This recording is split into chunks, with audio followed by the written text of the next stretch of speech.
Greetings, esports fans, and welcome to awesome Astana as the PGL Global Tour continues. We're breaking new ground. We're in Kazakhstan for the first time, so I'm mega excited about this. I'm your host, Richard Lewis. Joining me in the studio, we've got two of the finest analysts in the world. We've got a guy who cut his teeth back in Asian Counter-Strike, knows everything about this part of the world, and he went on to become a global phenomenon. It is, of course, Blair. And we've got Yanko, former coach of MIBR, FaZe, and just an all-round legend in the game. Gentlemen, thanks very much for joining me. I know you're as excited as I am about this one. And that's also probably the nicest thing anyone has ever said to me. It's going to get worse over the course of... Well, I'll take it for now. But yeah, I'm very excited to be here. Again, breaking new ground. And for me, it's a bit of a throwback to the old days of CS and CSGO in particular, where you just travel the world, seeing all these cool places. And already the fans are up and about, despite it being day zero of the event. Yeah, I think it's awesome. You know, we were talking a little bit before about some of the events, even back in Belgrade years ago. We're going to be going there later in the year. Wait. But I remember even back then, it's just awesome to have the circus come to town, right? And for people to be able to experience it firsthand. Of course, everyone follows on online and everything, but it's a different experience getting to see it live and enjoy it. So awesome that we get to, you know, bring it to these new spots. Yeah, atmosphere's been electric already. We haven't even got to the stadium. Crowds of fans outside the hotel. Just everywhere. Yeah, it's been wild. I've been loving every second of it. And joining us, of course, are these participating teams. We've got some names that you will recognize. And look, this is PGL. We keep it real. If there's an elephant in the room, we point at it and say, look at that elephant. Vitality on this historic streak are not here. So one of these teams at the top end, the Spirits, the MongolZ, the Auroras, the G2s, the Navis, maybe even the Astralis, we'll talk about them in a moment, they have to look at this as a potential tournament win. And I'll go so far as to say I'll toss this one right out there. Team Spirit, if you don't win this or the next major, it's got to be a roster change because you've got such an incredible team. You've got the best young player in the world, but you're not winning trophies. 100%. And it did require Magic's having a live game in Shanghai as well, right? Can't forget that. And you wonder if it's too late now. Because we're seeing reports of Kyosuke maybe going to Falcons right after the major, and whether you were waiting too long to pull that trigger, right? And that was the obvious upgrade for them, and they had such a great prospect on their academy roster. So you wonder if what you said does happen, what is the, you know, the roster change becomes more complicated. But yeah, absolutely, this is their tournament to lose in a way. Yeah. And we saw, you know, in previous events being almost a bouncing board in general for Team MongolZ has been great this year. Won the Cluj event. Falcons after Bucharest, you know, have been on a run in Melbourne and in Copenhagen. So might be an opportunity for one of these teams. I'll keep my eyes on Navi as well. Sure. It's a little bit surprising how poor they have been this year, all things considering. So this might be an event that sort of flips the switch for them. Yeah, I mean, it's been funny as well. We're talking about the fans. We've got to make it clear. Spirit will be very much the home team. I realized that. I was having a walk around the town, and I had the PGL talent lanyard around my neck. And some kids... Why? Yeah, well, just be cool, I guess. He's an old man who forgets things. I forgot to take it off, that's the truth. And some fans like came up to me, and I was like, okay, you know, we'll do some selfies, whatever. And they just went, this is it. Do you know Donk? And I was like, well, kind of, yeah. They were going, so who are you? And I was like, it was actually really cool and refreshing. It was like, but they're here for Spirit, man. I'm telling you 100%. Yeah. Now, we do have to do a roster update. G2, they've done it again. They've somehow found a way to mess up, I guess, because when you look at that lineup, you're going to see there is no Hunter. Apparently, bit of a snafu with the visa. He might be back if they make it to playoffs. They're going to be using Taz as a stand-in. So you can see there, it turns out we're actually in Kazakhstan. And for those... I did this one. Sorry, guys. So you can see here, obviously, they're losing Hunter. That's what you had on the right. This is what you're gaining. This is his last game where he had to stand in against Spirit, 0.59. So it's a bit of a hurdle they have to overcome, Yanko. Yeah, and I think if you look at Taz's career stats, it wouldn't be much better than this. Wow. This number. No, I mean, obviously, I've been in that situation, right? And it's not a situation you want to be in as a coach. No. Goes without saying, right? But I think also it's not the worst. Like, it was worse when he stood in that game against Barys. It was for MongolZ, right? So that you definitely can't fill those shoes. Not that you can fill Hunter's shoes, but you have your guys. You still have your IGL there. You still have your Opper there, right? Some of the players. So it's one of the easier spots to have to play in, right? Like just running around, trying to support your teammates and everything. G2 are not without chances. They still have a lot of firepower on that team where they might be able to squeak through into the playoffs, but it's going to be tough. Goes without saying that they absolutely need Hunter back at some point if they're going to have any sort of a run. And imagine your Hades coming in, you know, a lot of pressure being mounted on his shoulders. Let's be real, there's no one in the world available who could really fill in MongolZ's shoes, They can speak right? Polish now. Yeah, they can actually speak Polish right now. Actually a Polish majority team in STR event, Richard, and it all took Hunter not making it to make it happen. They're so back. Polish. They're so back. No, Polska Guru. it's going to be really tough for them, obviously. And I think, in a way, you're talking about Hades. I actually think it might alleviate some of the pressure because I don't think anyone's going to be expecting them to... I mean, some of the guys you were talking to, I won't name them, obviously, but they were saying, I don't think G2 can make playoffs now. I think they can squeak through, but I think it's going to be tough. I think they have enough to really squeak on through, right? Obviously, obviously apart from MongolZ leaving and all that drama, I'm looking at Mobs and how much he's struggled ever since Nico has left. But we Heavy got on the other side. He's actually come in and done a lot of the heavy lifting. We saw some of the runs they made in the finals as well recently and in Bucharest, and it was indeed MongolZ and the Heavy God show basically. Yeah. That was just. I'll tell you a funny story. So we're leaving Bucharest, right? The last event. We're at the airport. MongolZ's there. Nico, Hunter, Malbs, like they're all going to Belgrade first. We're talking about, oh, Heavy God was actually like pretty good. He played a great final, and Hunter just looks at Nico. Yeah, try and take him as well. You know, he did play. It was a great final for him. He was the highest rated player in that final, and they lost 3-0. So I think absolutely a great pickup, another event, another opportunity for G2 to prove themselves. They haven't played since Bucharest, right? So had time to practice and everything. Unfortunately, not having their full lineup. We'll see how far they can go. I'll stay with you, Yanko. We can set up the talking about Mongols. Are we off the Mongols hype train officially? Here's the thing, Richard. I think it's all these other big names struggling that sort of deceived us into thinking the Mongols and Aurora can become contenders, right? It's like once you see a team like Falcons and guys like Nico and MongolZ shine again, it's like, yeah, that's actually how contender level teams look like. Like this is a team that can actually come and challenge someone like Vitality, right? Maybe these guys, like, why do we think their ceiling is higher than it is? Like, why do we think that they can actually become a team that can win tier 1 events, that can beat the best teams in the world? Like, it was theirs for the taking in Bucharest. They didn't even make the playoffs. It was like, crazy. It was mental. They lost to Apogee, like 2-0. You can't, the tier 1 teams, contender teams, it just doesn't happen to them that way, right? So I think you can see here, there's some playoffs there, not making a final of a tier 1 event or anything along those lines. So I really think that that's their ceiling, and we shouldn't expect more of them. I 100% agree. Like, once upon a time, I might have actually tried to defend them a little bit. But I'm looking at Melbourne. There's one bright spot in what has been pretty grim in the playoffs. The win they were able to pull off, coming back from behind against Liquid, I think that was pretty reasonably a good outing from them because the pressure was on once again the playoffs game, but they managed to get the win. For me, just the way they capitulated against Vitality. Look, Vitality #1 team, best team in the world. No one expected them to beat them. But the way, just not even a whimper, not a whimper of a fight from the Mongols. And for me, that speaks volumes for the mentality, man. Even now, I think the mentality is in the bin when it comes to the pressure being piled on, and they haven't found a solution. And people will say, oh yeah, but they're still the youngest team. They're very young. Yes, it's true, but they've been together for a long time now, and they've got that experience from playing these events, as you could see, right? There's a lot of playoffs in there. There's arena games in there. So at some point, you need to show progress. You need to show that you're learning something from it, and we just haven't seen it yet. Yeah, I agree. I mean, I think, look, one of the reasons that they're so beloved by the community is that youth element, right? And that the people want them to win, I think, more than they believe they can. So why should they be immune? You know, why should they be immune to a roster move? They used to make roster moves all the time. Listen, Rich, they put this lineup together that way. I was in Mongolia last week, right? I was doing the Mesa event, and we saw a bunch of these younger teams playing in, and I haven't really had my finger on the pulse of all these newer Mongolian players and teams coming out. And I'll just be very blunt right now. If they're just going to maintain this plateau they found themselves in heading into Austin after Austin as well, there will be a roster change coming in. I don't think it's individually the players, but I'm looking at Techno, man, and I've been a big defender of him for a very long time. He's been together with Blitz for like 3 or 4 years, but he's gotten worse and worse. At some point, something has to give. And Mara, I'll tell you, the guy can be ruthless, and I feel a roster change is on the horizon unless they start making some real deep runs. Yeah, I mean, Austin's got to be big for them. While we're talking about lineups changing, FURIA is international now. What's going on?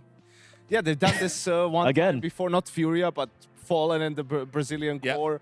Was interesting back then, definitely interesting now. They bring in MongolZ, right, a young, up-and-coming sort of Opera, a little bit of a diamond in the rough, only has 21 maps against top 50 opposition, and they brought his translator in as well.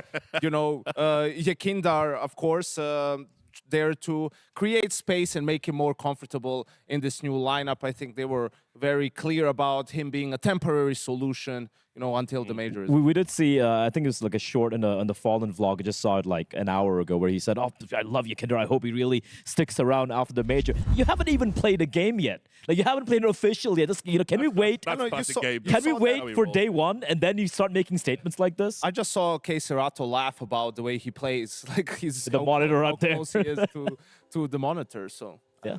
I mean, look, I'll say this: at some point, we are going to have to accept that, you know, FURIA probably needs to move on from Fallen. He's one of the greatest figures ever to touch the game. He created a scene out of nothing. Remember him back when he was in Target Down or something in 2012, building Brazilian Counter-Strike from the ground up. But, you know, time waits for no man, and it's certainly not waiting much longer for Fallen. I think it's just funny how FURIA looked at sort of the liquid lineup with Yakindar, and then what Astralis did with bringing Cadian in to in-game lead as the rifle, and we're like, let's combine the two. That worked out so great for these teams, but yeah, I don't know. They were very vague about Fallen's future too. Who knows whether he hangs it up and maybe moves on to coaching or something along those lines. Like, I don't think he'll be able to do it in this sort of a new role. He's a rifler now. Yeah, I always felt he's the best caller when he's opping as well, and he's the best opper when he's a caller too. Now he's giving up, you know, opping, so we'll have to see how that goes. And also, just, I'm done with Brazilian CS, man. We talked about it, sort of, I said, we're not going to get a Brazilian, are we going to get a Brazilian contender by 2028 or not? And I don't think so, because they just can't make a good team. I was going to say, there are 5 players you can put together, though. There's 10 players probably that you can put together, but across 4 different teams, it's like every Brazilian team needs 2 roster changes to be good. Not 1 roster change, 2 roster changes. And you just won't see them because, I don't know, the buyouts are insane and nobody's going to front the cash to actually make a good team. So they're going to trot along. And even Pain again in this event, now they have another stand-in. Yeah. Like 2 out of their last 3 events, actually 3 out of the last 4 events, they've had a stand-in. They had 2 of them in Melbourne. It's actually mental. What are you doing? They lost 9 games in a row or something. They're just going to these events and losing all the time. I wish. Yeah, it's, you know, and they're still top 20 on the Valve ranking. How does that work? I feel for Brazilian Counter-Strike, the worst enemy is themselves, honest to God, right? I mean, looking at this FURIA roster, you could be like, oh, yeah. Top 20 team. Yeah. I mean, it's for FURIA, they're like, look at them. If you're a crazy fanboy of FURIA, they're trying to kind of, break the mold, go international, all of that. Let's be real. It's an indictment of how ridiculous a transfer market is Brazil, and they're their own worst enemies. They're like, we're going to be that team. We're going to be that team. But, mate, they're all stuck in this contract hell. And I agree with Yanko here. We're not going to see a top Brazil team until something changes. I mean, their CEO was also pretty clear that he doesn't believe a full Brazilian lineup can become the world's best. Because you can't build one. Yeah, exactly. Well, I mean, they've proven that with the moves they made. Now, also, an interesting one I want to talk about, guys. Okay. Astralis. They're up for sale, by the way, Twitch chat. If you want to, have a whip round and maybe you can buy an AUG, they're up for sale. I mean, crazy stuff that we heard coming out of them. And look, I won't bring it to the table. Obviously, I did a little bit of reporting about this myself in my day job, but apparently lots of financial issues behind the scenes. They're looking to sell the entire brand, the IP. The original owners might want out. And these guys, they always seem to be coming in under a cloud. Like, haven't qualified for the major again. Now they've switched up IGLs. Hooksy is back, the return of the Giga Chad. He's here. It's all happening, but the problem is Astralis, it just doesn't feel like they can buy a win. it should have been him. Let alone an all. It should have been it should have been him all along, Richard. I mean, the Cadian move was a fiasco, failing to qualify for either major during his tenure. Yes, granted, in Shanghai, device wasn't available to them, but it just made no sense. Like, this is the move that made sense all along because of Huxi's role, the positions that he plays, right? And he finally gets his chance. I thought it was a long time coming. I mean, it was a little bit surprising that he didn't get on a team sooner, but he bided his time in a way, right? And got what's probably the dream job. In a way, also a nightmare job in another way, right? Because it was the dream job 5 years ago. And I'll tell you, when there's issues in the organization, it's not easy to play, right? It's not easy to come and do your job and there's a cloud over your head, like, are we going to get salaries? What's happening? Are we being sold? Are we not being sold? What are the opportunities, right? So they'll have to make the most out of this one, that's for sure. I think Huxi just should be used to all the pressure and all the cloud of whatever over his head, you know, just when he was in his playing career as well. And listen, Rich, for Astralis, it's like the managerial situation. I have a solution for them. You know, just release a management book, what not to do, sell it on Amazon. You're going to fix all the money problems right there. Yeah, absolutely. Last team we'll talk about, because I know you wanted to. GamerLegion. Yeah, I've just been, you know, super impressed, and obviously, you know, a lot of people keeping a lot of praise as to what they've been able to pull off with the players they've had. I mean, look at Rez, man. You know, it's I am Oakland back in the Paleolithic era. It's a resurrection of Rez. He's been looking great. If you look at the players in that team like a year ago, you're looking at Rez, okay, Oakland, and who else, right? But the way they've able to somehow, time and time again, Ash and his GamerLegion organization, the big failure obviously is the MRQ online. They struggled. They went 1-3, losing the teams they really shouldn't have lost. But you look at the placings they've had otherwise in all these LAN events. Sure, it's not, you know, top 4, top 6 placings, but playoffs runs coming out for a team like this. I think that's great. That's very solid. Yeah, last 2 LANs they made playoffs, right? In Bucharest losing to Falcons, then in Melbourne losing to Falcons, who turned out to be pretty good, right? So in between that, yes, the MRQ, which was a huge disappointment, the pressure just getting to them, but they're one of those teams that are on the rise, right? And that are still gathering experience. You won't see them win this event, but they could ruin someone else's day for sure. And I think PR's the youngest player at the tournament. I think it's like 17 or something, which is pretty young, younger than even like, you know, the like Mazzinho and all these guys. So super impressive stuff overall. Again, once again, man, Ash, I think I just saw an interview from him. Is like, you know, all these fames all around him and all of that, but I think he's allowed to kind of soak it in a little bit. And that's interesting. He re-signed with them, which was interesting to me. I imagined he would have gotten opportunities in a bigger organization, maybe with, you know, better players or having the opportunity to sign better players, but he just decided to stick with the project, you know, and try to do it with GamerLegion. Yeah. So those are the big stories that you will be following through the action, and this is the format. Those were the teams. This is how they'll be playing. So, of course, I think this is the best format that you could possibly have. You, of course, have a Swiss group stage. What does that realistically mean? Well, we're going to seed the teams. They're going to play each other. You've got 3 wins and you're through. You have 3 losers and you're out. It couldn't be easier to follow, which I love. And all best of 3s, most importantly, right? There's no margin for error. You have no excuses whatsoever. All best of 3s, all the chances, Richard, all the opportunities. MR12 era keeps delivering. Then once we've got our 8 teams, we go through to the playoffs. You can see here, and this is a single elimination bracket. Of course, it is best of 3s all the way through to the final. And then we get a best of 5, because that's another great thing about the MR12 era. We can do best of 5s now as a matter of course. And because VRS ranking points are so important, you can see we've even got that decider, third place decider game down there. They're actually worth playing these days. Not like the old days when we used to just play them for no reason and everyone was bored. They actually matter because they affect your status in the ranking pool. Yeah, absolutely. And winnings as well affected. It's not an insignificant difference in that regard. And yeah, we'll have to wait and see. It's no excuses in a format like this one. Really tests your map pool as well. And you can see these are the winnings. And we're calling them winnings these days because, you know, if we called them prize pool, you might think the players get it all. But whatever, I'm not going to mention that any further for the rest of the Don't have the time, Richard. Yeah, we don't have the time. Chop, chop. So anyway, but you can see it is equally divided between the clubs and the players, and that really does make a difference to VRS as well, how the algorithm calculates it. More money, more points. Yeah, that's exactly how it works. It's funny. It also coincides with the monthly salary for the Falcons. Yeah, listen, don't you start. We've already had Kassad on that one. So 10 now, of course. Yeah, 10 now, of course. Yeah. Anyway, let's talk about the schedule. It is a PGL event, so we like to run 2 streams, and this is what we're going to have on the secondary stream. Working our way backwards, we've got Pain versus HOTU. Is that how we're doing it? Yeah, we're doing the HOTU. Yeah, Are we there doing we that? go. You can if you want. Yeah, no, it's good. I heard it helps. It's You're good. used to it. So Virtus.pro will be taking on NIP. Speaking of Resurrections, Nipper somehow back into the tournament. We'll no doubt talk about that. The G2 Esports project with Taz will be in action against MIBR. And Astralis, they might have been served a kind mercy. They're going to be playing ODDIK. It's going to be a tall order for ODDIK. Obviously, we will talk about that. You got any thoughts about those games quickly? Not really. I think it's pretty, I wouldn't say one-sided. I feel like we have some clear winners over there. But yeah, the G2 game, I'm looking forward to that, in all honesty. That could get interesting. Okay. We'll take a look at what we got on the main stream, and this is what we're going to be talking about on the desk over the course of the day. Again, working our way backwards. Team Spirit versus GamerLegion. We're going to see if GamerLegion have been able to reset after that MRQ disappointment. It's a very tall order for them. Na'Vi will be taking on M80.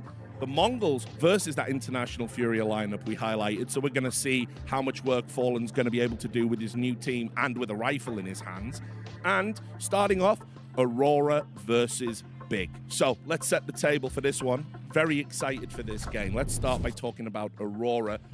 Obviously, this is a team that they were at every event. I mean, their schedule was crazy. I have never seen a team, probably since 2019 Astralis, do so much in such a little time, travel, playing, and now they finally got a break. So they are coming into this one rested, Janko. Yeah, absolutely, and that's the biggest storyline for them. You know, the discrepancy was massive. In the last month, they only played like 5 maps, and that's their last 2 games in Bucharest. They haven't played any games since. So I'm excited to see what it is that they have done with this break, because Yeah, slight difference there. they just played every single event, you know, and it's very grueling because they were making deep runs. They made playoffs, I think, every event they every played. event they played. So On the left, Yanko's BMI. On the right, mine.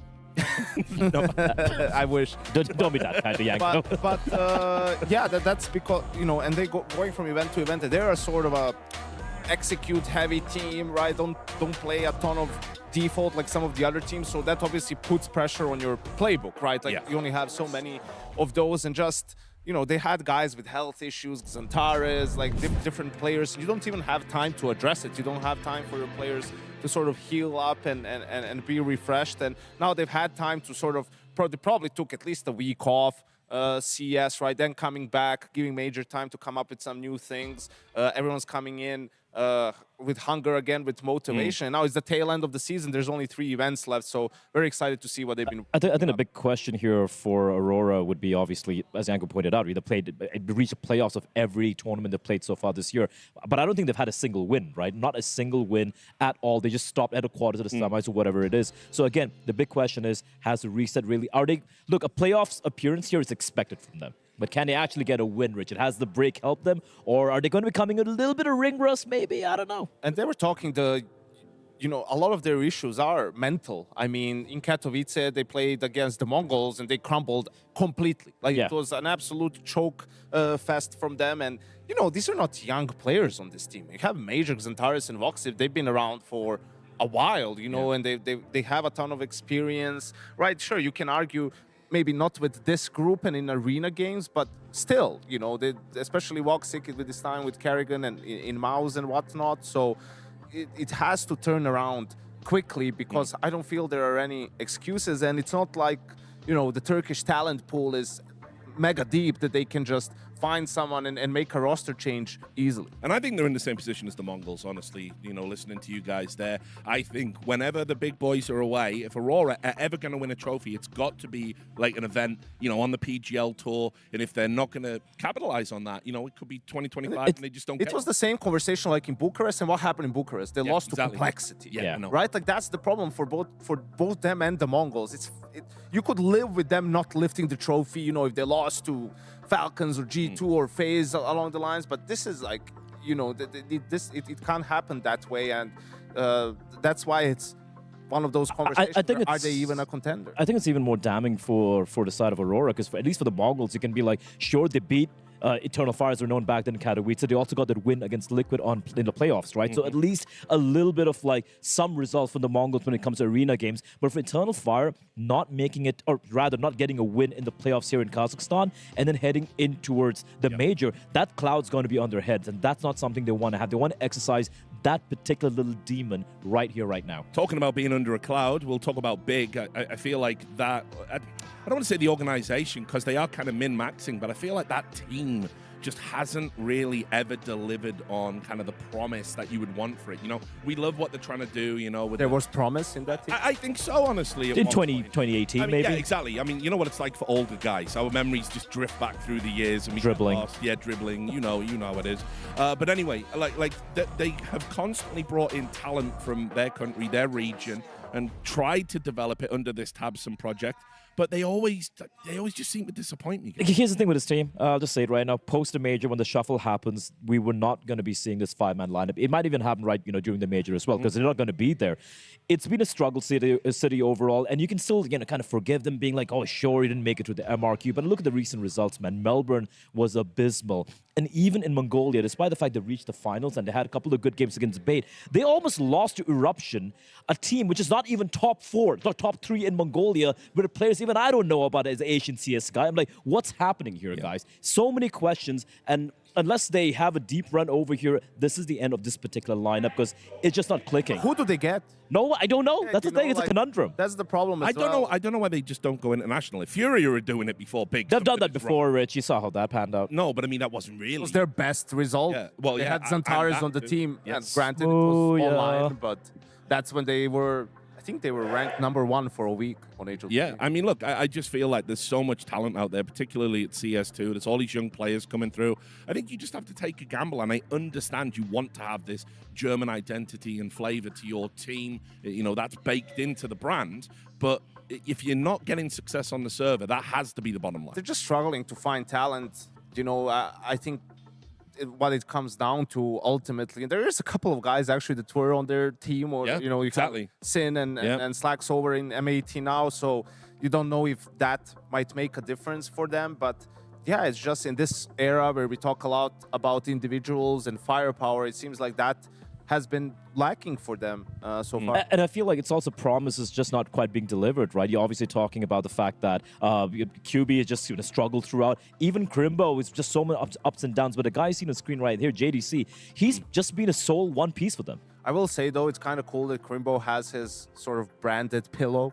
Yeah, behind him. Yeah. I don't know if we can get a... Can you buy that? Catch a shot of that later on. But when it comes to the veto, the interesting thing is like permabans for these teams, it's the best map maps for the I'm just going to interrupt and do a totally self-indulgent segment because ruin all your prep. I'm used to it. I do Dota events as well, in case you weren't aware. And I called the draft, when they pick the little monsters, right? I called it the veto over there.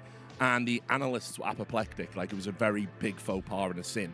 So to make up for it, I have to call this the draft. This is the draft. See here, Rich. This is fatigue of and fear. This is the draft. Rich, we're not that insecure. Call it a draft. We don't really care. Let's talk about the maps here, right? Like Inferno, the pick coming in from the side of Aurora. No surprises. They picked it last time as well. The Mirage pick coming in, there's no other option or avenue available for them. And that's the only map where they find a little bit of success in Ulaanbaatar. They got a couple of wins over Bait. They even beat Heroic on this, if I'm not mistaken. So best case scenario here for Big is maybe we're getting the win on Mirage. But apart from that, Dust 2 coming in. It's no longer the map. Eternal Fire. Sorry, beg your pardon. Aurora all the way. Bound to happen. Gonna happen. Really like that Enigma pick, Richard. I think it works really great. He's gonna have to jungle early on before he can come get you're that using you're using all the tech words here. I love it. There's a fountain for the fountain hook on Inferno. Yeah, I mean that's the only thing I know about Dota. Talking about Enigma, I don't know how Big will be able to win this game. Yeah. But for me, it's more about focusing on Aurora, right? And if we'll see some changes, they were a team that was notorious for just not really utilizing lurkers that much, just grouping with 5 guys, sort of getting behind Zantares or Vicadia and getting those trades, overwhelming the bomb site and playing the post-plan situation. So we'll see if they've just expanded their playbook, in a way, and diversified it in a way, or have they just added new things in the same style? Yeah, I mean, look, I totally agree with you. I think Aurora really should run over big. It would be very worrying for me if they didn't right at the start of the tournament, because obviously, you know how Swiss works. You lose one, it suddenly gets a whole lot harder. You win that first game, you know, you might play a better caliber of opponent, but you've got that, you know, you've got that start, and then obviously, you know, you can power through. You've got extra lives to play with. But yeah, I think Aurora are just a much, much better team. I watched Big in the MRQ. I think I watched them lose to Astralis. Stan was shit talking in that game. Listen, like even more recently, you look at Melbourne and the way they complete. Like, I think they came bottom, the last in Melbourne as well. You head towards, as I pointed out, in Mongolia, where they should have been one of the favorites. Instead, they almost lose to a team who weren't even supposed to be their Eruption. And then sure, they beat Bait, fair enough. But then again, it was Tapson just having resurgence, which is not something you can really rely on consistently. And they were talking about Big, this new lineup and what's the difference compared to some of the old ones. And he was saying the vibes, like. We have like the atmosphere is much better. People are a lot more positive. But the results, though. Yeah, I know, but that's the problem, right? Like, sure, that's a nicer environment to play in, but if you don't have any results, it's not going to help. So for Big, it comes down to that. They have to find some results. Rich, some of the best rock bands in the history of music were just assholes to each other, but they had great music. If I'm Big right now, I just wanted to get some wins. FaZe isn't in this tournament. That's all today. Yeah. So I mean, we're talking about Aurora a little bit more as well. I mean, I haven't really got any expectations for, like, they're just a good pack team. You know what I mean? They play really well together, so it's not like I'm expecting big individual pop-offs. But I want to talk a little bit about YK here if we got a few extra moments here, because I do feel he's the X factor for that team. Like, if he's meant to be the fourth best player on the roster, and he can carry games by himself, they always seem to win the games where he pops off. Yeah, absolutely, and he's been the X factor for them, so to speak. Jota has also contributed, and they're saying a lot for him in terms of the atmosphere and just keeping them positive. But it's a lot about just, for Aurora, when those arena games come in, it's like guys take shifts in who's going to go missing, right? Like that's the only question mark. I have no doubt Vacadia is going to have a great group stage. He's going to have games where he's going to dominate, but that's not what we want to see anymore. We want to see it happen on the big stage, and that's the one last step that's left for them to unlock. Yeah, that's the other thing as well. I mean, they are just the Mongols, essentially, and everything we're going to say about the Mongols, we say about this team, They got to beat the bigger teams in the playoffs to really prove themselves and get over that hump. I think the only difference here is for Mongols, while there might be questions being raised as to maybe you could have a roster change post a major or something. Sure. For this team, though, I don't want any changes to happen, and I don't think they should ever happen. This is the roster. Jota was the final missing piece to the puzzle, and ever since I've come in, I mean, look at the result speaks for themselves, right? Every playoffs and every tournament they played thus far, Rich. But I agree with you. At some point, it needs to change. You need to start getting wins. It should be here in Astana. All right, well, we're going to find out if they can get off to that good start. Now I'm going to throw you over to Anders and DDK. Taz is back. Dan is back. What year is this? Even though we traveled a little bit, around the world, we're still 25, Richard. I hate to break it to you. It's just how it is. Dan, how are you doing? I'm doing great. And I have my coffee. Nice. It's not Turkish coffee though, which I feel like would be appropriate. It would be. But hey, we do what we can. We do what we can. Yeah. I'm glad you're feeling good. I'm glad you're feeling fired up. You've had to travel a lot further. Like, you went all the way from the US to Denmark, and then now from Denmark to here. So as you keeping up with the time zone, you're not getting wrecked. I'm good. Nice. I'm actually dreading the flight back because it's like 7.5 hours and then 11.5 hours. I don't think that's gonna be fun in economy, Anders. Well, that's all after the whole thing is done. I'm excited for this game, though. I think both teams have a lot to prove right here. We're not going to waste any more time. We're going to get straight into the action. Aurora up against Big, and it's the first game of the tournament. So let's just get this show on the road. Aurora looks like they're going to be starting on the CT side with Big on the T side. We're on Mirage to begin with. It's a fantastic battleground for it, and it looks like it will be some sort of a B attack eventually, but there could be a bit of a fake over at the A-bomb side first from the looks of things. Yeah, and this is perfect here for Jota, able to get a good spot here. Actually going aggressive, so might be in for an interesting surprise here. Oh, that is fantastic. Actually, he finds a way to peel away one player before finding the rush, and it's going to be a full retake here now for Aurora. Oh, hello. Okay. Now, that is the danger of giving up the USB to the T side. He just picked that up, straight sniped the player coming in from Catwalk. Wakadia, he's good for the one. It's going to have to be a lot more than that. A quick second kill to take down Hyped. And now it's actually looking a bit more impressive. Santara shows up, and even with the bomb planted here, Crimbo's in a lot of trouble. They should be able to plant and have 2 people hold it. Now they know where he is. No more trouble there. Wakadia will take him down. Fantastic triple with the dualies. I got to say, Anders, you know, we just did the Blast Rivals tournament in Copenhagen with and we were casting like the likes of Falcons and Mals, and I feel like the headshots weren't coming that easily to like the top 4 teams in the world. That was pretty violent. So it's good to see that both teams are certainly feeling that first bullet accuracy early in the morning here. Yeah, that's what we want to see, right?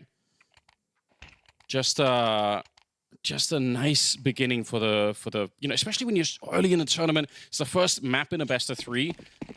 Having a slow start, which unfortunately we do see even from the top teams, like you mentioned, sometimes it, you know, goes like, you know, an entire half of a map before you really start to feel good about it. And I like to see that they are hitting the shots right away.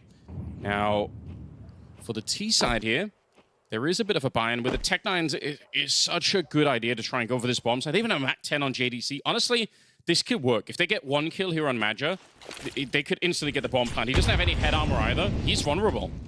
That was a chunky grenade, though, as the attempt is made into the site, but it is a fortress on this B-bomb side. Aurora looking really comfortable in dealing with this one, and not looking like they're going to give up any kills even, which would honestly, of course, be the objective at this point for Hyped. Get a headshot or 2, get some damage onto the economy, but it's not really looking all that good for Hyped in this case. But he's going to try his best to find some kind of value. Honestly, as well, an MR12, having a round like this where you fire into the second round, which is to be expected, but still, you do it and you do nothing. You don't get the bomb planted, you don't do any damage at all to the CT side. That is a bit of a weird feeling, you know? If they could have got 3 kills in this round, even if they don't win it, I'm sure that for Big, they're going to say, it's not a big deal. We're going to be okay with it. But the fact that they just do nothing here, not really a comfortable start. No, certainly not. And especially, you know, on the CT side, it's going to feel so awesome to be able to get the AWPs online as soon as you would like to, just being able to play the game at the pace that you want. But, you know, I'm going to hold that thought because it looks like we may have our 3rd round in a row that is going to involve a pressure through the B apartments. Yes, still setting up here with very, very limited chances to do really much of anything. Just going to be wasting a bit of time, which in itself obviously has a purpose. You get the CTs to use all the grenades. You guys know all this already. But that is basically what they're trying to do right now, Big, is just let them use, you know, a couple of $100 here or there. Yeah. Just to slow it down.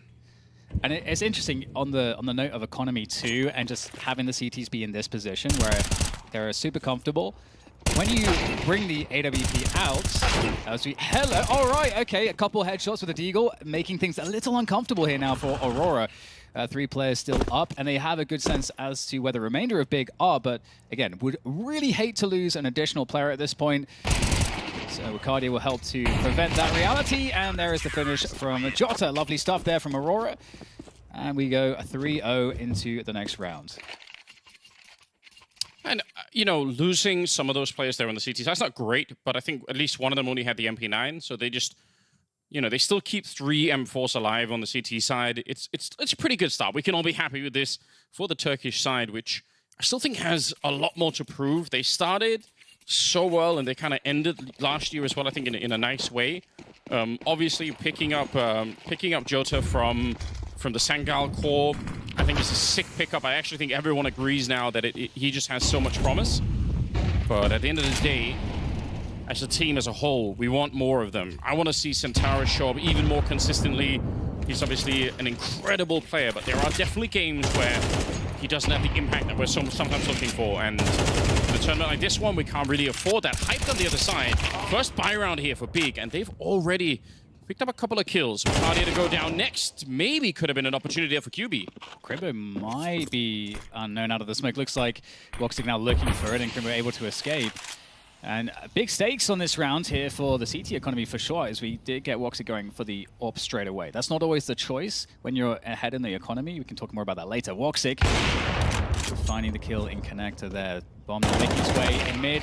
And Tabson just having to reactively scope and shoot, and there's now a double peek coming in. Nice punish from WOXIK with the assistance of Jota there in mid. Now they've got the bomb control. It's upside down. It's doing a handstand. Yeah, why is it like that? I don't know. Why is the C4 doing acrobatics? It's weird. Big opportunity right now. If Crimbo, definitely someone you'd want in a 1 versus 2 like this. Unfortunately, that is WOXIK on the other side, and he's had a bit of a comeback as a player himself. Flash around the corner, good Molotov to force him out into the fight, but Jota's there as well. Oh, the spray is nearly connected. Now he just needs one shot onto that player, but it's not going to happen. WOXIK will survive on the AWP. That got way too close. That was uncomfortable. That was really uncomfortable. And it is interesting how both teams were so aggressive going into the beginning of that round, setting this precedent that neither team is wanting to essentially give up mid early on. So we'll see how that dynamic plays out. And one thing that's interesting, Anders, is that on the CT side of Mirage, as we go into the anti-eco for Aurora, is a lot of teams like to actually bring the AWP out later, because if you show the M4s and then bring the AWP out later, it kind of changes how the teams have to peak, and they never know when it's going to necessarily come out. So that can be an edge, but I like that WOXIK is just getting it online straight away. Yeah, he's such a pivotal part of the team, so get him warmed up, get him feeling comfortable at the start. There's some good grenades down, trying to keep the pressure on. They actually get the opening kill as well. The bomb maybe could have got planted there, but a nice shot, edge of the smoke, will slow it down if nothing else. The bomb this time looks like it is going to be going down, although the damage is remarkable. Even as they get the bomb planted, this after plant is looking very tricky at the moment. They're low on health. They have picked up the M4 and JDC, so might there be a slight opportunity to do some more damage here. I doubt it's going to be more than that, though. Crimbo trying to dance around the box here. He does force out the shot, but it just isn't enough, unfortunately. Another round going the way of Aurora. It's going to be 5-0 right at the beginning. And I do really like when teams are kind of favoring their economy and saying, hey, you guys can get down the bomb. We don't really mind. It's more favorable for us to go for that retake, especially early when no util has been used by the CTs. I think if we do dial all the way back to like 2015, 2016, I think it was SK's Fallen that showed that, hey, if you have a CT retake with full util on Mirage on the A site, it's extraordinarily favorable for the CTs. So yeah, letting a plant go down is really not too much of an issue if you know all the retake util. And I think you could even sense to some extent there that they weren't really that stressed out either on the Aurora side, even if they knew the bomb was getting planted. Yeah. And I think that's probably just a good mental check for them early on. You get a sense that, because it's worth it. It's worth it to sacrifice the bomb plant and then say, fine, you do that, but then we're going to win the round. Because we've seen this just last week in Copenhagen, right? Sometimes you have the ability to get like 5-0, 6-0, but then you give up a round in the middle of it for no reason. Like you lose one of the easier rounds. There's no reason that should happen here. And Aurora so far, just kind of cracking on. Bacardia with a 9-1 scoreline. So just him individually, absolutely stepping it up. I'm really cool. I think it's really cool to see, WOXIK being super active with the AWP here. Definitely an AWPer that has always been really good in these aggressive scenarios, and he's looking for it. So this battle between him and Hyped, I think, is a cool storyline in this matchup, and we'll have to see what Aurora are looking to do here. You can see WOXIK already. I'm not sure if he caught the walk across there. He must realize that this is a possibility, as the CTs wait now for Big to make the move. Just a really long stance, though. But look at how happy they are just to have JDC down there. So they've rotated the bomb back. They probably think, listen, if one little miscommunication on the CT side, we can JDC either in the connector or up in the window behind him. Just a little bit of pressure, and they're going to be in a very, very strong spot. Smoke goes up. Flash actually flashed him as well, so the timing was a bit awkward there. He wanted to take the peek. He's still going to get the job done. Centaurus goes down and he spins around and takes down Wakardia. That is incredible entry work coming out from JDC, and lost in the smoke is WOXIK. No scopes JDC. Tries for a second. There is a bit of revenge here. Madger showing up, and he will get the kill onto Tabson. And weirdly, it's a 1 versus 1 with the nade on top. Crimbo dunks on Madger, and they're going to be able to pick up the round just barely, but it doesn't really get any closer than that. Yeah, and it's interesting there too, because we get a straight up just typical A split. You know, the 2-3, you know, 2 mid, 3, 2 ramp, 1 palace coming into the A site. So it's a really classic way to split onto the A bomb site. And there wasn't really any shenanigans before that. It's like, okay, we get set up at mid, we wait for a timing to go in, you know, from ramp and palace, and just throw the connector smoke, and then that's it. So pretty simple opening, but it was effective there. So I'm curious how Aurora might decide to adjust, if at all. Do they fight for mid harder? Do they try to push a ramp, take away that position, give some information, takes away that portion of the push? There's a lot of options they have to go from here, Anders, with a 5-1 lead. Yeah, I mean, I think they did hang around the connector for a really long time, Aurora, and I think a lot of the times on the CT side, you don't really see that. People, they do it in the beginning, especially if they want to push themselves, but then after a while, it does become a little bit risky here. So maybe there is something for a change. I do like the fact that they took a bit of an early timeout, just to, you know, it's 1 round lost, and it's down to the 1v1, but I still think just settling the whole team, making sure everyone is on, you know, is on point here. They're also very low on money, so got to be careful that this doesn't spiral into a lot more. And Big probably know that themselves. And they're going to be ready to fight in this one, see if they can maybe do some damage and come back into this opening half, because it's been a really slow start for the German side. There's just no way around it. And I like the setup there for WOXIK, although he doesn't hit the shot, using the HE there to disperse that smoke. And now falling back away from the connector a little bit, which goes into the feedback that you were giving there, where Aurora maybe respecting the space for Big somewhat more. But also like forcing Big to have to spend a bit more util to take some of these forward positions. And JDC looking for something. Will something be given? Absolutely not with Cardio. Great defense there from the ladder position. And dropping down. This puts Big in an awkward spot. Good utility, though. There is a pretty big timing window that they could hit here if they could get Magi before the backup is there. But look at how quickly they're running in. Doesn't matter. The backup's been shut down, too. Oh, my God. The entries are so good. They actually managed to get 3 people to the bomb site, Aurora, right before Disaster was about to strike. And I thought that was going to be enough.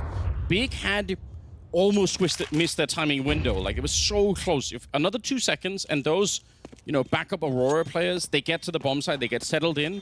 But I think basically the backup ran, you know, into the attack and just got completely knocked out. So kind of an unusual situation, to be honest, there. Great news for Big, though. So we know Aurora, without any money, they're going to save the M4, the AWP. And then it's up to Big to see how far they can run with this. There's such an opportunity for them to actually recover this first part of the half, really. Yeah, I totally agree. And I think, you know, really putting some respect onto Aurora, because Big have proven in this game that if they get the positions to work with, they can hit the shots. So that really puts a strong emphasis on Aurora playing a really strong tactical game and making sure that they're able to, you know, essentially take the edges there. Because if this just comes down to gunfights, it's absolutely the case that Big have been showing so far in this match that they can certainly perform there. So once again, we saw that Aurora's adjustment was to be a little bit more passive in mid. Yeah. And still didn't quite work out the way that they wanted. So we could have small aggressions. There's, again, Mirage is awesome for the CT options that you get compared to other maps. Don't think we got to see the hype flick there as he was jumping past down in the market, but obviously you put that into context, you think, oh, well, how often is he really going to hit a shot like that? WOXIK, they know that the AWP is in play on the T side, right? They know that there's a CT AWP out there somewhere, so they have to try and avoid it. And I think they're actually going to the B bomb side because the AWP just revealed itself on that side, and it's so common to take a shot and rotate. So Big, they're not stupid. They understand that probably WOXIK is going to try and relocate because that bit of information's been given over. So they're trying to stay sort of a step ahead right now, which absolutely is the right call, as you can tell. Wakadia back here getting his toes singed a bit. He's going to call it out and say, he actually might just say, just stay away. It doesn't even matter. You can't really rotate over. Smart play from Big, honestly.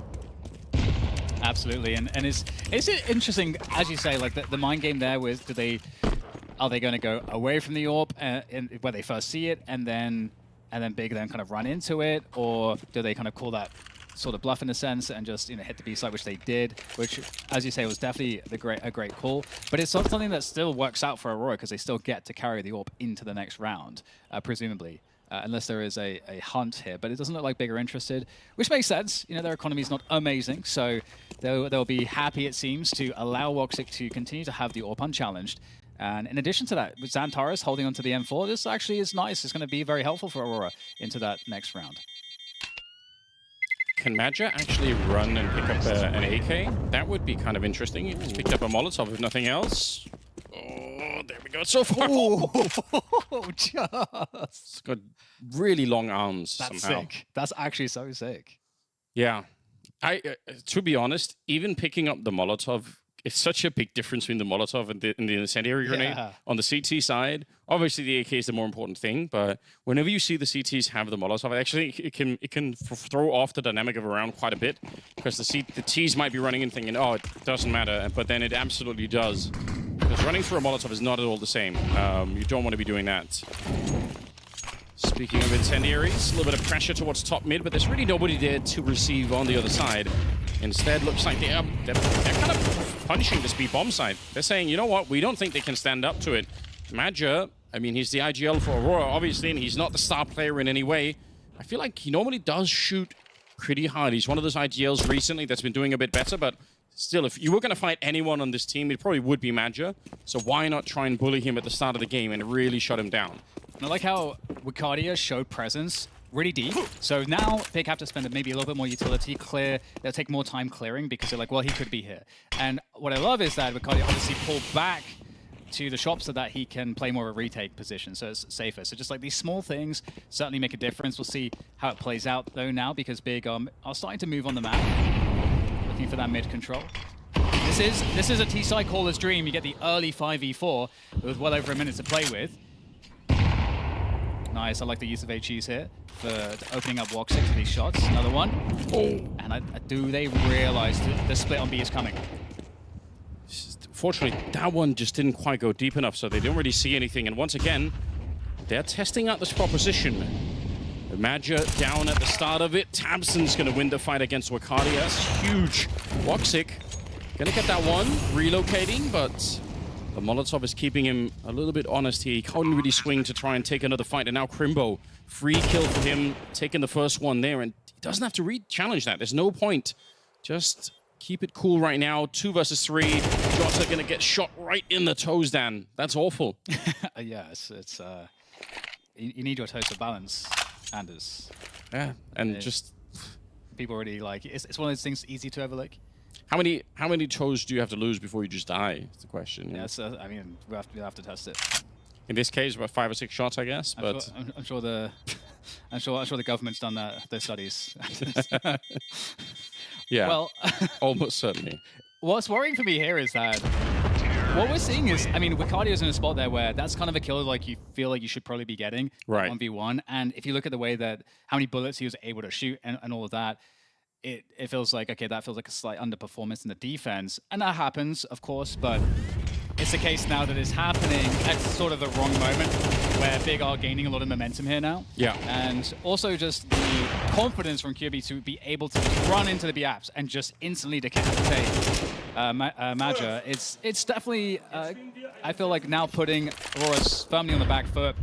And I like that we're seeing this pace from Big. I like that they're taking these risks, then falling back into slower rounds.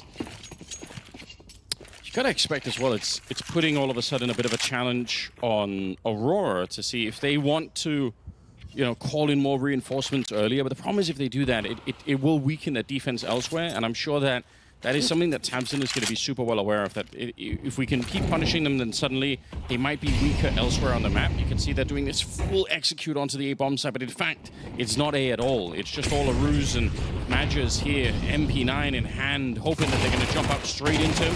Does get the first one. It's not far from maybe getting the double kill there.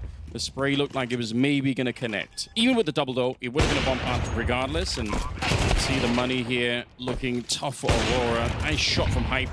He's absolutely ready. He's got 7 kills so far. Jota just trying to land a couple of more sprays with this one, but it's not enough. Wicardia creeping in towards the cash register. It's a 1 versus 3. There's nothing he really can do about this one. Wow, what a comeback for Big, from being down 5 rounds to winning 5 in a row on their own. Yeah, and I feel like if you were to review some of those initial rounds that were lost, it was so marginal. It really came down to who wins that one fight, because that small edge going in terms of the numbers, it just kind of waterfalls. And Aurora, you know, there was a key fight in Connector on the first round, that big one, where if that pick goes differently, I think Aurora probably still have momentum even now, potentially. But Big showing the confidence here. The march of the MP9s not yielding the result that perhaps Aurora wanted. And you know, also WOXIC has been managing to get a lot of opportunities. Yes. But even still, it is the case that Big and hyped, you know, we're talking about the AWP battle, are certainly pulling ahead. He again, a lot of AWPers end up being such a critical role for him. And, you know, he kind of got his opportunity early on. And then I think maybe it was just too early for him to be in Tier 1 Counter-Strike. So he got thrown down to play at Tier 2 again. And then he got dragged up again into Big. And I feel like he looks more ready now. And I think that can happen to players where it's like it's too early on for them to really, you know, play at a high level. Yeah, absolutely makes a lot of sense. You need to be exposed. You need to be exposed to start to adapt how players play every position differently. The edges change.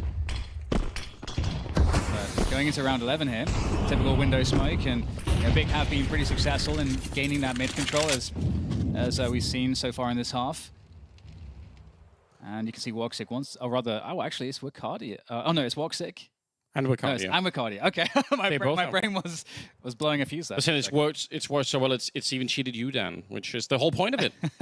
Yeah. You know, obviously, if we just talked about it, how WOXIC was moving around the other one. This time, he doesn't have to move around. He can take a shot on one side of the map, and then there's a chance that Big are going to rotate in, thinking, okay, listen, let's stay away from this side. There's an AWP over here, and then you walk into the other AWP. And actually, Wicardia, I've seen them AWP before. It's not the first time. They do this sometimes, Aurora, and it does actually work pretty well. It also gives them a huge luxury, right? Because we know the B bomb site's been bullied so much with Magic going down. So now Magic is playing closer towards middle on connector. So it changes the defense. It allows for, you know, maybe an opportunity for Aurora to sort of get back on their feet here. So they did lose just now 5 in a row. So trying to get things leveled up again. 40 seconds left in the round. It looks like it will be some sort of a split through the connector with actually quite a lot of people here. I'm curious how this is going to be playing out. Smoke, deep Molotov there, super important. So Magic's going to call it out saying, listen, I can't do anything to help out here. 30 seconds left in the round. Yeah, right now this is super telegraphed here. Xantares knows players are on the way. There's the first, but it's a 1-for-1 as QB keeps the dream alive here for Big for the moment, but they're finally Magic with a peek, finding the head of JDC. Now starts to really stymie this approach into the A site. Oh my goodness, QB with some excellent entry cracks in this round. Now just Magic to try to save it, but hyped, delivering again. And it's another round for Big. They should not have been winning this round. Aurora, they were in position. They had some pretty deep setups there, but the last couple of shots, the flash to take down the AWP, and then the peek in towards Shadow was absolutely nuts. And yeah, Aurora, they're not going to be happy about this round. They actually knew what was coming. You're right, it was very telegraphed towards the end here. Also, it'd be interesting to watch Xantares in that first fight on a replay, because it felt like he was oddly, like there was a lot of movement as he was trying to get that first kill. It felt like he was moving almost too much. Oh, that's, speaking of awkward, they know this. Flash coming over, all right. WOXIC getting a bit of help from Xantares. That's good communication.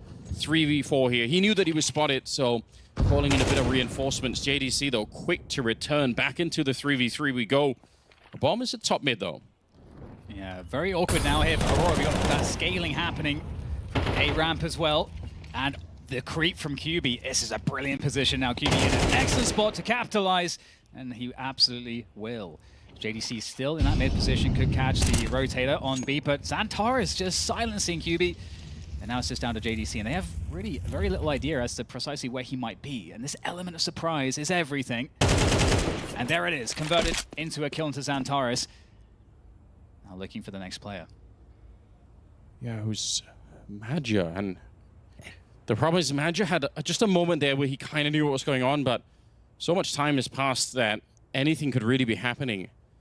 I don't know if they knew where the bomb was to begin with, but JDC making the right call to the move. If he goes with the B-bomb site, then Magic is going to be so far away by the time he realizes. And there's nothing that Magic could do right now. He just has to wait and hold and hope that he's in the right position. But if they lose this one, this will be Aurora winning the first 5 rounds and then losing the next 7 to basically lose the half, which is honestly unforgivable, right? This is not what we're expecting. They had a good start. They looked like they were really hot, but Big found a way at the beginning to really punish that B bomb site, and it just completely dismantled the defense over on the Aurora side. Madja running in now. He's got to be in a bit of a hurry. There's a lot of corners to check. He's got the kit, but still, it's a very open bomb site. JDC crouched down behind the half wall here at the back, and Madja getting closer and closer every step. He's just on top of him. The spray connecting on the one side here. AK should be coming out, but it won't be. Madja's picked up one of his own to get the headshot. He spins around instantly on that defuse.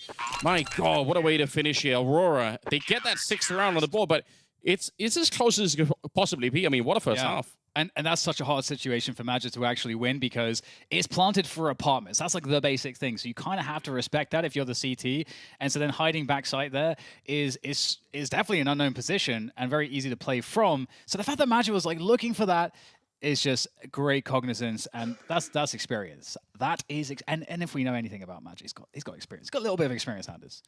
Yeah, one of the true veterans of the space. Him and Tamsin obviously been around for a real long time, but Madja goes even further back, obviously, into all the way to 1.6. It's like Orange, basically. Yeah, I think it's awesome though, because that was such a big question. Remember early on, people were like, "How long can you even play Counter-Strike for?" A lot of people saying, "Oh, once you get 30, it's done with." And I think what we're seeing now is that even though sometimes mechanically it can be hard to keep up with the Sumas, still. Some of these players actually, they really, really live on in a big way. It is exciting. Especially as in the in-game leader role, there is so much experience that you can, and leadership that you can kind of just make up for any sort of issues you may have in mechanical skill. There's just so much you can make up for the, where the young players just don't have that. They don't have the experience that you can have. It's impossible for them to get it. So it's really great that we're seeing the older generation raise the younger generation. Isn't it so awesome? It's beautiful, isn't it? So builds on the history of Counter-Strike. Here we go. We're into the second half. We got 2 smokes, a couple of flashbangs as well. Aurora, see what they could do. Going to be setting up for the window to begin with. Nobody is there at the moment, but still worth throwing. Means you don't have to worry so much about it. But it looks like Big are in position to maybe deal with, an eventual A crunch. Smoke, so they're going to flash their way through their own smoke here. Yep, straight into it. Such a great setup. JDC, though, quick execute, but this next fight, he has to hit the shot right away. You could see he misses a couple, and that Glock is going to immediately become more powerful. So now it might just be down to Tabson, the leader of the team. They're still hoping it'll be B, but it won't be. And Tabson's sneaking out here, but there's a player right behind him. It's a great shot, but he should be dead. Right on top of him. I don't think Tabson has any clue that someone's walking out. I can't believe they haven't found him yet. And actually, Centaurus makes a bit of noise dropping down. This is kind of awful. Tabson getting the headshot. What a mistake coming out here. They could have won this round, Aurora. They were in great position for it. Oh, wow. That's just one of those awkward moments. That truly is. And we're going to see a pistol go, one to either side here. So, I mean, I think it's always nice to see that, especially with the economy being where it is with MR12, that you see that get split, as the pistols obviously can be so impactful. So we'll see, if Big are able to do as good of a job as Aurora were able to do with that good economy off of the start. Headshots are raining on in here. I'm also curious, what the choice will be on the CT side in terms of the AWP. And you can see a little bit of frustration there. Frustration, no question. Yeah, it'll be fun to see where Hype ends up playing with it. For now, he's trying to make the money to actually buy the AWP, which I appreciate. MP9, double swing coming in. The Big just...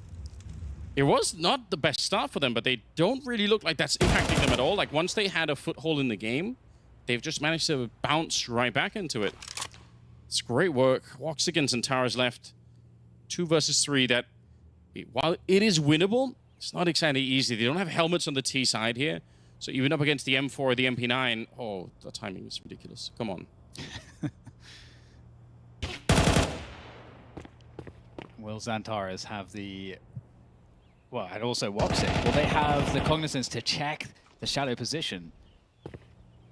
You always have to be concerned with it, but it just sometimes it just feels like you can't. There's so many spots you've got to check in. Oh, wow. What? Did he kill him with a smoke? No! I think he killed him with a smoke. That cannot be real. Dan, what is going on? I think he might have. There's no other explanation. There's no reason why that icon would show up otherwise. I don't know. How does that even work? Did he run out of MP9 bullets and like the smoke did like that last like one? Yeah, I mean, that is what it is. Death by 1,000 cuts and then connected with by... Oh, no way!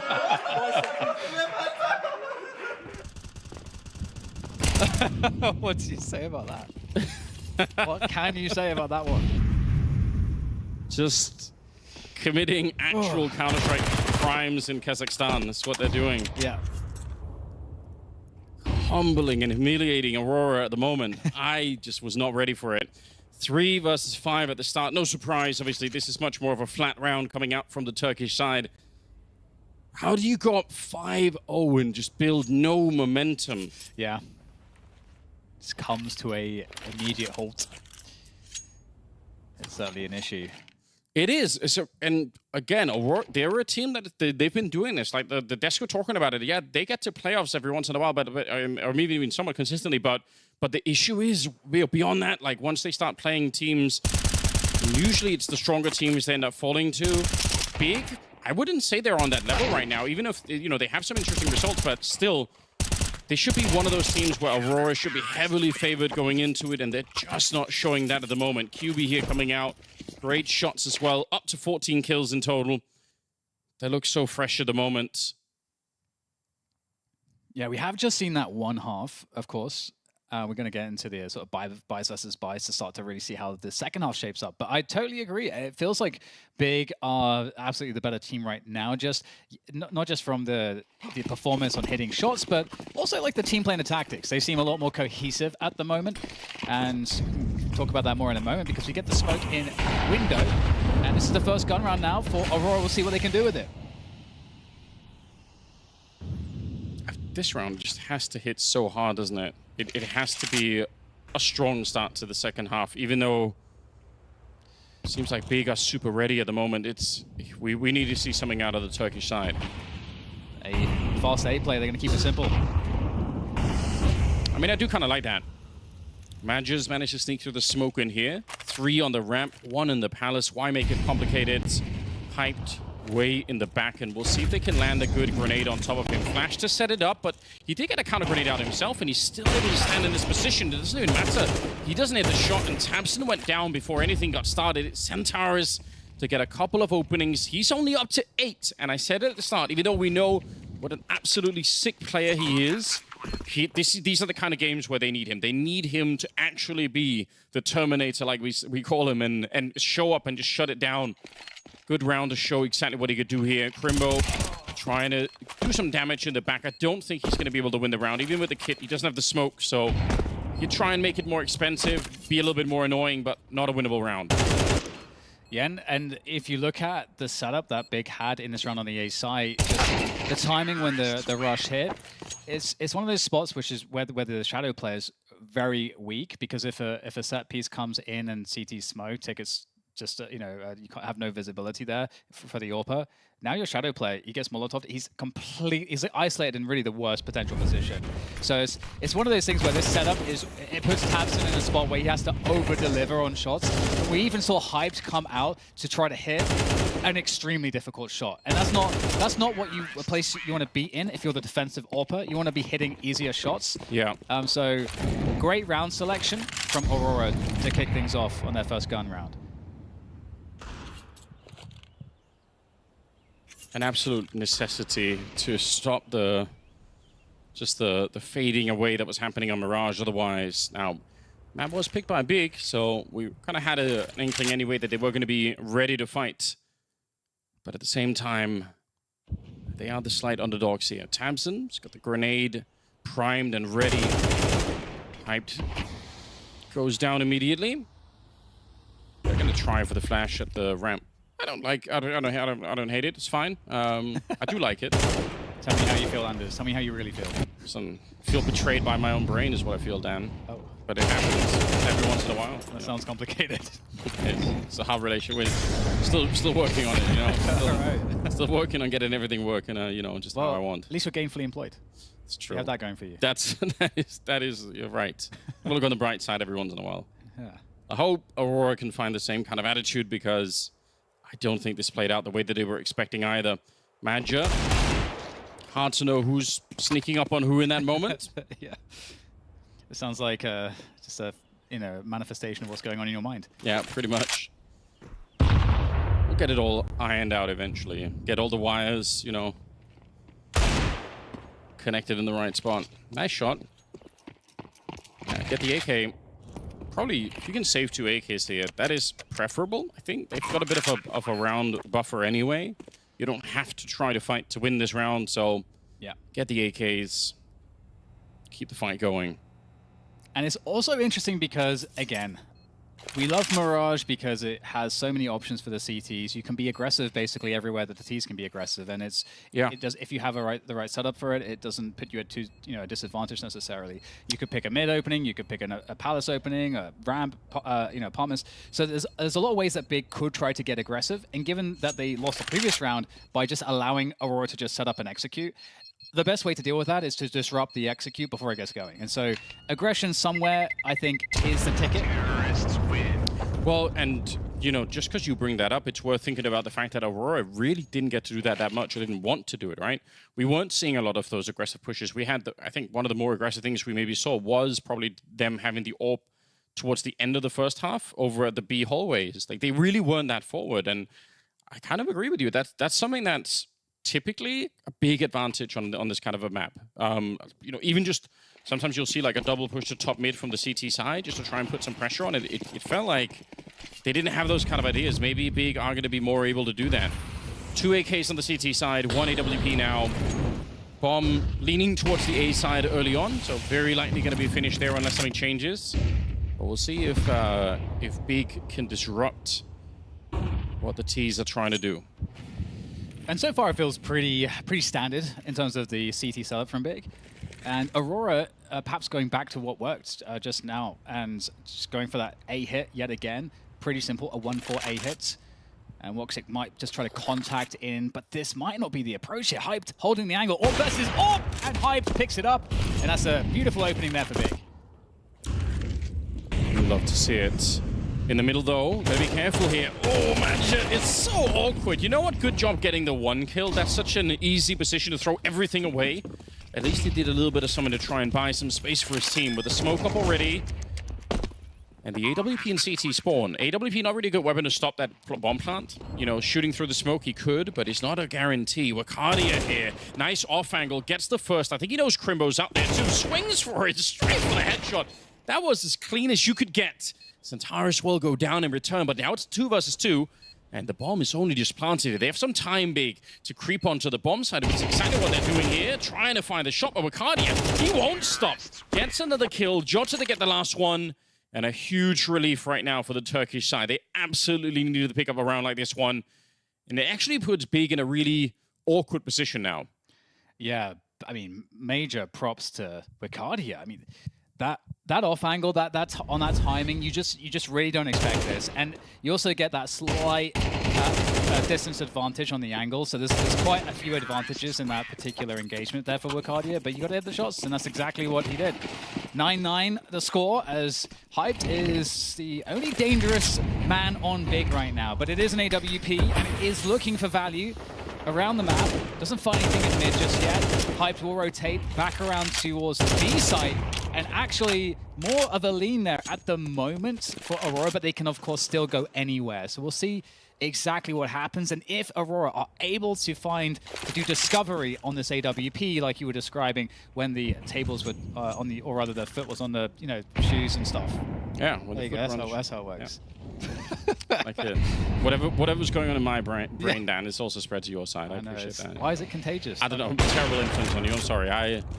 I do apologize. That's all I can offer, really. My apologies. Hyped is going to go down, which sucks, because I was about to give a whole speech about how, in the right moment, he actually is the kind of player that's really fun to watch when it's sort of backs to the wall kind of Counter-Strike. I've seen it before.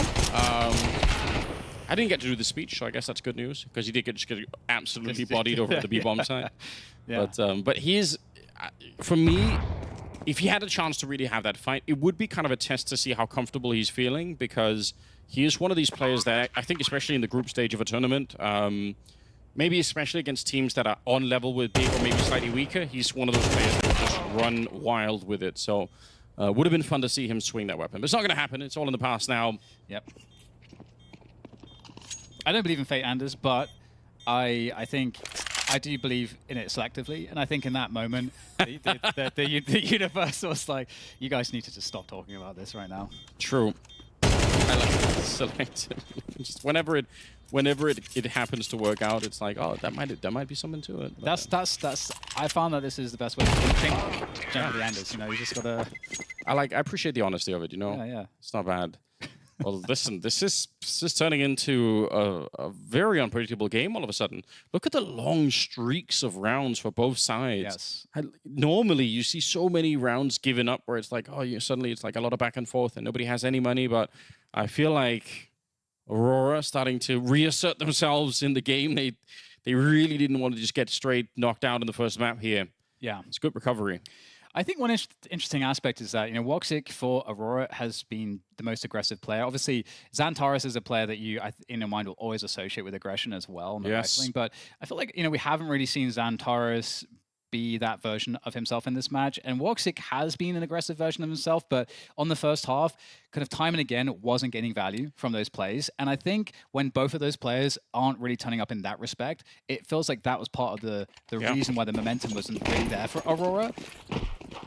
And it's such a shame because they really do need Xantares. It's not that it's only just all on him, but for how good he is. Oh my god, that is such a sickening play. And by the way, Hype should have known that was coming because there was no smoke in the window. Whenever you see no smoke in the window and the CT on the T smoke here, that is an instant sign that the smoke is going to be blown open. So I actually don't doubt that Hype would have known that. If you watch a lot of demos on this map, it's a classic signal that something is going on. There are only so many ways to control the window. You either smoke it, you can also throw Molotovs from top of mid. But when nothing is there, it means something is up. There's definitely some play that's coming your way. Alarm bells. Yeah. Oh, so this could be a way to recover here. Tapson's got the nade in his hand, though. So he can try to slow it down with the nades. MP9, how much time can Tapson buy? Well, it might not matter because JDC loses his fight by Connector. So now Tapson has to reposition into the site. Not many options now. Needs help, but there's no help coming, at least not quickly enough. And Wicardia still, laser accuracy with the AK is already making the difference here for Aurora. After what was a difficult first half and loss of momentum, now starting to come into their own, and Big now seemingly needs to be the ones to make the adjustments. Yeah, one of the big issues that they're going to have in trying to make the adjustments is that they don't have any money for it. All right. Also, WotXik just getting that shot. That was through the murder hole, by the way. He shot him basically from window to get that kill. So pretty sick stuff, but there's no money on the CT side. And, we do live in a crazy capitalist world then where money does, after all, dictate everything. Yeah. It's a shame they can't take any loans out for some reason. Maybe their credit rating is just that bad. Yeah, the bank's confused. They're on the CT side as well. Just don't have the funds apparently. Everything's just getting defunded. Yeah.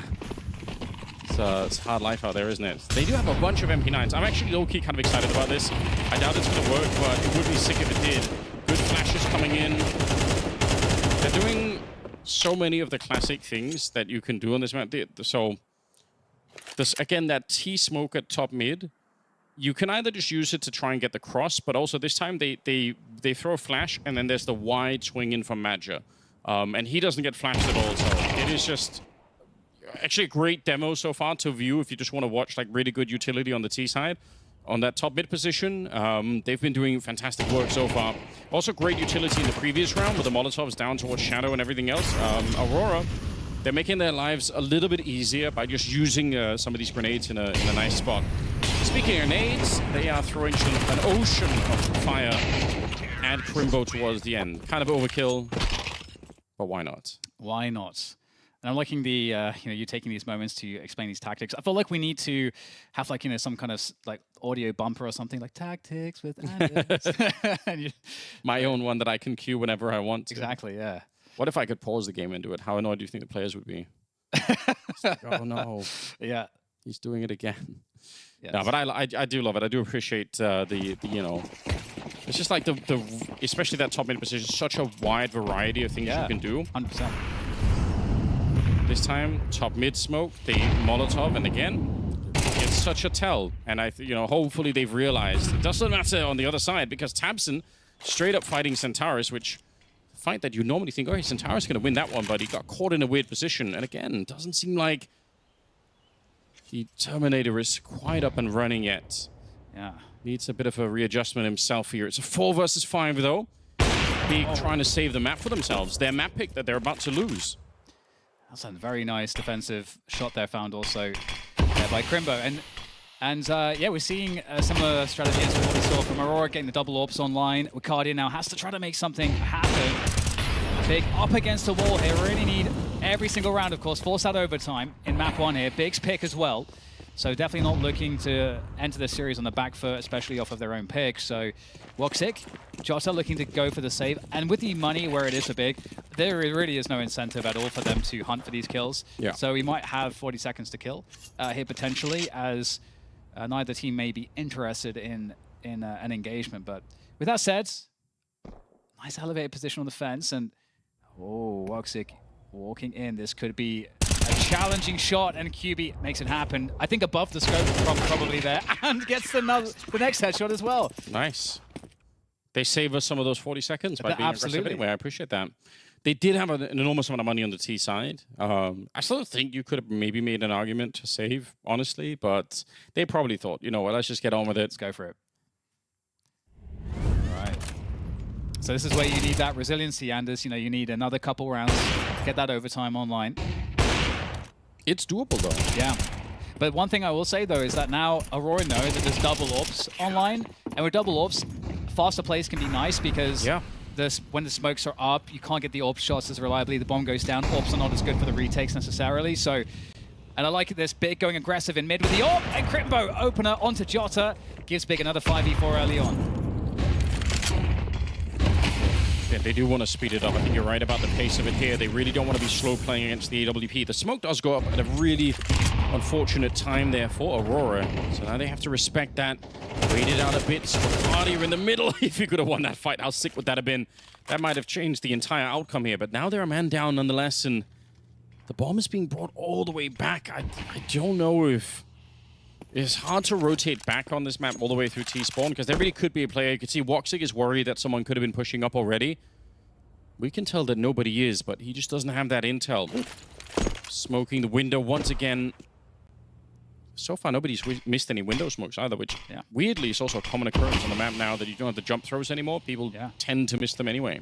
And one of the dangers here with double orbs is that you have to be contacting as Aurora because you need the element of surprise. But that means you can walk into an AWP angle because you're not using utils. So it's very challenging. And JDC here in the jungle, when that smoke goes away, who is going to be revealed first? And imagine with a walkthrough, and now the AWP revealed from Ticket. It is painfully difficult to get into the A site, but they're still making it happen.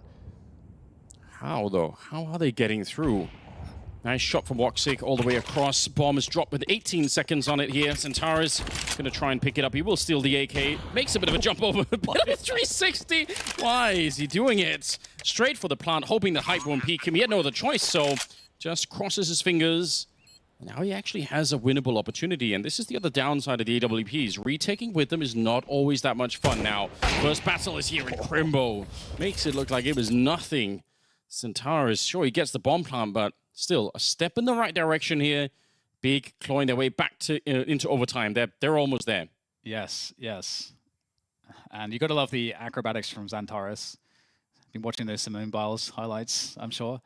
But I mean, maybe there's some logic to it. You know, you like make yourself a little bit more kind of weird to hit potentially. I don't know. But I mean, that's all you can do, Anders. You're in the air. It's like hopeless. It's like you're in that spot where it is once again fate, whether you die or not. You literally have it's out of your hands. After you jump and then you see the AWP, it's out of your hands. You can't do anything. Also, if he had clutched it afterwards, it would have been kind of sick. Very true. Very true. Got to think about the content side of it too. Always in the middle of the clutch.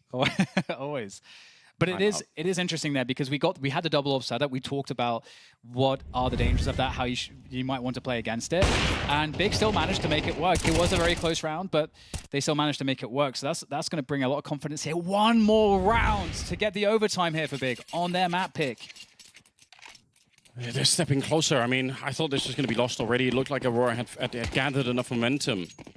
They had enough money to keep buying. So 4 AKs, 1 AWP, and they're going to be throwing it pretty hard towards the A-bomb side. They might as well go for it here. And they must have heard the footsteps on Tamsin. He sees the shadow as well. Oh, this is awkward.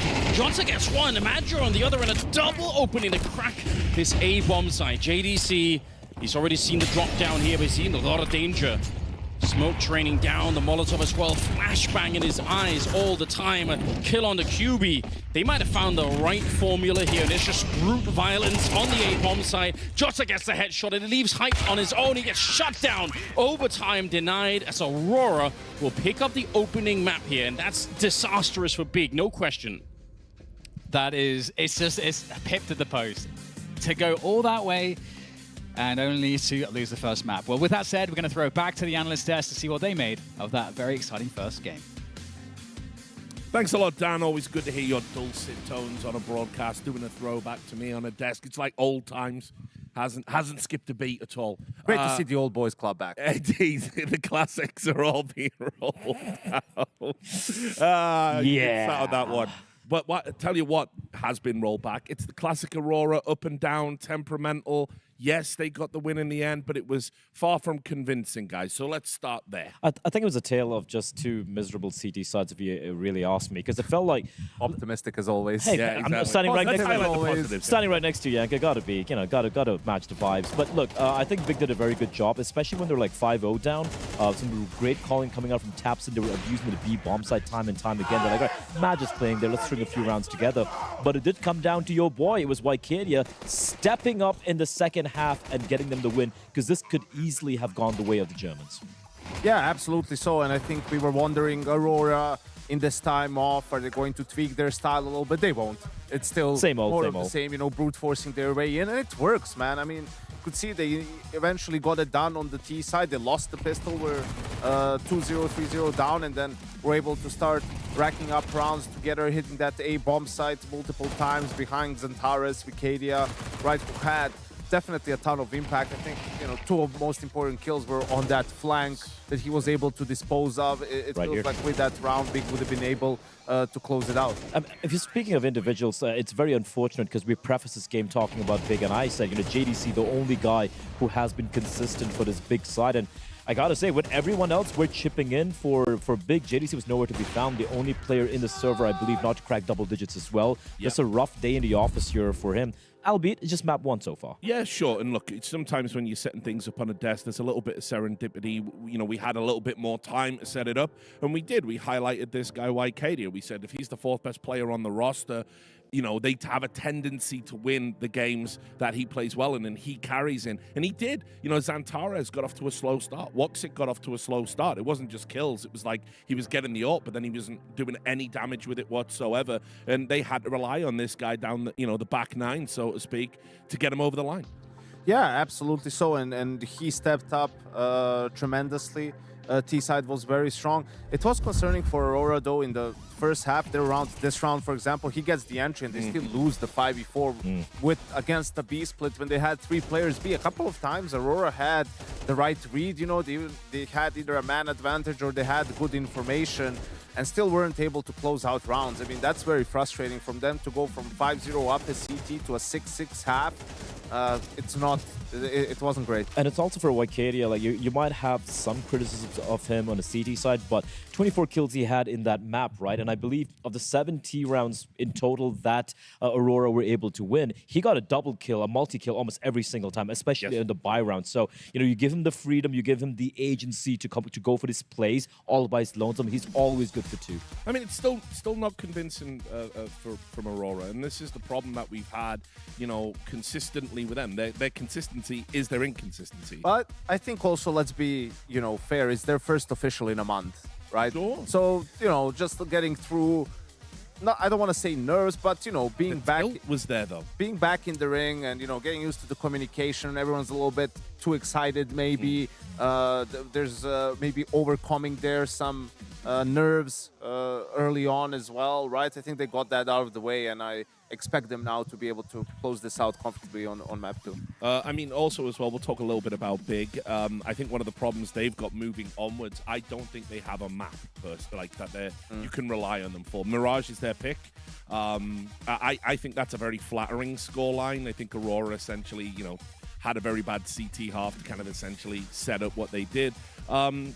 What did you notice was going wrong there, apart from obviously JDC having a bit of a poor performance? I feel the CT side, the reason I started off, you know, this segment saying it was a rough CT side for both the two teams is when it came down to the aggression, when you know the teams are going for this execs, they're getting the mid control, and we've seen the fights being taken by Big. We saw the mid fights from them on the buy rounds and the half buys.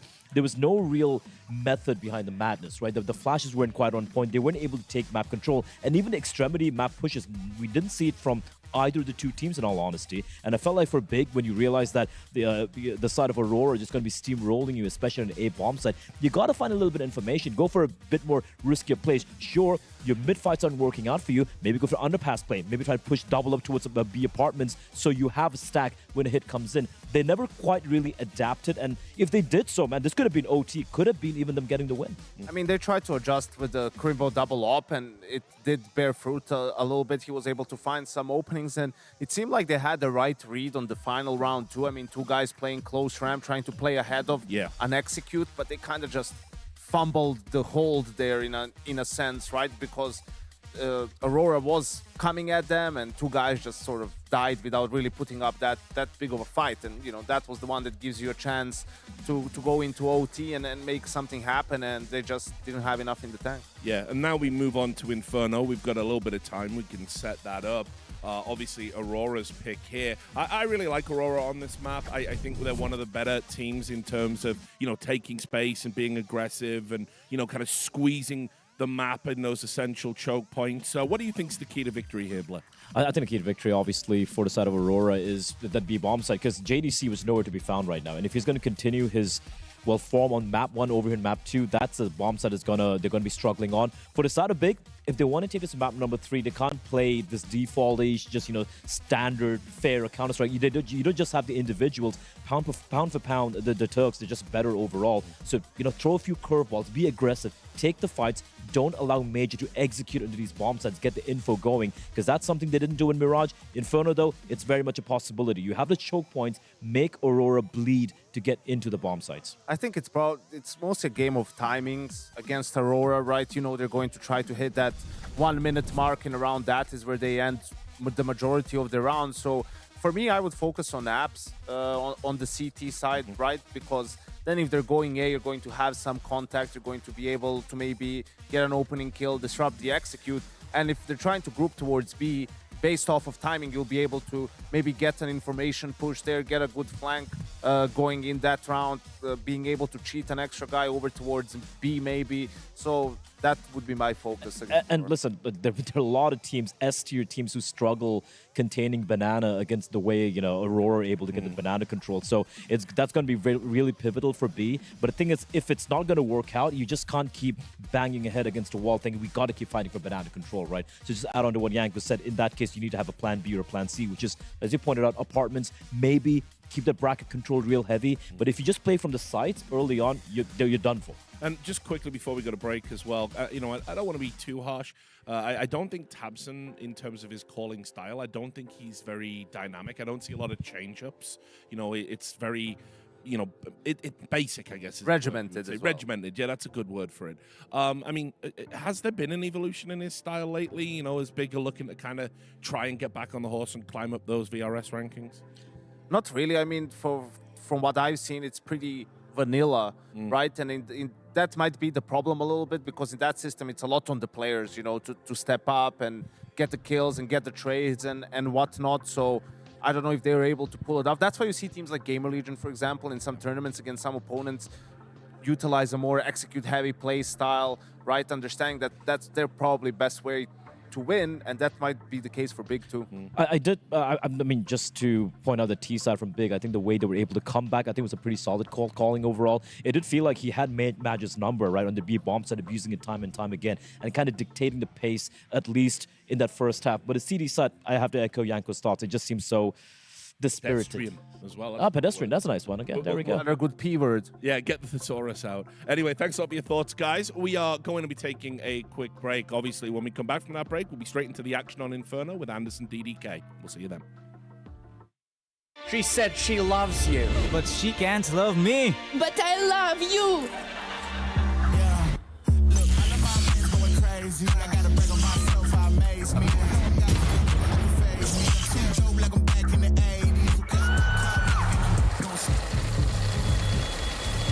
I won't play window anymore. What's going on? Play your role with 1xBet. The human body was built to move. Not trapped at a desk in one singular posture for 12 hours a day. It's time your chair evolved. This is Secret Lab Titan Evo. Ergonomically engineered for you. Gamers, hybrid workers, artists. Backing your every move.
Aurora are back in the building and they're back at events after almost a month off since their last official. And I guess that must feel great for someone who's been at every event this year up until that point. Quarterfinals against Complexity for PGL Bucharest when you were here before. This is a game where everyone had you guys as favorites, and for sure, Complexity were looking better, were leveling up in that. Was that a tough one for you to lose, considering obviously we spoke about the struggles you guys have had just in playoffs overall, but also the fact that this wasn't even an arena playoff? Yeah, so it was just a playoff match in studio and we lost. So it's not only playing in studio or in front of crowd. I think maybe there is a barrier mentally when we was in the playoff, but I think every match that we did in playoff, next by next, is way better, I feel. Obviously, we lost Complexity, but I think Complexity played really well Counter-Strike in this tournament because they did two months boot camps before that, so they came really prepared. But like you told, like in the paper, like we had to win, but we didn't. But it's okay. I think losing is part of the job, and I think we need to learn of that. And this tournament also, like I feel like it's also a very good tournament, and we will do our best today. Yeah, this tournament. How is it in terms of feedback from the Turkish community now? Are we over? Because when I last spoke to you, it was a lot of aggression being thrown your way, a lot of problems being thrown towards you and the team, and that also came into your minds, right? Does it feel like that's kind of gone away now? We back in, like the Turkish guys are behind you? Yeah, to be honest, I use my times on this to be at home to do a stream also, to explain to Turkish fan, like I do a stream, there is 5K like watching, I just explain why we left, why everything happened like this. Yeah. So I use my time to explain to our fans what's happened, because like I told you, the first day was really complicated for them. But now the feedback is way better. And also Aurora is doing a really great job as an organization to help us and help the community, Turkish community. In the social media, everywhere, they just try their best to make them happy. And I think overall, general, it's way better than the first day. Now everyone is behind us. The message is 80% positive. It's never going to be 100%. The first day was 0 positively, like, bro, it was really intense, my Instagram. Yeah. And now it's way better, and I'm happy for that. Yeah, they understand why everything happened like this, and yeah. So, am I right in saying we should expect the full force, full strength Aurora coming into Astana? Hopefully, bro.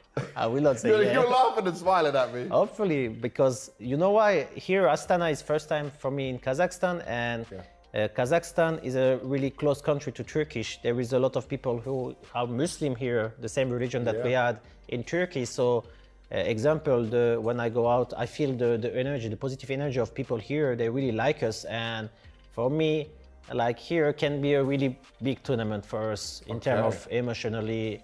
And the arena, I know how big is it, and how Kazakhstan people here, people love Counter-Strike. Big time. I feel that. So the first day I came here, I got a really good energy, like the positive vibe about that, and I think it's a very, very important tournament for us here, and we will do our best to make happy our fan. And looking at the teams that are here again, right? If we say Na'Vi, Spirit, yourselves, MongolZ, they're coming in as some of the clear favourites of a chance to win the tournament.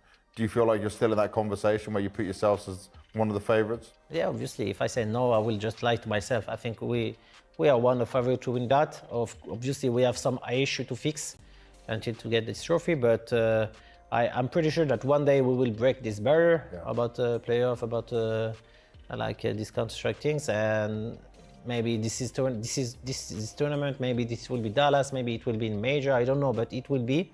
For sure, we work for that, and yeah. You're looking very good, and you're looking rested, which is very important. I'm happy to see you like that, so good luck in the tournament, bro. Thank you, see you guys, thank you.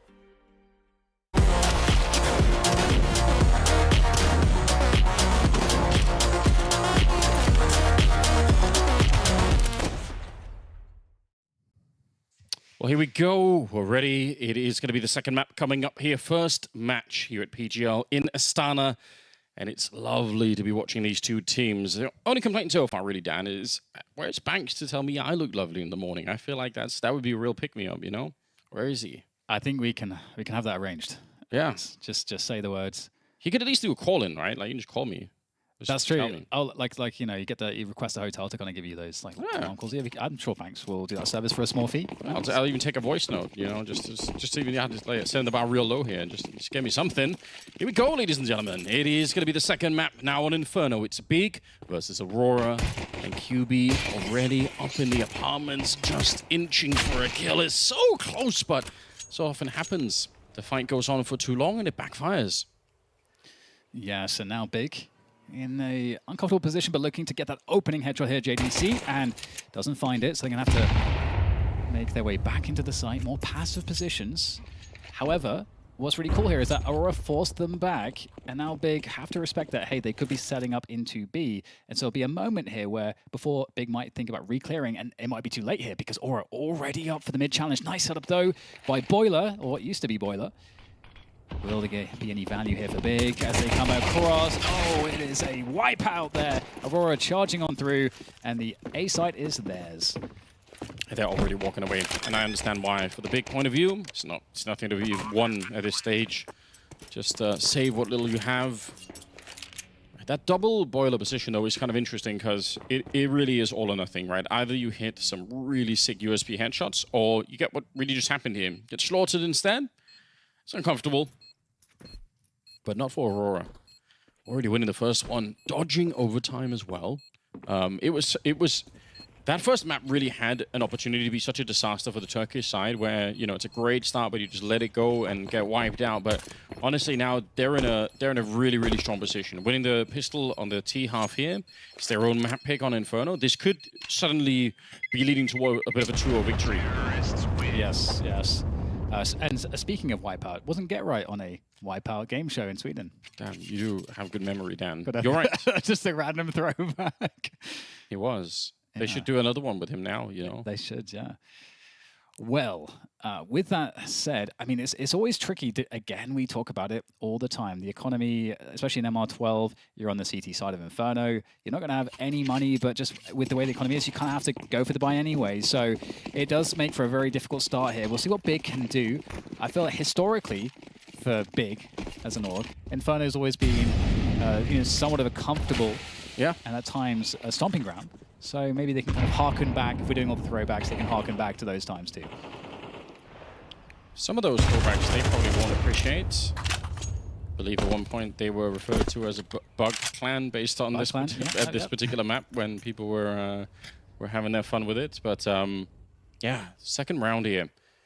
And I do think Big are going to be ready to play. I don't think it's an automatic loss based on the map pick here, but I definitely think Aurora are going to be ready. Obviously, Big banned down Anubis at the start, which I think you could all see coming. And Jota looking for the opening. They've already thrown a couple of flashes here. Now he's just with the Galil. Backup is kind of nearby. Oh, they just don't even see it coming. Great double spray down. And the flash is late there for the CT side. They did throw one eventually, but it was kind of after the whole battle had already been lost. At that point, you're not going to get much out of it. And they know that someone's here, right? They know the flash is thrown by somebody else, so it's not really a hard thing to guess. QB, one good shot with a 5-7. Honestly, I still kind of love this round for Big. I think everything they did kind of was the right idea. Just the timing was a little bit off, and obviously the fact that Jota was that far up, nobody had seen that coming.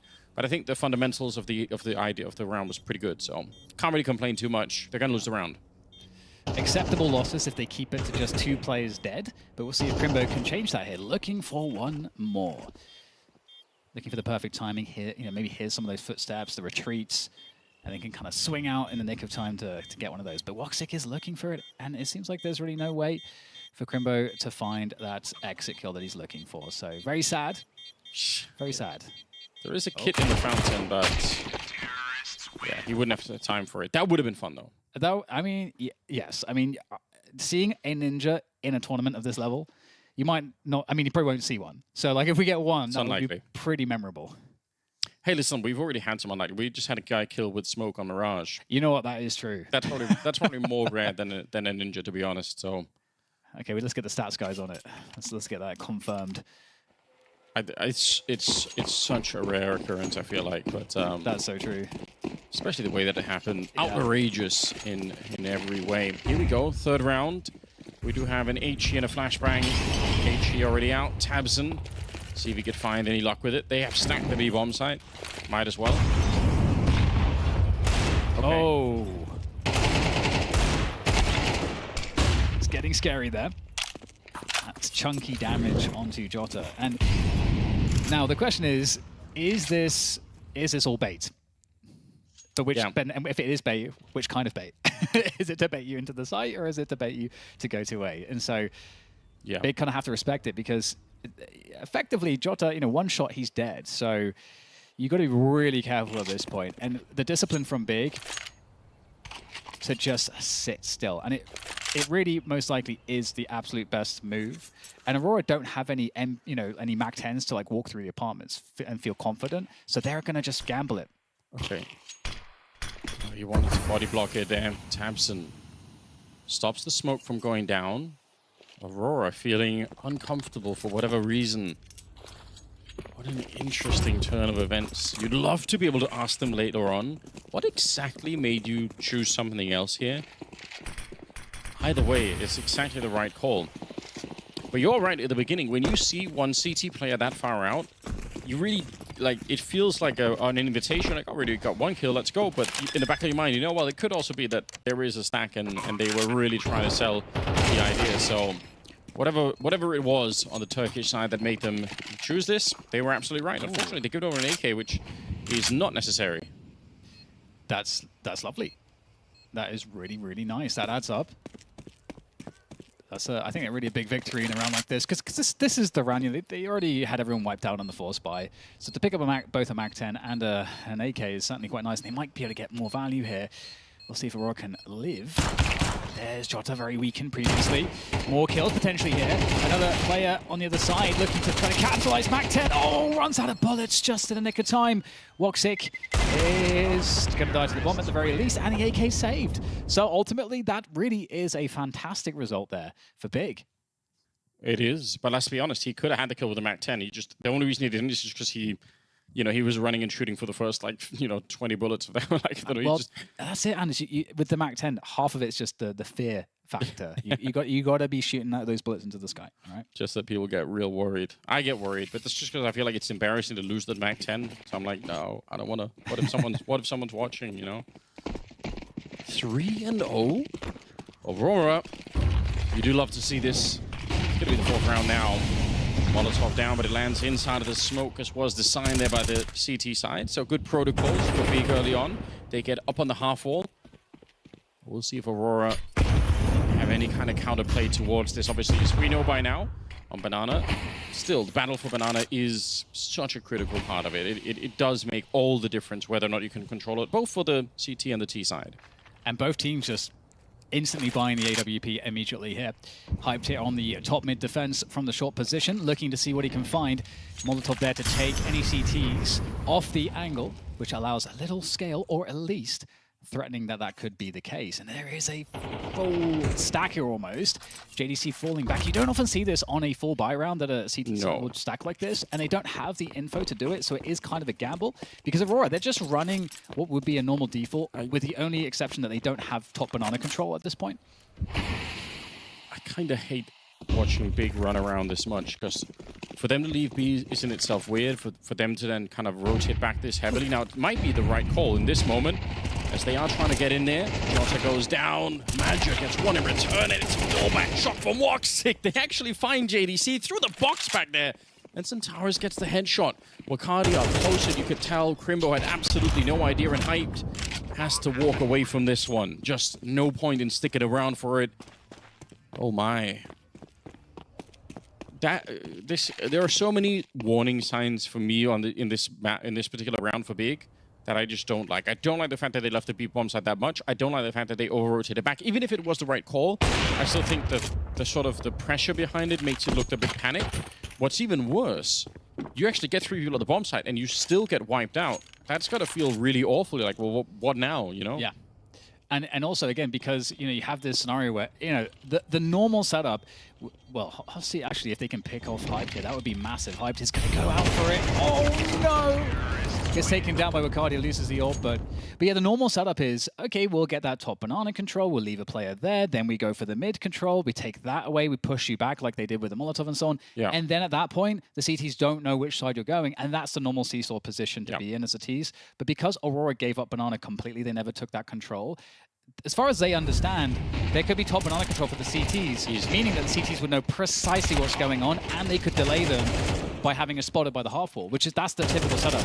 So it's kind of both teams kind of playing it kind of weird in that respect, in terms of the information game. Yeah, Tamsin. Not really feeling it at the moment. Frustration, it's understandable.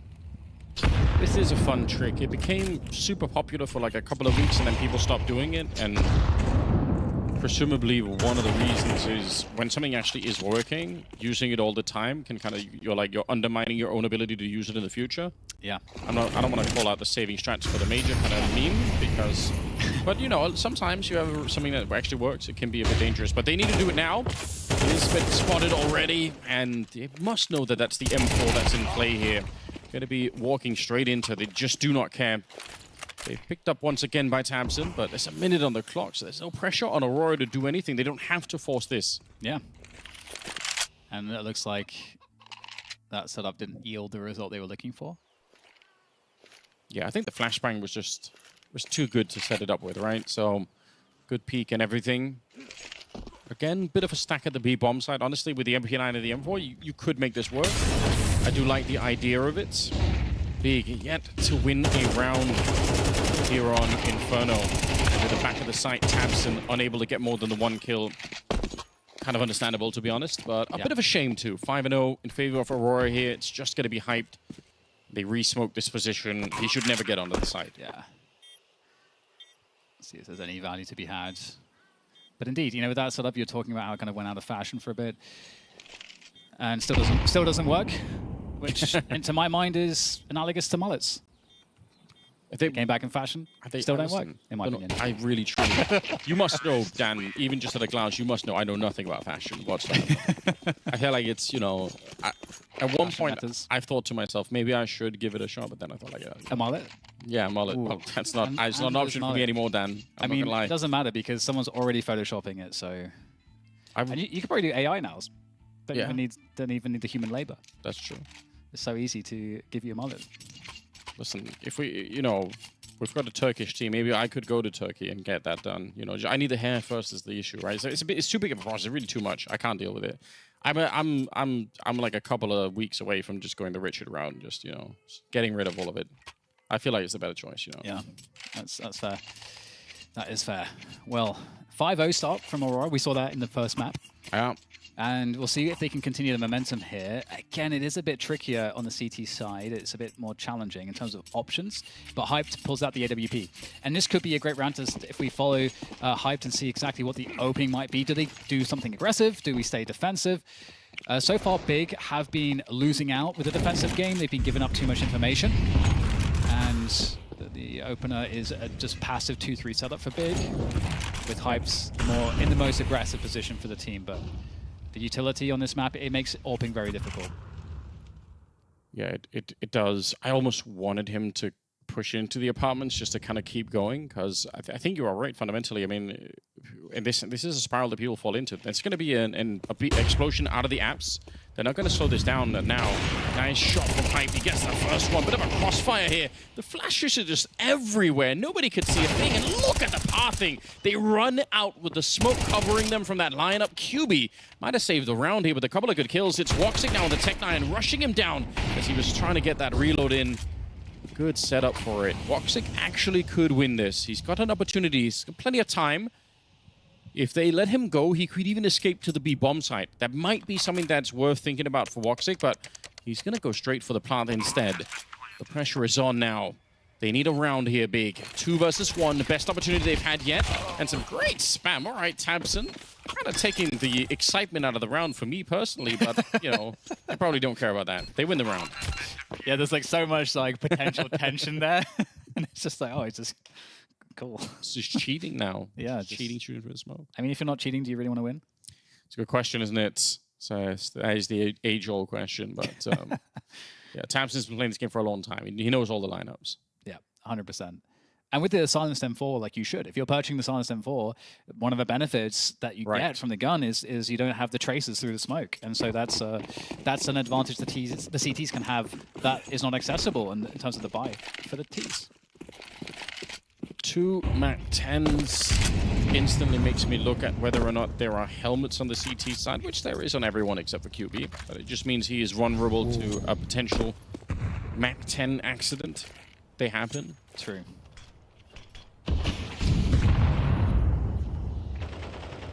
But yeah, the smoke that was set up there in the last round to get down into the pit is really sick. I'd love to see that used more, because they were hugging the wall and running into the pit. And if they'd had, you know, a little bit more luck, if QB hadn't maybe got both those kills, would have been kind of sick to see what they could have done with it. But yeah. And one thing I'll make a note of again here, Anders, is we are still seeing Big opting to play very passive. And the thing, again, with playing passive is there's a lot of gambling, because the only way to not gamble is, or at least not gamble as heavily, is to have some way to get information. Yeah. And so we're seeing a lot of preemptive rotations where there's guessing, like JDC coming back away from B off of, okay, no fast timing towards the B site. Okay, now I'm going to walk towards mid. There's a smoke here, but that smoke could really mean anything. And Aurora have proven that. They are walking up B to set up outside of that while still creating the pressure towards top mid at the same time. Matt just walking through onto into the archway here, so he knows JDC's running back. So now the rest of them are going to freeze on Banana, and they're going to wait for Madja. Oh, JDC crouches back into it. What an awkward moment here. But somehow he's managed to dodge the play so far, and now he's actually looking for it. Did he bait him into it? Why is he looking now? That's so weird. That's such a weird thing for him to peek. Maybe I missed something in this round, but it seemed like he almost wanted to bait him into that by running away and say, like, all right, are you a little bit closer? But obviously, there's no way that he would have, because he turned his back on him. He could have got shot down the first time. Yeah. Madja maybe could have even had the kill there at medium range.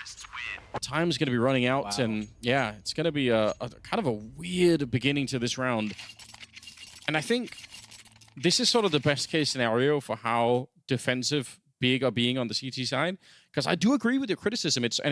There are so many teams that play like this. They just never fight for banana. It's the hardest thing to do well. And Yeah. the downside is you spend utility and then you don't have the utility. And so some teams are not interested in playing that game. But I agree with you. It's intense to watch. Well, I also just feel like it does. I can't find a better word for it, but the one you've already brought up. It's just feel like you're sort of gambling slightly on what's going on. Not necessarily a big fan of it, but see if Big can make it work going into the later rounds. And this time they are a bit more aggressive. You know, they're putting deep pressure on banana. They're up on the half wall, I believe, with Tamsin playing there. Hype missing a shot, but it doesn't matter. He slaughters both of them as they turn their corner. What an absurd way to get into the game. And that's beautiful. That was the aggression you were sort of requesting previously through the apartments with Hyped, and delivers there, rewarded. And Aurora in a spot now where they just need to find either an opening or some kind of damage. Can Imagine force a missed shot here. Has to know that this angle could be posted on by the AWP, and he thinks that Hyped is playing it deeper, maybe towards a graveyard position there, and instead Hyped is up close, not afraid. Another one for Hyped to finish off the round. Beautiful quad kill there for him, and Big. Okay, we talked about the momentum game. It might be coming back into Big's favor. Yeah, you gotta hope so right now. Oh, he's such a personality AWPer, isn't he, Hyped? Like, you can see it when he's going. He was playing pretty decently on Mirage, but we didn't get to see enough of it. This is more what I like. The confidence in that repeak is awesome, because you are in a spot where you probably will die. Yeah. They didn't have anyone going through, getting boosted up on the other side, but that play would normally kill you. But, so, like, love that. Okay. Ooh. Let's go, Tamsin. Goes for a bit of a spray down. It will be 3 for the captain of the team. Yeah. There is another potential positive trade-off to playing like hyper-passive, maybe on the CT side. And now that I think about it, where perhaps the gambling is like, well, if we get it wrong, we get it wrong. We get to at least keep our guns. We don't spend a lot, and so that could be a dynamic too, given how sort of just fragile the CT economy is on this map. So that might be one of the additional justifications for that approach. I mean, you're right. It definitely, especially on a map like Inferno, where the saves are called almost immediately. Yes, nobody's doing it. Yeah, that is definitely true. Timeout called now for Aurora, getting a chance to discuss things as they've suddenly lost a couple of rounds here. It's a very similar playbook from what we saw in the on the first map. You win, and then suddenly, oops, it sort of fades away again. Yes, yes. Which is a bit interesting. And I even have another point about the strategic approach there. Some teams, depending on how they'll be programming their practice, they're not going to be focusing on every map in the pool. They're going to be biasing more time to certain maps. Sure. And I could absolutely see for Big, they could say, okay, well, we know how to play Inferno. We feel like pretty confident playing this style. Yeah. But it puts more pressure on you to win your map. Obviously, they didn't win their map, and that's kind of what most teams, if they are playing, let's say we're going to practice 3 maps like crazy. Yeah. And we're always going to have like one map that we're probably not going to win in the best of 3. So. I mean, I could see that they are playing. It seems like a little bit more of a standard kind of Counter-Strike. It's kind of working for them. Yes. 4-5. I mean, now that they have the money, Hyped's picking up the kill right then and there. Jota going down at the start, and actually wants to move on forward. A little bit of a jump peek here, but he's so far forward. And with the rifle there to pick it up, that could have been such a sick setup for it. If they would have tried to rush down the AWP, they run right into the AK. They are rotating JDC away from the bomb site, though, but that's not necessarily a bad thing. One Molotov on Major to try and basically, burn out one position. I don't think they're going to slow. I think they're going to have to go. They have no flashes either, but this is going to have to be lightning fast for Aurora. And they've got no top mid control. They are completely committed, and Big doing the favor of just, indeed, as you mentioned, floating the player back. All right, we'll see what Big can do here. Another smoke, but Aurora, they're so committed. They just really have to find a way through this, and they have to hit a timing. And they're going to go for it straight through the smoke here. AWP at the back of the site. Good entry there onto Tapsin, and the follow-up from Roxic is there. And now QB, that's a great frag to get, but a 3-3 post plant is certainly going to be favorable for Aurora, but the positioning's not great, Anders. Did QB not see that the first time around? I don't know if he got the kill, but he definitely saw the player planting. He might not have realized what was going on there. 3 versus 3. A little bit of a flash back and forth. A lot of damage as well under the CT side here. And then lining up with a grenade in hand. It's not a good start to the retake whatsoever. JDC and Crimbo in so much trouble, but they fought their way back. How are they getting the kills? JDC is so low on health already. But he's picked it up, and now the bomb's being defused, and it's a kit as well. No time left here for this one. Centaurus gets the one, but they will still lose the round. Yeah, look at how excited that makes them, and I can understand why. That is such a high-pressure round, pretty much all the way through. The fact that they even got onto the site to begin with is kind of impressive. They shouldn't probably have been able to do that as easily. Yeah. And the opening there from Aurora is kind of interesting because they go like a mega fast pace to top banana. And that's really good at punishing teams that are trying to fight for top banana because you hit such a fast timing. Yeah. But because Big have been playing generally quite passive, that's where that gambling style actually kind of pays off a little bit. Oh, Hype now going for that half-wall peak, staying in position with the AWP. Why is he doing that? he falls off now, but yeah, he's looking for it. You know, he's looking for that quick no-scope if he can get it, but deep banana smoke, the first time we've seen that. So the question is, how do Aurora respond to the deep banana smoke? And Big making the typical rotation off the stack 4A. Yeah, the 4-1 split here is super common, especially when you got the AWP in play over at B. You might as well try and do this. Although Aurora have been hitting that B-bomb side quite a bit, so a lot on the shoulders of Hype here. I love the aggression in the middle. If you're going to have 4 players here, why not at least do something other than just waiting around and taking out Woxic? And again, Aurora, they probably just need to speed this up. Just throw some grenades quick. Don't spend time setting this up. He's going to push in front of it, but won't be able to hit the shot. I do like the decision-making here for the Turkish side. No delay. You've already lost the top mid position. Just go for this one. The bomb's going to be planted here, and they have a really good opportunity. No shot being wall-banged through this time, even if a lot of damage has already been dished out. Jota and Madja very low on health, but the bomb is planted now, and it's going to get interesting. Crimbo does have the only smoke, I think, but he's coming in from Banana, which is normally maybe the spot you'd consider smoking. Has to find a good timing here. Crimbo, I think, is so key. His teammates now have to distract the players on site, but they are losing these fights too quickly.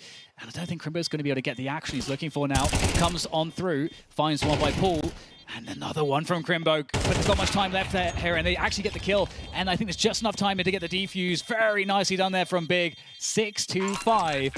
And, I mean, again, I feel like that was another round where Big are really playing on the nice edge, Anders. They really are. Because they kind of gave up. Because normally if you're playing 4-1, you at least have someone a bit deeper so he can spot the push coming, drop a smoke, fall back. But they played in the site, so it's a guaranteed a retake on the bomb site. So it's risky stuff here from Big, but it's working out for them. The retakes is so good. It's normally one of the hardest things to do on this map. I mean, it's why people don't even try to do it at all, but somehow Big have found a way to get the job done, and now they're flexing a little bit. Now they're showing a little bit more personality. I do love this. It's Crimbo pushed down with an AK, missed opportunity, but Centaurus, I mean, he is still ready, and you saw him with the B-bombs on the last round getting those headshots, so really nice to see him fired up. He's going to get traded out nonetheless by Hyped on the other side, who is still here. Gun barrel showing, but it doesn't matter. I thought they were trying to trick out the shot there, but Cardia just strafes straight into it, ends up going down, and QB in another tricky position that you might not expect. You might not think this is going to happen. Hyped, again, he's taking some massive risks. Could have had the kill. The refrag being attempted. It's Woxic to get them back in the round, and JDC alone in the clutch across the map. They're going to smoke it off here. Aurora, they would love just one more round. I actually think they need one more round. I think 7-5 would be such a fantastic opening half here for Big. Yeah, and especially after losing their map. We'll see if JDC can find that 7-5. Dipping into the site, HE at all analysis position. Smoke there for some coverage across the site. One player graveyard though, and it's spotted, but a little bit too late. Jota able to get the kill, and that's the 6-6 as Aurora tie us up going into the second half. Just not a bad round to win right at the end here. But again, that felt like it was on a knife's edge. There were so many awkward fights really throughout the entire first half where it just felt like everyone had an opportunity to do more. I guess we cut it around down the middle. We can't really, complain too much. It means it's a still an open map in that sense. So I don't hate it, but I do feel like Aurora had such an opportunity to start to run away with more than this. Yeah. That was true on Mirage, and still they managed to come back and actually win the map in regulation. I'm sure they're looking to do the same thing here, but I'm a bit worried. I feel like 6 rounds CT side of Inferno. I mean, I feel like there's a chance Big could come into the second half and play really well. tabseN is a good caller on this map. Yeah, I feel like the T side will be easier for them, for sure. I mean, just the fact that the way that they were playing the CT side, to me, it does suggest that it's not necessarily a map that they focus on a huge amount. And because again, like you were saying, a lot of these rounds felt quite awkward because Big weren't really trying to win the early game. They were trying to sort of play that gambling style and just see kind of, okay, we're going to rely on more on these retakes. HOTU was in some great spots there with the AWP, to take some of those aggressions. What's Demon Chicken doing? You know what? That's a nightmare. Got to protect the chicken sound. It's got to get those egg prices down. Not that one. I'm killing that one no matter what. Oh, okay. Once it starts looking at me with the demon eyes, I'm out. There's a lot. I can handle a lot. The powers you could get from consuming the demon egg. That might be worth a gamble. You're not wrong. I feel like you're a person that likes to ingest strange substances, so. Yeah, well, you know what? Kind of surprised. Haven't got that far yet into it. But now that you say it, though, you've actually almost convinced me that. I didn't take a lot. I can feel, demon eggs. All right. Demon Anders. Let's go. Nice. It's not a demon egg, but a HE. Yeah, it definitely feels demonic. Big, getting chunked down before they make their way forward. Now, there's 2 flashbangs with the dualies. The timing has to be pretty much exquisite for this to work out. And you can see Magius, he's already sort of thinking about it. I don't know what it was for Centaurus that made him walk back, but now they brought in another set of pistols, so quite a lot on this site already. Magius not going to try and block the smoke. Instead, setting up one and then a second flash, and it's a little bit off on the timing. Like I said, it had to be perfect. Now it's down to the mechanics alone. Centaurus gets one. Oh, he's so disgusting. A double kill for him. The accuracy, it couldn't have been better there. Magius, unfortunately, the same could not be set for him. He's going to get hunted down at the back of the site. And suddenly 3 versus 3. The bomb not yet planted. They want some more safety. They want some more space, but that's also risky. It might cost them a lot here. Woxic gets a shot on a QB and 2 versus 2. Oh, still no space. Where do they plant? They have to. There's no choice. There's no time here. The plant does come through, and this is an opportunity now. But Woxic is 1 bullet from death. Jota, absolutely the player to make it happen here. Once Woxic needs to bait. Oh, another head is popped. Jota making his way forward. Woxic goes down. The human shield is out of the picture now. Jota, can he make another clean headshot onto tabseN? Backside, looking to get the money delivered to the team in space. tabseN gets it done. Beautiful there, and Big. They put the problems onto Aurora. That's so nicely played. tabseN just getting the info, noticing where the other player is, eventually getting the shot. There's a very tricky 1v1. I thought Centaurus did enough here. This kill is just... couldn't really get any better, but unfortunately, he needed some backup. Burst fire kill in the back, so kind of a rare moment. But there he is. Truly, he is the savior of German Counter-Strike. he's done it all. Also, for my money, he's got the most German name imaginable. Johannes, just sounds... Yeah, that's true. Yeah, you could... No, got nothing. I was going to make a joke about Johannesburg, but I didn't know how to make it work, so I'm just going to throw that one in the bin. But there's a lot of danger in this round here. It's not guaranteed for sure for Big as they make their way through apartments. The bomb actually in mid, so there is the opportunity, if they discover a stack, to go away from it. And the stack all the numbers there, on short. This is dangerous. It's super dangerous. I'm so worried for Big right now. So many MP9s on the other side already doing a bit of damage. The timing is sick, though. Oh, they've absolutely crunched it. There was a moment there where it looked like they were going to screw that up completely, but the fact that they managed to get the mid portion of that push in just at the right time, it just obliterated the whole thing. So, Great news. Going to be an 8-6 scoreline here. By the way, just for anyone that's not noticing, HYPE is 19-9. He's just so far away from everybody else at the moment. So, whatever happens here on the map, from my money, it feels like it's going to go to a third map. Yeah. And a lot of the credit is going to have to go to HYPE just from how he's been playing so far.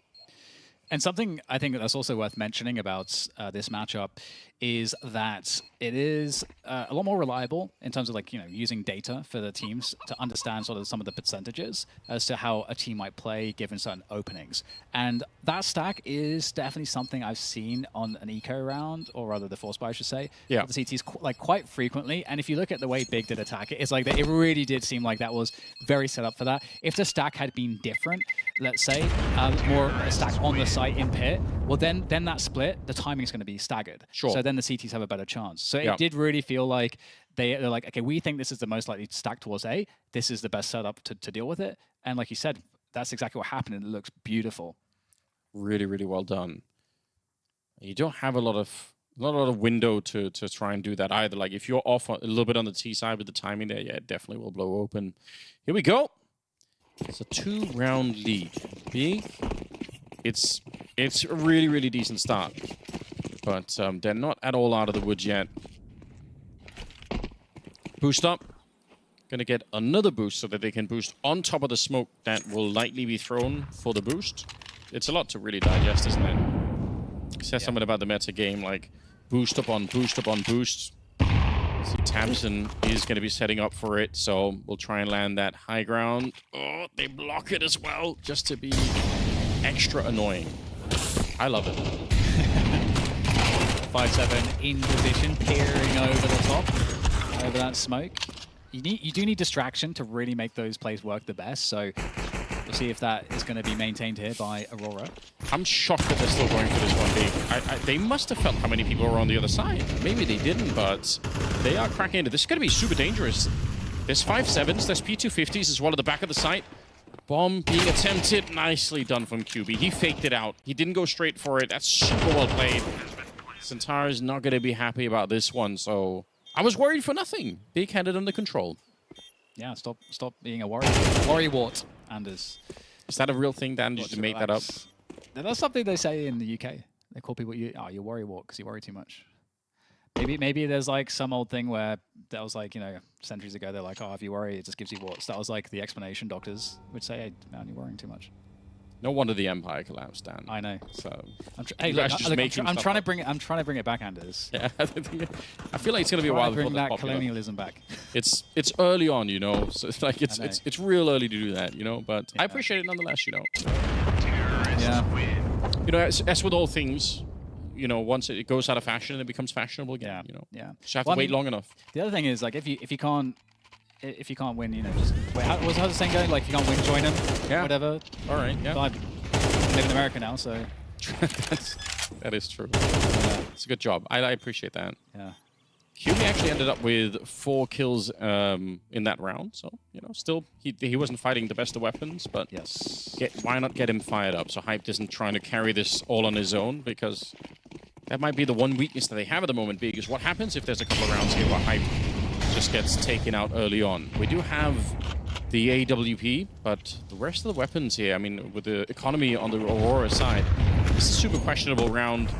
They're going to be lacking a lot of the utility too. Trying to get into the round with a bit of a trick early on, but not succeeding. Okay, JDC picking up the weapon with low health. Yes.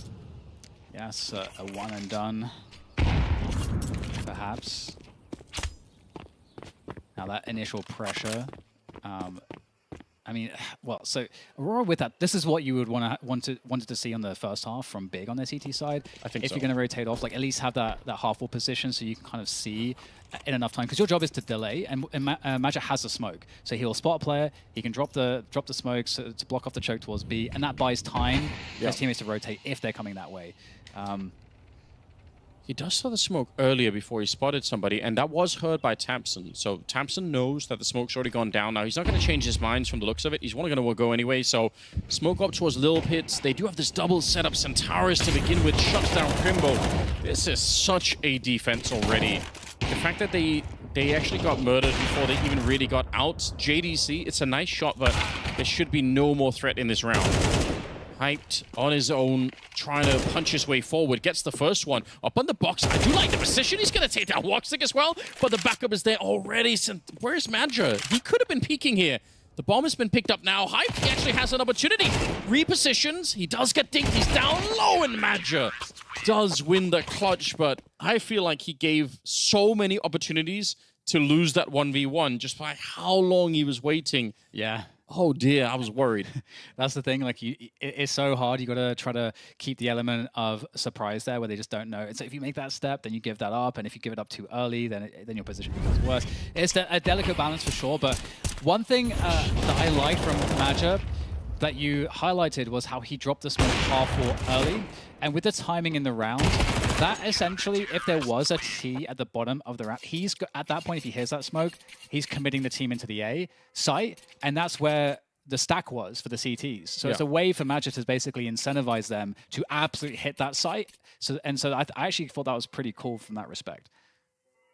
It worked out absolutely beautifully for them in that sense, and I think they could have made their way out onto A, but the fact that Centaurus had that first shot through the smoke, I mean, we didn't really see that the first go around, but on the replay you could see he was just tapping away through the smoke, and otherwise, who knows what they could have done big if they hadn't lost the player that early on. It was kind of close towards the end.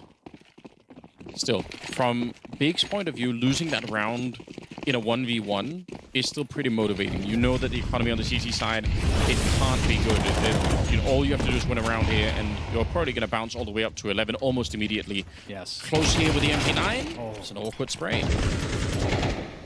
That's not a good loss for them to take, because Big were in a spot also where there is a world where they need to consider challenging this banana smoke, because you have to figure out what do the CTs do behind this, and you have to threaten the CTs that you will disrespect the smoke. Otherwise, they can get free control there, and basically do this, where they just rotate everybody off, and if you hit a timing now, then Woxic could be in some trouble. So we'll see if they go for that. They do show themselves. Woxic misses the shot, and now the AWP has been discovered, and they start to make their way to mid. Yeah, they're just going to try and speed it up behind, but they are running into the stack here. A bit of a crossfire on with the MP9, absolutely chewing them up. Madger gets the last one there. It couldn't have been better. 3 in this round. He clutched the last one. He's had a miserable Inferno. He's only, after all of this, he's up to 7 kills. So it tells you something about how flat his performance has been. But he is one of those leaders that every once in a while, he just steps up and takes over a game. It's obviously not what you want out of a team like Aurora. You don't really want to see Madger ever at the top of the scoreboard, even though that does happen sometimes. But just individually, it's nice to see that he's having a couple of rounds here. And that was a straight reaction, like you said, to the AWP being over on Banana. Yeah, and we'll see how the dynamic changes here. And it's a fast pace, a change up in aggression. Aurora going very deep. That is lethal there. Obviously, this is really nice against pistols sometimes, because you send out the MP9, you farm the money, and you can kind of just make a round feel way less stressful. So that's what they've done. The round's already over. The round is over, Anders. You know what? I like these kind of rounds. Get them out the way. We don't. I understand why the T's sometimes end up playing it slowly for these rounds, but it's not fun to watch. Yeah. And it puts us into a really exciting portion of the map, because we're 9-9. Both teams have a CT size a little bit better, of course, but overall it's like kind of that scenario where the momentum could really happen at the right time for one of these two teams. Yeah, there's a big opportunity. Hyped up to 22. He's still just so far ahead of everybody else in the server. It's going to get shut down, though. The boost up, they tried this earlier, if you remember, and it didn't really work out last time, but this time they defeat the champion there on the German side. Oof. This is rough now, Anders, because if you're the T side, you kind of have to find a way to convince the CTs to not have 3 on B, essentially. But if you're Big, you've lost a player, so you're also feeling like you don't necessarily have the resources to now go into take over mid without potentially losing another player. Then you're potentially 3v5. So you have a really hard decision. Oh my god, and look at the nades. They're expecting them to just commit and be setting up for a set piece, and they went all that wrong. That's the 3rd grenade that lands in that position. It's such crazy utility. we're in an aging Counter-Strike where the HEs don't really do a lot of physical damage anymore because they're just used to blow open smokes with half the time. And that's obviously because it's sick to be able to do that, but this is one of those times where just the damage alone works. Oh, Ardia trying to go for the flank, and actually Crimbo was watching, but he was also sleeping. Yeah. I'm thinking to myself though, and it's like, you're a 5v3. Why is the flank happening? You're giving them the one way out. But hey, it works out. So we can say it's a great play. Yeah, we can agree. I think it's also an interesting play. Obviously, it would have presented a risk maybe if you'd have died, but also it takes away a lot of the confidence for Big. It's basically saying, we're right back in this game. If you're Aurora, that's the message that you're sending here. We've got boosts in the middle with the AWP. We've got triple nades on Banana. Yeah. You didn't even get to play this round. If you're Big, it's you got killed in the middle, and then you went on Banana and just got blown up. And also, I don't know exactly what the stats are, but I feel like the correlation between losing a player early on the T side of this map and going B is so high. It's such a common call to say, all right, 4 and 5, let's just go B. Like, it happens all the time. 100%. And again, it's one of those things where it's harder to take the mid control if you lose an opening pick like that. Yeah. So a lot of teams sometimes, if they're worried about like losing that dynamic on Banana, that's why they take top mid first, and then they do a later timing on Banana. That can be a little bit of a safer approach. It has its own risks because then it gives the CTs deeper Banana control, and if the CTs realize that and take that, then you have different problems. So you kind of have problems no matter what, and this is like the levels to the skill of an Inferno team on the CT side, and that's why it's so interesting to watch these dynamics and how teams mitigate these potential problems, because there are quite a lot. Speaking of HEs, they've left them on the ground. Yeah. Now they're juggling them on over. Great work. Personally, wouldn't feel too good about juggling around the HEs like that, even if normally you have to pull the pin. I just don't know if I'd trust that with my life. Yep. Wakadia goes down. He's not too explosives. Straight bullets to take him out of the round. Very, very important here. Big. They already know what it's like to lose the momentum and lose the map. You know, right at the end, I really thought they had overtime on that opening on Mirage. Yeah, and it really felt the same here. It felt the same way in terms of where they were at, but now the vacuum of confidence.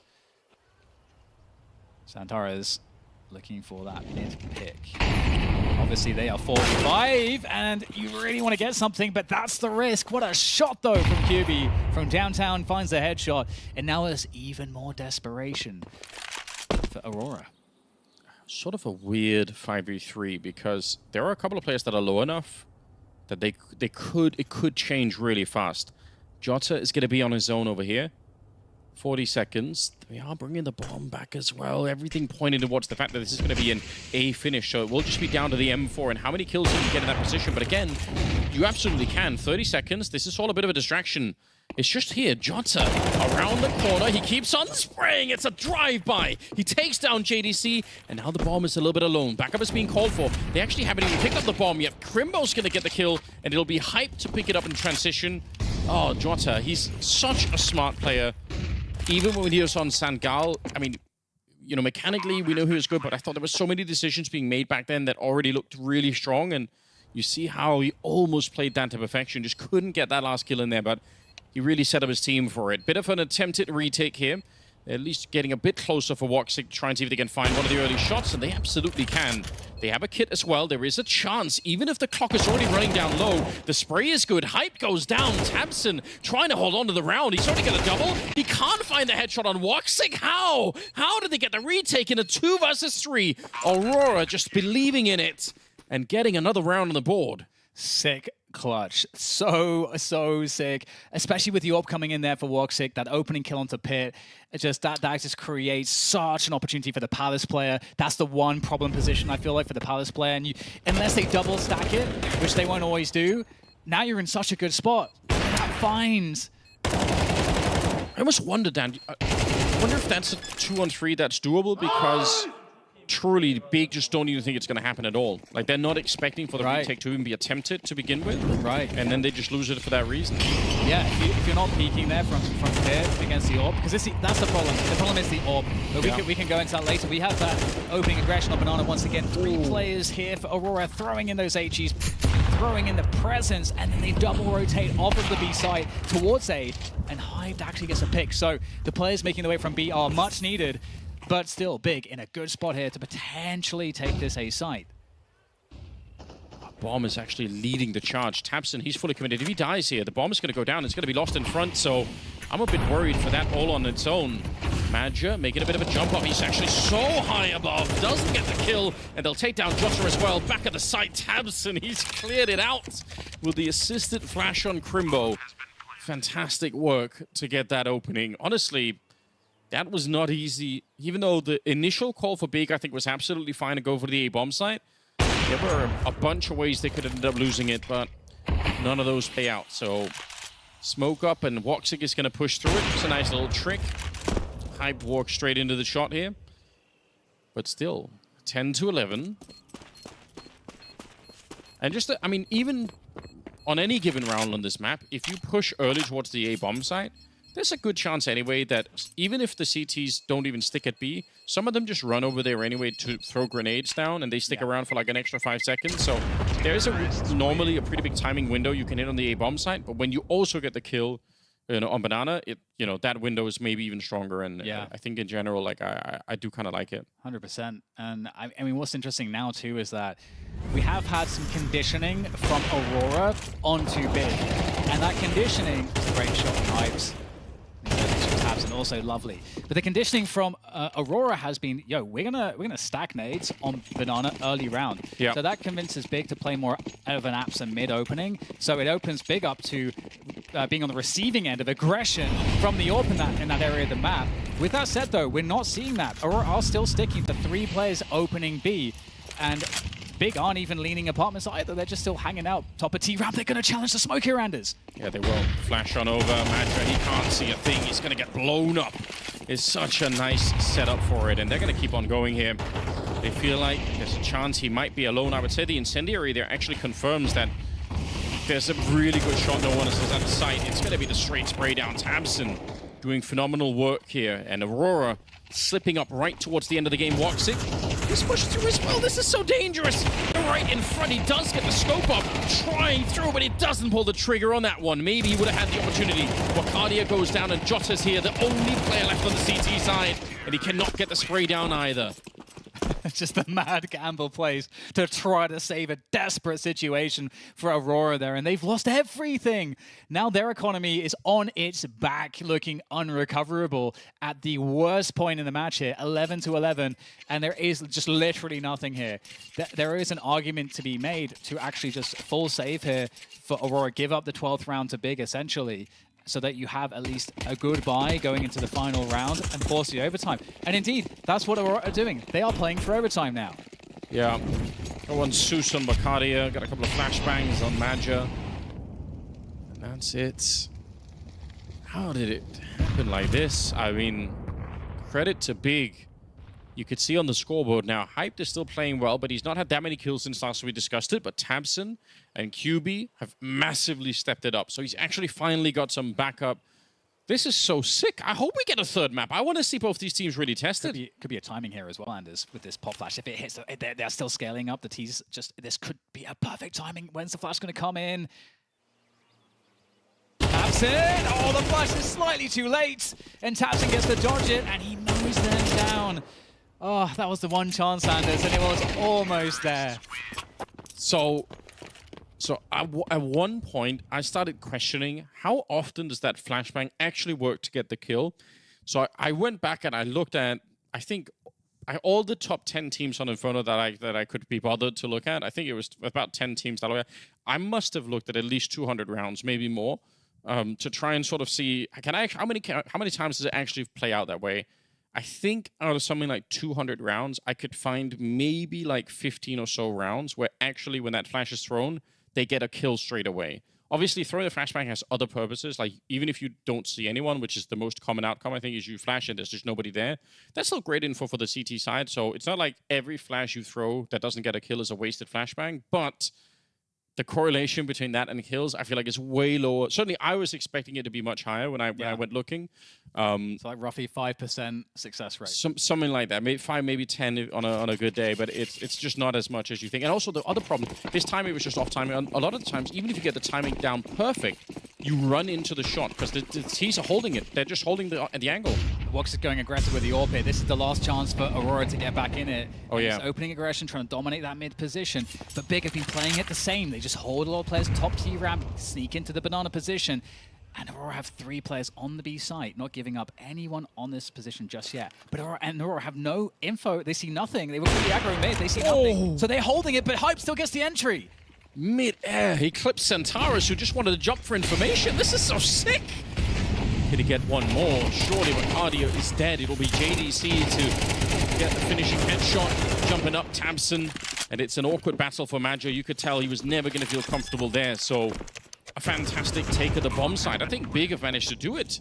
They're in a position to win this. Woxic and Jota, I don't even know what the T side would have to do to throw this one away. They would have to make some disastrous mistakes. This is the weapon to do it with, though. There has to be impeccable discipline from Big not to peek the AWP. It's the one way you lose this round, is give Woxic peeks, force them to go deep into the crossfire, and at this point, okay, well, Hyped, he doesn't care, Anders, and they're going to lock it in, 13-11. Big coming back on Inferno after giving up their pick on Mirage. And indeed, we're going to 3. That is really, really well played. And Hyped, obviously, I think he ends at 28 kills. So fantastic stuff for German Counter-Strike. We do love it. The panel is ready to break it all down for us, too. Oh, they're not ready yet. We're waiting on Richard, I've heard. And Somebody's I know talking in the background. that you control reality, but sometimes you gotta. Even I can't make Richard run faster. Exactly. You know, I do try. I believe they finally pushed him onto the stage.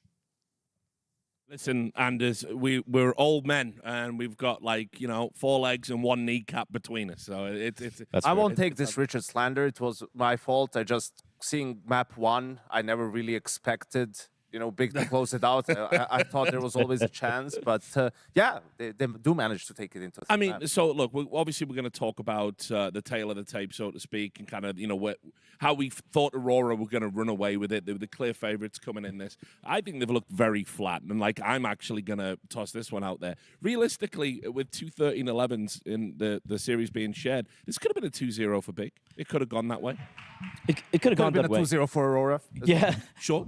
Listen, I'm still. That's to be expected. I'm still gonna just say, for the side of Big, we've been talking about the break thing. That's how we came into this matchup, as to how Aurora, they've had a month off without playing any CS, and we can clearly see there are signs of a little bit of ring rust, right? A couple of the individuals, even the calling, I think, has been a little bit uninspired. And for the side of Big, despite their trials and tribulations in the past 1 month, not making it a major and everything, they haven't grinding it out, right? Flying in all the way from Mongolia, where they played the finals against Heroic. They've had the reps going in, so credit where it's due. What happened in those finals? Well, it didn't quite work out for them, but let's not talk about that. We'll talk about it later on. But this game came down to the final few rounds. A couple of small little slip-ups from the side of Aurora, and Tapson, he was roaring, was standing right behind him. He was just marshalling his troops and got them over the finishing line. Yeah, they did great in those last few rounds, just managing the chaos, right? Like, they would get the entry, and then they would speed up the round, trying to capitalize on the opening. But, a lot of stuff starts happening in rounds like that. You're trying to speed, like here with the smokes and whatnot, and he was just shouting out orders, Whoa, wait for this, wait for the smoke, hold, guys gonna push, get the trade, keep holding, they're gonna keep coming, all that sort of stuff. So they showed some good poise under pressure there in the end, and were able to close out Inferno. I think, yeah, we can talk about this guy, top of the scoreboard. That's all analysts really do. We just look at the scoreboard, guys. You all know that at home. But I mean, look, this big number good, Richard. Yeah, big number good. Hyped. This is one of the biggest numbers and best performances I've seen him put out on a map. Obviously, one of the more kind of inexperienced players that they're trying to bet in. It's always tough when you're the AWPer as well. A lot of scrutiny. But this was a monster performance from him. Yeah, I mean, comparatively, obviously, on the T side, you know, he struggled a little bit, obviously, as being the AWPer and whatnot. But the CT side, he was getting, you can clearly take a look over there, getting a kill almost every single round, finding massive impact. And also, he does live up to his name a bit, right? We're talking about how Tapson's the one micromanaging every little move, every little maneuver for the side of Big. But you can clearly see he is kind of bringing the hype as well, Richard. Yeah, I mean, look, some of these shots, though, as well, are crisp. He didn't just do it all with the AWP. It was just that they managed to get themselves into a good position where more often than not he had it. And there's also one round, I believe it's round number 20, where they head over to the A bomb side, and there's like 4 CTs lying in wait from the side of Aurora. And it was hyped with the AWP opening up the kill, gets the first kill towards, I think it was, yeah, right here, gets the kill over there. And these are some combat opping coming out from him. And that round was the backbreaker for Aurora. I'll add as well, though, of course, in a lot of these highlights, you can see it's not like he's having a particularly hard time. He is just getting the peak and, you know, killing. They're not pressuring him with utility and that kind of thing. Yeah, a little bit of that. It's also down to, you know, him positioning himself well, right? And knowing where to go. I think we also talked about apartments, you know, in the pregame. He had a big round there. It was actually funny because he misses the first shot and then goes, re-peeks close saps and gets a call at. Like, that was the sort of the turning point a little bit for Big in that first half. But yeah, absolutely dominant. I mean, 7 opening kills, 2 on top of everything else, 7 of 8 in opening duels. Just tremendous amount of impact for Hyped on this map. Yeah, good for him. So look, we can take a look at some of the individual rounds, some of the moments from the game that we feel important. We've got round 8, I think you wanted. Yeah, this is the one I said about Hyped, right? Like, you can see them, they're going for that aggressive app setup. His teammate gets tagged in apartments, right? They're just spotting towards Banana, and he misses it. He goes back for it and actually finds 2, and that was huge. He ends up getting a 4K in this round. It was one of those rounds in the first half as Big was going on a streak. They were 5-0 down. You can see after this they were 5-3, and it really felt like with this round they had all the momentum on their side. I can tell you, having watched a lot of Big, that's not how that usually goes. He misses that shot, he re-peaks and gets domed immediately, and now they're, you know, a man down. But that's the way the cookie kind of gets crushed sometimes, Richard. And look, here's the thing. World of being an AWP. And the thing with that game, and considering how close it was, 13-11, we alluded to round number, I think the scoreline was 11-9, when the T side gets a 3K on the A bomb side, and this round as well a 4K. So considering how close the game it was, you need these moments from some of your players, especially when you're primary op, as we have this round again.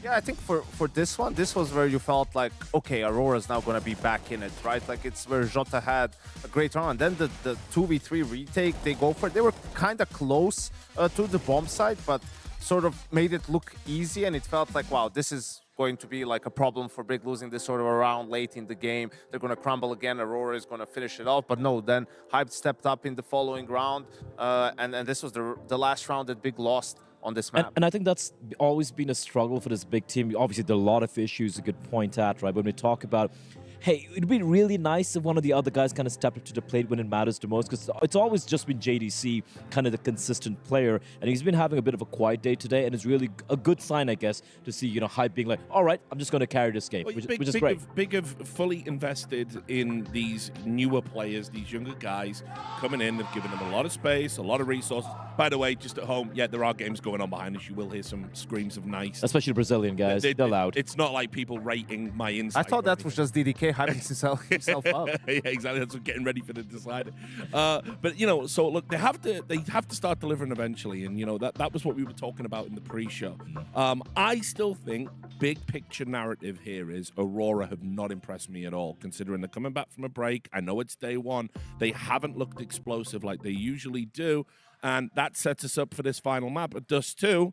If they look the same on this, I think we get an upset right out the gate. It's true. It has been a little bit disappointing, and even more so when you look at just the tilt, the frustration. You can hear it, you can see it happen. And for Big, they had a pretty good game plan, you know, on their CT side. Like, they were hitting the right stacks even when they wouldn't win some rounds. So they feel like they have a really good read on them. And for Big, I know people tuning in will be like, what, Big on Dust 2? Like, they're sick. They're, you know, not now, not anymore. Map. Yeah, Not that ain't been true really for a like while. in recent times, right? But this is a map that should suit Aurora really well, right?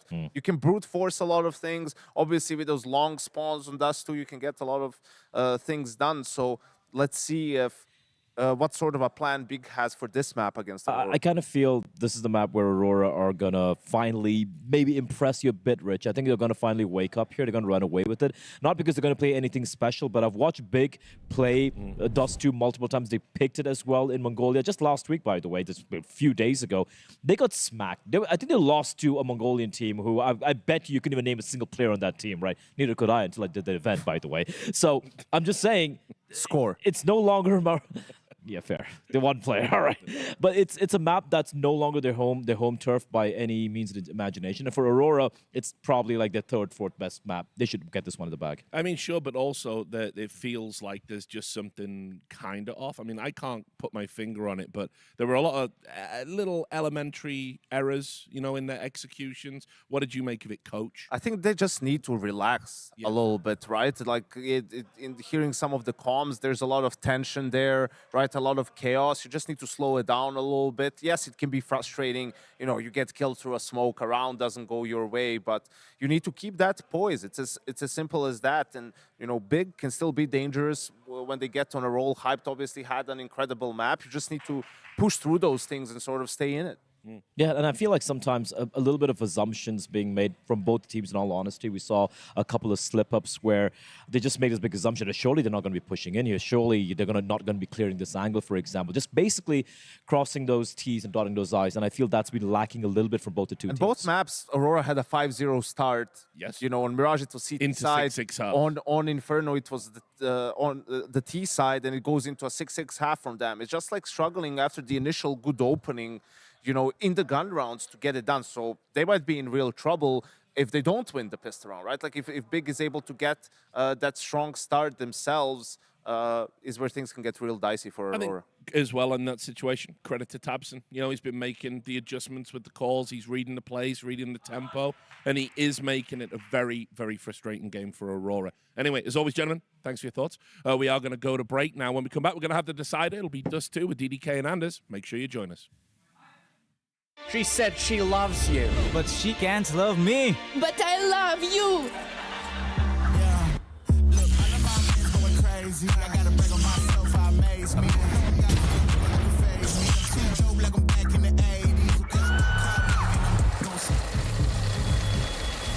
I won't play window anymore. What's going on? Play your role.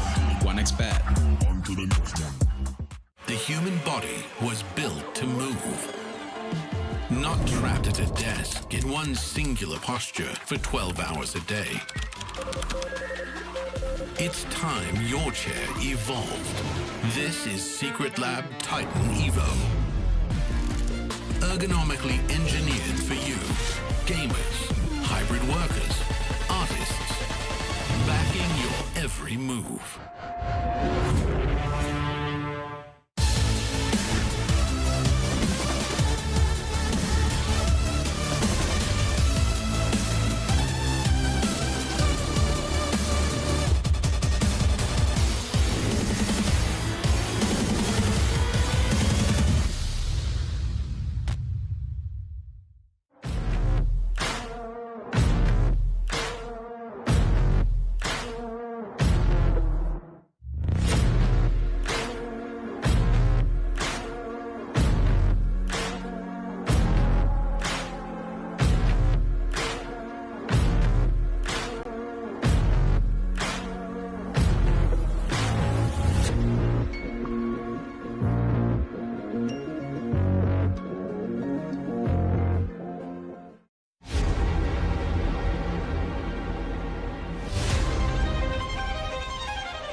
Damn, that intro always makes me feel super sick about everything. It's making me excited, Dan.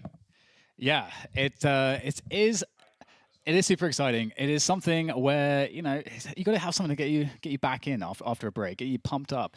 And we should be pumped up because we're going into Dust 2 between these two sides to decide the winner of this series going all the way.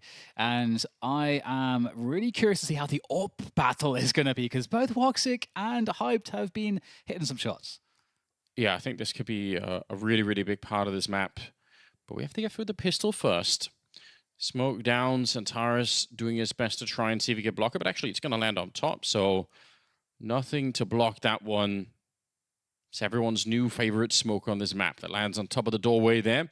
They are going to be going out long, so Major will be there. He's got some backup in Jota, but still not easy for Major. He has to stay alive for a couple of seconds before the backup can really play itself out. He's in the pit, and they are getting drawn closer. USP's at range. They know the danger. I don't know if they know for sure that Major's down there, but they're certainly trying to look for it here. It's a bit of an awkward beginning. Major, he's not even fired the gun yet. Here we go. Shooting him in the back. All he gets is the one kill, but it's a very nice setup. Aurora, absolutely ready for this one and big. They didn't even get into the long fight, really. I mean, getting on a long is not the hard part. It's getting up to the A-bomb side. Yeah, that's definitely the battle. I had no idea. Beginning, yeah, I mean, got the silencer on there as well, so it's perfect. What a perfect setup. And Aurora start off with that money. MP9s on deck for 3 players. That allows Vicaria to just have a little peek into the lower dark position before deciding to leave once again. And I mean, it's so hard to get anything done here on the T side. You don't have any weapons for range. Got Xantaras looking for the lower dark timing. Where do you go? What do you do if you're big? And it has to be all on that one deal, right? So you're hoping that Crimbo can have some sort of a breakthrough, and that's probably what it is. Although Aurora smartly are playing it very far back. So Cardia, sick of waiting. Spot out at least the one kill here. Yeah, he's so not worried about this. Hasn't actually reloaded yet, which is, I guess, an interesting choice. 13 bullets. He's pushing into them and will ultimately get taken down. Probably not necessary. Could have played it more defensively, but if they can make up for it here, it's not going to be the end of the world. But moves on forward. That's an M4 going down. I really don't like this. Okay, so they've given up the M4 and an MP9. Here comes the flank top mid. Tapping away. M4 can be sent from QB onto a healthier player potentially, but they're going to keep it for now. There's the Xbox jump up punished. 4 HP. It's like we will have things going back as they should, but suddenly an interesting choice. I felt like a lot of players there for Aurora just going solo mode, because you have the 2 M4s. You feel like, okay, you're playing those at range. MP9s can hold the close positions, and then they can't be challenged. Even if this works out for them, I still don't like it. It just makes me uncomfortable to watch.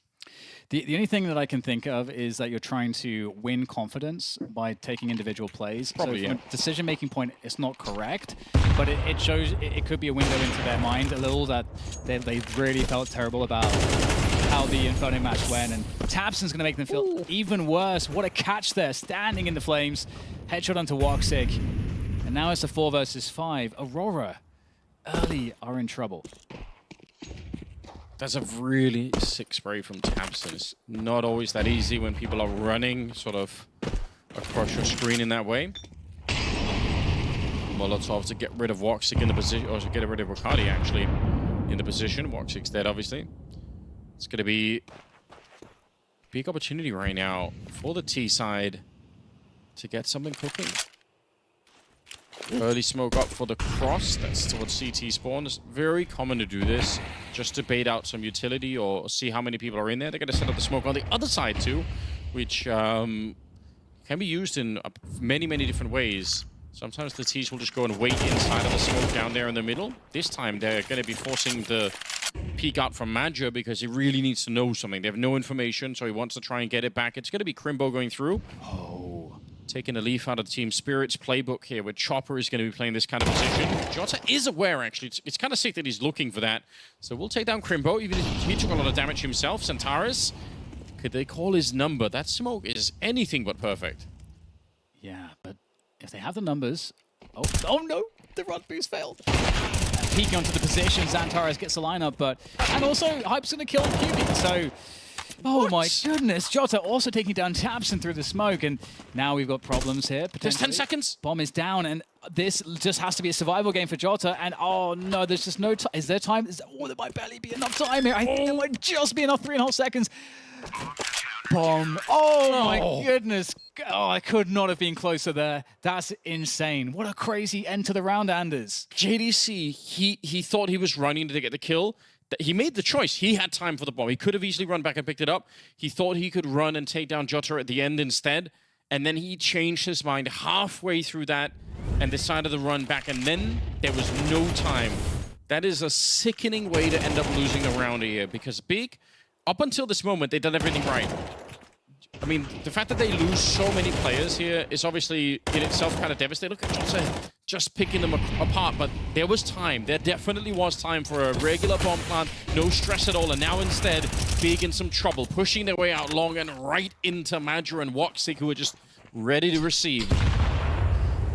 The only positive, I suppose, is that Big are at least accruing the round loss bonus, so they will have a very nice buy going into the next round. But yeah, for both sides, it's felt like a very messy start on Dust 2 here. And we'll see which team is able to kind of find a more stable footing as the rounds progress. And Jota's in a great position to maximize the weapon advantage that he currently has. Just about not losing too many rifles here. If you lose the MP9, I don't really care about that. Just don't give over anything else to the Big side. This is such a brutal start for the T's. So Cardia sneaking around the middle. He's not really had the most explosive start to the map for himself. Could see he's throwing out some bullets. Okay, all right. It's a bit of style at the end. You can appreciate that. Nobody dies on the CT side either. This is looking really, really good at the moment. And it's just especially, I think, in the context of the fact that they're playing on the CT side, which I think sometimes can be kind of difficult. You end up with the same position, really, that you do on Inferno a lot, which is you need to take bigger risks to try and find information on Dust 2, and it can backfire a lot. And if you do have bad economy, you've got like almost no options that are remotely good. But now the orbs are coming out. We talked about how the Woxic versus Hyped battle could be a defining feature of this matchup. And there we go. All right, on cue, Woxic taking down Hyped. He was looking for that. He was. And that was a trick by Hyped, right? He gets the kill, he takes the kill when he's on the right-hand side, then he goes back to T-spawn, relocates to try and play on the left side instead, hoping that Woxic wouldn't be aware. The fact that he is aware, that's something you could only do with a preparation. That's something you do when you know, all right, I've seen him do this trick before, I'm going to be ready. That's really interesting. An AWPer knows the moves of the other AWPer, the mind games, giving it a decisive early edge here to Aurora. And now, Aurora, they have 3 players on A, so definitely able to deal with anything there. I mean, it's just a catch-all setup, 2B, 3A. Mid's somewhat vulnerable, but you got that player advantage, so you're not really too worried about that. And it's on Big to try to find another opening or another opportunity at one. And this is it. Tabson picks up the AWP, taking matters into his own hand. Definitely a very good player on that. AWP, the flash coming in, and the MP9 from Arcadia is absolutely sublime. And now it's a 5v2 for Aurora. Flashbang thrown from Jota inside of the B-bomb site. Could not have been better. Woxic in position. They haven't lost a single player yet here, Aurora. They had a flawless round in the last one. Now they've stolen another AWP. So now technically double opening on the CT side. Crimbo, 0 kills on him. Not that anybody else on the Big side has really anything to boast about. And he's going to try and live out the round. It's a super dangerous position to do that in, by the way. If he dies after the clock has run out, then obviously won't get the loss bonus. But yeah, slightly repositions. Sick with the MP9 kill. The flashbang there, it'd be fun to see from their point of view. I don't think they have any chance of dodging that one. Yeah. And I like how you mentioned, like, nothing to boast about with the the top like fragger having like 3 or 4 kills. And it just reminds me of like that type of toxicity that you run into in like ranked where one player's like just talking down to you because he's got like 3 frags and you have like 1 or something, and I'm like, bro, it's like 2 rounds have happened. Like, what are you talking about? Yeah, it's also as if though being higher on the scoreboard anyway excuses like a really big mistake that someone's made. It's like, why are you talking to me? Like, of course, like, because you still made a mistake. Like, that's why. That's why. Yeah, this is pretty overwhelming. This flash just ruins them. Nothing left to fight for.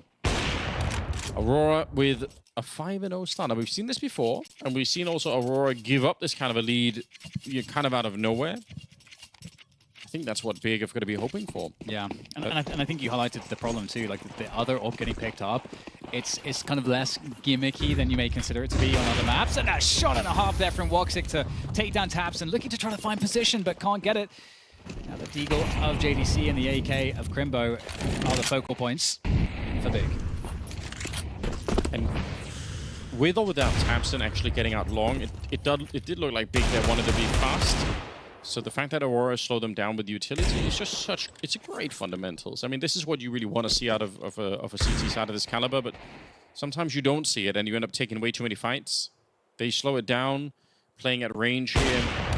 That's a fight the AWP should be winning every time. They can't even scale off of the missed shot because there's too much distance and there's no util. So like, okay, yeah, we actually can't go here, so I'm going to bet out the op shot and I'm going to peace out. But they're going to reroute to Upper Dark. It's an interesting reposition as well for Arcadia. Goes up on the scaffolding. So again, he's just trying to keep it a little bit hidden exactly where he is. There will be one deeper Molotov. Oh, but now that Arcadia is here too, it's just not going to get any easier. Takes away a lot of the attention. AK still there on Jota, just crouched down, ready for them. It's a nice good kill there. Arcadia still in a little bit of trouble. Some pressure is coming on. He's got the Tech 9 out, trying to duck and dive around and running out of bullets on the other side. I think it was JDC, which means QB. Against the world, 28 seconds, trying to get another Deagle headshot in. It's not going to be allowed for. Aurora picking up the round, no problem. They will save the 2 AKs because those are the ones they cannot rebuy. So that does make sense. 6-0 in their favor. Yeah, no, with Cardia on the AWP again. So I think an interesting thing that Big can maybe take from that round is that, hey, Cardia is going to be playing that AWP on the B site. Does quite a few whiffs there. Quite a few whiffs, so that might be a potential target. If they were to try to explode either through a B-split or just from Upper Dark, they may actually be in a spot to overwhelm. And honestly, anyway, doing a B-split against an AWP is typically like a really nice thing to be able to do because you can typically get quite close to the B-bomb site through middle. So it's a likely thing, I would say, anyway, just having a bit of a read on that. The problem is, for them to do a B-split, they need some control. Madger's pushed up very far. But really what they need is catwalk and mid control. Yes. That cat control is that's the ticket. That's the Dust 2T fundamentals. Get that cat control around the 1 minute mark. You've got enough time to start seesawing the CTs. They don't know precisely what you're doing. You can drop into mid. You can push to the A site. That's where you get all the control. You could see that Aurora are also thinking about a potential B-split. And they're actually going to turn that 3-man stack at B into, or wanted to be a little bit more offensive. Madger is thinking about this. QB's been holding this for, oh my god, he's going to be so mad. I'm actually mad on his behalf. Yeah, I totally agree. And now they're being forced into the B-split. And again, that 3-man stack, they get the kill on Bacardia, and they're going to think that's it. They're going to think, all right, there's only 1 player left on the B-bomb site. Let's go for it. But that is not the case. Still 2 here, 35 seconds. The crossfire with Centaurus being inside of the site. This could still work for Aurora.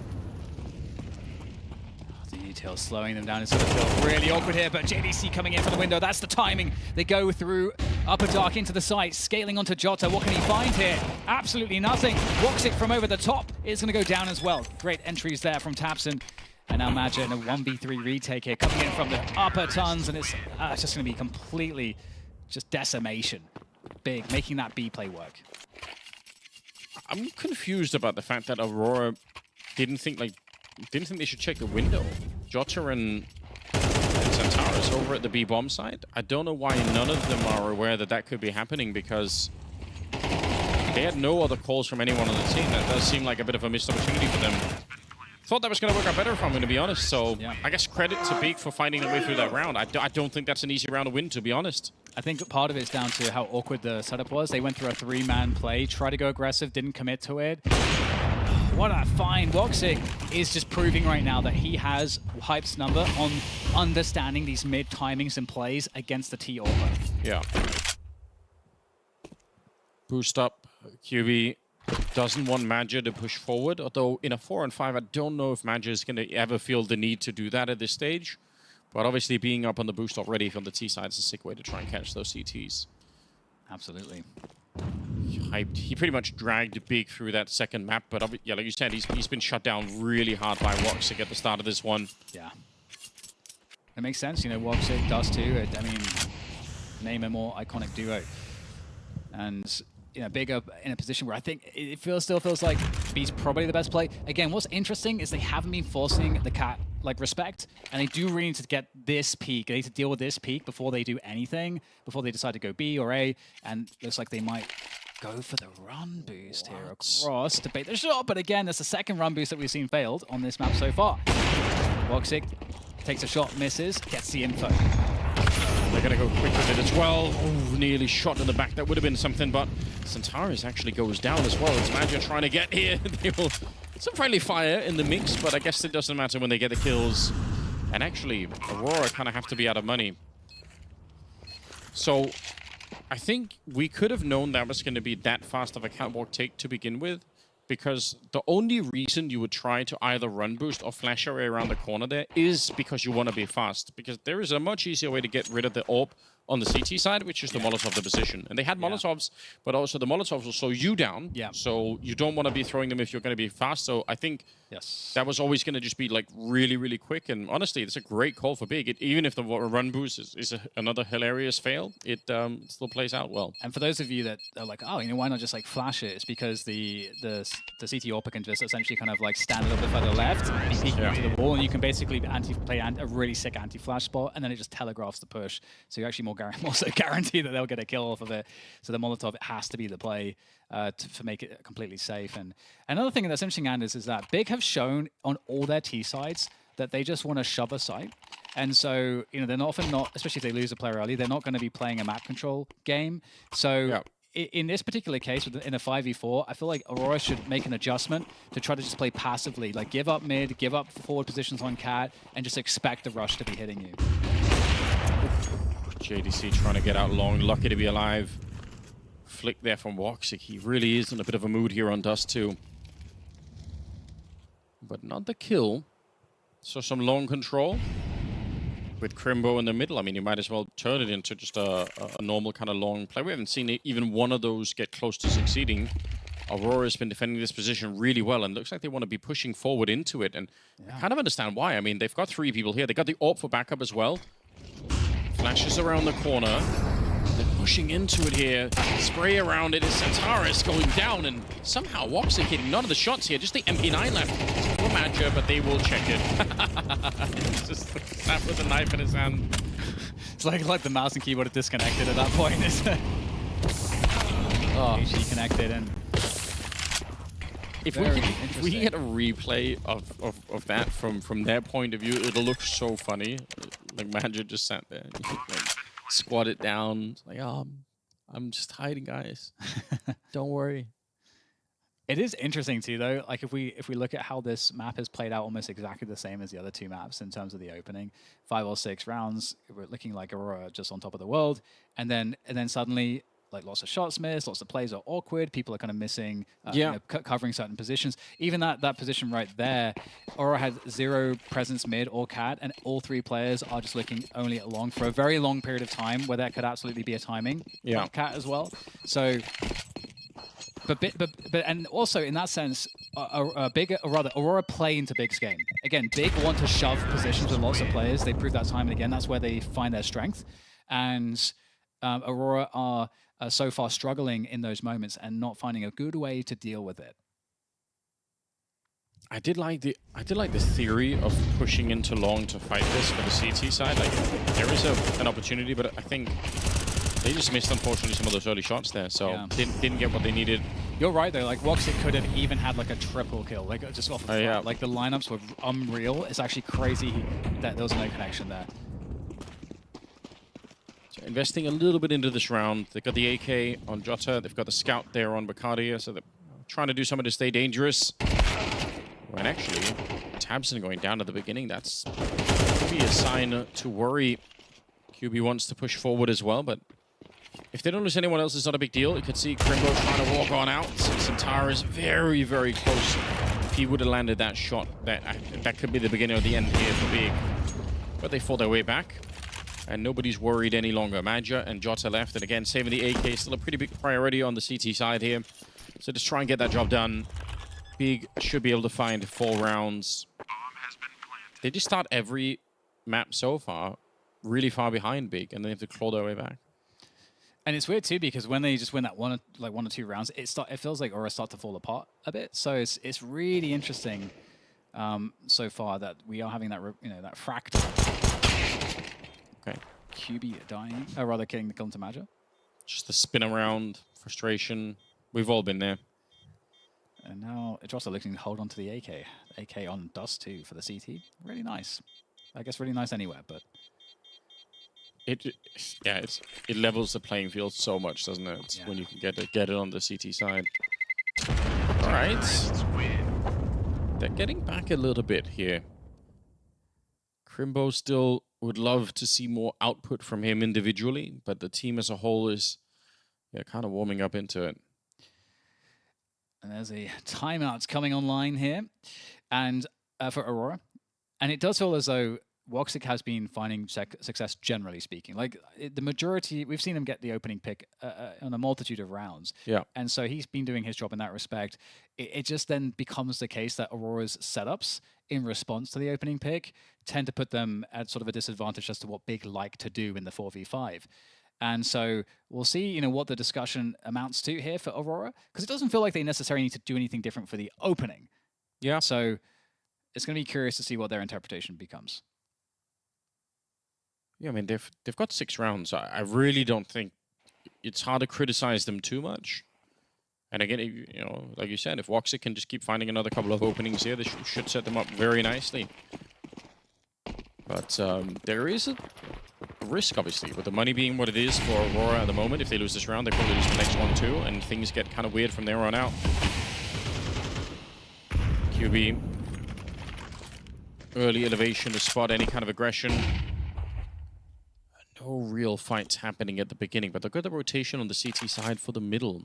They've already got 2 people towards B now, 2 in middle. They are very, very sure that this is going to be some sort of aggression coming out towards that B bomb side eventually. Smoke up, and grenade just goes a little bit too far, which doesn't give Centaurus the information that he would have wanted.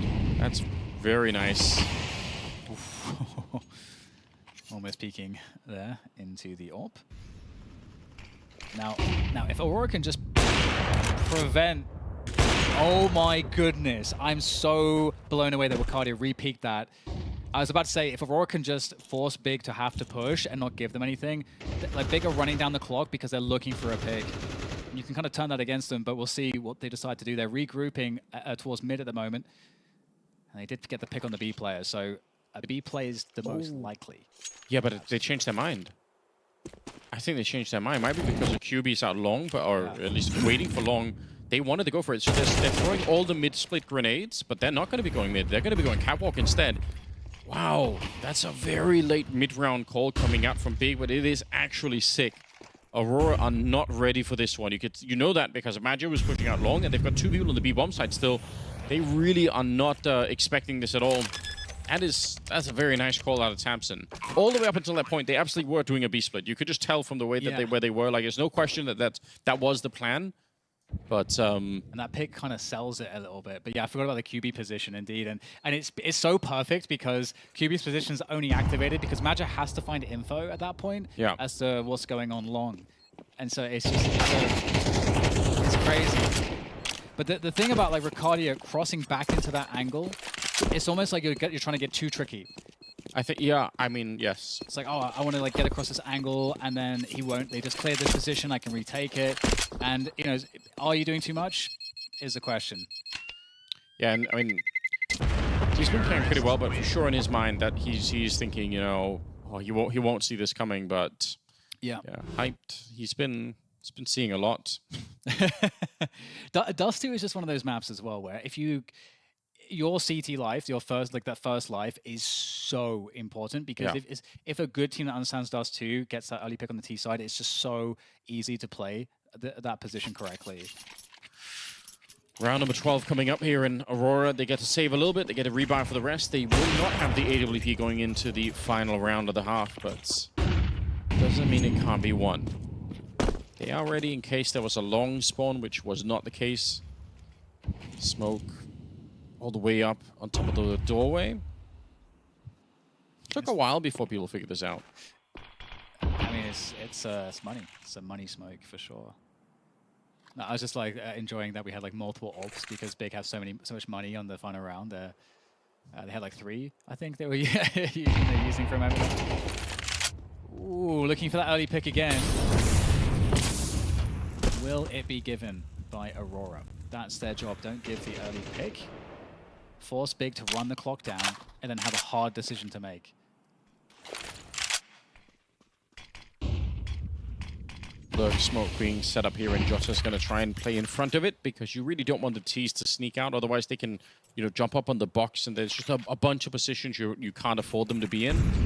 I'm saying we don't even care about checking it with a Molotov. That is a grenade. That is really a grenade. Going to be an incendiary coming down on top to really push them back, and there's only 40 seconds left. They're actually in a little bit of trouble here. Santaris has another HE. Oh no, Dan, I'm worried for the Germans. Yeah, all those M4s now become AKs. Oh my god. Oh, huge damage. Oh, good position for Xantares. Really good position for Xantares. These big players are struggling to make their way through. Xantares with the cleanup matchup with the assist on that one as well. And Crimbo now 15 seconds to I don't know what at this point as he creeps his way around. Looking to find maybe some extra stats, but that's a 7-5 scoreline. Aurora finding one right at the end there, but looked a bit desperate. Woo. Yeah, we get just a glimpse of what Xantares could do. I like that. But you know what? Honestly, I still think this is a very successful first half. The fact is, it could have been way more for Aurora. It could have been so much more impressive, but it's not bad. I still think they're in a good position to win the map from here on out. Yes. Going to go to the T side now, obviously, to play the grenade usage there for the catwalk. And obviously, it's a bit of a callback to what we saw in Inferno, where on the TT side, Aurora's grenade usage on Banana was so sick. Yes. They absolutely blew out. Like, Big still ended up having a great T side, but it was really impressive, and you saw there's a glimpse of it here. That's a lot of fun to see. Yeah, it's gonna be interesting to see what the side switch really does, because it is one of those things where, you know, I feel like you'd imagine Big would have a much easier time on the T side than the CT side. That's generally been the trend of this series as well. And so, you know, having a porous start on their T side, they've got a lot of recovery to make, and if they don't win the pistol, which has been so far split evenly on all the maps, that is going to be a huge problem, I think, for Big. They absolutely must find a way to win a CT pistol on Dust 2, and honestly, it's one of the harder maps to do it on. I think there was 2 smokes. Did Jota sell them and buy armor? He did. Okay, so just the one smoke. Sometimes you have 2 smokes, you can do some fun things with a cross, but looks like they are going to be taking the bomb into upper dark anyway, so might just be to set it up and see if they can sort of run out behind it. Obviously, okay, there it is. The cross smoke, just the one. Oh. Did he just head it up into the site? Hype's going to get a kill as well. This is kind of sick. The bomb is on the other side. All of this is just for show, but obviously when they get the kills, it's going to make a big difference. Nicely done from Crimbo. Delete Xantares before he can even really get into the fight here. Jota's still able to do the job. Will only fake it. His teammates are trying to get there, but Jota's doing it on his own. Could he get another one? Actually, QB's very low on health. This is kind of dangerous. They kill Woxiga on the other side. There's still a minute in the round. Down to 8 bullets. He hasn't had a chance to reload, and now he's getting shot in the back and blown up. The backup never arrived for Jota, and huge for Big to pick up this round. That was so close. You're right. If he gets that one kill, he can then safely take the other 1v1 in the site, and then who knows if that's a win, and then it's like a 1v1 after plant. So crazy situation. I love the header on the smoke as well. Just like, who are you, Messi? What's going on? And that's going to be the much needed pistol for Big. But and actually, interestingly, Aurora not getting the bomb down, decide to full save. I actually like that a lot on this T side here. Yeah, I think it's without the bomb plant, it's just too risky, isn't it? Yeah, you do see teams do it, but I think doing it when the scoreline is this close, I just think it would be a sign of desperation. You know, I feel like the sort of thing you do if if you're so far behind anyway that you're like, yeah, I'm probably not gonna win this. So and that does too. It's just too difficult, I think, and also the trade-off too is that you give the other team a bit of starting momentum. Oh yeah, and as opposed to immediately getting in there with the AKs, they might not have, they may not be in a position where they want to just AWP immediately. We'll have to see. I think you should, and in fact, they've been showing that they want to. Every single time Hype's combine AWP, it's coming online. I mean, to our benefit, I would say, both WOXIK and Hype have been really fun players to watch throughout the series so far. And he did farm a lot of money there with the MP9, so looking for revenge. Looking for revenge. No AWP on the other side, though. There was, in my mind, I thought WOXIK would somehow just peek it and win that fight. Like, that would be sick. But it's just my imagination getting the better of me. I feel like we had a very interesting lack of just long takes in the first half. Yeah. I feel that normally, like it's like the second thing that people do behind the B splits, which are probably like the one of the more popular things. Yeah, it's nice. It's nice to condition the CTs to have to either challenge it or decide that they can't, and then open with cat setups. That's Hype in the middle, and then back to defending B. He's the only presence on the B side, and he still gets the opening kill of the round. So yeah, says something about how active he is. Good flash to set up this one. Santara's really dropping low. Bacardi even lower, as Crimbo is just being a bit of a menace to the forefront. Could have fallen back, but decides to stand his ground with the deagle in hand. Weird and awkward fight happening here, and somehow it's the FAMAS coming out on top. AK for WOXIK just not connecting, and Santara's, they know that he's here, so don't have to guess too much. Heard the drop down there. But yeah, I think the... Alright. It is Santara's too, so you almost expect him to just click that head reactively, but... He might have been able to, I'm not gonna lie. Yeah. It's going to be a couple players coming lower dark for Xantares to feast. And he'll turn away looking for the trade frag. It looks the wrong direction. And Big actually looking like they're in a really good spot now. And I think so. Hype's getting that opening pick. And it's so interesting because you can see that philosophy. We saw it on Inferno. It gets the opening pick. And like you said, they take this to the bank. 1-4 setup after that. Yeah. So... But it should tell you something about the level of confidence they have in Hype as an AWP player, because it's one thing for him to be playing alone on B, but then typically he would have somebody in the middle. The fact that he's playing both those positions, just either they had a crazy read, or more likely they just really believe that Hype can. Why wouldn't they after Inferno? Yeah, yeah. And he's doing it again here. He's up to 15 kills. He's outfragging everyone on the server, one more time. If Big end up winning this, there's no question that Hype is going to have to be the MVP so far. There's like no one else is in competition for that at the moment.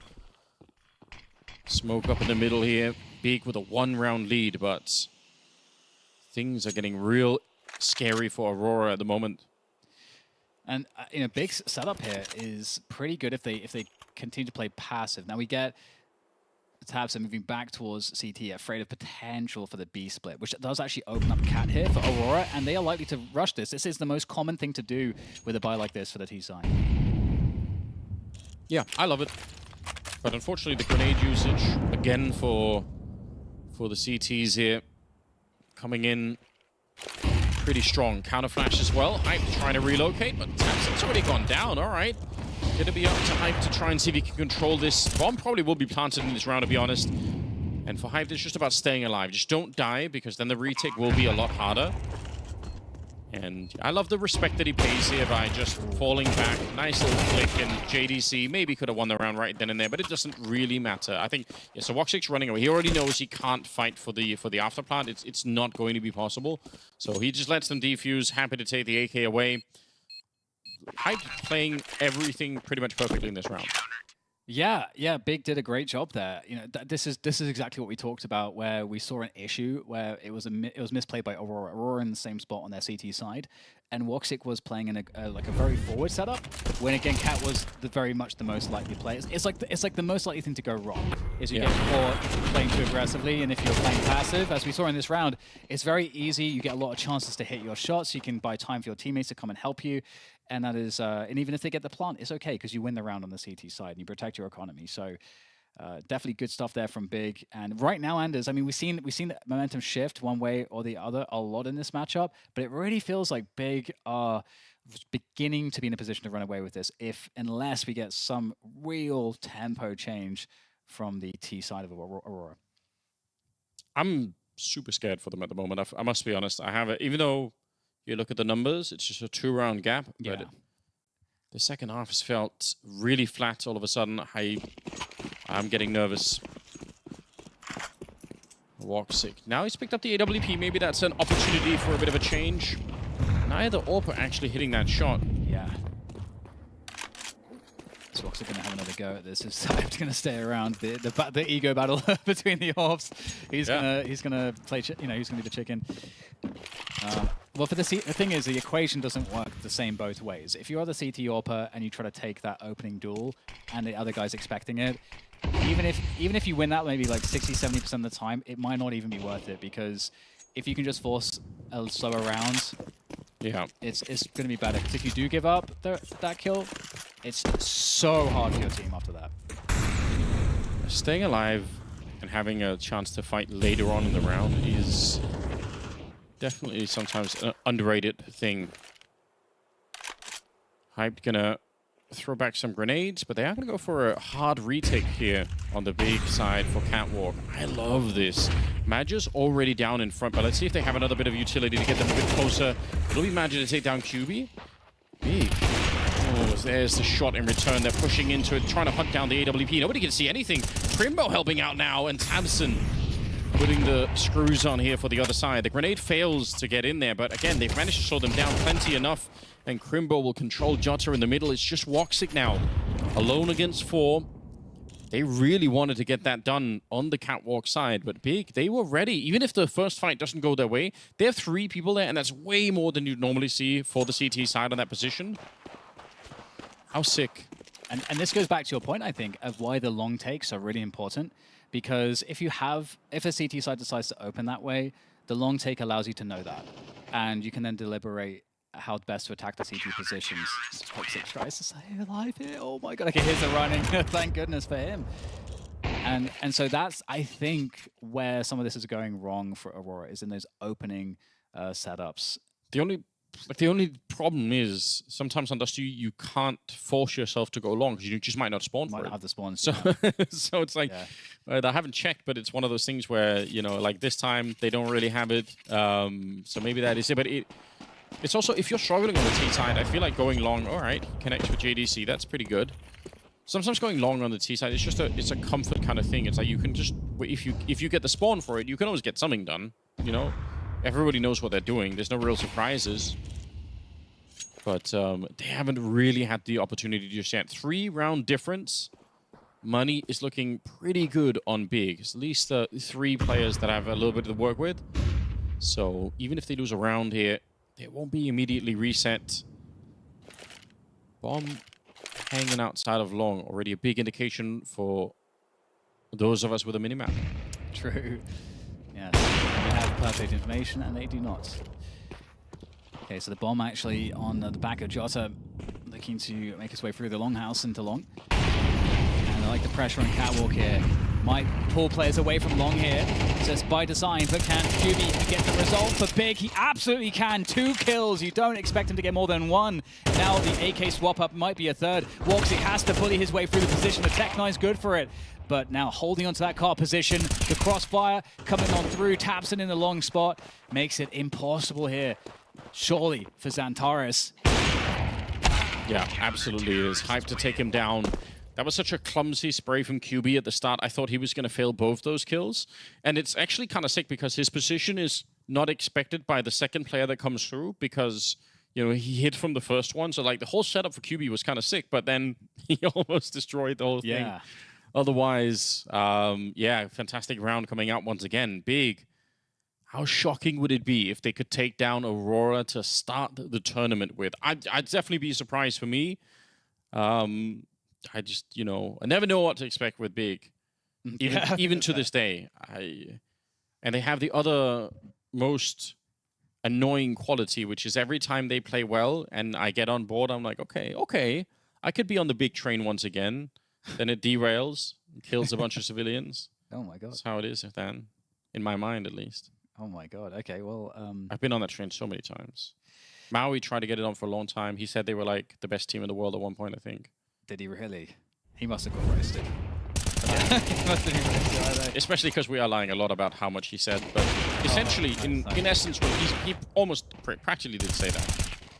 I believe that completely. Nice. Let's go. Yeah, it's a marvel that you've survived the ride on the big train, but we'll see what is possible here. Woxic, no AK, just a scout. We'll see if that's going to be something he can do some damage with. His team has to find more position here. The long position is controlled nicely by Big. In fact, they're going a little aggressive here, making a jumping sound. The jump peak, trying to bait for Hyped. Oh, it works, but the shot is whiffed, and oh no! Jotik might get both with the Galil here. Pulls out the nade, the quick flash, pistol in hand, and it is an after image, but in Hype's face, but still gets the kill. How did he survive? I honestly have no idea what the hell just happened. All right. There was 2 people out long, though, and I think Jota kind of knew that. So they might just try and turn this into a faster beast. But I say faster, but the time for the faster part has already kind of escaped them. Pushing into this one is Crimbo. He's got some backup with him as well. That's a scout on the other side. And Woxic gets completely deleted here. Big looking to take 12 rounds, and they absolutely will. Dude. They celebrate by blowing open Crimbo. Why not? 12 rounds. They're just laughing their way through. Dude, they can barely survive on the big train. I know. Themselves. Not a lot of room there. By the way, just a small detail, if you were wondering, because they did smoke at the start of this round. They smoked both the door and the Xbox. That is not a mistake for Aurora. That is to stop the CTs from ever blowing open the smokes, right? So the CTs will try and blow open the smokes to go through, but then you can do that, but all you're going to get is one of the smokes. This is like a double layer. So kind of an interesting little detail there. Out long we go. Wakadia to take down QB to begin with. Aurora struggling for their match life here as they need to get in this overtime. They need 5 in a row. Starts with a bit of a trade here. Okay. Oh, there's Centaurus. That's what we're talking about. But also, Hyped absolutely looks so confident. Repositioning now to that mid position to look for Xantaurus. That was spotted. Lower dark for a flash. Tabson's position is also kind of sick. Oh, Satara's back again. He's come alive, Anders. There he is. I mean, if ever there was a time, if someone was going to get them back into OT, then this probably would be how they get there. Bring him up out of the molten steel and back into the game. It's Tabson, Crimbo. Again, it's an awkward position to try and peek against. They're not ready for it. They can't see him yet. Tabson has got a little bit of that click on his own. Is fighting now, Centaurus. He'd be Woxic with the scout to take him down. I would have loved to have seen Tabson get one more shot there. Crimbo with a great movement. All right, he's actually here pretty quickly. Gonna try and run straight for the Molotov. It's a lot of damage on him, but he's trying to catch that timing. Spray not quite connecting, and because of the earlier Molotov damage, he's low enough for the scout to outright kill him. So a little bit worrisome. Spray not there, but Woxic, you could see, well, you could hardly see him there. Crimbo goes down, and 1 out of 5 down. Yes, and okay, Xantaurus can keep doing that. I mean, that's Aurora being in a position where they can kind of win. But we do need to see this continue from Xantaurus, and it came out in a moment of desperation, in a moment when the round felt like it had completely slipped away. Big have the economy to fall by up. Okay, once again, the opening onto the long position here. What can we see from Hyped? Has to fall off. The nade's too good right there. The spawn too good for Aurora. And this is the first time we're really truly seeing a strong long opening without any losses for Aurora. It's really well played. They throw that smoke from T-spawn as well that lands in the corner. They already throw the crossing smoke, but QB's position here is so nice. It means that Big don't have to spend a lot of grenades to know what's happening long. He's just there watching for it. But otherwise, they would have to sort of grenade open the smoke behind him.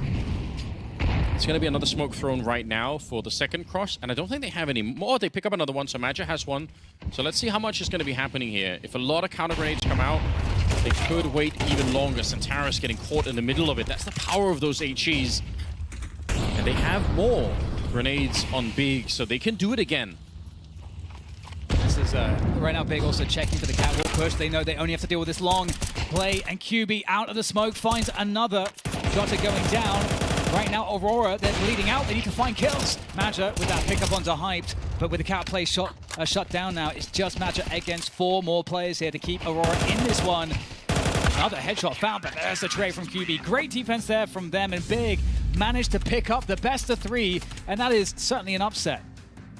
Very, very shocking stuff. I am excited to see this great hold on the A-bomb side as well. What about you, gentlemen, on the desk? Did you see it coming here, Big coming up with a victory? I did, and Anders, you were talking a lot about Big Train. Obviously, if you know anything about British television, Big Train was a legendary comedy sketch show, and that was a comedy of errors from Aurora. I don't know how many times you can be gifted a 5-0, 6-0 start in MR12 and conspire to make the maps that close. I mean, it's just... I understand you're coming back from a hiatus, but listen, crazy stuff going on. The only British show that this game reminded me from Aurora was the Benny Hill show. You know, just the Benny Hill tune running in. Again, yeah, I think I hit a nail on the head. Just having these really good starts, and then I don't know, maybe getting a little complacent, just putting your foot off the pedal, whatnot. But credit where it's due. I think Big really stepped up when it mattered the most and hyped. He was the MVP for map number 2. He averaged over 20 kills across each map in this series, and he, for me personally, despite other factors coming into play, was the difference maker for the side of Big. Yeah, he was really good in this series, and I can't say that Aurora looked ridiculous or anything. It felt like they lacked that killer instinct, really, because they had opportunities in pretty much every game. We touched upon the great starts, but also in those games, like some of the reset rounds early on before Big mounts a comeback, I mean, they have a chance to end it. They had a 5v4 here being up 6-1, and Voxic misses a shot, and him and Xantares just get ran over, sort of surprised by Big speeding up, and I'm not sure how you're surprised by that when they've been doing it all series long. Like, that's just their style in a way, right? And just getting caught a couple of times, a little bit of lazy CS as well, and you hate to see that from a team that had a month off, right? Like, I mean, you want them to play with a sense of urgency. They should be excited to showcase what they've been working on, but that wasn't the case whatsoever. If anything, it looked like they had no time off. Yeah. Well, I'll say 2 things. It just depends what was the purpose of the break. If the break, in air quotes, was literally so Xantares could have some recovery time, and they actually weren't practicing, they weren't boot camping, then I've got some sympathy. I understand it, right? He had some health problems. He needed to get a break. That, as I said at the start of the show, their schedule was crazy. But if this was after a boot camp and you're looking this rusty on day 1 here, that's not great. And the problem with Aurora is they are one of the most emotionally driven teams in World Counter-Strike. You see it etched on their faces every time things start going bad, and the problem is that doesn't just stop on the server. It's not like they get off, put the headset down, and that all goes away. Magic's going to have his work cut out for him overnight. He always does. He's said this many times in interviews. I know it's frightening for Aurora right now. It's frightening, it's worrying, but I just want to touch upon Hype again, man. Like, he had a kill every single round on the CT side, and just to showcase the difference in how the individuals are feeling on both these 2 teams, you could see Hype just running around towards mid on CT, and they was playing scared. You could see Aurora playing scared. They were using the smokes and everything, but you just have no real control towards mid because there's this one guy. That's going to be a problem right there. So credit where it's due to Hype, man. Like, he has been someone I've been critical of. Many people have been critical of, being like, primary opera coming in, replacing Sirison. You really haven't lived up to the expectations. And yes, the caveat being it's just the day 1, best of 3 and all of that, but still, he delivered. Who really had expectations about Sirison in 2025? Well, yeah, games.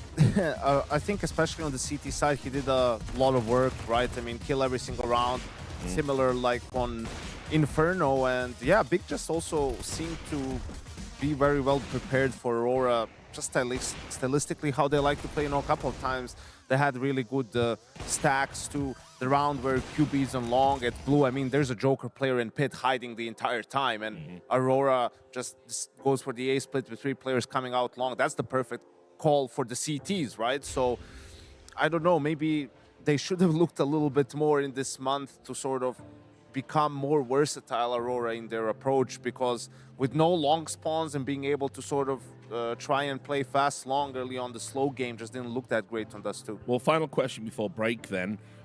Big, I mean, do we feel they've made improvements, or is this just a world game from hyped and then it's back to the big that we know tomorrow? I think it's the latter, in all honesty, right? We see some glimmers of hope, of a little bit of overperformance from a couple of players here and there. We started in Mongolia as well. They take down Bait. You're like, okay, maybe this team could do something. You just get smacked by Heroic, by the way. So I need to see more before I can have a little bit of faith, Yanko. The giants of Bait were taken down by Big Clan. No, I think it was a mix of both, and I hate that because every time I get a question, that's my answer.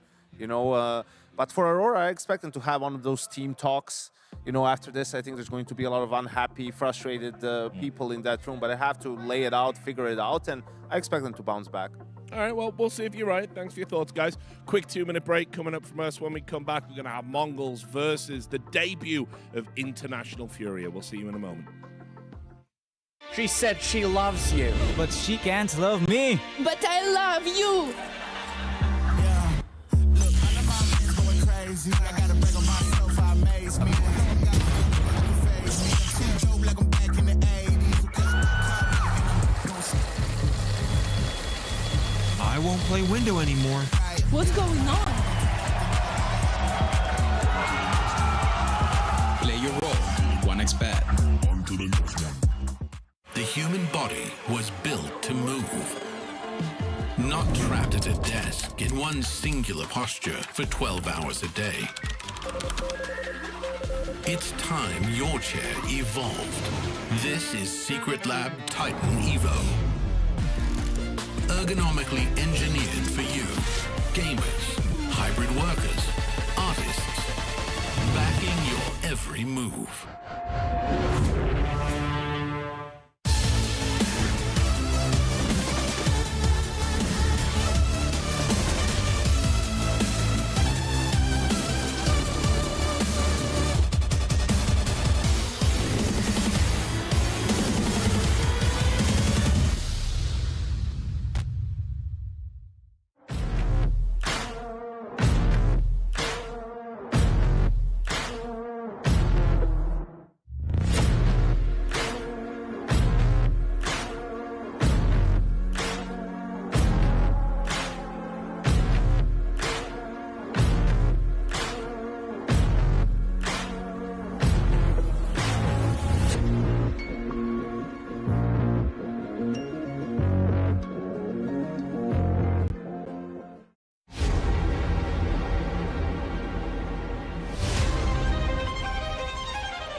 So yes, welcome back. Already had a bit of a surprise in the first series. You know, all the games face melter occurred. So we might get that again. It's going to be MongolZ versus FURIA. And our first look at this international FURIA project. What might we see? What can we expect? I don't think anyone really knows, in all honesty, right? But Rich, for me, this matchup's interesting because obviously the final game that the previous iteration of FURIA played was in PGL Bucharest, and it was against the Mongols battling for survival. So the Mongols were the ones who kind of forced them to go for this lineup change, and MongolZ are going to be the very first test as well. We touch upon this, the English-speaking thing, it's reeked a little bit of desperation. But that being said, Yanko, there's a bit of an optimist in me. It's like, all right, let's see what happens here. I'm curious. I mean, it couldn't get much worse than what they were showcasing this year. It was one of the biggest disappointments of the year was FURIA.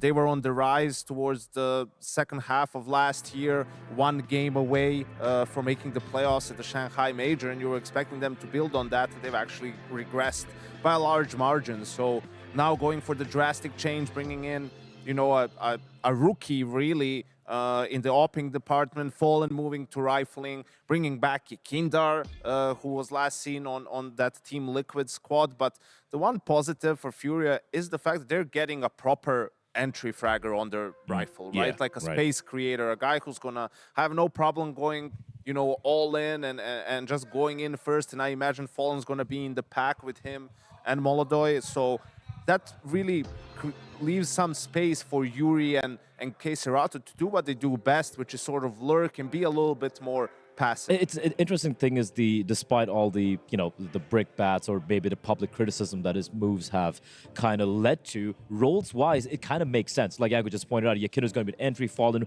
probably going to be the utility setup IGL, or going to be the guy being a little bit more sacrificial coming in. Kayserato can really shine in what he wants to do. Yuri can kind of be the second guy in the pack player, right? So roles wise it makes sense. But speaking of roles, like Yakindo on the CD side, we've said like he's going to be shouldering a lot of duties when it comes to calming and everything. This team switching to English, that's where I feel we're going to see the early cracks appear. I mean, the problem for me is Fallen's style of calling is, it's default heavy, it's taking map control, it's expanding a lot of utility from your opponents, like ending rounds with little utility left on the server and milking out the clock. It's like that requires pristine communication, and a lot of patience, a lot of poise, and the Brazilians are used to that. It's how a lot of these teams play. But you bring in Yakindar and MongolZ, like that's going to take some adjusting, and also the communication is going to be crucial there. And how good is it going to be for these guys? That's a big question. And their opponents today, the Mongols, they thrive in chaotic games. I mean, it's got to be said, if there's ever any mistakes, errors, anything's less than pristine, as you put it, Yanko, they get in there. They love doing things that don't necessarily make sense on paper. I think personally, they're at their best when they don't overthink it. Yeah, it's a sort of team where they know the best strength is their firepower, right? And if you're going to play their game, they're going to drag into the mud and they're going to come out on top more often than not. We just finished the Aurora game. Done it again, right? Listen, you only get 3 and then you're off. I'm 2 strikes deep right now. Here's the thing with MongolZ. They've actually played almost as many tournaments as the Aurora guys so far this year, right? They just finished Melbourne. The only event where they've actually kind of skipped was the Blast event last week. So they've had a little bit of a short break. I know that they've been kind of tired as well. They've had the same struggles, not making deep playoff runs, so to speak. But coming into this particular event, again, I don't see them being favorites over here. But at least, a deep playoff run should be on the cards for me, at least. I mean, it has to be. I don't have them as a contender. I don't think they'll become a contender. They'll just be this team that ruins someone else's day every now and again, but they won't break into the top 3. And I was wondering what the veto is going to look like. I mean, for the Mongols, they always go for their strengths. They go for Mirage. For FURIA, I'd imagine Dust 2. Actually, they go for Anubis. I was going to say Dust 2 because it's the map where Mongols do struggle when it comes to playing, tier 1 teams at the very least. And FURIA has been picking it a lot in the previous lineup. But with this particular one, they go to Anubis. Mongols are going to be fine with that. They're no strangers to that map. And they get an Inferno Decider. I think this is, FURIA, ideally, you would have liked them to do something else. But they're probably just going with what has so far looked the most comfortable for them with this lineup. And there's really no expectations. It's just about getting some games under their belt, having to communicate in English and getting a rookie opera on their lineup. The Anubis selection as well probably suggests that even though we've got these players kind of coming in new and we're switching to English, all the stuff we just talked about, it is essentially going to be plug in and play, right? They're not going to, they haven't had time to pull the team apart yet and do all the I imagine so. But honestly, I'm just looking forward to seeing MongolZ in action, right? Because just for comparison, someone like Ultimate, when Liquid brought him in, who I've never heard of, had 50+ maps against, top 50 opponents. MongolZ only has 21 or something, right? So he's completely unproven, really. That's a huge swing and a huge risk that FURIA is taking on this acquisition, and we'll have to see, does he have the sauce. And also, they're going to be going up against a team where you're sure you can be critical of Mongols for various reasons, so to speak. But they're a team. They're gonna for just, a lot of things, really. For a lot of things, honestly. But they're gonna. This is sort of team that you don't want to face off in your debut game as a team because they're just gonna choke you out. Especially FURIA, because Mongols made their name on beating FURIA. The Brazilian killers. Early Katowice games, right? Like knocking them out of the play-in and whatnot. So they definitely have no issues going up against them. And also on Mirage as well. I mean, it's just like, I love watching Mongols on this map. I think the way they play it is just like, you know, it can be terrifying. They're not one of the teams typically that take their foot off the throat once they're in that. I'm gonna put the scope on the Mongols here. Listen, if they don't make this a very, very convincing 2-0, listen, even if they lose the Nubis, let's say FURIA pull off something truly miraculous, they really had the prep over here, but if they don't get the win, and at least the maps they win are not very convincing, questions again going to be raised here, because this team right now, they've been just stagnating too long. I'm looking at Techno 4K. Like, buddy, you got to step up to the plate at this point. And he's just been struggling, even in the wins, he's been kind of disappearing from the server. I don't care. Like people talk about it, like the win convincing or not. Like who cares about the scoreline? Like when you're playing, you don't care about the score. You just want to win. If it's 13-11, I'll take it. If it's 13-3, I'll take it all the same, right? I mean, especially in MR12, games go sideways like real quick on you. If you lose one anti-eco, right? Like if you fumble one of those rounds, your whole half can go to hell. So I think it's just about, that's why more than ever, the mental fortitude is important, and to have, you know, be able to forget some of these rounds when they happen and just keep going, keep playing, like is really crucial. All right, well, thanks a lot, guys. We're ready to get into the action on this one, so I'll hand you back over to Anders and DDK. Well, thank you so much to the desk, and we'll try and take you through this one in a reasonable fashion. I think this game is actually going to be a lot of fun, Dan. I look forward to it. Oh, yeah. I mean, we've got some amazing names, obviously, on both sides. The Mongols, obviously super dangerous. Yeah. And we've got, obviously, some really interesting maps, I think, that are going to work out well for both teams. And also, it's just so cool to still be casting a player like Fallen, you know, in 2025. That, for me, is special just in of itself. It is. I mean, he obviously still has his moments. He's also one of those players that, as a result, is obviously going to get criticized, you know, more and more and more, because people are saying, like, well, you know, is he as good as he was? You know, does the experience make up for it? Well, we're going to find out today just exactly where he is coming into the tournament here. Second best of 3 of the tournament that's going to be played. There's also a P stream. If you guys haven't checked it out, you definitely should, because there's a lot of great action happening over there. It's going to be FURIA starting on the CT side with the Mongols on the T side, and already the bomb is being run down middle. They will not stop here. Senzu takes down Yakinda to begin with. Smolodoi peeking into it and actually shutting down Micinio. That's great information. They know so much about what's happening now. And you see a reset there. Techno walking it back, as now they know, Mongols, that there's an opening on this B site. So able to make that bomb. Oh, wow. Journey with the bomb. That's aggressive. That is a very decisive headshot from 910. And this puts FURIA in a pretty bad position. And given that there is this element of Senzu that could find a lurk, and there it is, there's more danger, but that danger is navigated. And Kaysarata with another. And all of a sudden, Anders, it's a 3v3 retake. How did they manage to get the kill there, Kaysarata? I don't even really know, but they actually are in a little bit of trouble here. Techno's got a decoy. Is that going to be used for anything at all in this round? I kind of doubt it. 9-10 throws out a bit of a bullet there. It's a 1 versus 3. Now, some of them are a little bit low on health, actually very low now. MongolZ also taking some damage, but trying to hunt him down. And look at how shallow that position is from him. He couldn't have peeked it any more shallowly, but it does get the job done at the end of it. Defuse coming in, even without the kit. They are going to have just enough time for it here towards the end. So nice start for the Brazilian, or mostly Brazilian side. I must say, that was... I actually think the rotation to the A bomb site there for FURIA made so much sense, because once MongolZ gets this kill, they saw 3 in the middle. They know it's going to be some sort of an A attack through connector, and it was going to be that. But then because Mongols also realized that they were getting spotted, they diverted back into the B bomb site. It's really great mid-round calling for both sides. And honestly, the Mongols should have won this round. Yo, MongolZ with the AWP, second round AWP, let's go. I feel like that's so cursed. I was about to say, I really hope it doesn't go wrong. Just really hope that that's not going to happen, but it could very well happen. Mongols have a lot of guns online here, obviously. And the creep in the mid as they look to find a position to work from. Oh, there's one peek. Kaysarata, I don't think, is re-peeking that without a flash. Smoke coming in there from Cats. over the top of the smoke. MongolZ finds that first target with the AWP, announces the presence. The AWP is on the server. Yeah, nice kill for him to get. Was a scout on the other side, and he was already low on health, so it was at least an opportunity that something could have gone slightly wrong, but I think we'll kind of settle his nerves a bit. Smoke going up in case Arata just had to worry about the high ground back there.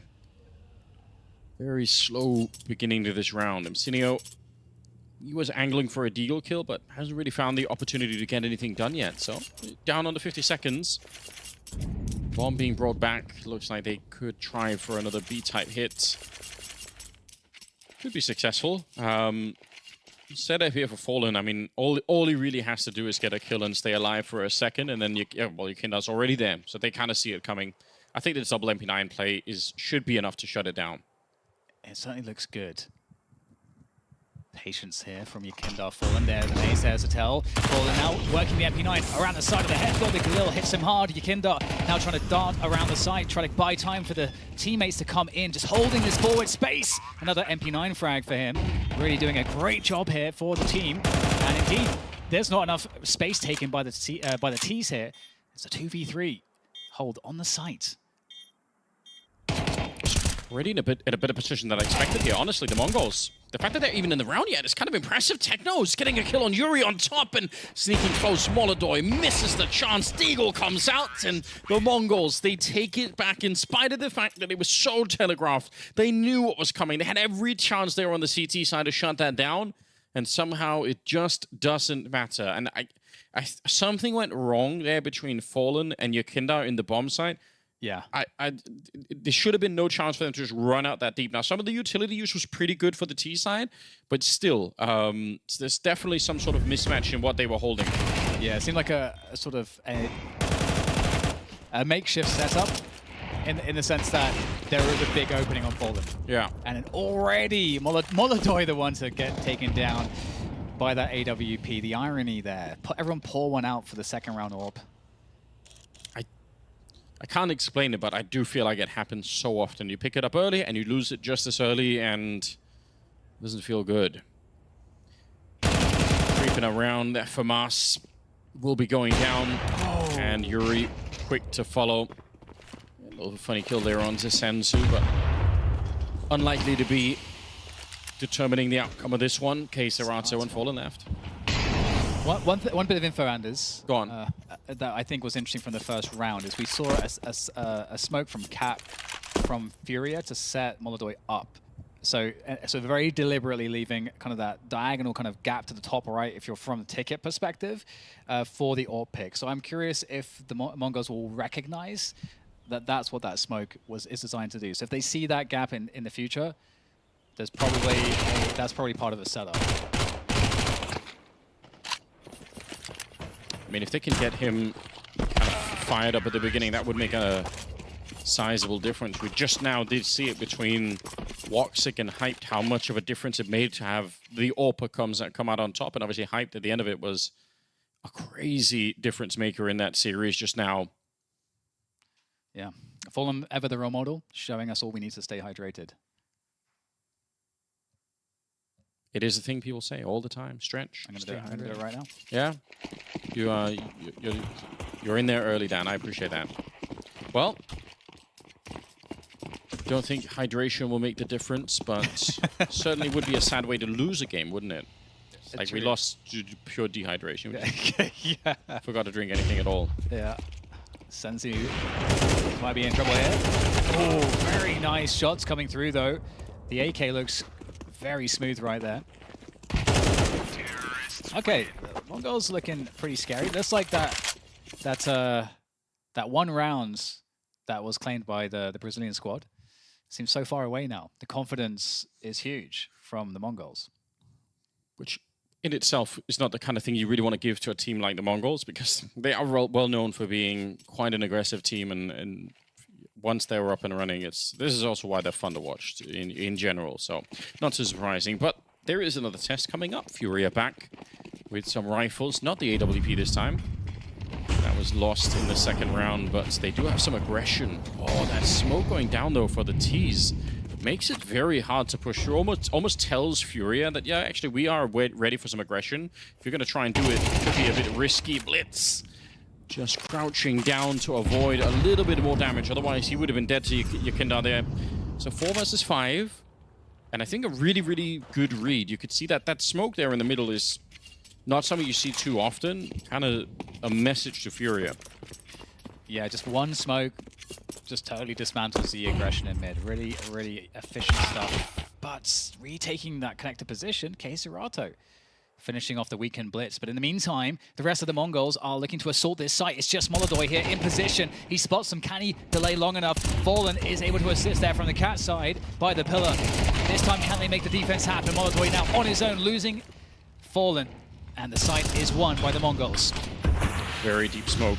Much too deep in many ways. Kazakhstan will get the one, but Yuri is still without any teammates here. Bomb is getting picked up just as we speak here, and Techno's pushing in. Oh, that's a very awkward fight, and so is the jump. You hate to see it every single time. Oh, no. The scroll wheel absolutely betrays Yuri. I know someone that can fix that. They can mod the mice and fix it. Is that a real thing, Dan? I've kept the secret to yourself all this time, Dan. Well, he actually works a lot of pros, like fixing up mice. But yeah, it's very sad. It's very sad to see. But fortunately, that wasn't a super high stakes moment necessarily. So 4-1 for Mongols. And like you said, Anders, to see this level of confidence is quite worrisome. And FURIA, they're just putting more bodies at throwing more bodies at the problem. Yeah, I mean, I don't hate this. There's nobody there that they can find, but it kind of shows you that FURIA are trying to come up with something every round to get a bit of an edge. 5-7 in a dangerous position, to be honest. It's the kind of spot where you can get some really good headshots. None picked up by Yakinda in this particular round, so bomb being planted. Round is already decided. How interesting. So the objectives for FURIA. Get a kill or two, maybe steal an AK away. That would be pretty nice, but 9-10. It's been on one and continues to be on said one. Sometimes, you know, just need a little bit more, you know? Speaking of somebody that needs more, Yuri's got 0 kills. And 4 deaths. Not even a lot to save here. Why are we highlighting this right now, Anders? It seems cruel. I'm trying to motivate him. Okay. That's all I'm trying to do. All right, fair enough. It's like a positive kind of bullying, you know? All right. I'm not sure I understand, but I will take your word for it. I will take your word for it. Yeah, the speed with which the Mongols are taking some of these kills. It's like it is sort of like a herd kind of thing where, like, once the opening is there, they just all have this instinct to say, let's go, you know, like we just know we can do it. So it's really fun. It's really sick to see. It's hard for FURIA to slow down too. Haven't been able to so far. It's another buy round though, coming in from the CT side. They have the AWP finally back on MongolZ, but in the middle, Kazakhstan, as he was trying to throw the smoke, he did technically throw it. Fortunately, it did cost him his life. Yeah, great find there. That timing where the window smoke's still up fills that safety due to that util. Perfect opening there for the Mongols to abuse. Oh, Yakinda, got to be careful. They know that this position could very well be covered. Molotov forces him away. And look at this mid-control for Mongols. The bomb actually on chair at the moment, so might not be the easiest thing to make its way across the cat. Does seem like the Mongols have every option online at the moment, but this next fight, Yuri against Blitz, this could be that moment you were talking about, Anders. Get that kill, and then they'll all flood in. Yeah.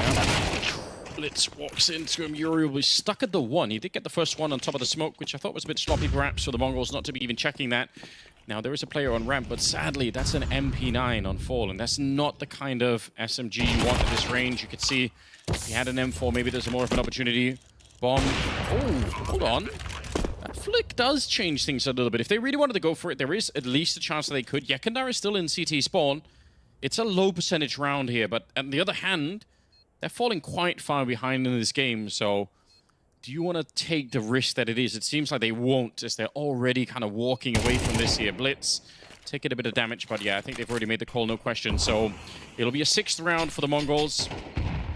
FURIA really having a hard time. It's great shots from MongolZ, trying to make it expensive, keep the AWP alive for himself, but I don't think the Mongols care about losing a couple of rifles here. They have such a disgusting amount of money that that's not really the main issue. Totally agree. And just keeping the AWP alive here for FURIA is pretty important, because whilst they have full loss bonus, you know, that if you lose everything, you're not going to be able to replace the AWP very easily. But that said, K-Serato is sitting on almost 7,000, so maybe that security was there. But they do keep the AWP alive. And MongolZ has been able to hit shots. The issue is not, you know, you're AWP missing shots. It's the fact that the Mongols are getting really solid openings off of their mid control, and that's been reliable. Yeah, the issue is not that the AWP isn't hitting shots. The issue is that nobody else is on FURIA. Fair enough. There we go again. This is it's got that positive bullying. Listen, that's gonna be the name of your next book. It's a strong sell, I think. I think I can get a lot of people on board with this. There are a lot of people that like bullying. That is true. So you can kind of like leverage that. As you know, many people's favorite activity of many people, in fact. Just got to find the right target, you know, so you're ethically justifying it, and that's the. Listen, like the jurisprudence of bullying. We'll get that in one of the chapters. It worked on Yuri. He's got 1 kill now, Dan. Good job. Good job. It worked immediately. Smoke up in the window. Yakenda looking to set up a bit of a deep incendiary, but again, nobody's really there to receive. Not that it's not worth it, but right now the Mongols leaning towards the other side of the map. Could just be a straight-up B hit to try and see if they can test MongolZ, or maybe Fallen, who I think has already missed a couple of important frags in the game so far. Yeah, but again, the AWP allows for more of a heavy lean towards the A side, so FURIA, they are actually in a decent position here. Steps made. What's cool here is that the Mongols have certainly slowed their pace quite a bit. FURIA, there's a world where they would have gone in aggressive and gotten caught had they run into this opening from the Mongols. Also, FURIA in a position where they could easily waste util if they read the old pace. But doing a good job here, FURIA, not overusing util. There's the HE, spurts of smoke, get some info. Not very much to see though. 45 seconds left, and the Mongols are going to be forced now to make a call. And it looks like they're leaning the right way here, Anders. Yeah. Oh, he spots that. He sees the leg as well. He knows that Yakenda is in there. 35 seconds. It will be the B bomb site. It will be MongolZ that's going to be tested. It's pretty much all up to him right now. If you get a couple of kills right now, the backup is going to be there, and it's already rotating in. I think Yakenda is already pretty quickly on his way, but Techno, he doesn't die. I don't know where the bullet went. It looked like he was on him. MongolZ gets dropped instead. Down to 18 seconds. Fight 1 in the middle, and Yakenda is here trying to stop the bomb, and he's going to be successful. Somehow nobody checked it. 10 seconds, but they have time. They pick up the bomb once again.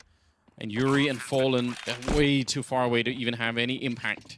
They're up in the palace, Dan, with the little pillows, just living their best life, you know? Oh, yeah. Soldiers are dead on the other side of the map. Dude, those textiles, that is top-tier stuff. You a pillow kind of guy? I mean, Anders, if you find the right pillow, yeah, you would also be a pillow guy.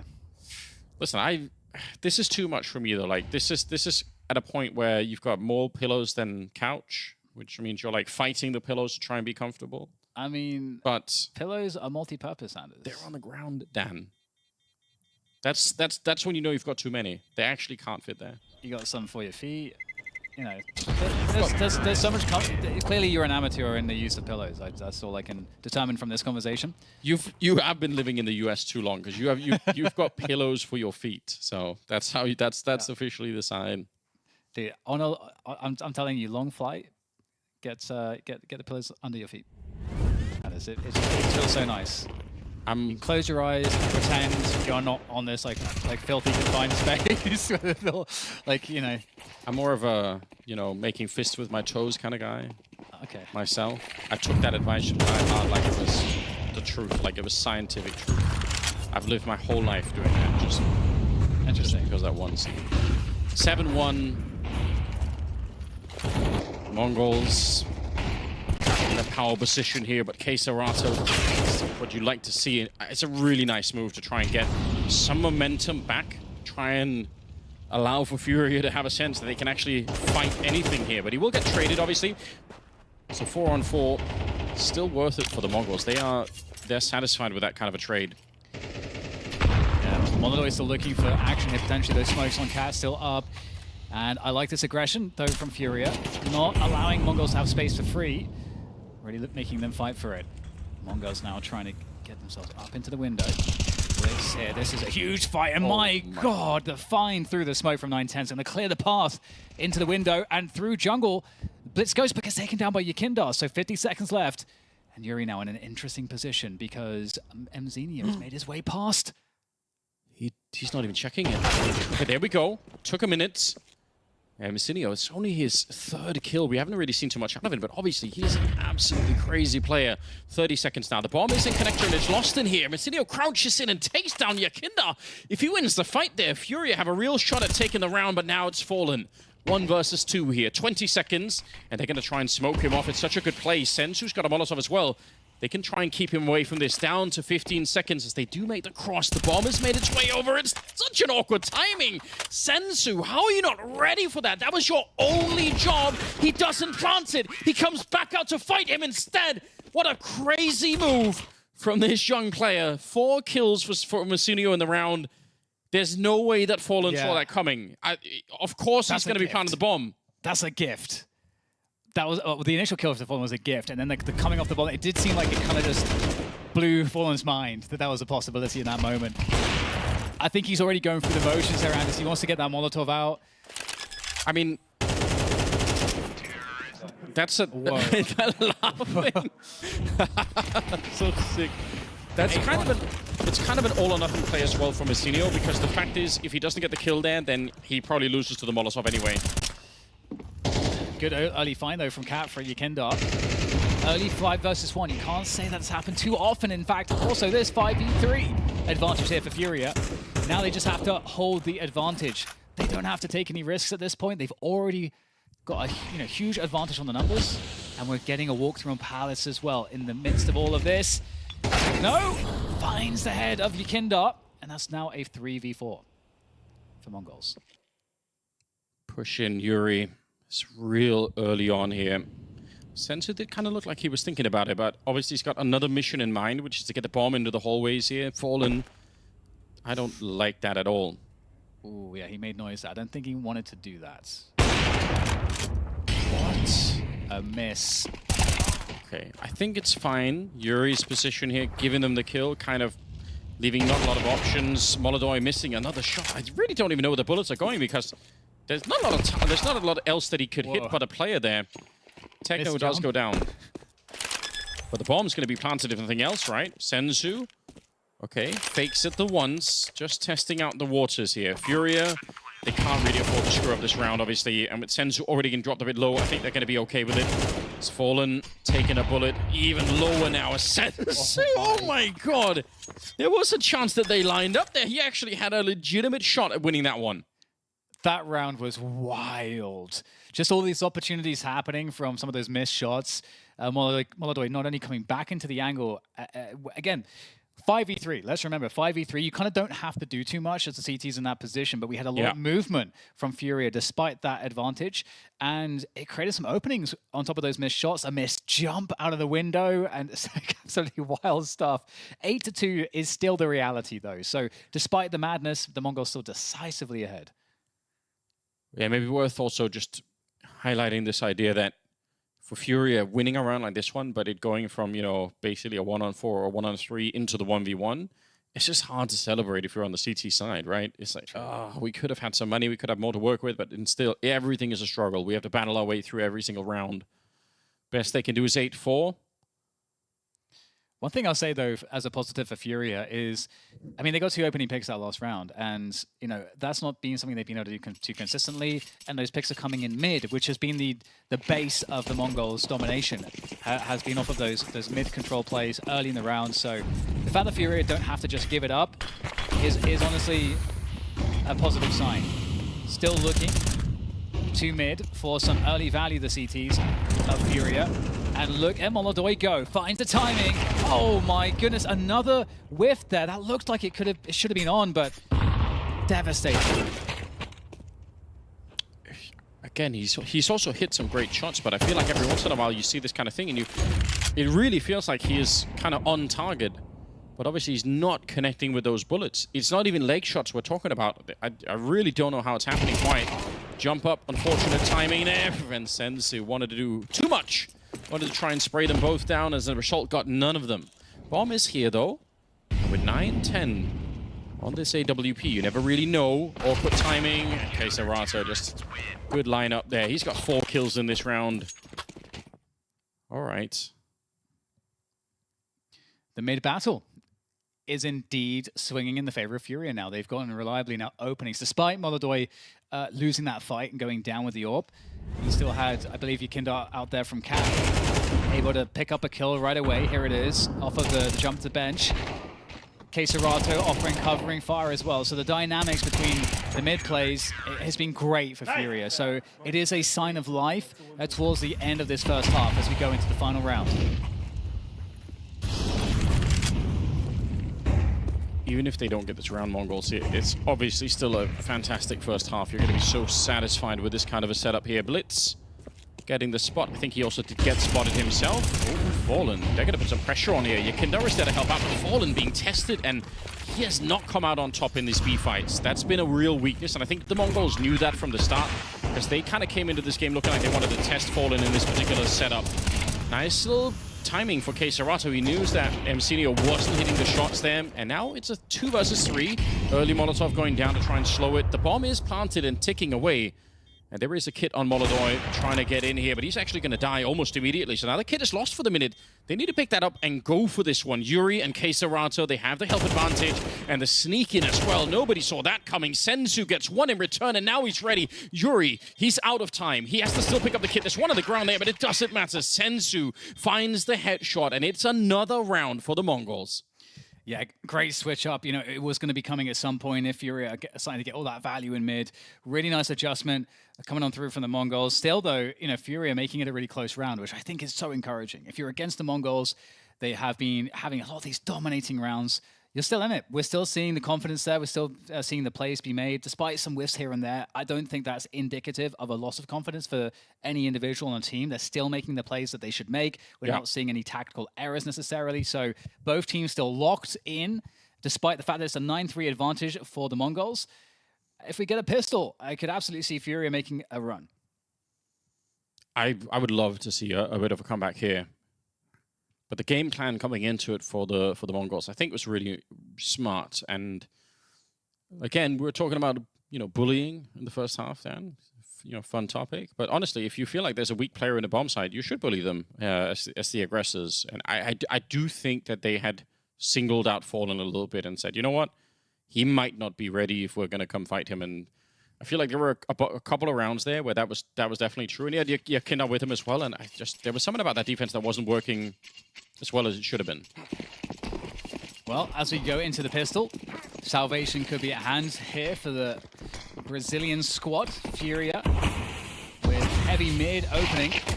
Oh my god, Blitz has no idea what's going on. He's just taking one straight to the face.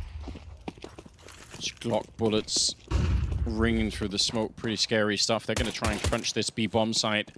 No reason to slow this down now. Senzu, one good kill. The Dualies not finding any luck at all. There's a lot of bullets and no kills happening for Techno. Ends up going down. The bomb being planted here, FURIA. It's a really, really solid round so far. Mcinio trying to hunt him down. Oh my god, the speed is a lot to deal with. And he's actually got a chance here. They're low on health. They've got to be really careful now. They have to play for time and try and stay out of the range of the Dualies. Serato will take him down, but secretly that could have been scary. The Dualies are actually insane. I feel like, I mean, Get-Right was so far ahead of his time, Anders. I know. If only he had these Dualies back in the early Go days. That's a good point. Like, he almost too far away to even get credit for it. But yeah, he's like the original person to pick him up. It's kind of ridiculous. He had the Swedish colors, the blue and yellow as well on the Dualies. You know, really repping it. But hey, it is indeed going to be the pistol for FURIA. They just have to convert now in this following round, and they might get back on track here. It's admittedly kind of a long way back. Curious to see Mongols buy into this round. I feel like especially with MP9s on a map like this one, Maybe it will work. Maybe the sheer sort of surprise of it is what's going to ultimately pay off. They are really stacked over here. On a map like Inferno, I would probably say, yeah, that's probably fine, you know, on the CT side. This one, I do feel like it's a bit harder to get them actually working, but Fallen crouching on through. Senzu, timing pretty good. He's going to get the kill onto Yuri as well, and that's a lot more than I was expecting. My God. Yeah, really perfect range for the MP9. MongolZ on the way through. Senzu. It's a ton of the worst spot, and I think we get the jump bug, mouse wheel bug again, potentially there. I don't think that was intentional. It's not what you want to see. In the recovery in this round has gone really well. Long fight coming in. 3 bullets left as well for 9-10. He's going to find it while Blitz gets the headshot on MongolZ. With the bomb down now, 35 seconds here. Kayserato, what do you do? Smoke up once again, and he has to sort of turn the corner to pick up the bomb. It's not like he can even just go into the smoke here and get it. It's really, really awkward for him. He's got the massive health advantage, but look at how deep that bomb is. And Blitz is now holding it. He's got the AK picked up as well.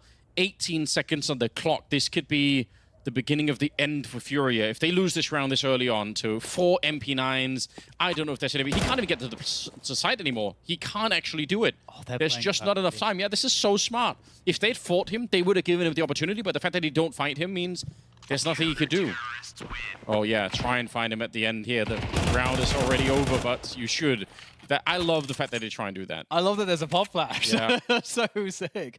I was wondering how they would play it, Anders, because it's such an easy spot to maybe not play super optimally, but they nailed it. Yeah. They really did. That was really cool to see. MongolZ are definitely an impressive team. Woo. Yeah, getting away with a lot here. They almost recovered. It was so close, but it wasn't enough. 3 bullets for the fight against Jekandar. Misery continues for FURIA. They got a Galil and AK pistols on the rest. The Mongols even losing the pistol, they just roll on like nothing happened. Yeah.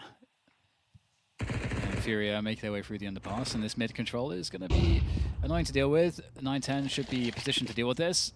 Oh, there's, I think, the spot. Surely that was spotted. There we go. 9-10 players peeking up on mid. Great setup. You've got every single angle covered. It's essentially a bait, but still Kayserato picks up 2. Upgrade with the AK. 2 versus 3. Absolutely doable here. Yeah, but I think with patience, Jekandar not hitting that shot. The chance. It's not easy, but these are the kind of shots you really need to hit. There we go. All right, he gets the possibly more difficult one with Messinio actually kind of looking for him as well. 50 seconds. Nobody at all for the CTs on that A side of the map, but Techno's moved all this way up through the B hallways, so let's see if he can get the timing down right. Kayserato's ready and waiting. Gets one, ready to pick up the next, but not quite doable. Jekandar now at range. Bit of a battle here. Can he get the Deagle shot off with 30 seconds? No. It'll be Senzu instead. 4 kills on him, bringing them a little bit closer to a victory. We are seeing these flashes of brilliance from FURIA, but it just seems like they just can't quite get it going, unfortunately. Again, you know, the MongolZ is a very oppressive team to be up against, and so that makes a lot of sense. But this first map, I mean, if with the Anubis coming up next, it's definitely a lot of pressure on FURIA to find a way to convert here. And they're going to be buying up for the rest of this now. They're so far behind. Full buy comes in at least as much as they can get, and it's just the AK on Jekandar. Oh my god, how does that even work? They're just so crisp, aren't they? 9-10, a little bit of panic once again, but he's got backup with him there. Yuri, that's not bad at all. Doubt it will change the round, but you've got to give it your all at this stage.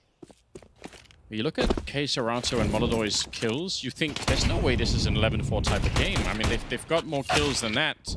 Unfortunately, it just hasn't made a big difference here. MongolZ looking to take 12. Yuri, 1 versus 4 is just not going to happen. Senzu will take him down. And the Mongols just, it's such a powerful start. But this is how I want to see them play. And I've seen a couple of games from them lately where it hasn't felt this way, where there's been some mistakes. There's been a real lack of confidence. They've never kind of got the ball rolling on their game. Whereas, yeah, oppressive is the right word, Dan. They are the oppressors. And FURIA, I mean, they'll at least get some more weapons on board now. I mean, well, actually, it's still got just the one AK. A lack of utility. It's going to have to be the brute force, but speaking of brute force, the Mongols turning up once again in mid. Yukindar is flashed, everybody's flashed, but Senzu seems to find the kill over the top. And it is, once again, decimation for Furia. That's all there is in mid. Oh, can't even talk about it. It's happening too soon. They're dying before we can even introduce the round. Just the speed here for the Mongols. Even on the CT side, they will not let Furia breathe. Serato alone to try and get 4 Deagle headshots. He's got 1 and 3 bullets here. No one's really peeking him just yet. There we go. They just want to fight him. They don't even have to, but they're doing it anyway. Techno to take him down, and the Mongols just crushing Furia here in the opening map. That is a one-sided game. Even if some of the Furia members, they try to do what they can, it just was not enough. It looks so relaxed, Sanders, and it's time to see how relaxed the deaths look after that very quick affair. I don't know about relaxed, horrified. If you're I'm relaxed. Mongols fans loving it, of course. But Yeah. Yeah, I mean, look, to be fair, it was always going to be a tall order on that map, especially to kind of find a foothold if you're Furia. We've seen the Mongols decimate teams that have experience on that map, let alone an entire new lineup. So I won't be overly critical. I'll let you guys be overly critical. There was some. I mean, there was some tough moments. I just have to apologize to Techno 4K. I wasn't familiar with his game. I guess he just heard me talking shit. He walked past and was like, all right, MF, I'm just watch this game. He was really pivotal in what was, I agree with you, a very, very, very comfortable T side. And this T side on Mirage is where these guys really thrive. And unfortunately, Yanko, we had this conversation there. The comms for Fury, the protocols, can they withstand the horde? Didn't quite pan out. Yeah, the first time didn't go great for Furia with the new lineup, but I think it's going to be at least a game or two before we can sort of start evaluating them, right? Like, just getting used to some of the things of playing in unofficial together, communicating in English, all of that stuff, especially for the Brazilians, right? Mostly Serato and Yuri Fallen did play on international teams before, but just the difference between communicating in the game while being able to focus on your crosshair, it's something it will take a little bit of time to get adjusted. And one thing we don't really need to over-evaluate is Senzu. He hit that flow state that he hits when he's in those games, in those moods, particularly on Mirage, just going anywhere he wants, just putting up huge numbers. I mean, monstrous ADR there. It's like about kills. It's like Techno. He was seemingly running away with the MVP for this map, and then I think round number 10 is when Senzu was right. All right, here are my beans, and I'm going to give it to you. And it just looked unplayable. I think also you look at this map and his T-side kills, and I think you get a picture of what the game plan was for the Mongols. It was actually a copy of Apex's game plan when he used to play Astralis with Kading on the lineup. Just go B. Yeah, right? Yeah. Because, I mean... all you need to do, don't overcomplicate it. It just felt like that's where, probably what a lot of teams are going to target early on, at the very least, Fallen in that tanker spot. And yeah, it's where Furia was struggling. And it's got to be said, I mean, while we're watching these highlights here, look, the Fallen rifling, I think he's going to find out what a lot of, AWPers that have moved to rifles, particularly IGLs, have found out. It's like when you're trying to find... extra strings to your bow late in your career. It's like these aren't things you can just pick up, particularly late in the game, and while you're micromanaging, and while you're coming up with a game plan, and while you're calling in game. It's like you're trying to do too much, and he was definitely targeted and exploited there. Yeah, and I just don't want to put the blame solely on him as well. I feel like even though they switched it up a little bit on the B hole, for example, we had MongolZ with the AWP, like, hey, mate, you're hitting some shots, hold towards B, timing didn't quite work out for him. Nothing quite panned out. I just feel like it's just more about praising Mongols here. They came in, they knew exactly what they're going to do on his T side, and they ran away with it. Yeah, well, we can take a look at some of the rounds and the nature in which they did that. Yanko, you've got some for us? Yeah, two of the most important rounds early on in the game, right? What are the Mongols going to do? This is even a 4v5 situation. They just go for a B pop. You can see Fallen dies not even looking at his opponent, right? Ikinder manages to get a kill, stay alive for a little bit longer, but Mongols are able to clutch out the round in the end. And after that, you switch up to the next full gun round. Some aggression early on attempted from Furia. They're going to get the trade here, 4-on-4. What's the ending from the Mongols?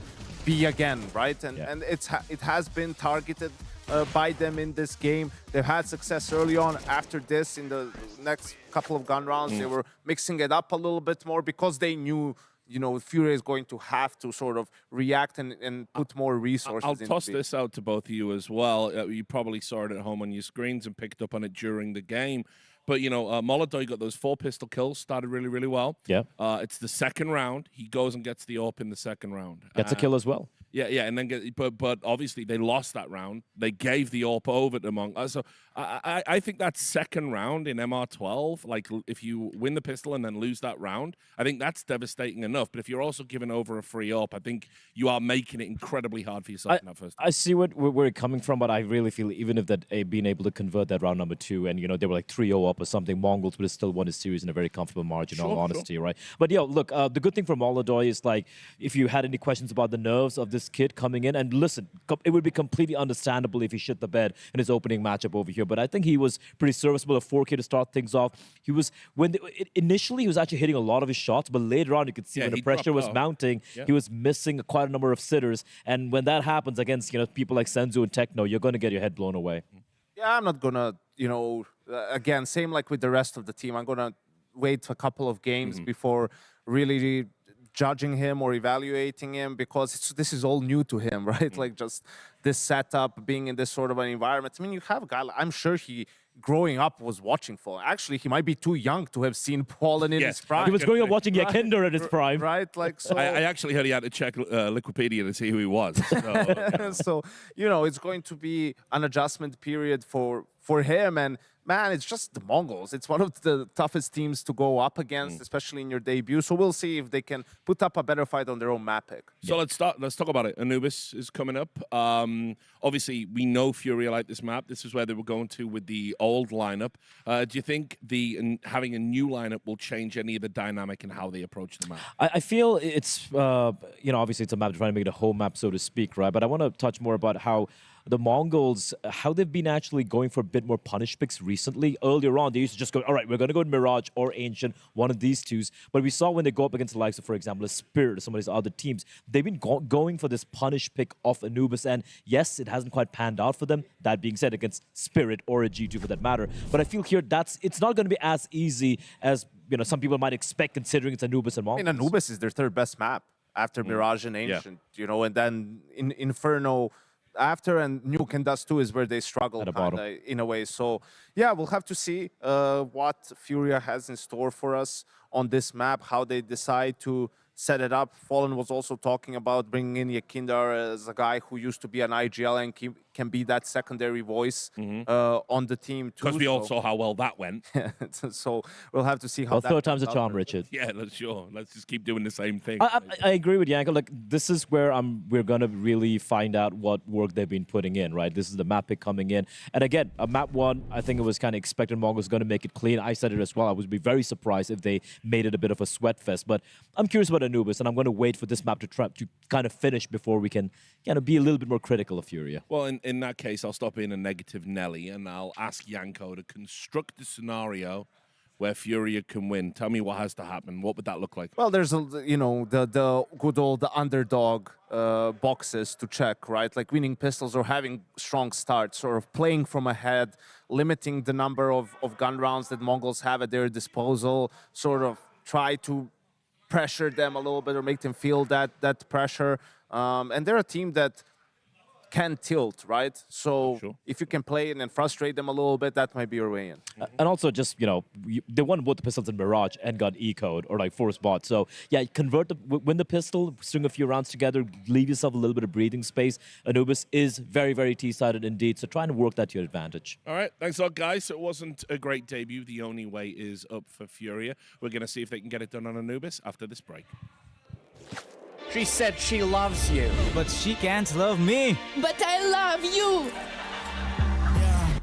Look, I know my man's going crazy. I gotta break on myself, I amaze me.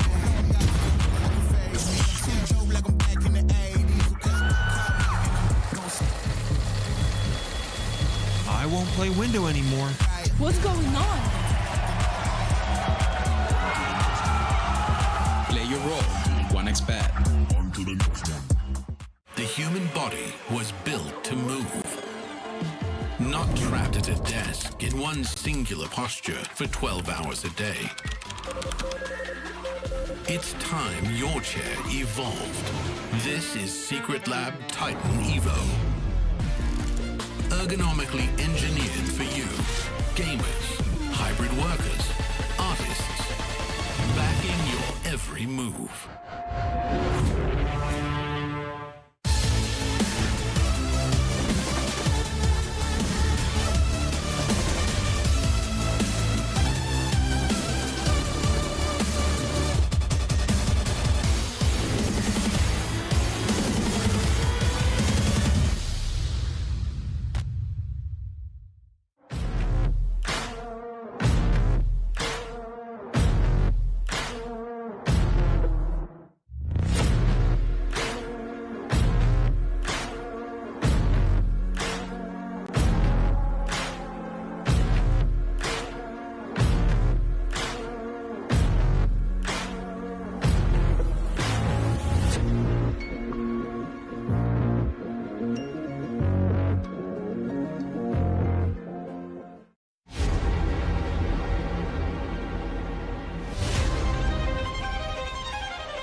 The Mongols are here at PGL Astana 2025, and across the end of last year into this year, they have proven to be a very dangerous team. Though it has been some struggles across the way throughout the last events. Melbourne, though, made things look a little bit better.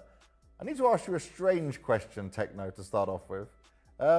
You were sat in the middle of the team during Melbourne. You're the leader now, or nothing changed? Nothing's changed actually, and I think that everyone saw it from the vlog, the video on the YouTube, and it was Blitz's decision. Yeah. He just wanted a new seat. Yeah. Yeah, just some fun. I guess he's kind of bored. He needs someone else new to sit next to, change things up. Okay, so he was bored. He needed to change things, but the Mongols are still doing what they do best. What did you feel like after your Melbourne performance? Because again, we see you make top 4, so we see an improvement, especially after how Bucharest was not so good for you guys, Lisbon as well, but you make good at the playoffs. Vitality, it was a hard game on stage. What do you say about that performance, how you got there? It's pretty good for we did qualify for the top 4, but honestly, I think we were not that in good shape. Because our matches, not like the others, like Navi Spirit. Yeah. Yeah, it was, comparing to them, it was quite much easier against them, yeah. Really? I think. No, I mean comparing to Navi and Spirit or whatever. Yeah. We were faced against Complexity and Fate and Liquid. It was like quite easy. Okay. Yeah. And we cannot chill, you know? Yeah. We need to improve more. So you want to play like the harder games to get better. How do you explain the development of Mongols this year in 2025? Because we always see you as a team that can consistently make playoffs, have chances to do well, but do you feel like you're still improving, or has it been harder to improve? Do you feel maybe the same level? I think right now, not this tournament, I mean, recently, I think we're in the just one shape, I guess. Okay. Not so much improved, not so much downgrade. Yeah. Just the one side. You stayed in the same, yeah. But we need to do more, yeah. I know it too, we know it too. So you understand it. Yeah. How are you trying to change that? What are you doing to try and improve now? Firstly, we need to boot camp and practice more at the other region, like Europe, or maybe we can boot camp in the America, you know, after the Dallas. Yes, yeah. Looking at Astana, how confident do you feel for this event the damage you can do here, how successful you can be? Of course, we're so confident in every tournament. Everyone knows it. We can do much better and we can do more because we're doing some good damage, you know? Yeah. And we will do best, I hope. Thank you for your answers and good luck in the tournament. Thank you.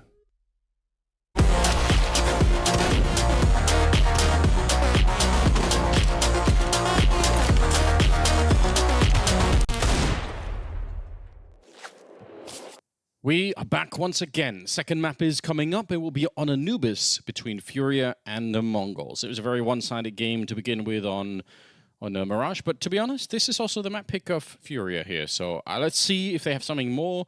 I hope they will, Dan, because there were some positives for FURIA. Yeah. Absolutely. I mean, it just outclassed ultimately, of course, but definitely some bright spots. I think both, tactically, strategically, team play wise, individually, we saw moments from everyone.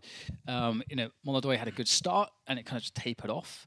But we'll see exactly what MongolZ were able to do on the T side as well of Anubis. Obviously, not a fun time to play the CT side. They're gonna fake A and go B from the setup here, is what it looks like. Oh, they're waiting in middle. Okay, could just be a bit of a default, but with 3 people outside the A-bomb side and the bomb leading that far towards the middle, it just absolutely looked like it was going to be a bit of a fake. It might just be a more of a default type setup, and Senzu does go down. Messinio was hoping to spot somebody there. It's a P250 at range, and now the bomb is being brought back towards the middle. And I think you were totally right, but the fact that they lost a player there, it kind of put a wrench into the plans of the Mongols. No need for the CTs to push anything now, and so Mongols taking matters into their own hands there. The 2-player push, and those dualies are so brutal. We'll see if there's a trade to be had here. A reset on the fight, and the dualies come out on top. Techno gets nothing, and, well, FURIA get the best possible start. But Dan, I know you love, going down to the nitty-gritty of the aim stuff. In that second fight for MongolZ, he's like taking a deep breath, and then he goes for the really wide swing. Like that, I just love the detail in that. I'll have to look at it again here. It's like, so there's a wide swing. So deep in that angle. Yeah. I like, especially with the dualies, it's nice because obviously, you can kind of have a fast recovery time on them and so on. And going really deep, if you're up against like a Glock or especially USP, where the recovery is not as good. Yeah. You kind of force them to waste a couple of shots, and so you get that advantage. That is always nice when you see that kind of a swing. And now it's just going to be Glocks for Mongols. And again, I love the full save. Honestly, get the pressure on the CTs immediately with those AKs out a lot faster. Single flash on Techno. Just might as well. Especially if you could somehow land an opening deagle shot. Imagine that. You get a deagle shot and the flash in the sight and you're just kind of ready to go.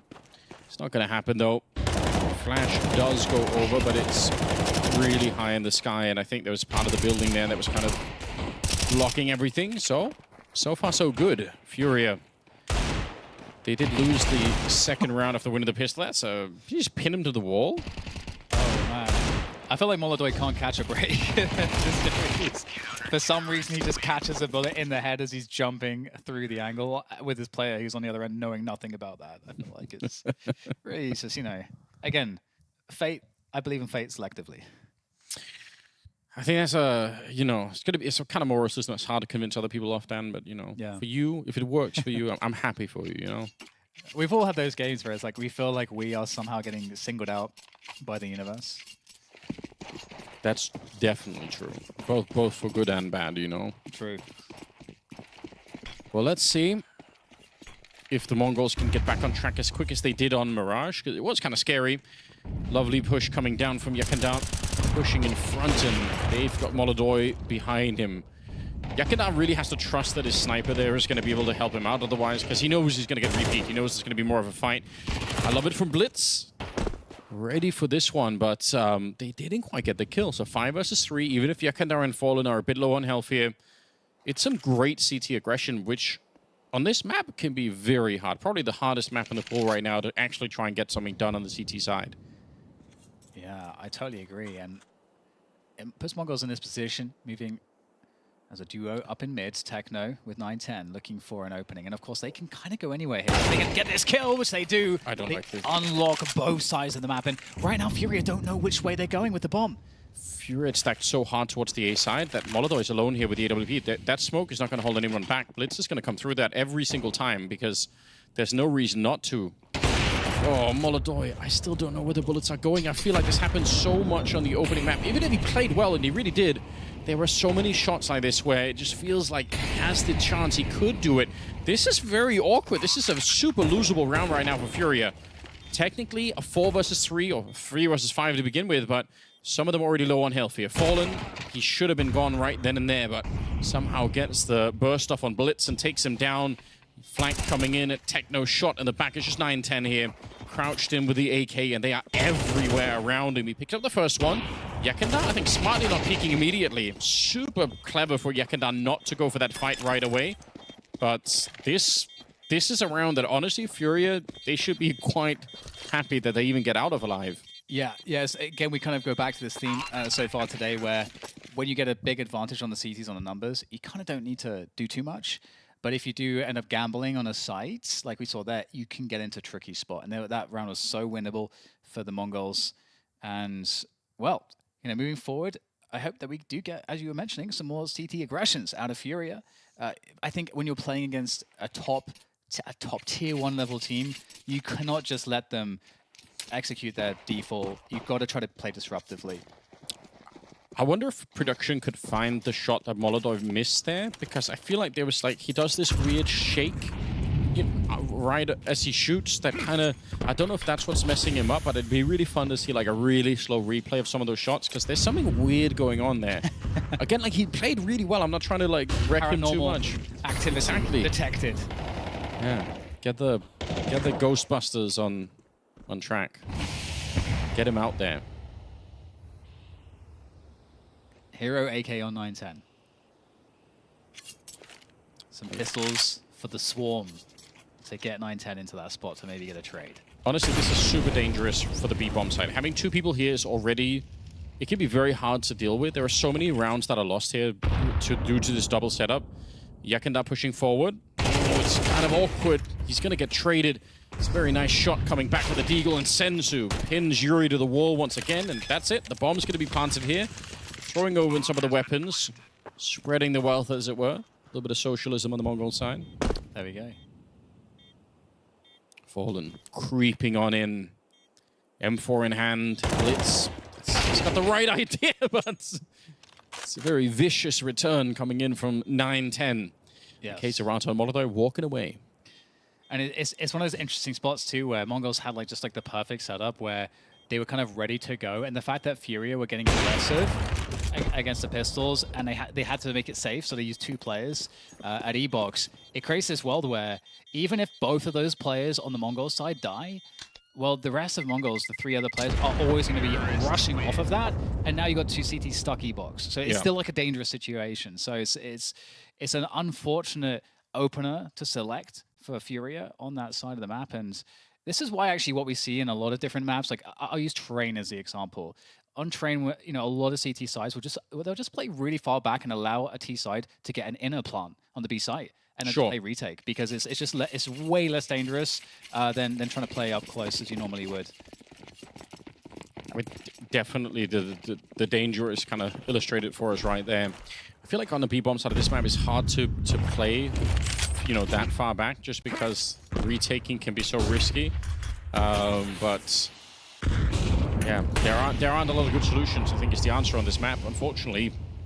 Unless you can go aggressive on the CT side and start with an advantage, but just playing it straight up like this 5v5, it can be real tough. We still haven't seen, apart from that one round where they tried to split mid in the 3-on-5, which they almost won. Yeah. We haven't seen the real mid splits either, but they are so popular right now. So wouldn't be surprised if we're going to see a lot more of that coming out. Well, there's a double Molotov that will clear some space for mid-action here for the Mongols. And in terms of utility, there's no smokes left for FURIA, and we've got a minute to go. So ideal spot here, might be an opportunity, looking for the shot, potentially through the door. 9-10 looking for it, Fallen dodging between the wood, will find his maker. And look at that B site getting cracked open yet again, Anders. Like you're talking about, it's so hard to hold this. Yeah, and this time Yuri was alone. The flashbang is just so devastating. Oh my god, some of these kills from the Mongols are ice cold. 9-10 in the middle, fighting Fallen like that. You can almost tell in the way that he moved, even as he lost his rifler in Blitz. So he's alone in there. If he misses a shot, he's probably going to die, but there was no fear at all. He's like, doesn't matter. I'm going to win this fight anyway. And then the double push, again, it was the same thing basically as the previous round. They had one coming in from the main entrance of B, one from that connector or E-box position, and there's just nothing that he could have done over there, unfortunately. MongolZ to save the AWP, and they are out for the hunt, and they should be. Why not? They don't have a ton of money, but then again, neither do FURIA, so Mongols know taking away this orb is everything, and they should be able to. They're so close by here. It's Messinio to take him down. Yeah, it's looking real good here for the Mongols. Really have a good beat on this one. And the kills, as you say, looking really clean. I like the peek that we saw from Senzu as well, where he just straight out, he's pre-aimed, and it's just about click timing. He doesn't even move his crosshair. Yeah. It's click timing. Probably see it here in a second. Beautiful shots. Here it is. So he doesn't even move his crosshair, just pre-aim, click timing. And the fact that Yakindar is spraying like that also suggests he probably is flashed. So like you're so sure that like he probably can't see it. That sounds like panic, you know? Can smell the fear on the other side. Yeah. Mid setup here for FURIA as they are reduced to pistols. Just stay grouped up, and I think the Mongols are going to be absolutely fine with it. Double molly has to be respected. CTs vacate the position. Stacking the A site, going for a push A long as well. So they will eventually find some Ts, but the bomb might be planted in the meantime, so we'll see if they can get anything. But they've got 5 USPs, Anders, so the kill potential kind of sucks. Yeah, we're just so happy if you just get even a single rifle to carry on to the next round, which actually could go a really long way. So still, you've got to remember that this is a pretty T-sided map. So the fact that the scoreline is about to be 3-3, it's actually not that bad for FURIA. I wouldn't really get worried just yet. They just need another couple of rounds here, and I think they're going to be absolutely fine. Blitz. All right, aggressive. Trying to get something done. Very curious how much FURIA in the next couple of rounds are going to want to fight for the front of A part of it. Like that front of A pocket that exists there is so important for the CTs to hold as long as you can, because just like on Banana or on Inferno, it's like once you lose that part of it, you really have way less information to play around with, and it probably means you have to draw people closer to the A bomb site. But as long as you're there, you could probably play almost one person towards A and then have more of a stack towards mid or B or whatever you want. So something to be watched for there, and also the Mongols. There'll be some teams on the T side, they're so aggressive at forcing the CTs back and just kind of will deny it all the time. MongolZ swinging E-box with the AWP again, so that works previously for FURIA to try to disrupt the default. But the default opening from Mongols has changed. In fact, it's not even a default. They're just walking up mid. Yeah. Walking up mid, and this spot's completely empty. There's no CT presence. They stack towards B with 3 players. This is a massive opening. Yeah, it's a double front of A, like we just talked about. This position is just so huge, but they come back in, and now they realize, uh-oh, we actually might be in a bit of trouble here. Nice smoke being thrown down from Fallen. He almost walks into the shot, even though he couldn't have known it. Yuri might hold the keys to this B defense right now. But I think they've just called a freeze here. The Mongols saying, wait a minute, let's just see if anyone pushes. Somebody could be pushing out of the B bomb site. There could be a bit of a flank going on, so we still have a minute on the clock. Let's just see if anyone is going to feel the urge to do something here. Smoke's going in, a flash from the other side. A sick setup. Yakindar really helping out Yuri in that moment, and now they just have to fall back. They don't have to do anything else. Yakindar even getting an actual kill of his own in this one. But that flashbang to set it up was so well played. And now Zenio just trying to get some value. MongolZ taking some almost lethal damage from the AK. And indeed, it was really cool to see that interaction. The Mongols, as you say, looking for an opening. FURIA, well, Yuri really finding a very, really just like the best possible timing, knows that that's his best moment to go, and confidently gets the kills. Ooh. And you said only a couple more rounds for FURIA, and they would feel pretty comfortable. And yes, 4-3 for them. Yeah, I think that's pretty sick.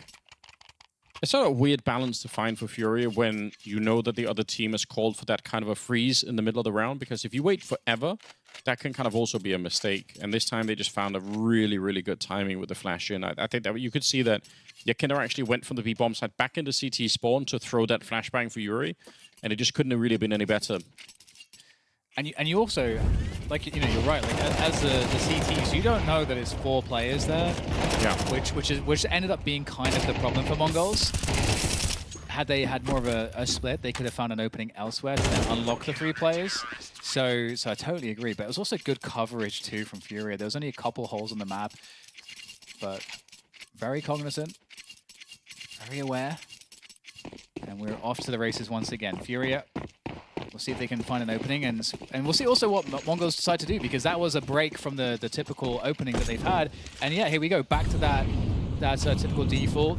If MongolZ was to challenge us as we saw in last round, maybe there's an opening pick, but ouch. Now he's up on that mid setup. Grenade landed right on top of Fallen and MongolZ. I think they are expecting for the AWP to be in B here, the Mongols. And the reason I think that is because that smoke that was thrown from CT spawn that lands on the stairs outside of A typically means that you have more of a 3B1 mid 1A kind of setup. Ooh. Yeah, you can't explain that, can you? No.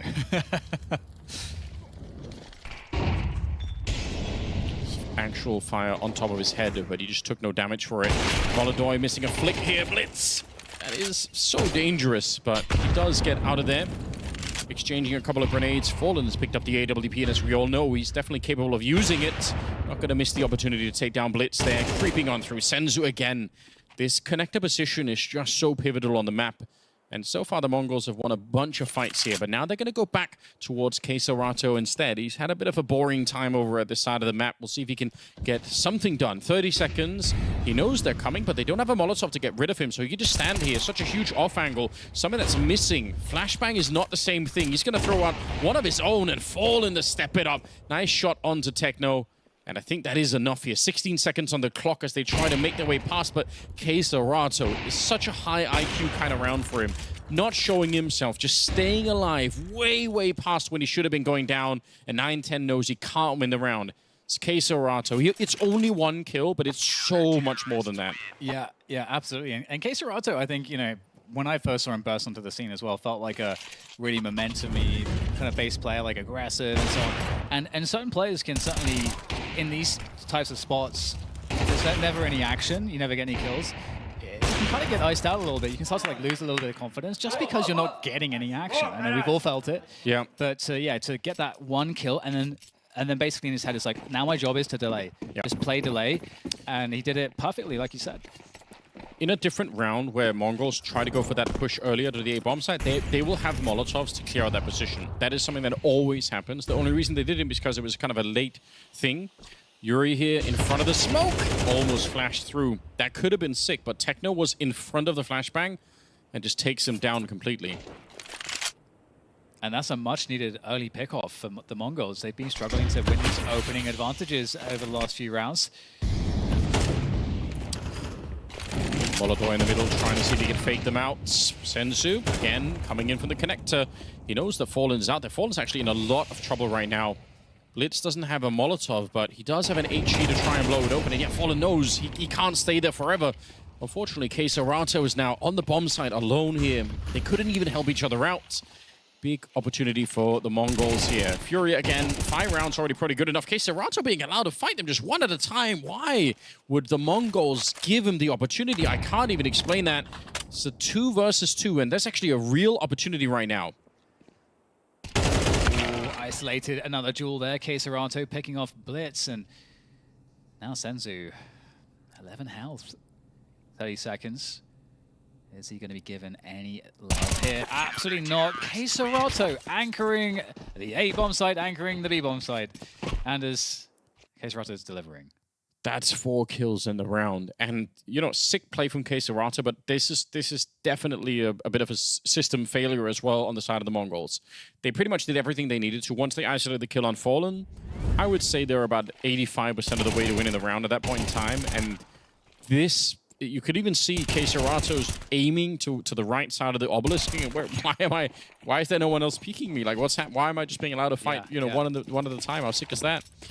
This actually could be a very one-sided map now. This is already 6-3. There's not a lot of money here either on the T side. Yeah, I would say all of a sudden I'm quite concerned for the Mongols. Look at them. Yakandar just having a great time. But I guess for the health of the best of 3, it's great news because it means we probably will get to see a third map here. It is certainly possible. Just a couple players left now for FURIA to clean up. And there we go, MongolZ picking one up. Has had a really rough go of it in both maps, I would say. But now it's just Blitz looking. Oh my god! I don't think that his feet even touched the water, and his head's been blown clean off. Yeah, not while he was alive anyway. No, right, exactly. He just wanted to jump in the river and get baptized before it was too late. Yeah. Clean those feet, but no. 7-3 opening on the CT side of Anubis for FURIA on map 2. If you're just joining us, the Mongols, as you can see at the top of your screens, a 13-4 opening. Quite dominant. But now the story appears to be changing. I mean, this is, in my book, at least such a victory already for FURIA. Even if this goes 7-5, I would still feel pretty comfortable saying that they're probably going to win that second half too. The Mongols, I mean... You know what they say about counting your chickens, Anders? What do they say about counting chickens? They say don't count your chickens before they've hatched, is what they say. I don't know why, but... don't know if, what's going on there, what's happening to all the expert. Either way, this Molotov doesn't seem to be doing the job, and it's a problem because FURIA are abusing that very fact. I had a whole line of questions about chickens now that I wanted to go down, Dan. You've kind of derailed my brain for a quick second. It's like, are they even chickens before they hatch? Could you? Is it impossible to count them before, like? Anders, you got a system reset right now. Yeah. Clear the cache of the chickens. I'm taking a deep breath. We're back, and I'm locked in again, Dan. Don't worry about it. It's only a brief second. 42 seconds, by the way. FURIA once again in good positions here. MongolZ, really nice shot to hit right there. There is a bit of a comeback into the round. 30 seconds. The bomb dropped in the back. That's not exactly ideal. Yuri trying to disconnect from the fight. It's a good idea. He would rather play that 2v3 in the afterplant if he can get out of the battle, but he was caught right at the last second. Kaseratow kind of stomping his way through, but he's just so confident in the fight. He's going to win it as well. Such an impressive first half here for Kaseratow. Messinio's taken down Fallen. He's very low on health, though. Grenade up, and Kaseratow gets the job done. I feel like all of the rounds here, the FURIA have won that have been harder to win. It's Kaseratow just showing up at the right time. Huge. He's delivering more goods than Amazon.com, Anders, right now. He is looking incredibly good and reliable. Which is important in Kazakhstan, because I don't think they actually get Amazon here. True. That's true. But they have other websites that work great. I've used some of them myself. That's good. Yesterday. I'll hook you up, Dan. Thank you. I need some working websites. There we go. That hotel Wi-Fi, though, is leaves much to be desired. You'll be fine. You need a couple of days without internet, I feel like, Dan. So it's good for the brain, kind of forced rehab from the internet. Oh, that's a very aggressive start to the round. Yakandar. Kind of a throwback to the earlier version of Yakandar that we all knew. Skuri just lining them up as they were all looking the other side. They wanted to hunt down the MongolZ AWP. They wanted to put pressure on him. And he had some backup for him. Round number 12 will go to FURIA here. It's a 1 versus 4 for Senzu. There really is nothing that he could do to win this one. The bomb is also lost all the way at the B-bomb site. So this is very impressive. FURIA making such a strong case for a third map, which, again, I think is fantastic. I want all these teams tested at the beginning of the tournament. I want a real sense of how they're coming into this one. Yeah, and it's also curious about how teams might prepare their map pool for certain events, but let's see if Senzu can get some damage in here. Well, says he won't, and the money is honestly incredible. Kaseratow he's pushing that 16k. He's almost there.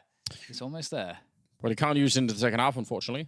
But he's going out rich, isn't he? Super rich. Yes. 16,000. What would you do right now, Dan? If you had to use them today? 16,000. And not like I'm buying things like in person, you know? You can only buy stuff in Astana. You've got like a 4-hour clock. You need 4 hours. I would buy all the felts and velvets. All right. Yeah. Stocking up on... I want those textiles. Local fabrics. I want the textiles. Their national dress here is really colorful. Like, it's really impressive, I feel like. Oh, yeah. Yeah.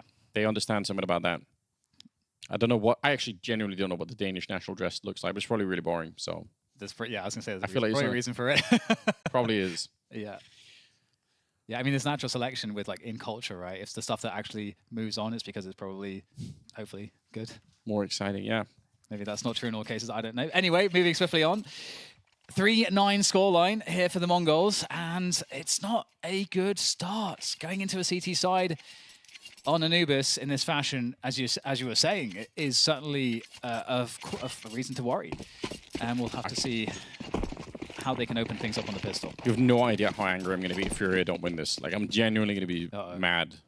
So that's something to look forward to. This is such an impressive first half. If they somehow screw it up now, definitely going to be some criticism raining down on them. Yakanda leading the charge. I like it. 4 people in the middle. It's kind of a classic set. They got Kazakhstan with 1 flashbang that he's going to throw through the cam position to try and set up this kill for it as well. Oh, wait a minute. Mid-air shot there. Flashes are being thrown already, but they haven't really done anything with it. MongolZ back into it here. It's 9-10 as the trades continue back and forth. Moving into the shot, Yuri getting the kill. The dualies for Techno. He really wanted to do something. He really wanted to get into the fight somehow. And the smoke is fading, and he's exposed out in the open. Senzu getting another shot. The bomb, though, being planted at the B side, and Kazakhstan shooting him in the back of the head. What a long battle. Like, it really never stopped. It was like just 20 seconds of individual 1v1 fights. Yeah, the pistols, I feel like, are really frustrating in that respect, where it feels like it's so hard sometimes to land those headshots, even for players like that have aim that does this good. And sometimes you just never know. You never know which way it's going to go. But here, obviously, I mean, that was also a cinematic opening. You kind of need that. You need that one in like 0.33 speed, perhaps. Either way, it's the perfect start.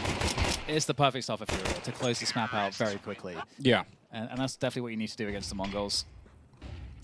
Mongols deciding to force it up, of course. They are so far behind. There's no choice, I think, other than this. Early Molotov to the front of the A-bomb site. HEs to follow, really trying to keep them away. Making sure that the Mongols don't have too much control. Blitz pushed into the battle there. Didn't have a choice at all. 9-10. Fallen just kind of waiting back. Yeah, all right. He actually clears that corner in a really easy fashion. Messinio is back where he was Molotov'd out from earlier. So maybe there is an opportunity if he can jump on Kazakhstan.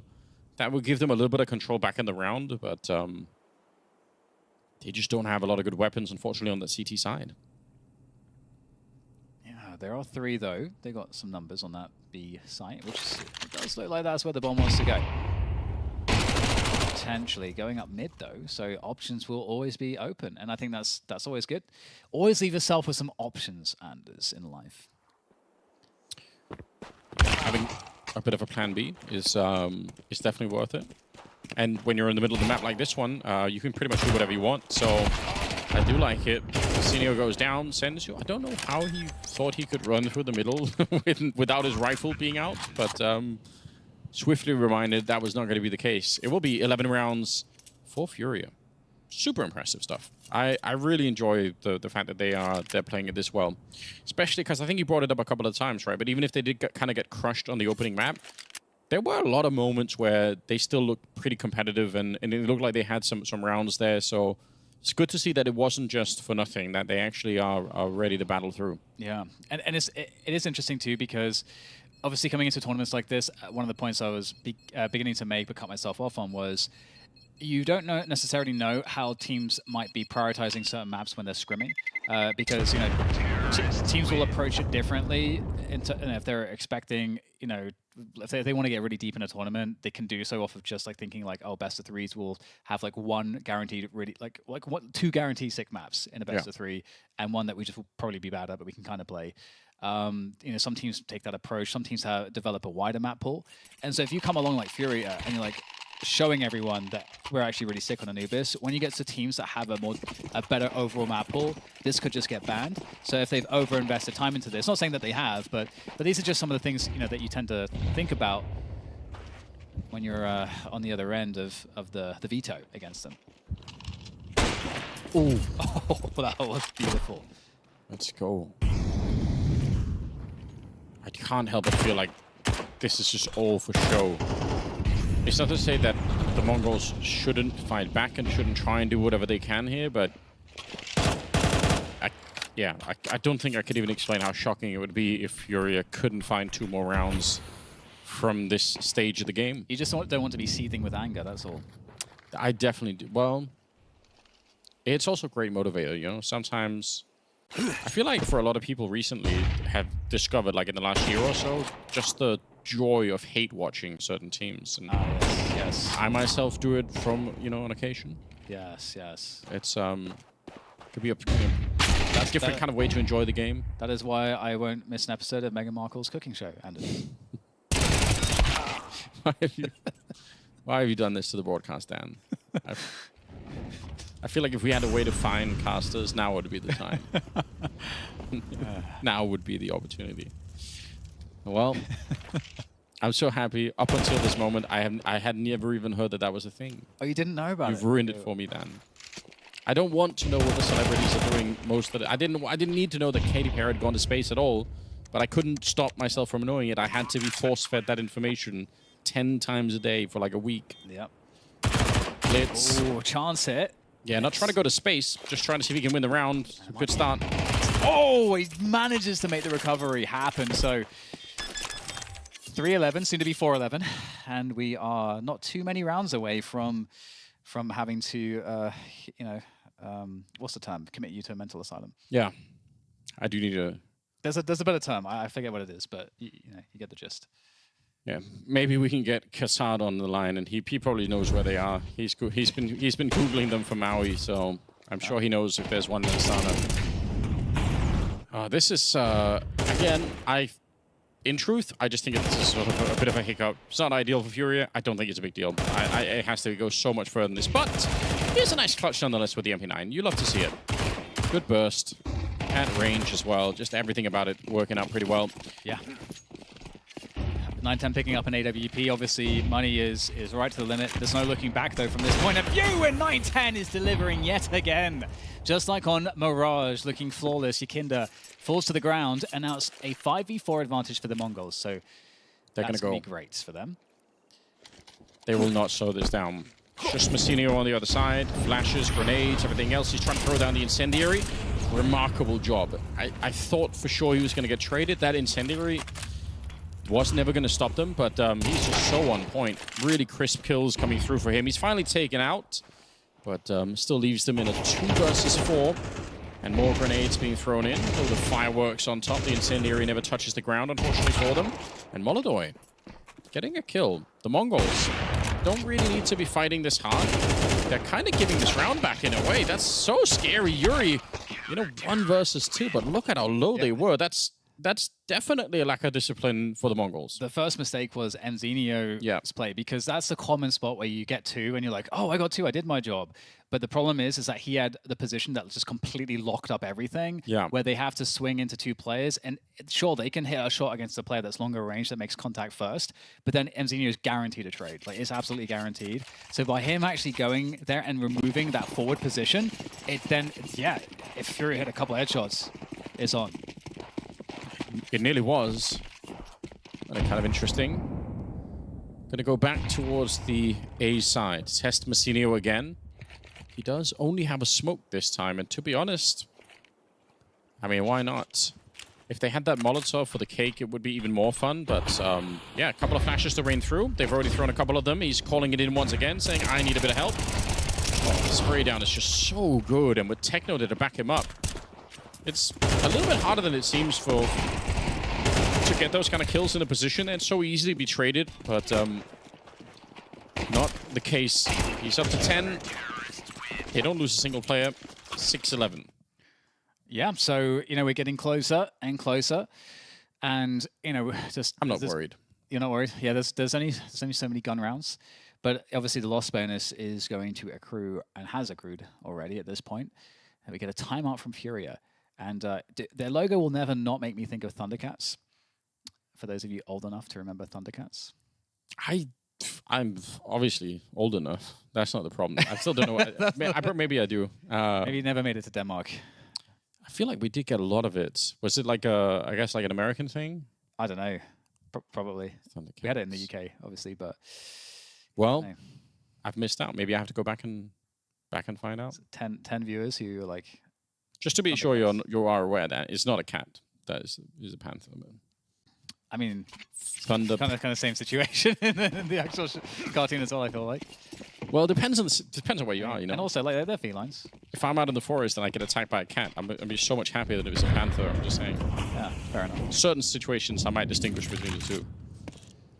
Well, 9-10 back at it again. Opening up with the AWP in the middle position, being waited for potentially. They're looking for a push, though, and not the hold of this angle. They have to respect it. There's a util that should surely be coming in. Indeed. Oh, 9-10 caught in front. Smoke, though, keeps him on the angle for now. He's so hoping that they make the mistake. It is more rare to have the AWP in this position, but it's also more common if it's a rifler, for the rifler to be throwing smokes down. And the fact that there's no smoke here for the CT side, I think, is immediately suspicious to FURIA. And it should be to anyone. It's like, normally that single rifle in the middle is going to be tossing in incendiaries and smokes to try and keep everyone away. No utility at all. You're going to be wondering. You're going to be thinking, this just something is off about this. 3-man setup at the B-bomb side, though, for the Mongols. Looks like it could be a really good idea. Sensi feels a little isolated by that Molotov, and in comes the push here from Yakinda, or at least threatening to do so. Just pausing again, and now the question being asked by Techno and Sensu. Will they go deeper? Looks like just holding the angle for now in the setup, and there's the spot. Just catches the arm for Yakinda. Who's going to win this one? Sensu, or rather Blitz wins his fight with the help of Sensu. And it looks like a really good spot here for the Mongols. 4 versus 3. Still the position towards this B site is being fought for by FURIA. And the AKs are rattling off. It's a 2v3 here for FURIA. 10 seconds to get the plant down. Another kill backside. Another one to have here as the charge comes on through. E-box position is held. Kayserato gets the headshot, but they have to plant the bomb. Techno just has to survive! Oh, and he manages to do just that. Unreal. I feel like nobody on the FURIA side that was communicating. There was no time to plan. They had to get the kill. They were close enough to get the job done, but nobody wanted to make the call at the end. That's the kind of round that will not just, get you a bit closer to equalizing the score, but that might actually do real damage to the, the sort of the momentum on the FURIA side here. 7-11 now. They end up losing that so close. That should have been a FURIA round in spite of everything, because the Mongols' defense at the beginning was sick. Now they've got the double AWP set up on the CT side as well. And FURIA kind of, drifting out to sea a bit here. The coastlines are getting further away. Are you worried yet, though? No, not at all. Okay, all right. I feel like you're on the Titanic right now. You're like, oh, everything's fine. It's unsinkable shit. I think if they would have believed harder on the Titanic, they would have been fine. Yeah.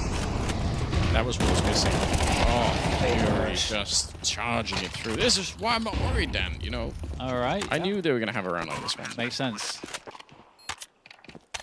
Unfortunately, it was based on a tragic amount of missed shots in the middle, so kind of don't want to see that too often. Yep. Did kind of set up for the whole thing, and at the A-bomb site, just a couple of good flashes, good utility. And then the speed of the Tech-9, it always catches you off guard, doesn't it? Even if you know it could be happening there. Gun barrel spotted out. Fallen late on this one. They will try and go for the retake because they should. But Fallen's already here. He's already spotted it. It's one of my predictions that I've made in an attempt to sort of be like a Counter-Strike prophet, that there will be a lot more A retakes on this map, like late in the rounds. Actually, not from the middle, but from the high ground if you're sneaking through CT spawn. Okay, I just think it's an underutilized thing, but... Well, 1 round in what has been otherwise somewhat of a drought for FURIA as they try to close this one out. And we shall see if this can be repeated, because that was an unusual round, just a very fast pace. Oh, that's a great find, though, for 910 very early on, and spots another 2 players, including the bomb. They have no money at all to work with on the CT side. They just bought, obviously, everything that they could here. Senzu's gone down. It's such a long fight, but Techno cannot get the job done. The MP9 betrays him. 910, everything is on fire all around him. I think 3 different Molotovs thrown into that position, and it was too much to handle. Blitz and Messinio left 2 versus 4 here. FURIA, obviously, kind of a stressful moment at some part in the second half where it looked like they were going to let the Mongols all the way back into the game. But I think they managed to stabilize things at the moment. Yakinda taking down Messinio, and just Blitz. Nothing he could do. Nice deagle shot. Get another one just for the feel-good moment. It's not going to happen. MongolZ takes him down 13-7 at the end of the map here. That's really, really impressive with FURIA. Totally, and I feel like, we saw some of the glimpses of brilliance from FURIA on the first map, but hey, they proved that they can play against the Mongols. We're going into a 3rd map, and it's back to the desk. Indeed it is. And yeah, look, what we've learned there is that it doesn't matter if you take 2 players out and slot 2 players in. Anubis is going to be FURIA's kind of home map moving forward. Mongols found this one very, very hard. Yeah, very uncomfortable. And again, one of the issues with this Mongols team is how on the T side, they just rely on just winning those duels individually, not really relying on the more regimented approach. We spoke about the Mirage and the B bombs and how they're explosive. We never see that from them on this very map. And again, for FURIA, though, I like the CD side. Rich, you got to take some calculated risks. And it took a lot of them, aggressive plays coming out and just catching Mongols with their pants down. Yeah, great job of shaking off that first map. That didn't go too great for FURIA, and absolutely in this one, I mean, 9-3 CT side on a map like Anubis is rather impressive, and they did a good job of mixing in early aggression at times towards that canals area, but also just being active in the mid-round, understanding that if they're going to give space somewhere, they need at least information or to re-aggress on another part of the map.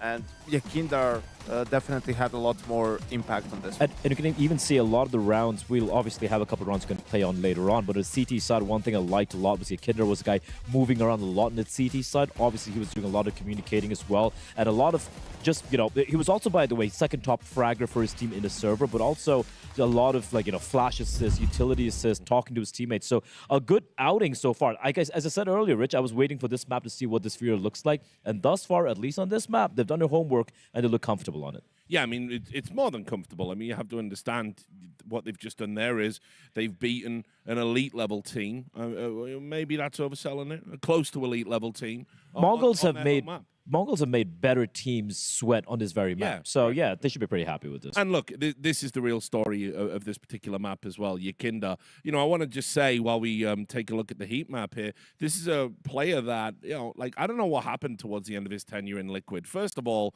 you can have too much too soon. Like, what they did by giving him the keys to Team Liquid and letting him make recruitment and being the IGL, that was just insane. And he went from being, arguably the world's best entry fragger into a player that had no identity, no self-confidence. And towards the end of his time in Liquid, it was a matter of time before he was getting cut. He was clearly depressed. There was stuff going on in his life. It was a tough time for him. And so we were all pulling for him to get back to what he used to be in FURIA. And, Fallen's already priming the pump, laying down the foundation, saying good things about him in interviews before they've even played a game. But this is exactly the type of confidence-building performance he needs. Yeah, definitely. And I think also with everything that you said about him in-game leading and Team Liquid and whatnot, it's just also, you don't need to be doing all that, right? Just taking a step back really and focusing on yourself and your individual game, right? Every time I do believe that when players take up IGL duties, they come off as a better player on the other side of it, because you just learn so much about the macro of the game. You learn to see the game through a different perspective, and then when you go back to just playing, you have a better understanding of what's going on. You can make better decisions, you can have better reactions, right? And you can find ways to have more impact, and that's what you're hoping for Yakinda here, kind of turning a new page. I think we actually just play round number 7, right? I think that really highlights very well what Yakinda is doing for his team here. And we're going to see a round where, as usual, Mongols are going to be going for this contact play. They just love trying to find an opening pick, but they don't try to manufacture it. Just try to catch him off guard. What do FURIA do? Yakinda running all the way from B, sets up the flashbang for Yuri to get 2 free kills. Simultaneously going to see Fallen pushing up from camera, getting a kill over there. Just pinstering the Mongols and just being proactive. That's a mid-round call being made right there. And one thing I want to highlight here is it was, if you looked at the minimap in the particular round, Yakinda, he was all the way towards B. He's like, all right, guys, I think it's going to be this hit. The comms were flowing. We were talking about how Yuri, the Brazilian player, playing with Yakinda, the flash pop was perfect, perfectly timed, well done. And I think, like, if you see more of that, that's when you can start to believe a little bit in this particular experiment. That being said, it's just the one map, but, you know, we'll wait and see. Yeah. We got another round as well, round 9.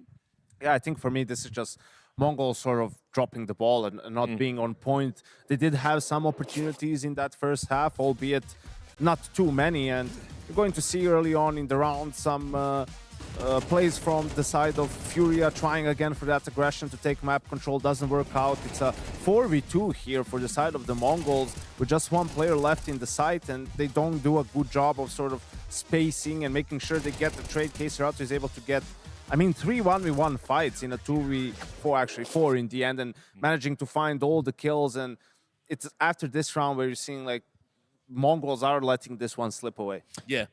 And look, I want to say, I mean, when you see Mongols lose games, that's the way they do it. It was a very erratic, ill-disciplined kind of approach to the game. They were taking on a lot of crazy fights that they didn't need to. But you asked, how do FURIA win? Yeah. Win both pistols, right? And convert them, yeah. And also frustrate Mongols in a way, right? And that happened, and it resulted in sort of not being able to close out 4v2s, right? And they're definitely, we said, prone to, tilting sometimes and spiraling emotionally, and FURIA just managed to capitalize on that. I'm not too worried about Mongols yet. Like, clearly on this map, they haven't really evolved a lot. It feels like the T side is still the same. The CD side, I think it's, funnily enough, the better side on this map as opposed to any other team would play this map, right? But you need to give yourself a little bit of breathing space on the T side to mount a comeback. That being said, man, Inferno, I still feel they should be the favorites here. They look pretty good on it against Liquid, I believe it was, at a deciding map in Melbourne. Yeah, I think it's going to be... Well, that was a 9-10 masterclass. That was 9-10, putting everyone else on his back. He had over 30 kills.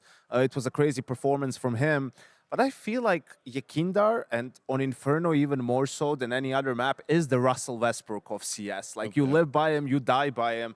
And on this map, assuming he's going to be in Banana, right, is where he can do a lot of work on T side, CT side, finding those opening kills, giving his team an advantage, or he can prove to be a liability and put his team in the hole. Well, yeah, we'll start talking about Inferno. We've got a few minutes here. I mean, for me, the worry is this feels very reminiscent of what I saw from Mongols in Bucharest on that day one, where it was like, yes, you could see the individual levels of performance were there, but what started happening was this kind of like malaise in how they approach the game, elementary mistakes creeping in, poor executes, missed flashes, missed smokes, and it all just started to create this cascading effect, and suddenly they're not even in the playoffs, which was unthinkable because we set them up as the favorites to win that tournament. I think the biggest problem with Mongols, just to distill down this thing, is like we keep talking about how the strength is just taking these fights and, chaos and all of that, but you can find that very happy middle ground where, for example, you take a look at Mirage, right? Look at the way they're executing into some of these sides. They're able to slow things down.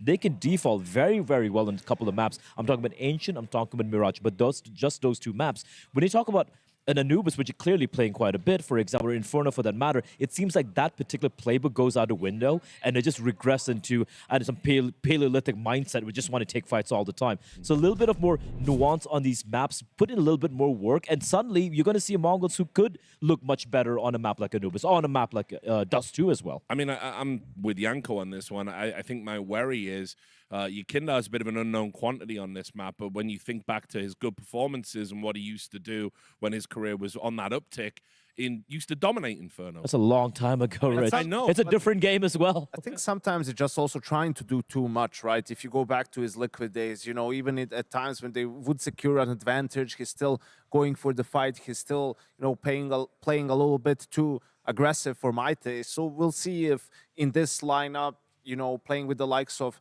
fall, and will that help him kind of find that balance a little bit better? And I think the one thing we saw, at least on Anubis from Yukindra, he went, I think, 7-2 in the opening duels as well, which is pretty phenomenal. But it's not him on a one-man mission, right? He's actually talking to his teammates. They're setting him up with utility and whatnot. And if he continue to do that, he can potentially get back to that old form of his. And I also want to see whether or not they're going to be able to actually convert on the promise of, MongolZ, like, because best will in the world, we were telling Fallen, brother, like, give it up, go to coaching. When I said put the AWP down, I didn't mean pick up a rifle instead, right? You know what I mean? All right. So I'm hoping MongolZ is going to be able to like actually get some production on the AWP on a map like this, because it's just from a very casual eye test from what we've seen so far. Kid's sharp, right? He's not afraid to take duels. But again, like you want someone like that. You want someone not to play scared. You're going to trip up. You're going to make mistakes. We saw him miss a couple of shots on Mirage as well, which cost him the game. Didn't cost him the game. Cost him a few rounds here and there. But so far, I think it's putting up a pretty decent showing. It's been all right. Sample size still obviously way too small. Yeah, so I think you just want to be a nuisance, right? Like you want to be annoying on that CT side, especially move around, make it difficult for your opponents to predict where you are at the start of the round, but also in the middle of the round. The rotations, I feel like, are super, super important. So just looking forward to seeing what he's got in store for us on this map. So we got a couple of minutes before we go to break, so we'll throw it back over to the Mongols. They should be favorites. We didn't mention them at the start of the show in terms of being a potential tournament winner. Quite deliberately, their name is no longer on anyone's lips, and I think they got to have a good. They've got to be putting FURIA away on day one of a tournament, sure. This is the thing, right? Like, and this like basically just beating a dead horse at this point in time. Their mindset is just not there when it comes to the playoffs, right? When it comes to when it went up against Vitality, what shook me the most was like there wasn't a fight at all. No, but they seemed to be in their own heads. They were so trepidant into getting into bomb sites. That usual flair we see from them was non-existent. But then to lose to a FURIA, having a debut game, that would just be a kick in the nuts of whatever mental strength they have remaining. I think the big problem for me was in Bucharest, right? I mean, they were sort of the favorite in that one, and they show up a little bit, it felt like just complacent, feeling they're so used to making playoffs and whatnot and only losing to like a Vitality and a really, really good tier 1 team that they just sort of expected to win no matter what. And actually they played poor, really poor. They couldn't make the playoffs. And, on this map, you're getting some of those vibes, but I don't want to be too harsh because they dominated on map 1 on their own map pick, right? And this is probably a good wake-up call for them, what happened on Anubis. So should be able to bounce back on it. I'm still seeing MongolZ taking this 2-1 pretty convincingly in map 3. Oh, well, we shall see. We're about to get ready to go to break. I can give everyone at home just a quick update on the score. I think G2 and MIBR over on the other streamers all tied up now at 1-1. Taz has still got it. He's fragging out, apparently. But anyway, we are going to go to a break, and when we come back, we're going to have the decider. We're going to see if Mongols can win this one on Inferno or whether it'll be a very successful debut for International FURIA. We'll see you in a moment. She said she loves you. But she can't love me. But I love you. Yeah. Look, I know my man's going crazy. I gotta break on myself, I amaze me. See Joe like I'm back in the 80s. I won't play window anymore. What's going on? Play your role. 1xBet. On to the next one. The human body was built to move. Not trapped at a desk in one singular posture for 12 hours a day. It's time your chair evolved. This is Secret Lab Titan Evo. Ergonomically engineered for you. Gamers, hybrid workers, artists. Backing your every move.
we got another map in this series here. FURIA versus the Mongols. Second best of 3 of the day here on the A stream. There's also a B stream happening at the very same time. You should keep you know, both the tabs open at the same time. Watch both the games if you've got the mental capacity for it. What do you think, Dan? We're going into Inferno as the last map on this one. Well, you know, it's hard to bet against the Mongols overall, but obviously we saw a lot of class out of FURIA there. And even though, you know, MongolZ is having some trouble to kind of get activated here or there, I feel like still has his head in the game like very, very well. Right. And honestly, the emphasis on playing the AWP in this map is not near as big as some of the previous maps that we've already seen. So we'll see how it all comes together. FURIA on the CT side, the Mongols on that T side, and they're looking like they have their apartments in their eyes. I think if the Mongols saw the jump there, then they must know that they've been spotted. Also, how crazy is it to see Kazakhstan on B alone with no utility? It's just him and the USP, basically saying, I'm just going to hit headshots if they show up. There's no other plan. There's literally no other way out. But I don't think the Mongols have realized what's happening. And they, for their turn, have no utility either. They're just going to be walking in here, running in blocks, straight in, caught mid-air. Oh, MongolZ as well, hitting a headshot. This is so good. The stack is absolutely working. FURIA, so close to getting the pistol on their side, and I think it's a necessity for them to have a good shot. But Sensu, how has he fought his way back? How did he just get a couple of kills? Now it's a 2v2. The bomb is in the pit still, and Sensu's down there. He's stolen the USP at the same time, and they've frozen the round, waiting to see if Blitz could get something done, but he walks into Kazakhstan instead, who's coming from the other side. Picked up a couple of dualies there, and now it's just Sensu against the world. Clips one out in the open. It's so close to getting the next headshot. Yakanda trying to stay calm on the other side, but he's very exposed here, and Sensu's going to find him once again. Just no coverage there. Smoke, he's behind him. It doesn't matter. Sensu still hits the shot. 4 kills to his name, and the Mongols, they end up clutching it in the most ridiculous fashion. Sensu, my god. This whole series, I feel like he's had that, he's really lethal in like the first bullet aiming scenarios, like with these pistols, it's just perfect. And like you said, you know, walking straight into the A setup, really well done to understand how to get that A setup online by FURIA. Mongols walk right into the trap, but and the time was even bought for Kazakhstan to get into play. But Sensu, the individual talent, he is ice cold, absolutely. What a ridiculous scenario. That's a 2-on-5 in a pistol round that they end up giving away. FURIA actually had all 3 opening shots there. And still they were not able to hold on. Oh, that's such a devastating beginning, isn't it? Flash around the corner here. Mac 10, he does spot out at least 2 different people, so great info. And this is where the mind games come in, because I think they saw 3, at least in terms of just accounting the nades and seeing the positions with the weapons. As a scout was there. And do you just sit on Banana? It looks like the Mongols just did decide to go to top mid. FURIA, not trying to overplay the position, just respecting it. It's like, we're just going to rotate. Just keep it simple. And it might just work out. With that said, Techno is going to be throwing util onto the B site. But now the game's been given up here. And as they are just pushing into the top mid position, now holding towards Connector. It's a bit interesting. The bomb is down on the corner here. So Techno trying to hold on. They catch the scouts, and I think that's all they really needed. So a couple of moments that could have gone very bad here. Could see Massinio and Sensu both pretty low on health at range. Blitz to take down Fallen. All right, they hold on the Mongols, but there was an opportunity. Oh my god, yeah, that was so close. That really was so close by FURIA, really presenting a lot of danger in these rounds. I also like the setup FURIA had, because they had 3 on B, and then they had 2 on the, basically by the connector position. So they can play together, and as a pack with these sets of these, like, super well. So, Mongols, going to be up against a second round, which I feel like no round is given here with these teams, or rather around 3. Yeah, I mean, on Inferno, you just unfortunately have to get so close to everything that it just always is a bit uncomfortable. Yeah, shouldn't be much more than maybe like 1 or 2 upgraded pistols if they really want to go for it, but doesn't need, you know, that's looking very likely at the moment. Gotta wonder if Kazakhstan is going to be dropping for MongolZ later on. It's a bit more money than everybody else. He's going to buy a single HE, a single flash there on Fallen. So, all right, another one on Yuri. I do kind of like that. Double grenade. Wish they had a 3rd or even a 4th. But I just like the explosions, so... get some explosions.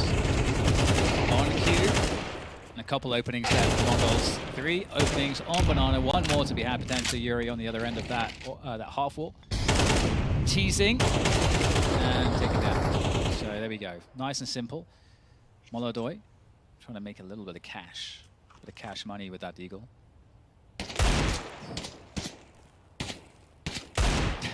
Got the right idea. There is a flank coming, so he's going to have to get this job done pretty much now, or shot in the back instead. Wow. Timing is pretty incredible. The hunt is on. I mean, they're kind of focused on him right now. They could probably just plant the bomb, but get the job done the old-fashioned way. 3 to start with here for the Mongols. It's a good beginning, but first real test will be FURIA picking up rifles. And they will have the AWP on MongolZ. Yeah, dropped by Kazakhstan, so nice to have a bit of extra cash there. And, you know, you made a good point off camera. We were talking about how the Mongols, once they got momentum, they just never let go. And this is the, you know, other than Mirage, you know, we didn't really see it on Anubis. You know, you could say that about FURIA on Anubis. Yeah. But right now, the Mongols in a position, if they win this one, to really cement some solid momentum. So we'll see if there is any limitation for FURIA. They go a bit aggressive here around the half wall and not quick enough on the scope 910. And that is the AWP stolen away. Banana control stolen away. That is such a mental play. He runs up there with a Molotov in his hand, and as soon as it's put out by a CT smoke, which it pretty much instantly was, I mean, it's just... Even if he gets the shot, to be honest, he's probably going to get traded anyway with 2 people pushing him. I honestly kind of love it. It is probably the sign of a crazy person, but... You have to be fully 100% committed to the play. Oh my god. That is just the best camera angle. Thank you, production. It's just, he looks so concentrated as well. It's like, I'm fully focused. Guys, I'm locked in. I'm scoped up. I'm ready to go. So scoped up, you couldn't see the HE. Not that it might have mattered. Here we go. 40 seconds. There is a double setup at the site. Good grenade usage so far for the Mongols. Kazakhstan trying to be relevant in the round here, and Yakanda burning alive at the back. He's going to be found, and Senzu's cracked all the way through. Gets a couple of kills. The bomb is going to be planted with 30 seconds left, and honestly, there's not much they can do here. 2 versus 3. They just don't have the cash for it. MongolZ, it's fine to stick around and try and get a couple of shots, but very soon it won't be worth it any longer. It's going to be interesting to see how MongolZ tries to play with the AWP. How many opportunities will he be afforded to get that opening pick? You know, you see those, you know, those mid pick attempts. You see, you know, timings on apartments and so on. But so far, the Mongols have been hammering banana control. They've really been focused on that. And I think that's often a smart way to start an Inferno on the T side, Anders, because you start to condition the CTs to have to respect it by either just giving it up if they feel like they can't really win that battle, or just commit them to using a lot of util very early, which then hurts them as you then slow down the round as the T side. So I like this opening and the conditioning that the Mongols are presenting. And we just had a whole discussion where we were watching, you know, Big and who was playing? Aurora. Damn, Aurora. It's because they changed names now. They're throwing me off. I still keep wanting to call them Eternal Fire. You know, like, it's not them anymore. Anyway, we watched them on Inferno, right? And especially Big had a bit of a harder time being too aggressive on the B bomb side, which did leave some potential issues for them. It's MongolZ here. Doesn't seem like FURIA are running into the same kind of issues. They really want to push this. I don't know if he saw that 9-10, but he's certainly acting like he did. Takes down Yakanda. Such a strong play and so much damage coming through. They know they've got him low, or at least they sense it on the other side. MongolZ with a flick somehow gets to live. That's absolutely wild. I thought he was going to be dead. Yeah, 9-10 looked particularly bloodthirsty there, even pulling out the pistols with a full intent to scale. And that fadeaway flick shot from MongolZ is fantastic. He's on 1 health. I was just like staring at the screen. I'm like, oh my god. His health is indeed 1. That's the kind of hero or play that is necessary. Just look at how the round has changed because of that. Yeah, but it could all be for nothing, right? He's alone at the fountain. They've thrown that one smoke towards the mini pit to sort of suggest that maybe there could be a bit of a wraparound to short side of A. Okay, now some backup is being called for. Okay, Serato getting to jump around the corner. Is he going to be there in time? MongolZ just has to hit one shot. I doubt he'll live through that first kill. But now that Serato is here, and there's a flank coming in for the middle as well. Fallen actually on a bit of a mission as they're setting up for it. He's going to call it in, saying, yeah, it's right now. 18 seconds on the clock, and MongolZ is still just here. He doesn't get the shot that he wanted. And again, they trade their way through. 2 versus 2, 12 seconds on the clock. Blitz, he gets to live through the flank, and we're just 8 seconds left. The bomb gets planted. Yuri immediately to take care of Techno, and Blitz is already so low. We're talking about one single bullet here for Yuri to get the round, get FURIA back online, but instead it's an absolute sickening headshot. Blitz just takes him out. Oh, it had to be the insta-kill, and it was from Blitz. Really a crazy performance there right at the end, so clutch. And that really takes MongolZ over the line. And after all that work by MongolZ as well, I think that opening kill, that really changed the pace of the round. The Mongols had to slow it down. They offered up a fake towards the A side of the map. It was pretty telegraphed. Yeah. And players were in position for that B defense, and it just went down to the wire here. Oh my goodness, Blitz. Oh my god, it couldn't be more perfect. This crosshair was just straight on him. That's a really, really crazy round for them to get, given how close it was. Obviously, we'll still get a buy here featuring that AWP, but we are light on some util for the CT side. Bit of an issue, no question. Playing Banana CT side, playing Inferno CT side without all the grenades, it's just one of those things that can be really awkward. Once you get closer to like the 50 or 40 second mark, you start to realize that you just don't have everything that could happen here. Might also incentivize FURIA to try and be a bit more aggressive, either early on or you know, try to retake part of the map a little bit later on, because they're not going to have everything. And both teams still really wanting to fight for banana control. Quick ball flash over the top for Kendall to peek that half wall, see what he can find. Just here's one AK, and that's important because there could be apartments top mid being taken right now, as far as FURIA understand. And so voiding the top banana position ever so slightly. No util up there for the CTs. Perfect entry from Techno. Here is Fallen trying to trade, but it's now all on Serato. I think they know that he's back here as well. Some of the grenades that were thrown out, I think they have a really good read on it. You can see Techno's checking absolutely everything. Will get shot right in the face. Serato needs a triple. Unfortunately, even the double kill, as impressive as it is, it won't be enough to get his team back into this one. If they can catch this kill, leg shot, oh, but he lives. And that's all he had to do.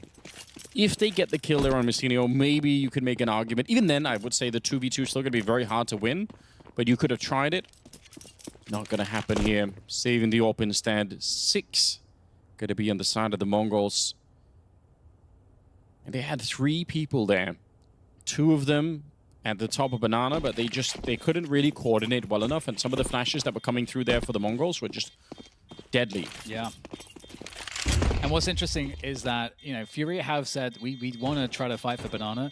They may be in a spot now where they might need to try to play top Banana retakes, because, you know, obviously there's lots of nades that you can do to that effect. But if Mongols are going to dump a lot of util early, and the CTs can just hold on to theirs, allow them to the Mongols to take top Banana, then kind of get that half wall smoke, get the flashes and Molotovs in, you know, just to like clear out the positions, and then be able to like retake it away from them.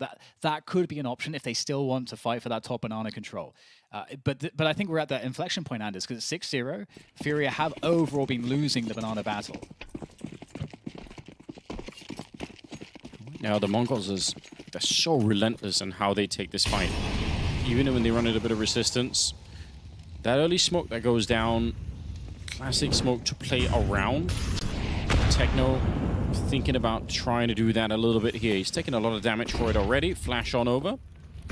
Nobody there to receive on the other side. Yeah, big util dump from the T side. CT's holding on to more of their util. The retake could still be an option if they want to do it. He knows there's 2 people at the site right here. He knows that because the HEs were thrown pretty much on top of each other. So unlikely that was going to be one player. R4 smoke from the CTs, Anders, and the Ts gave up the top banana position. So as far they have to assume that behind that smoke, the CTs are there. Although we just saw a smoke on the B choke that might give the game away. CTs are in the site. But during all of this, there was no progress made towards mid or apartments. Yeah. So Mongols are a bit behind the timing right now. MongolZ just waiting. There's one more smoke over at the B bomb site. Do they think that was the last one? If they do, they could wait it out and just execute in the last basically 15, 16 seconds at this point towards B. They could do it. They will have enough time to run through. MongolZ getting pushed back. Bomb is now making its way up towards the A side, so they've made up their minds. They don't want to be going B. They don't trust that there isn't another smoke in play somehow. It's Kazakhstan at the first corner and actually running back into it. 13 seconds. He's playing for time. He's playing smart right now, but it just won't matter. Techno finding the headshot. 7 seconds left here. The bomb being brought onto the site, and the FAMAS here in the pit. He can't stop it. Oh, he'd love to get that wall bang. That would have won the round if he could have found it, but the FAMAS not going to be the weapon for it, and Yekandar is too far away. I do love the idea for Kazakhstan to kind of, again, disengage. He knows there's so little time left. They just needed to buy like 2 or 3 more seconds, and they would have won the round of time. But Techno relentlessly hunting them down. 3 kills in this round. MongolZ is going to be at 7. Yeah, the entries were really just very aesthetic, beautiful to watch. And I mean, it was interesting to see that MongolZ really changing the pace because, again, they saw that the response from the CTs around Banana was different, playing a more passive setup, using their util to kind of position them into retaking it if they wanted to. And what was interesting is that the MongolZ then threatened the fake, but the fake was just very obvious, and it's because the timing was off. And so the players are pushing top mid, and it's like, okay, it was 3 of you top mid. Okay, we're probably not going to be a B play for the C4, so... I think for the MongolZ as well, it's such an open question because what you're trying to figure out really is what is the likelihood that there will be one more smoke on the B bomb site, and it's such a hard challenge. So like if there is one more and you're down to 20 seconds and they have another one or even an incendiary at that point, it's devastating. So at some point they made a choice and said, okay, we just don't know for sure. We're not going to trust it. Let's just go somewhere else. And that turned out to be a really good call, but it's an easy thing to screw up on the T side in the mid, like especially late in the rounds. Yeah. Like you lose track. How many have they thrown? Is there like, do we know for sure if there's not another one? And if you don't, then maybe it isn't worth the risk. Well, there's an opening change here from the MongolZ because they're putting the emphasis on going top mid first and sort of leaving Banana alone for the most part. Still threw some util there, but even with that said, though, FURIA also not interested in Banana control all that much. There is the potential retake util. There's a response. So the MongolZ kind of making it feel like they are there, but at the same time they're scaling towards mid, and that's where the bomb is now going as well. Yeah. Yeah, I love that you point that out. That deep Molotov could definitely sell the idea that they might be Banana. But actually, FURIA are doing a great job. They're going out to look now, so they know for sure. They could even leave Fallen there with the 1 AWP. They have 2 of them in play, and that's exactly what they're going to be doing. So Yekindar is going to be rotating back from the B bomb side to try and be part of this A defense, if he can at all. Down in the pit, the flashbangs, they're really good, but MongolZ is here. No Molotovs on him just yet, so still in position to do something. 35 seconds. They haven't fully committed the bomb. If they wanted to, they could fall back, but that window is closing rapidly. Nice shot onto MongolZ. Techno cracks open the A bomb site. Once again, he's just so crisp with these entries. I thought for a second he might have even had that shot there. It'll be 9-10 to hold the angle, and unfortunately for FURIA, there's not a lot they can do to retake this one. They will have to save, and it's 8 rounds now for the MongolZ. Yeah, gotta respect it. Gotta respect that post plant. And you're totally right. Techno's entries, even in that, with I think the previous round we were talking about, where hey, their fake was pretty transparent, and FURIA were ready. They knew what was coming. Techno just had a series of headshots that were so quick and so clean that it was an overpowering mechanical performance. And so that's the problem with the MongolZ. They're a pretty well-rounded team, and when it comes down to the aggressive movements, not only do they have a really good way of like intuitively playing off one another super fast, they're all hitting hard. Yeah, that kind of momentum is, I mean, we've seen it before. We saw it on the opening map. Didn't really work so much in the second one, but again, we knew FURIA were going to feel pretty comfortable. I mean, maybe we didn't actually know that because, again, they have made the changes, but you know, we knew that the core of the team were going to be good on that map on Anubis, and they still are, so that's pretty exciting. Tactical timeout for FURIA to try and figure out how do we stop this from happening. We've won no rounds. It's easy to keep track of, Yeah, though. and the thing is that they're doing a lot correct. And I think a few rounds have just come down to these very marginal factors where, yeah, it falls onto the clutch kills and headshots and so on. We had that round from Blitz, for example, where he gets the kill onto Fallen as Fallen's trying to flank, and like with the last bullet there, and then hits the must hit, like first bullet headshot without even having to adjust his aim on the oncoming player. There are all these moments where it could have, these could have changed the story, but FURIA back at it again, and MongolZ. Same opening with the util, and more aggression, though, from Yakinda. He's up close, and they might go for a pop flash play here. Yakinda's in a perfect position. He gets one, and now is he going to fall off here? And he's just staying out there. He wants more. Got the classic Yakinda play. It's been a while since we've seen the full effect. Again, once he started playing outside of the CIS region, you could sort of tell that his confidence or his impact has been a lot lower when it comes to this kind of stuff, but he still does enjoy it. Got the kill that he wanted to begin with. Flashbang is sick. Kazakhstan gone down. Blitz has only died once. He's 10-1 at the moment, and he's down to a single point of health in this one. That's fair. Yeah, that's probably true. Wow, that's kind of crazy. Also from the CT perspective, it looked like he was on ice skates on the entry there. And MongolZ, they are pretty healthy on the money, so they are looking for these kills. I'm going to be honest, Dan. I think rollerblades probably the better thing. I feel like if you try with the ice skates on Inferno, probably not going to go that far. That's fair. That's a fair point. Not really a skater myself, but I didn't do very well with physics at school, so it's fair enough. No, the UK education is not. Although, to be honest, with all the cobblestones as well, the rollerblades might not do that much better. That's true, yeah. Maybe Rocky said, "Oh, Blitz has died to the bomb. That's tragic." That's true. Oh, it doesn't add to his death, so maybe he has a sense of justice. He's like, I shouldn't really be alive. Yeah, they'll get this one. Emotionally, they get to kill me in that sense. Okay, well, I mean, speaking of emotions, it's hard when you're deprived of a round for so long for it not to have some impact on the emotional part of the game for FURIA. No question. Yeah, there's just not enough of an output in terms of the kills and everything else. You're right, there have been some closer rounds, but I feel like it's been Kazakhstan that's really been trying to get them there. Nice grenade. Oh, it lands a bit deeper. I thought MongolZ might have eaten more of that. He's going to get the kill instead on 9-10. Back for more. They finally get rid of Techno. Beautiful.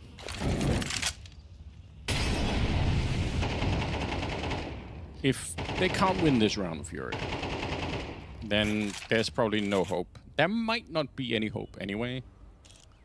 But I think this is the round that kind of tells you whether or not FURIA really have anything left to fight with.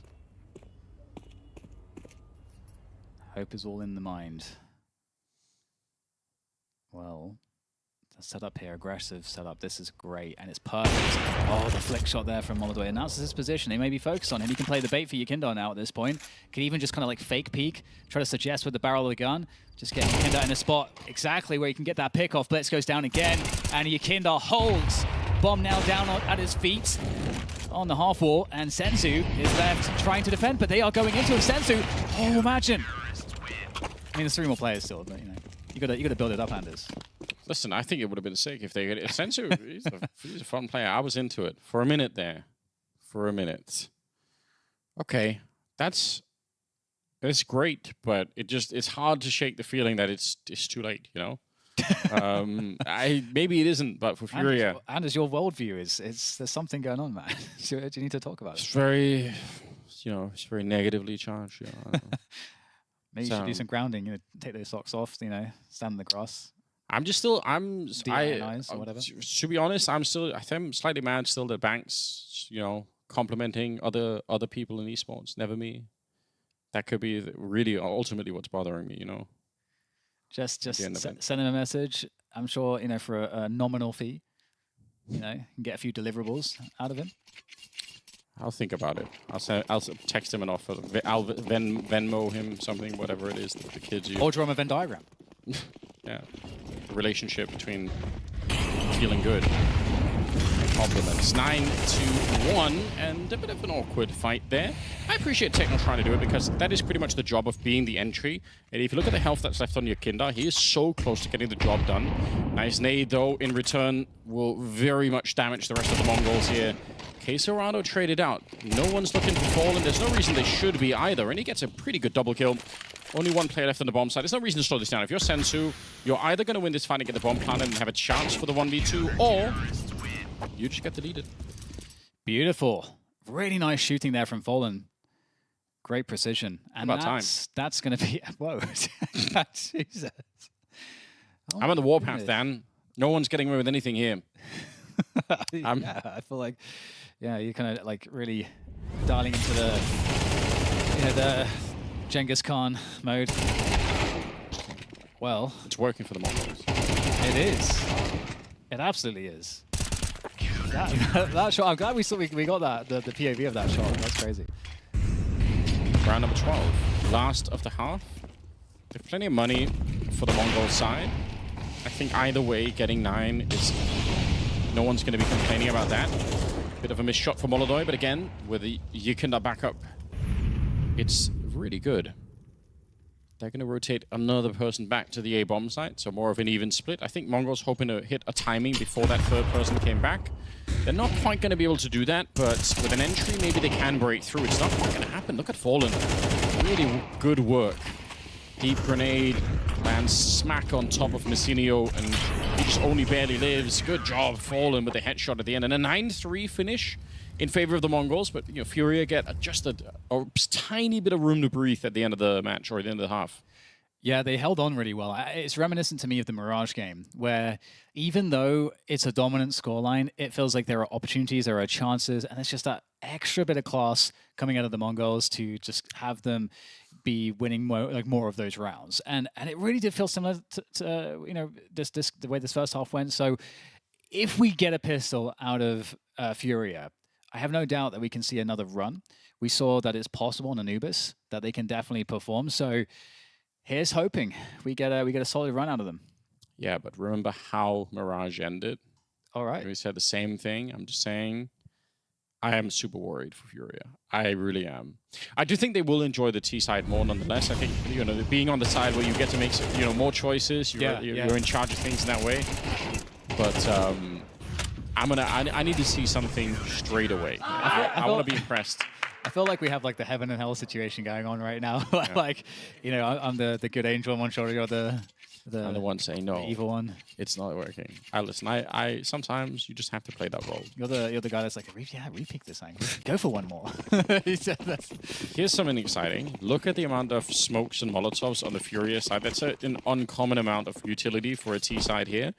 I would suggest probably for some sort of a B execute, but we'll see if they find some information to play with. One of those molotovs also, if you go for an A attack in the pit, could be really sick.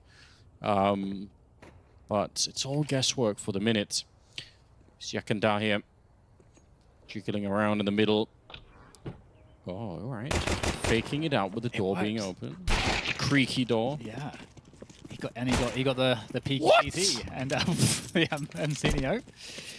Okay, the Mongols are going to make it really hard for FURIA. Nightmare mode engaged. FURIA.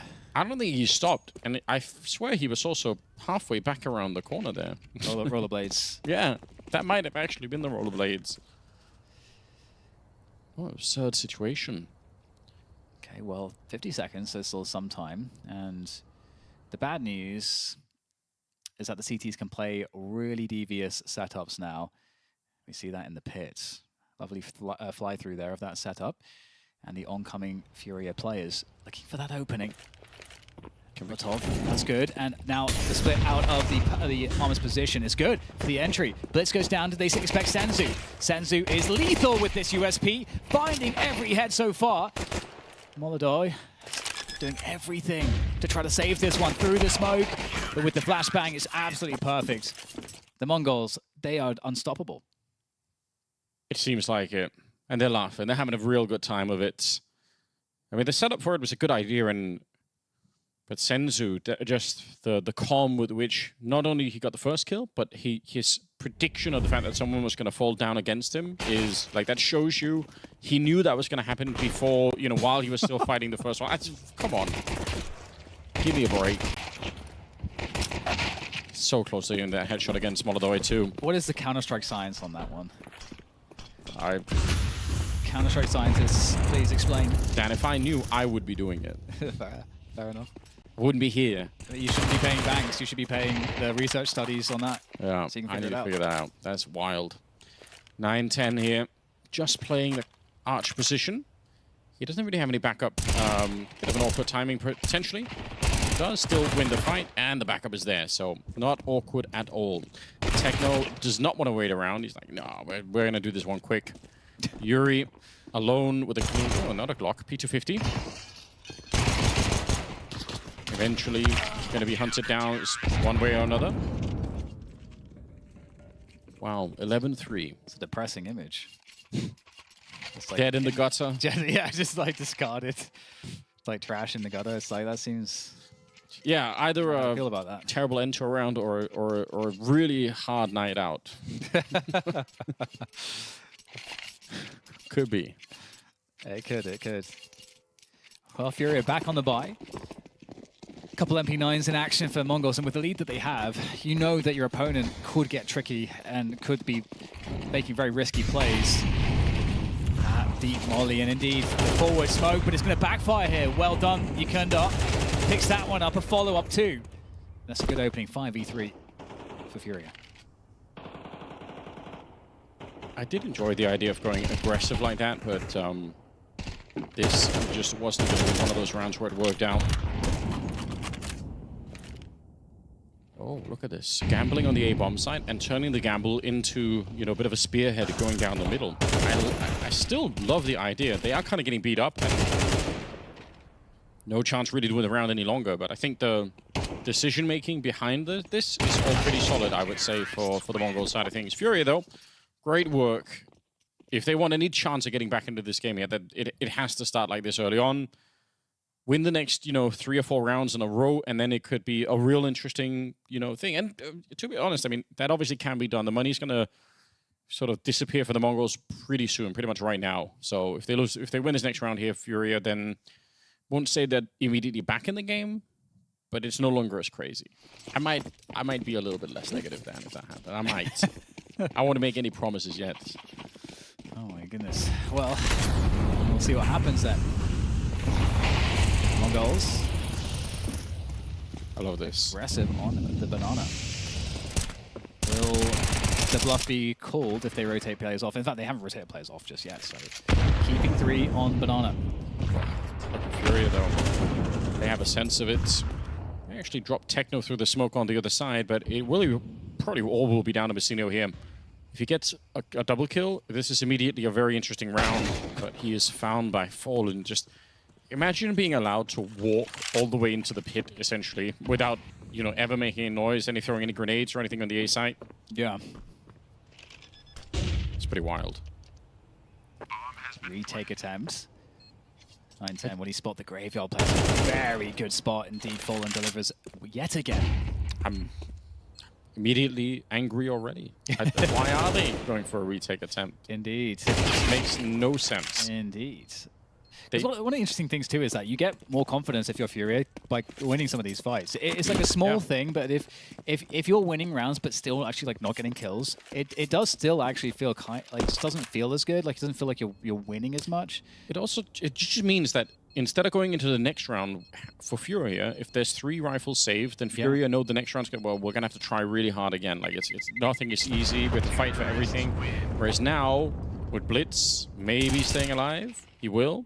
Then that you kind of know, okay, there's 1 rifle, that's probably it. So like your sort of Mongols are giving a much more breathing space to FURIA in this next round. Yeah, and what's interesting too is that FURIA have now, they're in a position where they're showing, we're happy to go and take top mid pretty quick. So it creates an interesting dynamic for the Mongols. They can still, open heavy banana, but they could also try to win the rounds on the top mid take as well. So we'll see what they'll decide to do when we get to that buy round. But in the meantime, we've got the hero M4 in Blitz's hands. See what magic he can work. Yeah, they have, I think, one smoke over at the B-bomb site. The other one is actually on Blitz here, which also immediately I don't really understand, but the boost is going to be working out. I was ready for him to die and to say magic is not real, but still, maybe it is. Techno trying to get close to the P250. That's a really accurate shot. He's so scary. Even with just a P250, I thought there was a chance he'd get the double kill here. Kisarato kind of lucky to make the pass as well. Or he could have died trying to cross splits. Unable to get the right angle on that one. So the bomb will be planted if nothing else. 3 versus 3 here. And FURIA, obviously, they have to win this one. The Mongols are just so suffocating. Every single round they're fighting, and they always look a bit dangerous somehow. And Bliss can maybe just save this for if he wants to. I mean, that probably is the best play at this point. Yeah.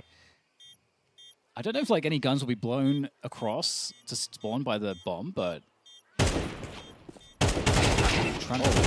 Oh my god, that Blitz guy. Yeah, but look at 9-10. He's down at the bottom picking up an AK. And again, if they can just make it a bit more expensive right now, it's going to be so annoying for FURIA. It's the same kind of thing where, you know, not only do they get an AK on the other side, but you actually lose 4 players. Yeah. You just don't get to celebrate really anything. At the very least, they have a healthy enough economy that it's not too annoying from that point of view. But I think, you know, I agree. Just the sweatiness of this match, even when you're in a presumably very advantageous position, it just doesn't feel good. And I mean, FURIA have a long road back, and if they're constantly like stepping on like broken glass the whole way, it's like, that's not the best. Definitely not. Another potential Die Hard reference in the second one.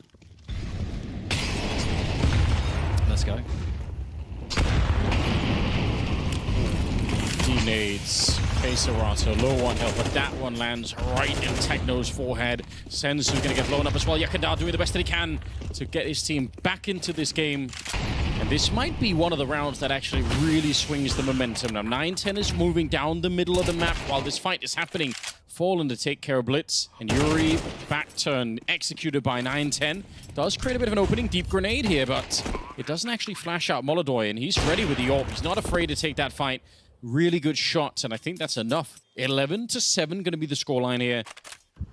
And so much of this, in some of these early rounds, is manufactured by Yakandar. Getting just 1 or 2 openings is really sick to see. And it's a cool pace switch up coming in as well, just charging down the banana position. Obviously, you have to hit the shots just like you said, and Yakandar's doing just that. But at the same time, you know, if you're the Mongols, now you have to start thinking: do we want to dump more util early on to try to deal with that? Do we want to play again less util until we kind of hear like all that util coming in from them, and we understand that they're going hard, so then we can drop util, play on the site, give them top banana. There's all these variations that can be interpretations from the Mongols. So I'm curious what they decide. Because it's so hard on Inferno, you know, to know what the perfect opening is. It's honestly, I think it could also be hard against a player like Yakandar if he's playing more like, I would say, sort of the better version of himself. Because I think for someone like Yakandar, even if you choose to fall back into the B-bomb side and don't fight for banana at all in the beginning, there's genuinely a chance that Yakandar will take the fight all the way into the B-bomb side against you. So if you give up banana, he might not actually respect that and say, well, I'm still going to fight and kind of keep going, which, you know, he must be one of the more frustrating players to be up against for that reason. You can kind of see it here, you know. He's ready for these kind of fights where he's in the zone. I think if nothing else, if Mongols could manage to slow down the game, just so Yakandar isn't allowed to do that, but that requires a lot of utility, and you have to be really on point with it. Yeah, and what's amazing about what you're saying for FURIA is that the trade-offs. If it takes a lot of utility, well, now you're playing CT side at a slow round with low util, sucks. Oh, hold on, hold that thought. What a shot there, Senzu. Okay. Takes down Kisarato. Unrecoverable weapon, though. But the 5v4 is a welcome sight for a CT side that doesn't have much to work with. Look at the Mongols. They're really not sure what's going to be happening next. They got a couple of people towards Arch. Nobody hard on the A-bomb side or pit just yet. And then the stack over here. The bomb, very clearly from our point of view, making its way towards the A side at the moment. Smoke up for the boost. Bit of a weird smoke that lands back there. Not exactly how you want to do at the coffins, but it doesn't really matter because they're not actually going for the B-bomb side anyway. And now they are inside of the bomb site. 30 seconds. Just 2 people holding on. Messinio and 9-10. It's still early. Even with 20 seconds, they can't play this for time. They have to get the kills. Blitz trying to get in there and relocate. Try and see if he can help out. 15 seconds on the clock. Messinio gets the first, but it does take a lot of bullets. Close with the 5-7. It's almost happening. The bomb, where is it? Where's the bomb? Techno getting the shot on MongolZ. Oh my god, he couldn't find it. I couldn't find it either.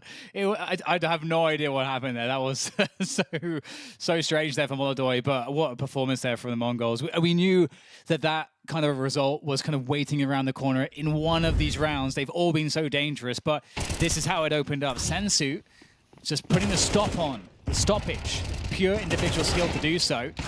And then that trend continuing, 9-10 with an over deliverance there. Oh my god. This is the problem when you're playing the Mongols. Yeah, they do shoot incredibly hard. I genuinely couldn't see where the bomb was, and I guess he couldn't either. Same, yeah. It had disappeared into the earth beneath the cobblestones. 12-7. That was a thing that could happen at one point, if you remember. Yeah. Like the bomb falling through the map. Yep. Yep. Haven't seen that, so good job on Volvo for that one. Yeah, you kind of need the bomb to play around the Counter-Strike. It's preferable. It's important. 5-round gap. They need 5 in a row to get to 12. And they're going to be rushing down the Mongols. Look at this aggression. They really just want to push FURIA out of this one. Yakenda down early on. It was one of the weapons that's brought them back into this position to begin with. A boost on over. It's a nice idea, MongolZ. But can you see? Oh, he absolutely can. The top of Techno's head. That's a very nice flick. Back into the 4v4, but that's such a big find. That's such a big find because the 4v4 versus the 5v4 is so different in the dynamics. Yeah, but look at the gamble here. The Mongols, 3 players on B. Yeah, Sensu getting the early one.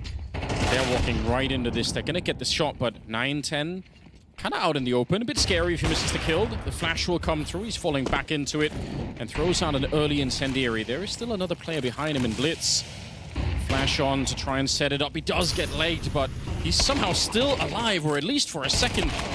Yuri cracks it open. 2 kills. I don't know how they fought their way through. I actually think the Mongols kind of maybe fumbled the ball a bit on this one.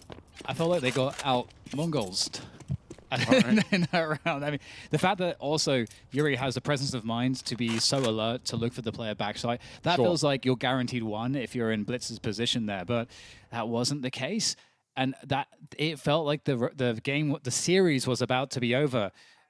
And that's what FURIA are playing up against here. Any mistake at this point, the series is gone. Obviously, we are in the Swiss system mode, so you are able to take some losses. Yeah, I love it. Means there really are no flukes, no mistakes here. We're definitely going to get the teams that are performing the best, at least at the tournament for now. So I really enjoy it. Kind of a grueling matchup, but or a grueling format in that sense. You're going to be tested. Yes, I totally agree. No frauds allowed. No frauds. That's a good motto. So fraudulent behavior. Second timeout now for the Mongols. Getting a chance to talk things through. They just need 1 round, but I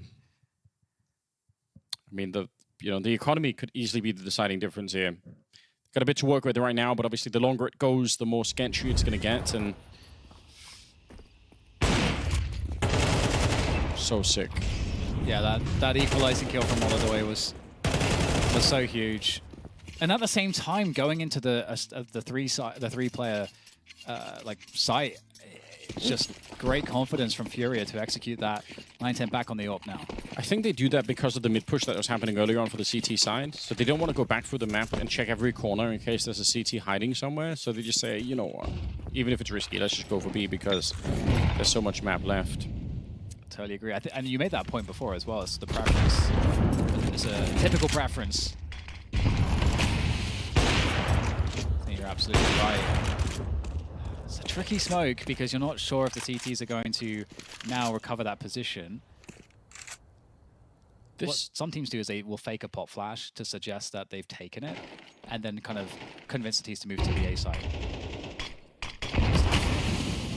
Smoke down. Right now, the Mongols are thinking, yes, please try and swing this into the short side. We're going to be ready. One of them is playing anti-flash. Obviously, you can throw Molotovs. There's no such thing as an anti-Molotov turn, so gonna have to move out of that one if it happens. 50 seconds left on the clock. The bomb's being brought back, and it's actually only 2 people here at the site. Oh, the timing could be awkward here. I hate it. It's 9-10, trying to throw grenades out in the open, but it's all gonna be fine. He's back out with the AWP, ready to go. 40 seconds.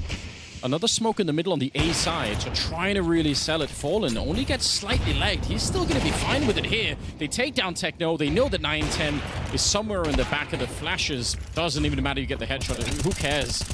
Even with Molodoi going down here, it should still be all right. The bomb getting planted, 20 seconds left, and a 3v3 in the afterplant now. The Mongols, in theory, saving is probably the better choice because you've got so much of a runway to try and get one more round, but it would be a stylish way to finish.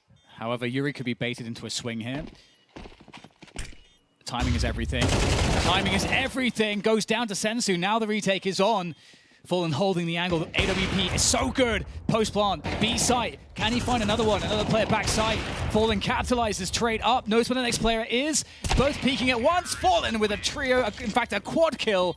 Beautiful result there from FURIA. What a hold. And that sucks all the money away once again for the Mongols. You know how Fallen is, a career AWPer in that sense, even if Molodoi is doing the AWPing now on this team? Yeah. When he takes that third shot, as he's reloading the weapon to get one more bullet in, he peeks. He gets information while he can't shoot. Like, look at this. He saw him on the first go-around while he's unable to shoot. Like, optimizing those moments as an AWP player is so critical because when you then repeat and you actually can shoot again, you already have more of an advantage than you would have had otherwise. And obviously for Fallen, it's not a conscious thing. It's just that he's been doing this his whole life. So, Casino up there. Oh, hold on. Hold the phone. Blitz. He's won the battle somehow. 2 kills with the MP9. He's going to be picking up the AK. Oh, and if they hit that shot, FURIA, out of all the rounds they could lose, I feel like this would be one of the more horrible ones. You end up losing the series because of one close-range MP9. Yeah, and it's you highlighted this before as well. The apartments, super dangerous when MP9s are on the board, and then we haven't seen many apartments plays. And so it's very sad for FURIA to get punished here, but can they recover? Molodoi looking to try to help. There's the peaks coming. Molodoi equalizing 4v3 actually, I should say. Woo. Well, Blitz. 3v3 now. Yeah, he's picked it up. He's been absolutely sick in there. He's got 21 and 11. I think at one point he was 10-1 as a scoreline. He's been having a fabulous time on Inferno, and now it's 9-10. Rotate back into the graveyard position. It's hard to clear, but Fallen makes really quick work of it, and they'd rotated the AK away, trying to stay a step ahead, hoping that FURIA were going to make a quick choice, but they don't. They just march on forward into the A-bomb side, and now the bomb is planted here. And again, even if it's a bit more boring, I think you could make a legitimate choice here for Blitz to save the AK. It looks like they will try and do something, a boost on over, but winning this round now is super difficult. There's no kit in play. All right, he sees the top of his head just barely. There we go. The shot is in. Quesorato now hunted in the corner. He can't escape. It's the shot coming through and straight on that defuse. What a way to retake it. Blitz with the quad kill at the end. Lands on 22 kills. And then they send FURIA packing here. It's going to be the early victory for them. Like you said, it is Swiss, but still a huge victory for the Mongols, taking their first series. And the panel is already good to go. Let's see what they say. Yeah, made a meal of it, but a delicious meal, a victory meal in the end for Mongols. Obviously, we saw flashes of brilliance from FURIA, even though on that map it looked really, really bleak at one point that we're going to get blown out. They were able to battle back. Made a pretty good fight of it on their debut. So I guess, all told, this is about as satisfying as a game as you could have got for either party. I think it was a little bit closer, even in the first half. I think FURIA was just very unfortunate. I mean, starting with the pistol round, they had a big advantage. I think it was a 4v2 that they sort of... On the A side, yeah. They let slip. Senzu stepped up, had a huge round. And a lot of the gun rounds, in that losing streak that they had. It was just one kill that could have made the difference, right? If one of the players from FURIA was just able to get, you know, one extra kill, they would have been able to hold the side. It was if one guy was just a little bit faster on the rotate, the round would turn in their favor. But they just could never really have that one guy stepping up, delivering, even when they were in good position. And Mongol just ran away with it. Too big of a lead to give up in the second half. Yeah, too much runway. But ultimately, though, it's still a little bit concerning, right, Blair? You know, we've kind of seen... We saw a map with Mongols where it was they didn't really get started, and then we saw one where they got started very, very well and then nearly let it slip away, right? I think this has been a tale for the Mongols many a time, especially against, shall we say, lower opposition, you know, teams they should be beating, at least on paper over here. For FURIA, I don't know what the opposite phrase for a Pyrrhic victory is, like a happy loss, I guess. Yep. Because despite the fact they lost on this map, considering the scoreline was 9-3, actually 11-3 if I'm not mistaken here, the fact they're able to bring this one back, we saw some pretty cool kills coming in from MongolZ as well with the kid, you know, some flashy stuff from him. Yakindar getting activated, just having to go kill, getting the banana control as well, recovering a couple of very close rounds. So for FURIA, despite the loss, I think they're going to be reasonably happy with how they, you know, put together this map number 3 over here. And you can tell, I mean, they managed to put up a good comeback in the second half, couldn't finish it all though. And I think you could tell the communication issues because the 2 rounds that they end up losing are to a sort of a half buy, you know, saved gun, a couple of upgraded pistols. They didn't really lose a full gun versus gun round. So I think they will be not too disappointed with their first showing. Definitely lessons to be learned, but they got that out of the way, you know, having to go through it. And there's no shame in losing to Mongols at this tournament. No, definitely not, especially when you have players on that roster that can step up at any time. I mean, Senzu, probably the best player across the series, but Blitz, absolutely instrumental in getting them over the line. And just reminding everyone, you know, this when you have someone like a Senzu, like a 910, and like a Mazinho in your team, you kind of get forgotten, but he's one of the hardest hitting, you know, as an individual IGLs we have in modern day Counter-Strike, and he's showing it as well. There are actually a couple of very close rounds where I think he was on the 1 HP, a 1v1 on the B bombs that just swings out wide, gets the kill on K Serrato, I believe it was, and later on as well, just low HP clutch kills coming out from him, which really, in all honesty, enabled Mongols to have that massive lead. If that wasn't the case, if it was, let's say, a 7-5 half, this comeback could very much have been on the card. So a captain's game from him. Andy was the closer, you know, I mean, right at the end, you know, picks up that 4K, instrumental in getting them across the from line. a saved AK as well. Yeah, exactly. Yeah, you know, so you know, really solid performance all round from him. I will say this about Mongols, and this is something which there are 2 conversations to be had. Obviously, the obvious one is, you know, when it comes to playoffs games, they struggle, they choke, yada, yada, yada. When it comes to the group stage game, they just have this tendency, we saw this in Bucharest as well, making a meal of things. You have such a massive lead, don't get lackadaisical. You're not exactly, you know, an S top of the line, S plus tier team yet. Make these wins more convincing for yourselves. Make it look easier for yourselves instead of having sweated out. And we see this time and time again, just allowing teams back into the game. I don't think that matters. Like, what matters is that you win. You don't want to, like, if you're 11-3 up, right? Like, you want to stress about closing it out? Like, no, you're 11-3 up. You've been owning them, right? Like, you should be relaxed. Of course, you shouldn't, you know, think that the game is over. It's not. But whether they win 13-9 in the end or 13-11 or whatever it is, what matters is that you close it out. That's the only thing that matters. But the flip side here is, and just to play the devil's advocate, we're talking about MR12 as well, right? But that's the thing, like, couple of those crucial rounds, he starts slowly slipping away, and then suddenly you realize, oh, it's 12-8 right now. Our money's not there. They weren't throwing rounds. They were just playing. They were just getting beaten, you know, in some of these rounds. They were getting outplayed. Then they outplayed FURIA in a couple of rounds and won the game. I didn't get the sentiment that, you know, they were fooling around or like they weren't taking it seriously. They just had a big buffer. They knew that they had that. They knew that they only needed a couple of rounds. They were able to secure them jobs done. Yeah, I mean, final thoughts about FURIA. I got to say, last time I saw them out with the old lineup, it was really, really bad, and there's no getting around that. I'm actually encouraged by this showing. I think, you know what, maybe International FURIA can work. Yeah, Yakinder had a couple of good maps. I think he ended up being involved in like 13 opening duels or maybe even 14 on Inferno, which is crazy.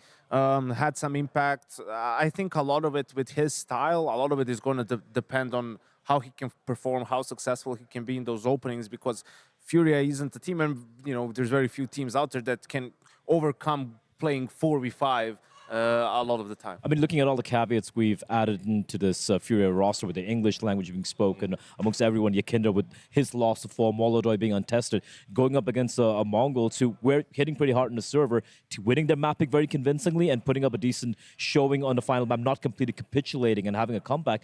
I think it's a loss, obviously, but I think they're going to be pretty happy with it, and at least gives a little bit of fate for them heading into day 2. Well, great hanging out with you over the course of the day. For that is it from us, because we're nice. Yeah, no, smooth transition at the end. Beautiful. Right? We're going to be taking a break, but don't worry, we're going to be bringing in Sam, Dustin, Maui. They'll be taking over the desk, and it's going to be Navi versus M80 next. So make sure you stick around. She said she loves you. But she can't love me. But I love you. Yeah. Look, all of my men's going crazy. I gotta break on myself, I amaze me. Like I'm back in the 80s. I won't play window anymore. What's going on? Play your role. 1xBet. On to the next one. The human body was built to move. Not trapped at a desk in one singular posture for 12 hours a day. It's time your chair evolved. This is Secret Lab Titan Evo. Ergonomically engineered for you. Gamers, hybrid workers, artists. Backing your every move.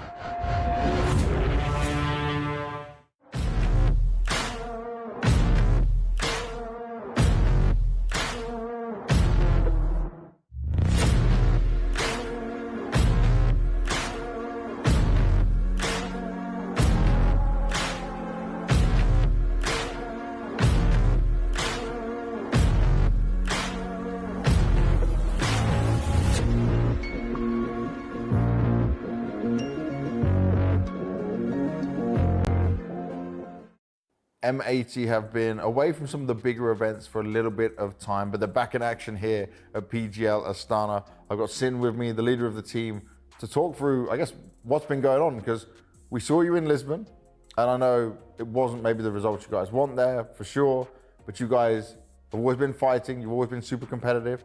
You then come through the qualifier for this, you make your way to Astana, but there's quite a gap of a few weeks. No tournaments, nothing to play and getting yourselves ready. So what have you been up to? Yeah, so after Lisbon, we made a huge win, which qualified us basically for the major. And then we went back to America, and then we seeded with the qualifier for this tournament in Astana. So even though we just qualified for a big event, it also meant a huge major step, right? So yes. We've been pretty happy. Unfortunately, after that, we didn't make it to any tournaments. So we've just been having some time at home. I've been in Europe again, in Germany. The guys have been at home in America, so we couldn't really practice because of the ping. Yeah. But we obviously met before this tournament for bootcamp in Serbia. So yeah, just staying individually sharp, everyone playing Faceit, and then obviously going to bootcamp and practicing. Now, looking at where you are as a team, you've had time together now, right? I feel like everyone should be adjusted and comfortable with each other. Off the back of this bootcamp, would you say that you've seen an improvement compared to where we saw you last time at Lisbon? Do you feel like you can notice a difference? Oh, for sure. Because also like there's a huge burden.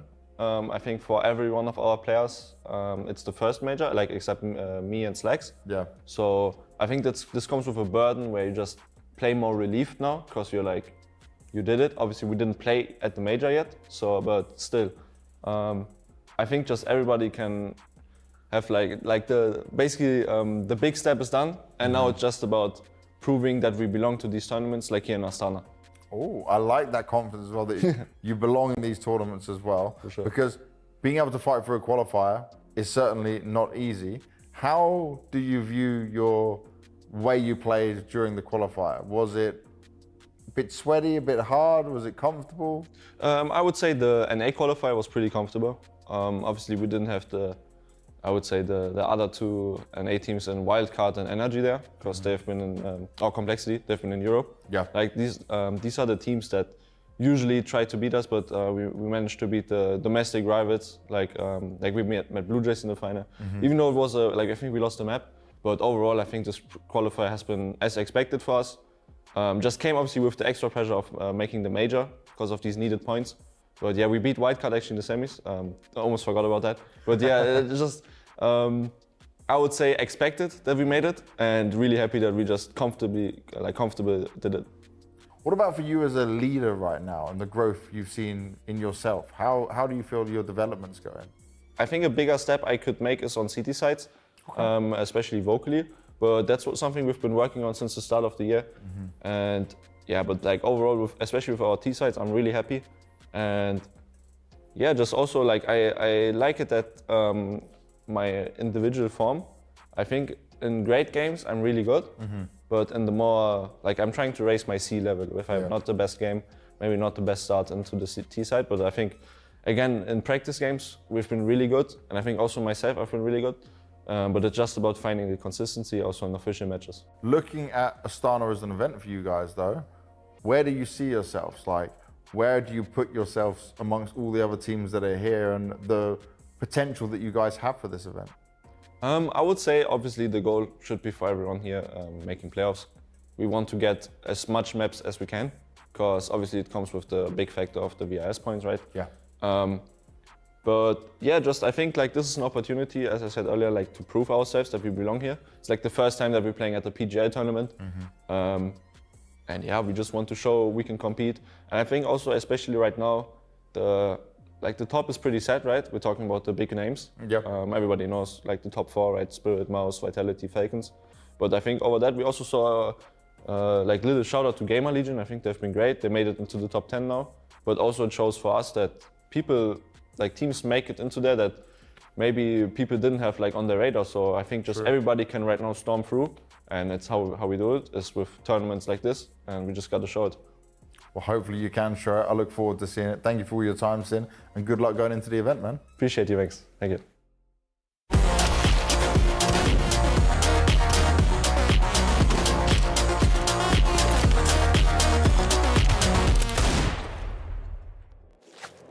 Welcome back to PGL Astana. We've had a quick switch up here on the desk for the next 2 best of 3s here for day 1 in Kazakhstan. My name is Sam. I'll be keeping you company alongside my 2 North American boys. Maui and Dust are here. Maui, Kazakhstan, the vibe. This is so cool. There's so many fans outside watching through the windows trying to get a chance to spot one of their favorite players. It's almost like a major in that sense. There are so many people that are just clamoring around the front of this hotel that every time you take a step outside, they're saying, Maui Snake, I love you. Maui Snake, you're the best analyst of all time. Maui Snake, you're the GOAT. Maui Snake, can you please sign this? Maui Snake, can you please take a picture with me? And I say, enough is enough, guys. I have to get to dinner with Dust. I can confirm that the last one was in fact true. You didn't indeed get a selfie on the way to dinner yesterday. But all the other things, I don't think I quite caught that, but maybe it happened. You weren't there. You walked too fast. That's fair enough. You walked way too fast. That's fair enough. Very good. Very good. I Glad don't they're think welcome whatever Maui's on, to be fair, and live in that imaginary world. It sounds like a lot This of is fun. real. This was real. This really happened, okay? Let's get into what is about to happen. Na'Vi up against M80. And it is such an important tournament for Na'Vi, not just this matchup. We have to talk about the team that last year was the one to beat. And this year, it's the one that seems to get beaten a hell of a lot, Dust. Yeah, I mean, they were on track to be the team of the year last year, and then everything fell apart at the major. And while they did bounce back at Katowice this year with a couple of good wins over like Spirit and MongolZ to get a top 4 finish, it's just been a progressive downward slide ever since. And they've kind of seen multiple teams fly by them and take top 5 spots. Well, they themselves, we don't even know if they're a top 5 team anymore. I just want to jump off something Dust said and pose this question to you, Maui, because he mentioned they were on track to be team of the year and then obviously didn't have a good run at the major. I'd still argue that they were team of the year last year. No. We don't need the revisionist history. They were the team of last year, okay? They made 6 grand finals in a row, winning 3 of them, winning the major in Copenhagen before that. Spirit, on the other hand, had flimsy results other than their major and their Katowice. Sure, it looked strong at the beginning, was strong at the end, but if you take the totality of what Na'Vi accomplished last year, and even throwing in the fact that they did it without really a superstar, they were absolutely the team of last year, which is why they have been a far cry from that roster, that assembly that was so impressive in terms of their teamwork when it comes to 25. So what do you think has happened, Dust?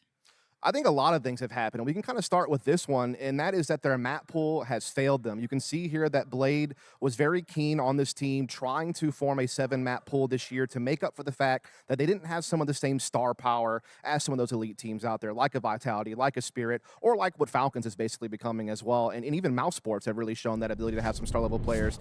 But what you have seen is their map pool has really failed them. If we compare where they were at last year when they were on that pace that Maya was describing, when they were on that 6 final stretch, when they were getting those titles, when they were on the precipice of having the first era of CS2 if they would have been able to win that major in Shanghai. They had such a wide map pool, as we're going to show you here, but that has not translated this year at all. There's only like maybe 2 maps I feel confident about Navi on. That's probably their Inferno is actually improved. I'll give them that one. And then their Mirage is still good, but everything else has kind of faltered. Let's look at this. Look at it.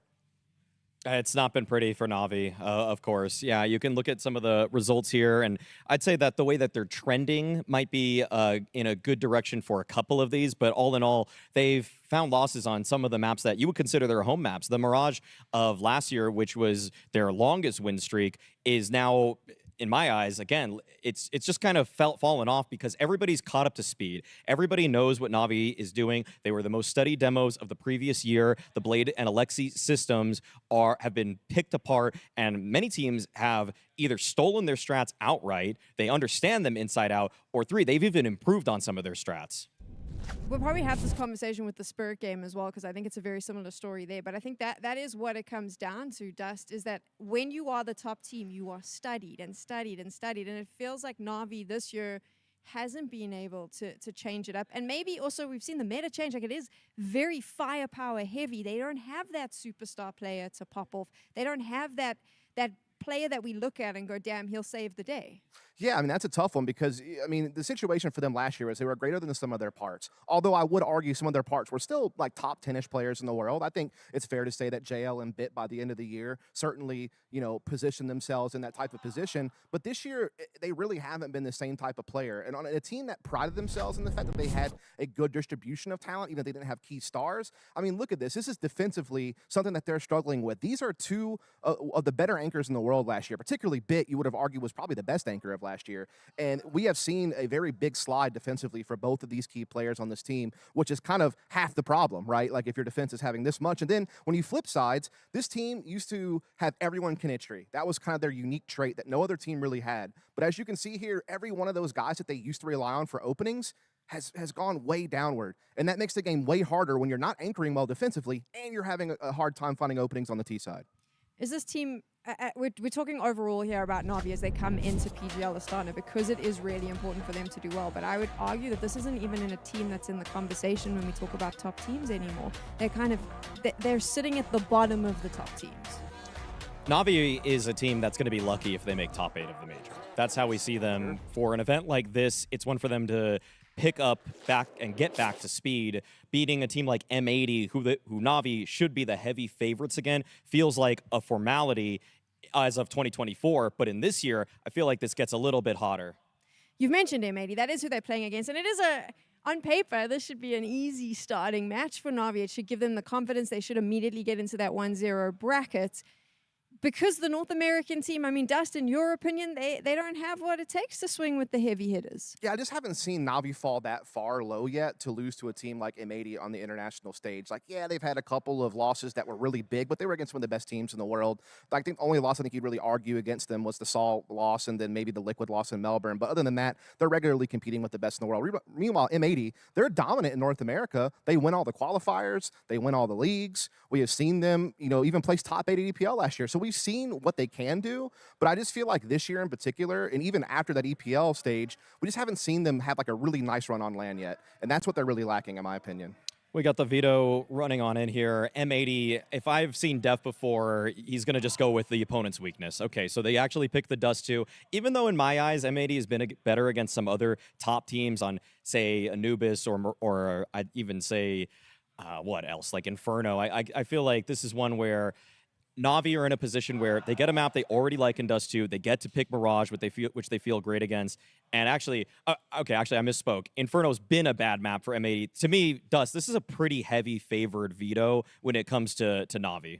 Yeah, you'd probably favor them on just about every map that is going to be played in this one. I think there is maybe a little bit of leeway on Dust 2, as you were mentioning. I think that has been one of the maps that M80 have shown some success on at times. So I might give them that one. But yeah, Inferno as a final map, that's been kind of one of the few maps Na'Vi have looked sharp on this year pretty consistently. Can we say that M80 peaked qualifying for the major, and that's kind of their season peak now, and anything after that is just an added victory? That's the worrying sign for me with M80 is in the pregame interview that we saw with James Banks and Sin. He talked about how they can now play with a looseness. I hope they just don't lose the structure that made them a good team, a team that's consistently going to be beating top North American opposition. And against a team like Na'Vi, if you get too loose, sure, there might be some individual liberties taken, which can benefit players like Slacks, players like Lake, but it also might hurt some of the guys who really only work because of the structure, like Sin, like Swisher. Yeah, it's a tough one for me because Slacks has been the only kind of semi-consistent piece for them in the offline environment as their opper can also sometimes aggressively rifle, so that's good. The main guy I'm kind of watching out for is Lake, and Lake has the least experience on the team, but he was one of those guys in the North American scene and what has been a pretty shallow pool of talent to try to pluck from. He was one of the highlights out there, and he does play a very important aggressive role for this team. He has dominated within the region in the short amount of time that he has played it, but he hasn't really had very many lands under his belt, period, and certainly not at this tier 1 level. And so far, he's, struggled to adapt, but it's not like I'm going to call him an onliner for it. It is more of he needs more time. And reps like this are what are going to get you there. He needs more time. He's got 1 land for the major. Is that enough time? I feel like for Lake, he's just trying to make sure that he can prove to himself that he can beat teams with more consistency. To me, when I watch Lake play, he knows his CT sides are good. He has more confidence. He's calling his own number more. But sometimes the T side actually lets him down. One thing when looking back at the M80 games, even on Dust 2, was that so frequently they get all of this map control and then they send Lake to swing out Cat with no flashes. Like, you're not going to beat Wonderful, even if he misses sometimes against the best teams in the world. Like, he's going to take Lake down. He's going to take down the initial entry fraggers for M80. And so, unfortunately, even though Def picked what is supposed to be a punish pick here for the side of Na'Vi against them, I feel like sometimes it's the last hurdle where M80 really end up stumbling. We've heard what our analysts have to say, and now it's time to get into game. Let's hear what Hugo and Harry have to say. Oh, I don't know if you're going to like it. Look, here's how I'm looking at this one. For me, it's kind of a big question of, how far Na'Vi have fallen, right? And that felt weird coming out my mouth, apparently. You're not used to it. But yeah, no, I want to see, because they should be able to comfortably win this game, right? M80, sure, are a team on the up and up, have been looking really good domestically. But in terms of, where you would peg these teams coming into it, Na'Vi should run away with this series. And so that's kind of the expectation. And if they don't, that's our eye test for, how far they are falling. Yeah, it's a big question, and it's a big game where we have high expectations for Na'Vi, no doubt about it. But I don't want to completely write off M80, given the first map of this series. As the desk already spoke about with Dust 2 coming in, the punish pick. We'll see if it is indeed punishing for Na'Vi. They've been losing to the world's best on Dust 2. And M80, it's still quite a hill to climb. We're into the pistol round, BO3 Swiss. And the opener for these two teams here live in Astana, Kazakhstan. We're in a new location, Counter-Strike in a new place. But will we have the same old results? Looking to be a little B hit here for M80. 2 players in the site, Na'Vi trying to hold on. JL looking to start strong in the pistol. First kill found, but he's going to get run through. This B-pop works wonders, and these rotates now getting cornered out. They try to play through the smoke. That's Wild playing ahead of it. They want to stop this bomb ever going down, but it doesn't pan out for Na'Vi. Only Alexi left. 1v2. And stuck in this smoke. It's very awkward for Na'Vi's captain. That smoke fading is great for him, though, right? They feel the pressure constantly. 2 choke points he can come through. They're not rushing the plant. They know they can't. So Alexi given a chance to find a single headshot. Up his odds. Steps made in the sight. Alexi going to get baited in, and this uncrouch will be the end of the round. Slacks nails it. M80 find the pistol. Good patience in that close there. I love how Slacks played that. Like, just stayed tucked over towards the car, never played. They were kind of, you know, down to sacrifice the bomb plant if it came to it, playing for the trade out of Slags.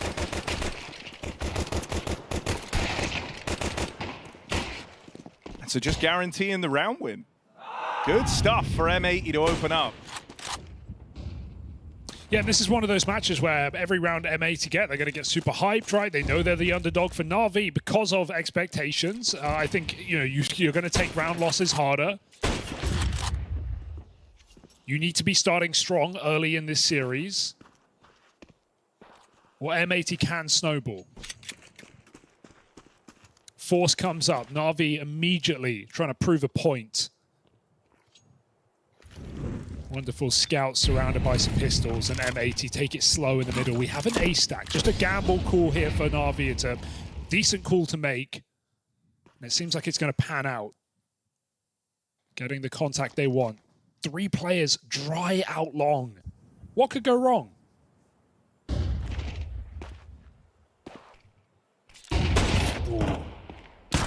Don't check it. Oh, that's really awkward. And so Alexi just allowed to feast. 2 kills on that 5-7. Still looking for even more. Alexi's done a lot of damage, going to make life easier for Wonderful. And here's that P250 on Bit to try and stop the short cross. Swisher left up in this clutch now. Bomb dropped over towards Long. JL moving in to go and support Wonderful here. Swisher given a fight, given a chance, but Wonderful hits the shot. And yeah, it's the lack of that clear on Alexi B. Lets him get away with murder over towards Long. Yeah, Wonderful almost got pulled away to watch Catwalk when a flash came in, but the fact that he stays on Long is essential. They don't clear Alexi. They go gunning for the scout with the quickest pathing possible, and Alexi gets 2 kills on the side of the head. Excellent round for the captain of Na'Vi. Wonderful will finish it, and Na'Vi find that force buy. They don't wait long. And M80 are just made to buy here. They don't have a choice in the matter. It's not pretty. Tech9's quick through the long doors. Only 1 gets out. Na'Vi may be expecting a lot more control. That break in the mid-smoke gives info. They know they're coming up Catwalk. They've got to stop this. Step the bleeding right now. Alexi's nade helps out. Ema climbing back up. M80. They got the numbers here. They're going to trade out. Ooh. It's very big from Bit. Clean double.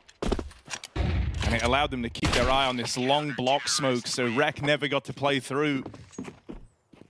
M80 were in with a chance in that round, but Na'Vi just kept throwing bodies at the problem till the problem went away. I felt like that was just 1 headshot onto the, you know, new box away from a round win for M80. Na'Vi did not know that was a quad cat. I think they thought there was a lot more long control there through that smoke.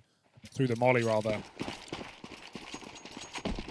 Big round. Slacks now buying a scout. Oh, is he going to sell it? Didn't get a clean shot, so he does sell it back. Nice move.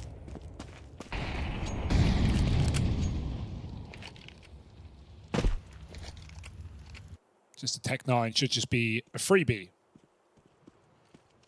As Na'Vi land here in Astana. This is, I think I'm super excited to see the arena, and teams like Na'Vi, Spirit, with big support in this region are a large reason why. I think they know they're a crowd favorite once we get there. But you still got to get there, Harry.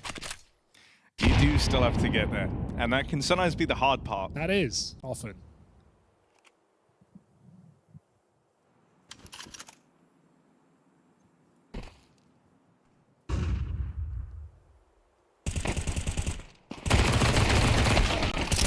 It's a little ugly. Ooh, dink.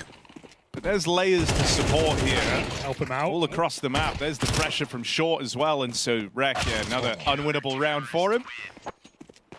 Good reactions from Na'Vi. They once again just had waves to throw at that mid hit. Yeah, I think if you're Na'Vi and you're looking at like head-to-head individuals, you're not going to be scared of M80. You may have some sharpshooters, some, you know, upcoming players, but far less proven and a lot more talent individually on Na'Vi. There's no doubting that. So Dust 2, a great map to just swarm your opponent.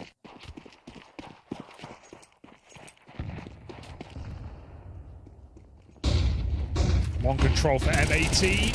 Flashes are good. Ema rendered useless on this position, and Slacks gets out, albeit with a bit of damage. And M80 know it's been given up. Now we'll see what Na'Vi's protocol is like. Right now, they're kind of stuck in the middle. They don't have any cat control or long control. They're sitting 3 towards the bomb site.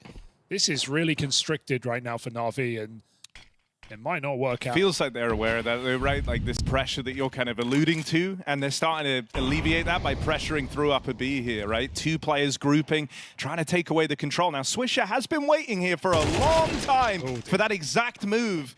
2 players. Heard one, didn't know about the other. Oh, Alexi! That's naughty, crazy. bro. He just headed the smoke. That's crazy. That's meant to land on the long cross. He just bumped it up onto the site. I've never seen that. Alexi, the Grenadier. Am I saying that right? He got a smoke kill back in Mel. Oh, yes. And well, he's just the HE guy. Oh, okay. Well, the headshot guy, he's bit. But Alexi's the grenade guy on this map, right? We see Na'Vi drop HEs in spawn, even back on G2. This was something Alexi did, and just cycle nades on Catwalk, getting hundreds of utility damage every game on the CT side.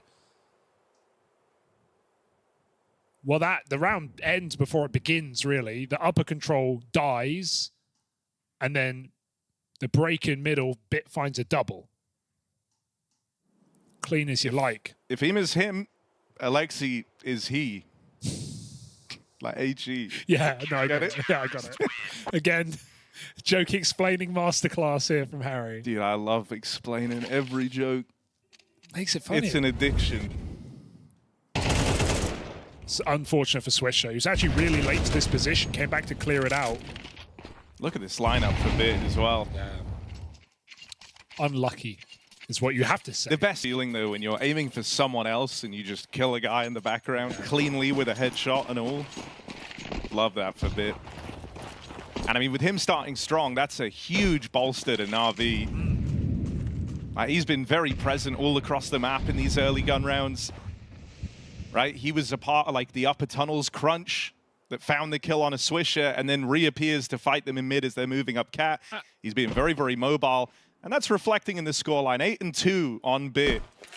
And even on that eco they won, or the Force round 2, where was he? He was Goose. Yeah, Goose. And they're expecting him B. They got the double entry on short in a 3-on-5, and they didn't clear it. And that's kind of fair enough. Getting completely caught off by his position.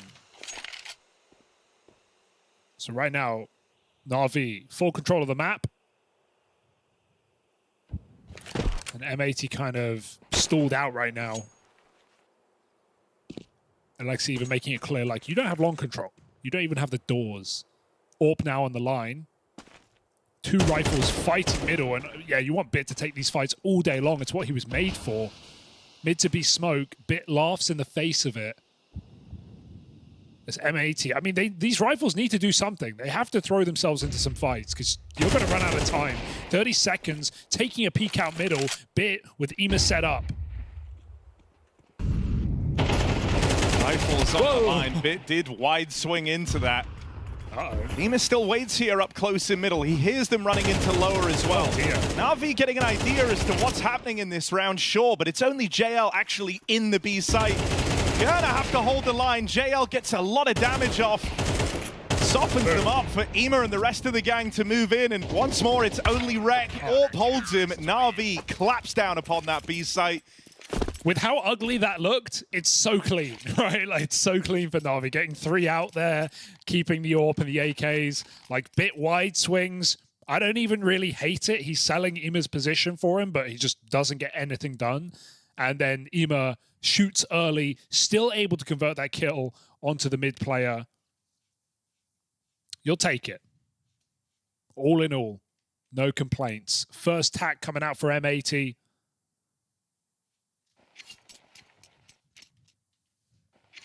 We've got an AWP for Slacks at least.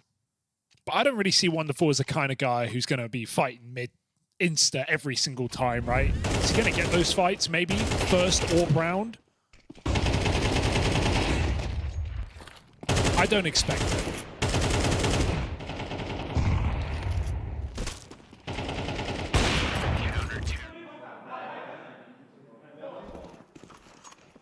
He's going to take his AWP over towards long.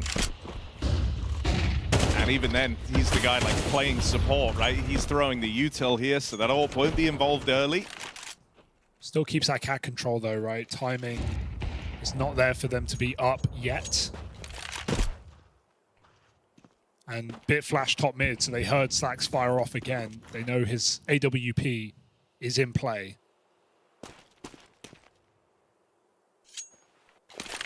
And Na'Vi just established their setup immediately. 2 inside of B, allowing the mid to be as an option. Fighting catwalk with 2. Lexi's had long on lock this game. That will not change.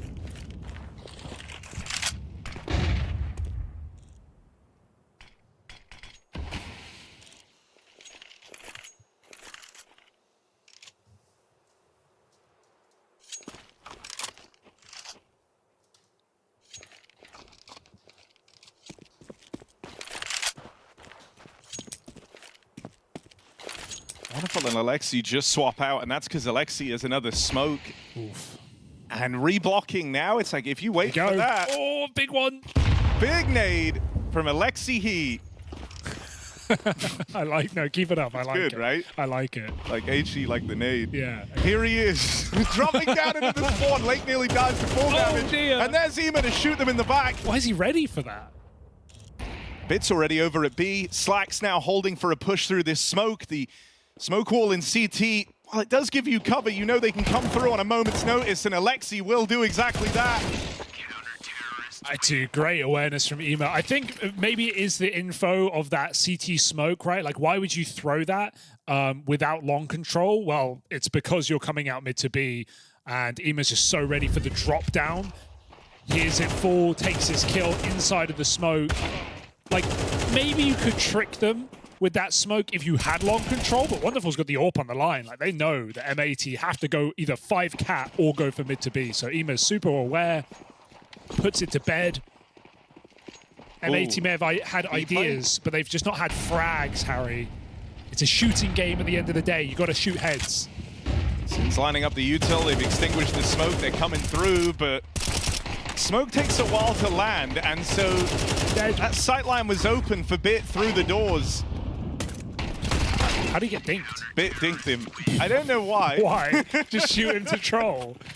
Why'd he do that? Shoot JL in the Great head. bit of synergy there between JL and Bit. Was it like just to troll him or something? Yeah, you don't want your B player to ever feel like too comfortable. No, true. You right? got to stay on your toes. You need them right? like always jittery and nervous. Yeah, true. Like shaking. Well, M80 quaking in their boots right now. I just don't know what you do with Bit. Like, how do you fight this guy? He's just wherever you go. Orb's got to find him, right? But he can't get out middle for free. These little flashes The other thing that's been like really, really rough for M80 here is they're always getting given this mid control, but yeah.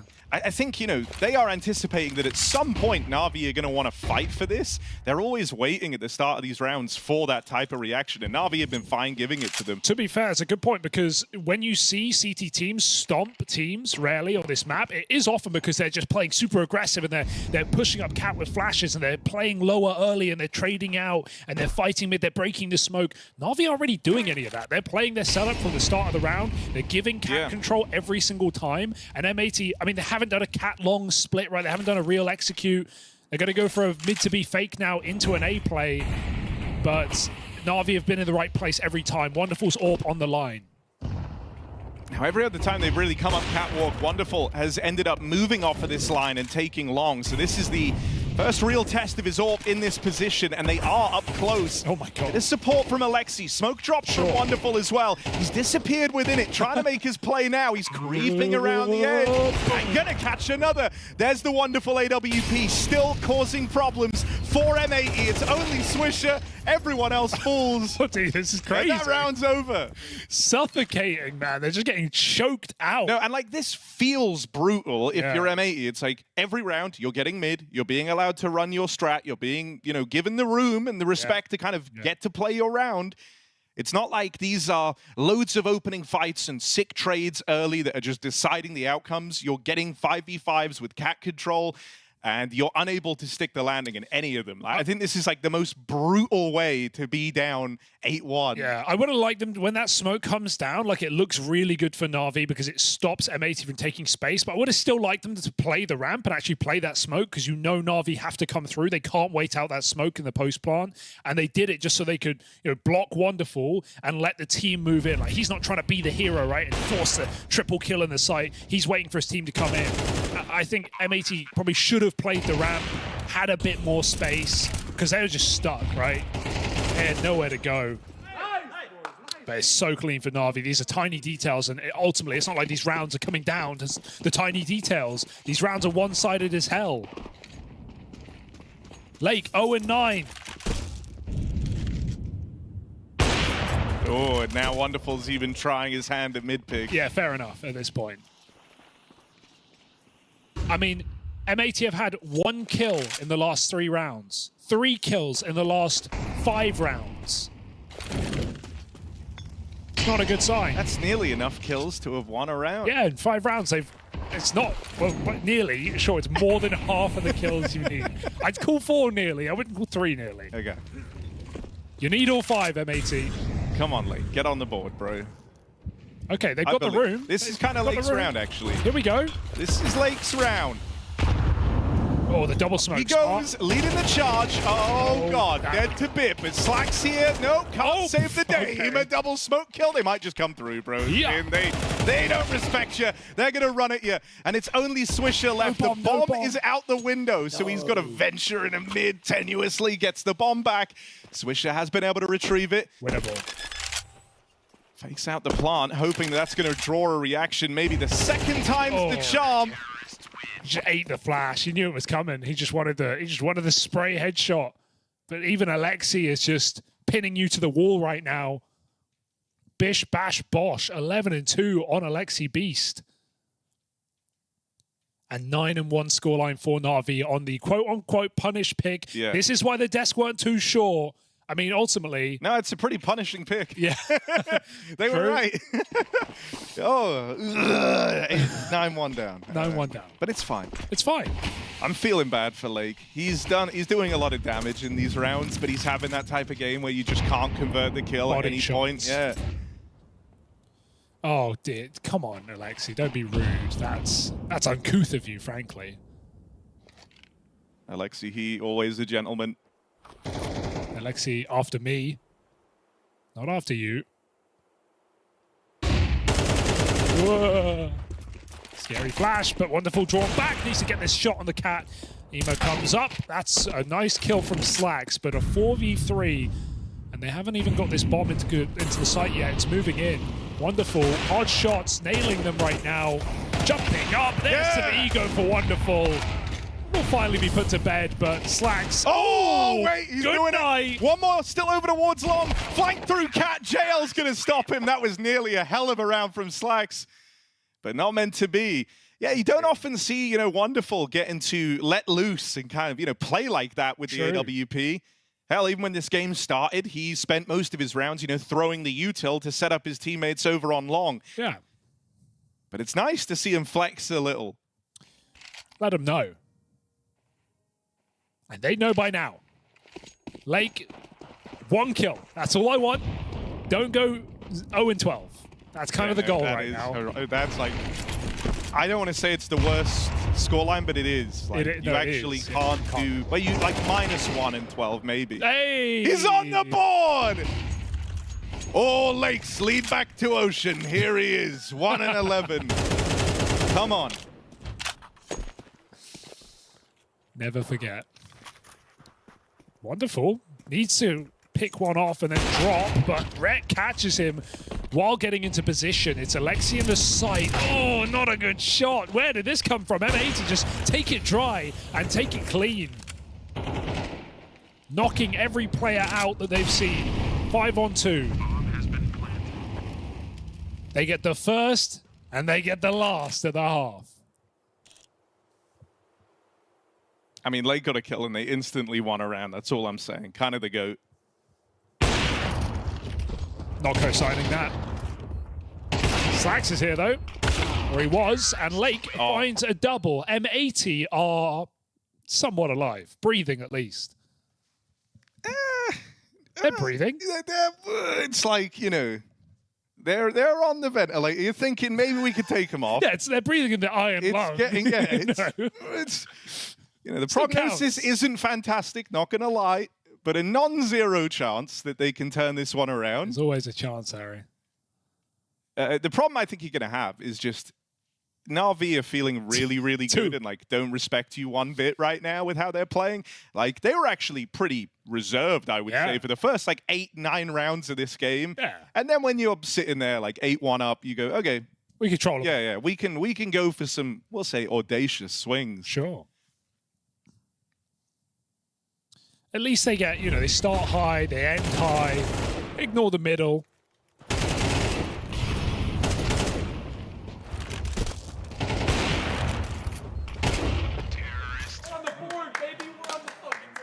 Yeah. Lake trying to get high. He is on the board. He is technically on the board. It just, here we go. And he contributed to 50% of their round wins, if you think about it.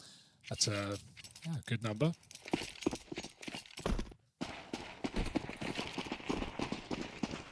Even 50% KAST isn't good though, is it? Up mid. Triple mid push. And run away. Thank you for coming. But that's fair, like they got spotted. Decisive. You've at least like slowed down the T side a bunch early. Na'Vi like can't play a kind of electric pistol round here. They have to go slow like now. Gonna. No, it didn't feel like they were going to. And there it is. The evolution of the hinge smoke. It's now on top of the door. Got kit flash for Rek. But that's going to have to be towards a B site if they lose it. Na'Vi towing their way out middle. Oh, Rek has really nice flashes here. He's like, this bounces like right above him. It's a very nice pop flash. I don't think we're going to get to see them. They go up cat. Okay. They go up cat, Harry. It's just JL still. I mean, I love a JL's tunnel lurk on this map. Okay. He's very, very patient. He knows when to try and find his timings. Oh. Ooh, Swishes behind you. Now you have to go B. Oh, spam through the smoke and they go. Get past the spam, but don't get past Sin up in that window. He nails the mid component of this B play. Just 2 left back in the tunnels. And this one should be teed up nicely for M80. They're all here. They're ready to lock JL out of it. And so another pistol round found for the M80 boys. Got to respect the long push in such a silent round where M80 have no info. Like, Switcher could just walk into a Glock there and he dies 100%. But gets that timing onto Alexi, backstab, ruins the plan. And M80 take a flawless pistol. Both pistols in the map for M80. But you already know Na'Vi are going to force. Plant or not, scouts come out. It isn't much of a force. I think they're going to sell these. Well, no, they both shot them, so. Oh, rip. Did they both hit Lake? Maybe just one. Okay, so now you're double scout. Yeah. It was worth it for the chance of that kill. I don't think Na'Vi should be worried about losing the game yet. No, no one's lost from a 10-2 scoreline today. Oh, wait. No, well, yeah. It happens. But surely it don't happen then. No. No one ever calls it.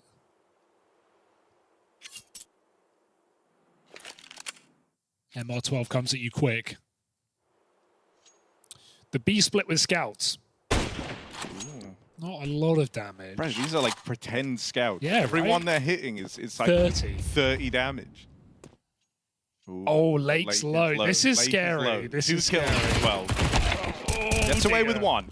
At least softens the blow to this B site. Swisher, this feels weird. Oh, God. A little nerve-wracking, but he will lock it in. Fair enough. Oh, but Ema, Glock lurk. Hang on, maybe. Your mate in MM. You're random in MM. Be like, don't worry, guys. I got it. I've got it. I'd be pissed right now. No, bro. He might have this. Ooh, it's tense, bro. Don't go around the corner. Ah. Damn. Dinked him. The fake guns, the toy guns, they do a bit of damage, Harry. That's about it. That's all you can ask for. Good recovery from Swisher, presumably. And are we back? Are we on? Or was it just an anti-eco?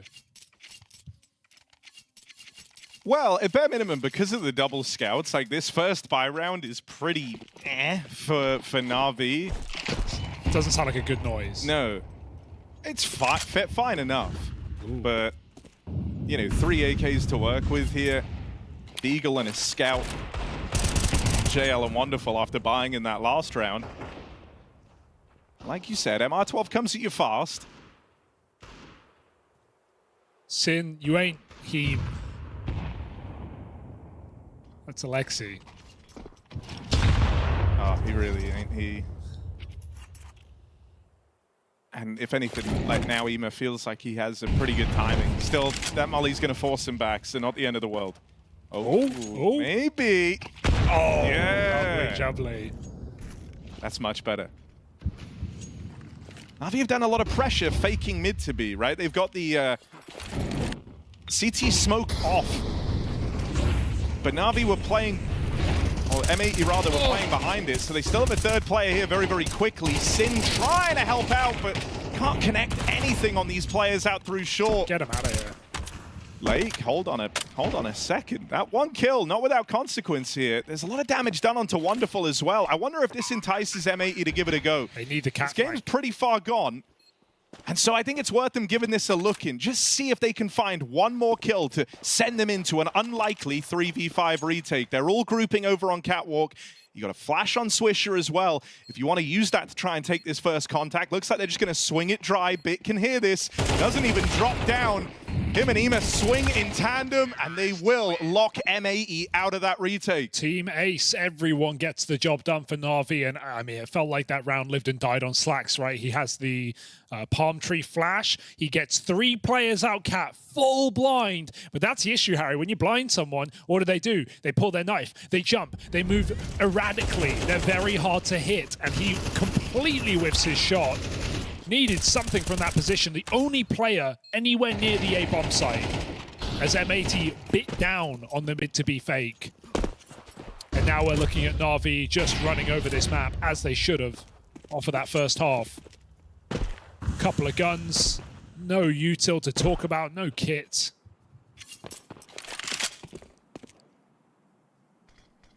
And Na'Vi in no hurry to finish this map. I mean, you're looking like they want to fight middle. They're lent very, very heavy over towards Cat. And on a kind of limited buy such as this, you know, staring down the barrel of a done game, trying to take some ownership in the mid round is a nice move. M80 get aggressive, might even attempt this boost up. Going? It's a full looks like they just want a full fight mid. They flash through. They'd open this smoke. Alexi dodges the flash. Ema from lower. Good for one, but these layers of support aren't there. The trades don't come through for Na'Vi. JL has to reclaim this bomb if he wants to link back up with Bit. Oh my god, bro. Have this lurk amount to anything. Gets away with a lot of damage. Sin still dances with him down in dark. He knows. Bit has found one from his lurk. And so the pressure's still on here. They can't track down JL. Don't give this one away, M80. It's only Sin left standing, and he knows that Bit's in the back line. He goes looking for him and finds him. Bringing this down to the 1v1. He knew that JL was in the tunnels. That route to the B site feels open. How does Sin want to play this? The clock is on his side here. 15 seconds left. JL might feel like he has to plant this bomb. And so right now, Sin creeps on through, gets out through the doors. A chance at this, but the flash dodge cost him his life. JL, safe pair of hands in that 1v1. Plays it perfectly, doesn't hurry to peek off the flash, lets it pop, forces him to either turn or be blind. Doesn't try and play any funny games there. I hated that from M80 when they get, I like the crunch mid, but then as soon as they get the 3v2, what do? They all split up. All 3 players go to separate positions because they're scared of lurkers. They don't know where Bit's gotten off to. JL's coming out lower, but they had no trade potential at any point in that man advantage, and you're barely advantaged because of the chaos, because of how much of the map is open.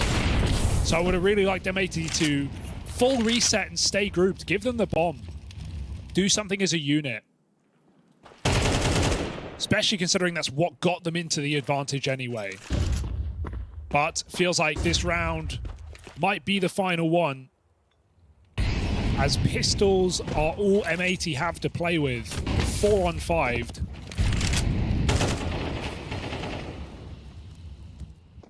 Na'Vi just walked through the B smoke. They just walked through the B smoke with nothing, knowing that that's just a fake out as Swisher rotates. He gets shot in the back, and this one is all done.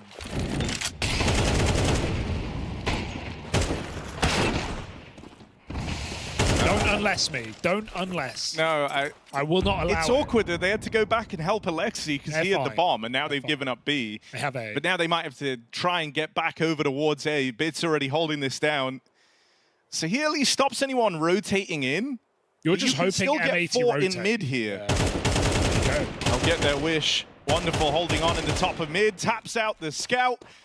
And Lake left as the last man standing. He's been heard in the tunnels. Na'Vi just turned on a dime. They're all holding him. And there's Na'Vi comfortably walking away with the win on Dust 2. The Marshmallow Mateys pocket pick did not work out as they get eaten for breakfast by Na'Vi. Yeah, delicious win, and nice and clean as well, which is what we want to see from Na'Vi if they are to have a good tournament and run through this Swiss stage. We'll see if they can do it in 2 with Mirage up next. Harry said marshmallows, and that's all I can think about now. Those are delicious sweets. And that was a delicious victory for Na'Vi. They did truly eat M80 up and spit them out. Which is interesting because M80 is an explosive, so usually don't want to eat those. But in this case, it worked out just fine on Dust 2. And, I mean, if we're honest, this was always going to be one of those games where we expected Na'Vi to blow through them. They're not going to gain a whole lot of credit for it. But at the very least, they're getting warmed up. They're all performing at a pretty high level, and this is what you expect of them, and so they're not falling behind those expectations. Meanwhile, you look at M80, I just expect something a little bit more competitive on a map pick like this, particularly, you know, going into a T side of Dust 2. The fact that they were really just unable to find any openings at any point in time that half, and that actually has been a consistent struggle for this M80 team on the T side. You know, Lake is their main entry. His entry stats are well below most entry fraggers in the world. Granted, I'll give him a bit of a pass. He's a newer guy. But they do sometimes rely on Swisher and Rek on the extremities to find openings, yet they're losing they're losing so many opening doors. They're just not finding anything, and I just don't really know what the issue is. I feel like the M80 plan here for picking Dust 2 was something where you wanted to punish Na'Vi, but Na'Vi are such a well-drilled team that even if you get yourself into position to convert onto bomb sites, you need that explosive factor, which they clearly were missing. And I also feel like when M80 get into these good positions, sometimes it's almost like they'd use all this utility to gain all the space, and it feels like they have nothing left for the final hurt, like getting, that's basically what I was saying in the whole pregame, is like they get all of this space, they use all their utility, and then they have to dry swing cat. Like that, it's kind of an unfortunate position to be in because you don't want to give up opening kills too early, but you probably have to take some risks somewhere so that your final sight hit can have a little bit more oomph. At the end of the day, I mean, outclassed, Dust. I know we spoke about Na'Vi not being one of the best anymore, but I would argue that they're the worst of the best. And unfortunately for me, M80 just not able to punch above their weight on this map. That was what they would have had to do if they wanted to get the victory. I mean, the reality of the situation is this, is Na'Vi has sat by and watched teams like, you know, Mouse Sports, like Falcons, and so on kind of blow past them. You know, obviously Mouse Sports has established themselves well above them for quite some time as well. But with that all said, they still are hovering kind of around that 5th to 8th range, in my opinion. And that's still the level of team that M80 has not yet proven that they are capable of beating. You know, they can beat the other Americas teams. I'll occasionally see them beat like a smaller European team or like a FlyQuest or something along those lines. But we just haven't seen them be able to go toe-to-toe with competition like this yet. This is the next test for them. And so far, they have not been able to pass it. And so this is kind of where their ceiling is right now, unfortunately. Yeah, the top 20 teams that that M80 have beaten this season are basically just FURIA and Pain. You know, they beat FlyQuest, but that wasn't even a top 20 team when they actually beat them. So, yeah, they haven't really proven that against this level of opposition that the players are up to snuff. Sometimes I think it's down to the tactics. Other times, like this game, you could say it's a combination of individual firepower not matching the Na'Vi side and the tactics. So you're getting beat on multiple fronts there, and you're not throwing enough curveballs. There were a couple strategies here where M80 was trying to execute to just throw off the Na'Vi players, but even a slightly, you know, a pocket strategy isn't enough where Na'Vi's just going to fall apart and not know how to react. Sounds very dismal for M80, and that's dismal for North American Counter-Strike, which is what we need to celebrate very soon with the major. Should we all be concerned if we're America's fans, Dust? I mean, I've been concerned about M80 for some time. Again, you go back, and really the only big international result they've been able to pull off was EPL last year. That's a long time ago, right? And we've seen them go to EPL again. We've seen them go to Lisbon. We've seen them go to a couple other tournaments, and they kind of just stop at the same spot, which is just outside the playoffs. Like that 9th to 12th range is kind of where they're sitting at. And so they do all the things right within the region. They play really well online, but when it comes to actually stepping up and trying to take that next step in their careers, they just haven't been able to do it yet. And again, I give some leeway to someone like Lake, who just found himself here very recently. But Swisher and Rick have been around this team for a couple of years, you know, and while they don't have many lands under their belt, they've had their chances, and I'm just not seeing much development. I'm not seeing much improvement, and that's a problem. Let's talk about Na'Vi, though. They look good. They look confident. I mean, Bit looks like he was popping off. Alexi B was doing his job. I feel like we can hype them up, but the truth is they did what I expect Na'Vi to do in this situation. They just ate him up. Every time M80 was going for any kind of site hit play or any kind of cat split or B split, it was just completely read by Na'Vi. They had the right players in the right positions, and the individual firepower from M80 wasn't really able to upset that balance, which was already leaning in the favor of Na'Vi. So M80... I feel like they got kind of baited into this pick again. I feel like they just, like, Def loves to just pick people's weaknesses regardless of almost his own team's strengths. Well, that's not entirely true. Like, he's not going to pick his worst map, but he does just kind of fall for the trap of looking at HLTV and he just picks low win rate map. This is a map where, when I've watched M80 in the past, it's kind of been the same story repeatedly. They've had some close games against top teams, but it's still always, on the T side in particular, just never really enough. I think the issue for me is like once Ancient got banned by Na'Vi, which they usually ban Train, their biggest strength was taken off the table already. And really that only left them Anubis and Dust, who I felt like as realistic options to try to go for. And so that's the other problem. It's like, yeah, we talk about how Na'Vi's defensively, they're struggling. We talk about how they don't really have a true like home map anymore. But that's against the best teams in the world. That's a different level of competition. Against M80, no problems here. They're going to play M80 on Mirage now, which is their map pick. Are you expecting much of the same? Totally. Unfortunately, yeah. I feel like we're going to get a better side of Lake. He's definitely better on the CT side of almost every map than he is on the T side. I feel like that's because he can just call his own number instead of having to be set up. Like, if you look at these odds right here, it's as lopsided as it really gets in Tier 1 lands. So we're not necessarily, or I'm not necessarily expecting M80 to come out with a victory here, but I would like to see them just show that some of the individuals are, in fact, at this tournament, because for Lake to start, 0-10, and then come back and have a little bit of a resurgence in the last 6, 7 rounds, that's a nice and welcome sign, but I want to see him actually control something on the map. So connector, pivotal position for it. Yeah, this is going to be a tough one because I think Na'Vi, you know, despite some of their issues this year, still are a very diverse team tactically on this map. They have a lot of different varieties on how they can open up the map. I think JL and Ema are both really good roaming playmakers, you know, being able to creep underpass in the connector, being able to help lead executes. And they have a good mix of being able to slip in those like fast 4-1 splits or those like heavy set pieces to keep the pace kind of changing. And so that's a lot to handle defensively if you're M80. That's a lot to manage to kind of try to get the reads, try to fight them in middle, try to defend that A connector. You know, that's going to be a big responsibility for someone like Sin, you know, who's the IGL of this team, and Lake, you know, having to try to deal with that as well as Slacks with the AWP. This is a map where I'm hoping he can show that dynamic defense that he's capable of with the AWP, because he's been their one consistent factor. You know, when you start doing this as like a desk host, they always tell you that your job is to get people excited about the game and to get people excited and believing in the dream. But I'm a realist. I mean, the dream is dead for M80. The chances of them winning this now, I would say, are slim to none. Yeah, I mean, my angle isn't like watch M80 pull off the unthinkable. It's watch individuals on M80 prove themselves in what is still a rigidly structured team in Na'Vi. Can they actually upset that structure by finding the windows of timing that are so slim but are available for them so that they can at least find some way into the round, which maybe you can build off of in a 5v4 or hopefully get a 5v3. If they're able to pull off a victory versus Na'Vi, I'm more so ringing the alarm bells for Na'Vi than I am actually even excited about M80. That's a fair point to make. And I think really the only way that we're going to see M80 do much here is if somehow Lake can come alive. He is relied upon as their big playmaker defensively. He's also very important on the CT side at A connector. He's going to have to come up with something. And then again, I talked about it already. Slacks has been the one guy I have seen hints of brilliance from. And this is a map where his op could be pivotal. And we're going to have to see both of those guys dig deep and come up with something to make this a challenge. So this is why you want to watch Mirage, is because we do want to see M80 showcase why they are going to the major and why they're here at PGL Astana. You'll also get a chance to watch Na'Vi hopefully get that confidence going, I think, as we move further into the tournament. It is, of course, their first game for M80 and Na'Vi here in Kazakhstan. We're going to take a quick break, and when we return, we'll head to Mirage. She said she loves you. But she can't love me. But I love you. Crazy. I gotta break on myself, I amaze me. Like I'm back in the 80s. I won't play window anymore. What's going on? Play your role. 1xBet. On to the next one. The human body was built to move. Not trapped at a desk in one singular posture for 12 hours a day. It's time your chair evolved.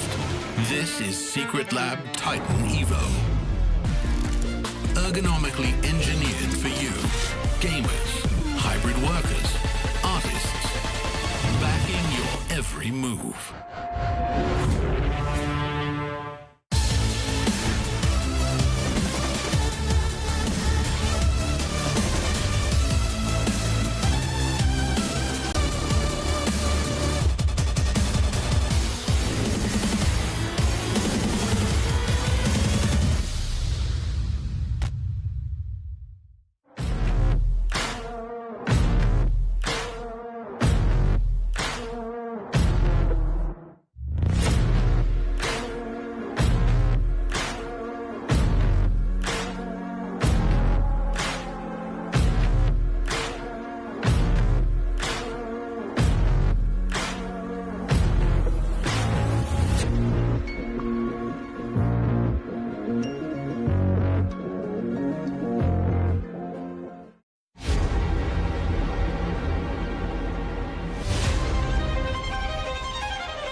MAE versus Na'Vi continues, and we get ready to head to Mirage. For MAE, it felt like they had to put their best foot forward on their pick of Dust 2, and that did not happen. They got blown out the water by Na'Vi. Now as we head to Na'Vi's pick, Hugo, Mirage, are we thinking any ray of hope for MAE? Harry, don't ask me that question. What am I supposed to say? We all watched that game, didn't we? It wasn't even close. Na'Vi at least looking like they've come through in fighting form. Now we get to see some T-side from them. Wasn't much left on Dust 2. This is the map they went on a 12-win streak on last year. Slightly fallen off since that point, but wouldn't call it a map-related issue as much as it is across the team. Fast up short here. We have a window boost playing late. Julies are lovely for Swisher double up. And Rek waiting at the back of the bench, but now the lurk activates. And that could trap him. 2B, the bomb's stuck in the site. They kind of have to go this way. Wait, do they know? They don't know they have the bomb? Or they're going back to hunt this lurker. Either way, JL's wasting their time. Fake up Cat. And back to the market flank.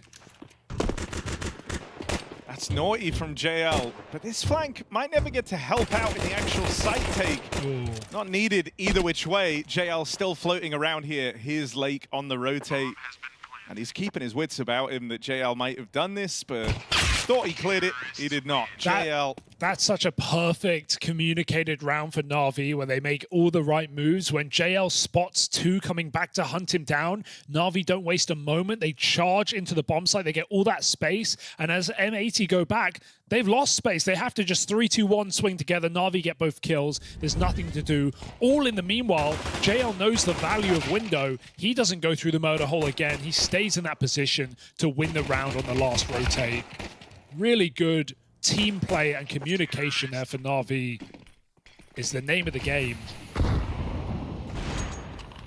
And you just don't see the full eco round 2 in this game anymore. It doesn't happen. No one does it. Any map, any half, any outcome, never happens. Force for M80.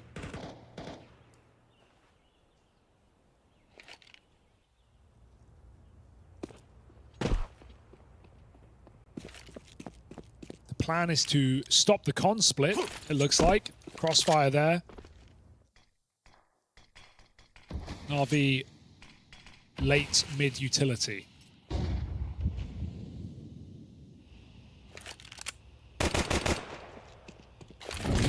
Ooh.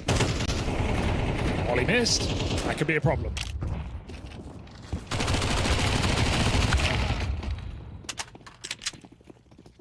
Trade's even, but bomb makes it out into the B sites, and Na'Vi still in a very good position here in the 4-on-4. Double swing, try and fight Cat. A lot of damage done and sustained by Ema. Not a lot done back the other way. Looks like MAE aren't going to give this one a go. They're going to run it back in the next. Yeah, out of position. They gambled on the A site, 3 towards connector, so with Na'Vi just walking out of B apartments, you'd rather have another chance to play this round and try and get your gamble right. Could be some upgrades or downgrades. They lose Swisher, Sin fighting for his life. Better than giving them the AK at least. Na'Vi keep both.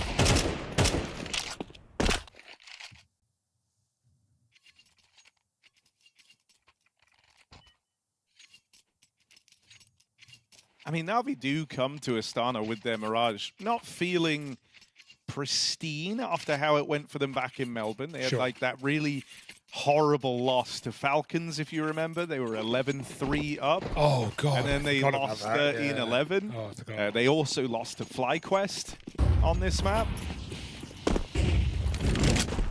You know, the Falcons one, it's like, I think it's fair when you see how well Falcons did, but it was like the manner in which Na'Vi lost that game is what was concerning. And this is MAE with those same SMGs doing an awful lot of damage. Wonderful has a 1v2 laid out ahead of him. I love this both reset. players were in mid, but MAE are getting tricky with it. And it's not like it took them a while to arrive at this decision either. They've instantly embarked on a double flank. Well, wonderful. Be ready for this. Why would Maybe you be? for one, but I don't know if you're going to expect both players to have insta-committed to this. He's back turned, going to get shot in the back by Slacks. And so MAE, saving forward their force buy from the second round, will hit the mark. That's why you do it. What a great call in the 2v1 when they realize that Wonderful has full information as well. That play is even more crazy. You would expect them to just go trade out on the con side. But those are good fights for Wonderful. He knows it. And MAT go around the world and win the round. You will take that every day of the week.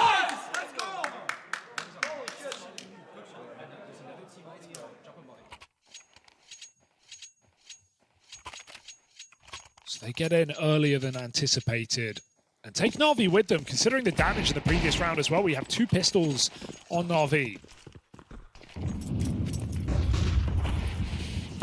Ema coming out top mid and coming out with a ludicrous pace. He is straight up catwalk on what is hoping to be a short split. Shooting through the smoke is Slacks, finding a gap and finding that entry kill, but still Alexi B is following in tow. 2 kills on the plate, he'll dine. 2 dead, Slacks behind the site, they have no idea, and he drops the bomb. He's going to have to go huge. Does have support back in the market, but right now they're locked out by a smoke. Lake's found crossing back in as Alexi takes matters into his own hands. He's on for the ace. 4 out of 5 in the round. From the captain on his stroll up through the catwalk.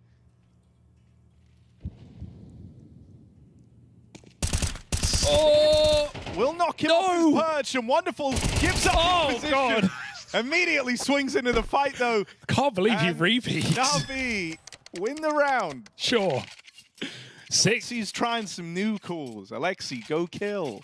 I mean, he had a pistol, and he picked up Ema's dead gun. Yeah, Ema walked so Alexi could run. A really awkward lapse here for M80. No one looking at Cat, not expecting a second player so quickly. And I wonder if that's because, who was it? I think it was Slacks spamming. Yeah. He only saw one. I think that's the cool though. You realize you're doing fast mid to B, and you kill Ema, and you think, hey, that's the guy who's going to be fast cat splitting. But it's Alexi who played it really late. He wasn't like tight on Ema. He spaced it quite well. So M80 get that kill, they depart middle entirely. Yeah. They pay the price, no doubt about it. Warp, how's he got this? Puts it to use early. Oh, but spotted, pushing top mid, flashed out late. This is ugly, but Swisher helps out. Dinks him through the box. Downgrades to the Mac 10, and then swaps back. He jumps, he lands it. Lake's round is pandemonium right now, but he's found himself 2 kills. Do they know JL dropped? It does look like it. That's the bomb lost. And with that, any hope gone. Unless JL wants to get weird. Sometimes make you nervous in these rounds. In this round, specifically? No, they're actually doing good. They've grouped up 2 players on the bomb straight away. They move Swisher in to link up with Lake. And so they have that trade potential that they've missed in other XV1s gone by.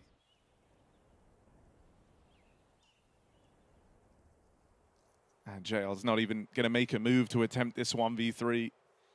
So he will just be saving. But that's a big round from Lake, right? Had a real rough go at it on Dust 2.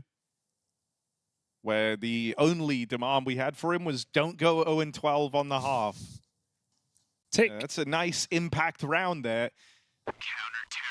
Yeah, I mean, it was a bit crazy. Swapped off his gun, jumped, grabbed his new gun, hit the shot. All while blind at the top of middle. He'll take it. And Matey's AWP, I think, comes at a big surprise to Na'Vi off the back of saving in round 2, winning the force in the 3rd. It was his trade kill onto. I mean, that one is mad. Yeah. This is the really important kill for him in the round. Obviously, he's already made a sick play, getting up through mid, getting out with a double. but I think when you're like a little shaky and feeling a little rough after how you performed, it would have been all too easy to let Ema get out with a double, and suddenly the round's back on for Na'Vi. Here we go, we have that hero gun saved forward on JL. Pistols for the rest of the gang, and so JL's going to try and be a bit of a fire starter here. Have these pistols in there with him. You can juggle that gun around. Oh. And Bit finding an opener like that goes a long way into helping Na'Vi. Yeah, JL's going to start pathing, but if he goes first, it might just be food for the AWP. Slack's waiting on the line. Flash is good, and now they know where the AWP is. Oh my god, quad dink through the box. They find him easily. He doesn't even get to fire that AWP. Through the smoke, not going to work. Ema got hit first. 2 kills from him. Cheeky guy on his con lurks. Somehow catches M80 completely by surprise. And there's no winning that wreck. Instantaneous trade puts Na'Vi back on the board. And I mean, the fact that Ema, in the year of our Lord 2025, is still getting away with this stuff is crazy to me. No team can stop him on his con lurks.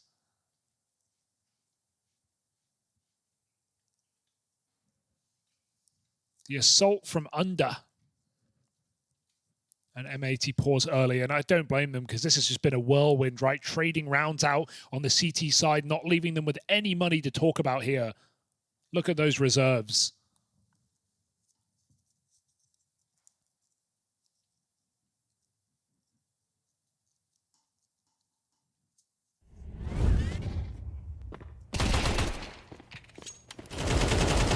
That was a crazy kill from JL through the box.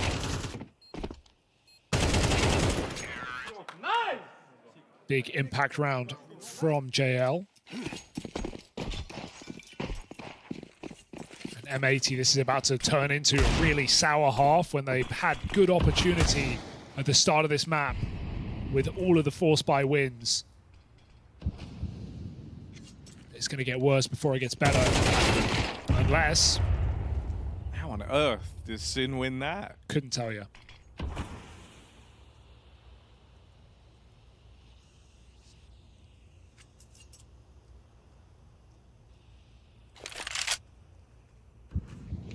It's being held. I don't know. Teamer.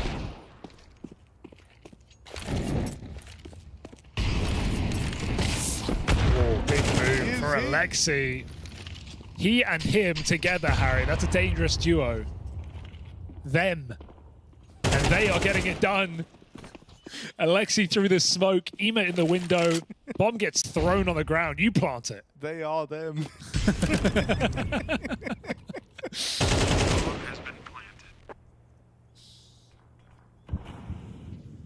Oh, we have fun. You know, this is Na'Vi kind of at their best with the very active lurks going on in mid from Ema.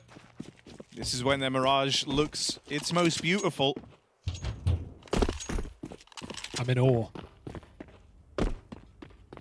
And you'll sometimes see, you know, the kind of Alexi Ema tether between them, playing off of each other in like a double lurk out through mid. Hell, it was that round where Alexi almost picked up the ace, right? Was another example of it. And, you know, Alexi's playing great today. You know, fantasy pickers of Alexi are laughing. You know, no 0.8 on this matchup. I'll say that. He had a great dust too. And like you said, that 4K here and some impactful kills to follow. So liking what we're getting out of the captain of Na'Vi.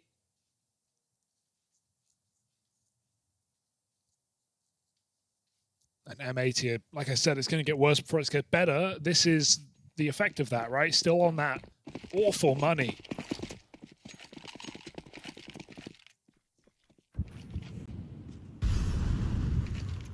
So we could be looking at another strong opening half put against them. Sin does it again. Wonderful still hits his trade, so they can't actually go get the AK, but he has the bomb. He didn't want to overcommit to that engagement. M80 try again. I like this though. Repush, still getting great control. But what do they do with it?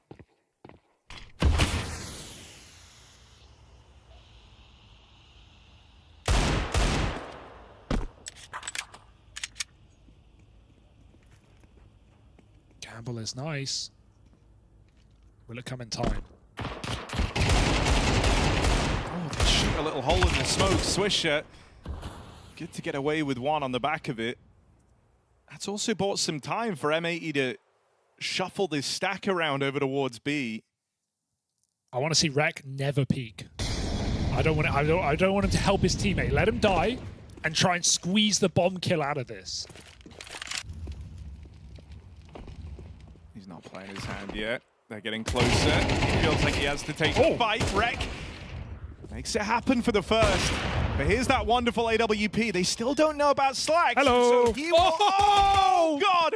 Just stops Alexi in his tracks. Now only Wonderful left to beat, and he's hit this great deal, but Wonderful. Quick off the trigger. And the aim punch wrecks the last man at 4M80. NT, you have to dink first bullet, right? That's the only way you win that. You don't get off on spam body shots, but he just took the kill while he had it. Great reposition for Slacks. Played it so well with the gamble call on B, but he body shots Wonderful and gets flicked. The Alexi breakdance as well. He was dodging that, yeah. He almost got, I think he could have stuck the plant, to be honest. It's him getting off it that gets him killed.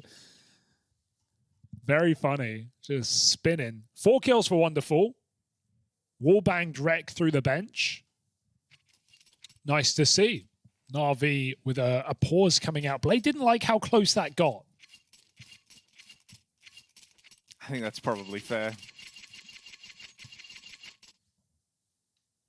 You know, up against a lot of USPs in that round, and so coming down to a 1v1 is not, you know... That you should have lost. Like, if Slacks has any other weapon, literally any other weapon in the game, except maybe a Bison, he wins that round. Even then, probably still wins it.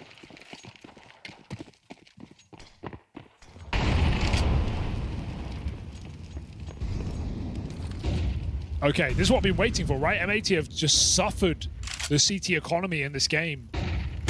They have to make this buy stick. Oh, nice play over in mid. You deal with Ema. Oh, what's now ready for Alexi? Sharp. Oh no, but Na'Vi very quickly realize if they've gotten this heavy in mid, there's got to be gaps elsewhere, and Bit has found that gap. He's already all the way through A. I think also hearing the AWP fire off on short twice as well. You're like, okay, there's no AWP CT. I can just run a ramp dry. I don't have to use utility. I don't have to worry about this line. 3 players in middle. Na'Vi jump on it.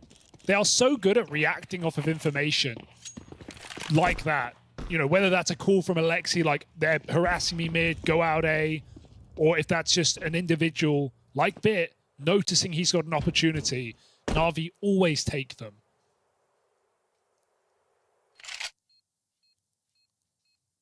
And M80 just get submerged deeper into the CT side. 2 guns saved. Max loss bonus. Nothing else.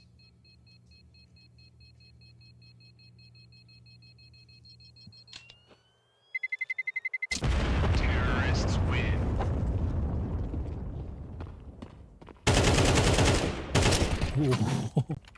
He coulda. And you can imagine this feels very, very hard to solve, right? It's like that round there, you tried to be the one setting the tempo for the round. You tried to be the team like making the play instead of letting Na'Vi come to you. And you get your kill in mid as well, right? They were 5v4 after they find Ema lurking out. And then before you even have time to enjoy the fact you've got a 5v4 early, the round's over. Na'Vi have already won it. Just on the space and their reaction. Oh, wonderful. Opener through the apartments. Enough of an invite for him to creep on up and continue applying pressure. Doesn't have to be the commit yet for Na'Vi. They can see Wonderful. He's able to find anything, but Alexi collecting these freebies. Pace gets taken out of the round now for Na'Vi. Oh, it's a big nade. The aggression from Rek gonna net them another. And so M80 actually end up in the driver's seat here in spite of losing a man off the top of the round.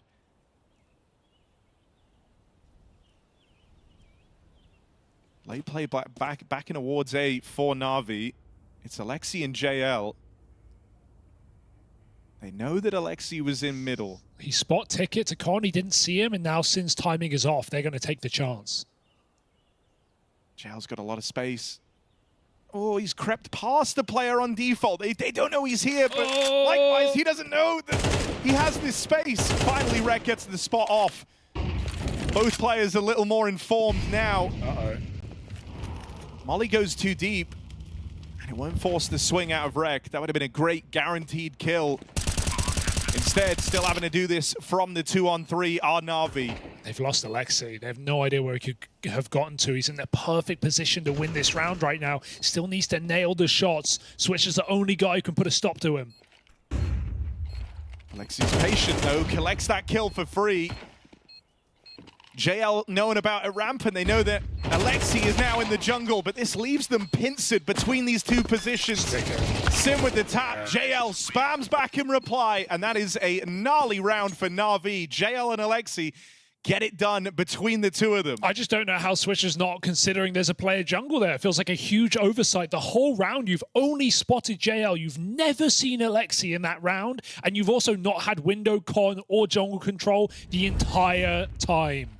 And I thought this flash, like he was going to flash clear it. No, he just runs in. He just pretends that there could not be anyone there. So either a miscomm or just completely unaware. And that position is the one that it seems like wins the round here for Na'Vi. Oh, they put bit on the job because JL hasn't held ramp, but Na'Vi will.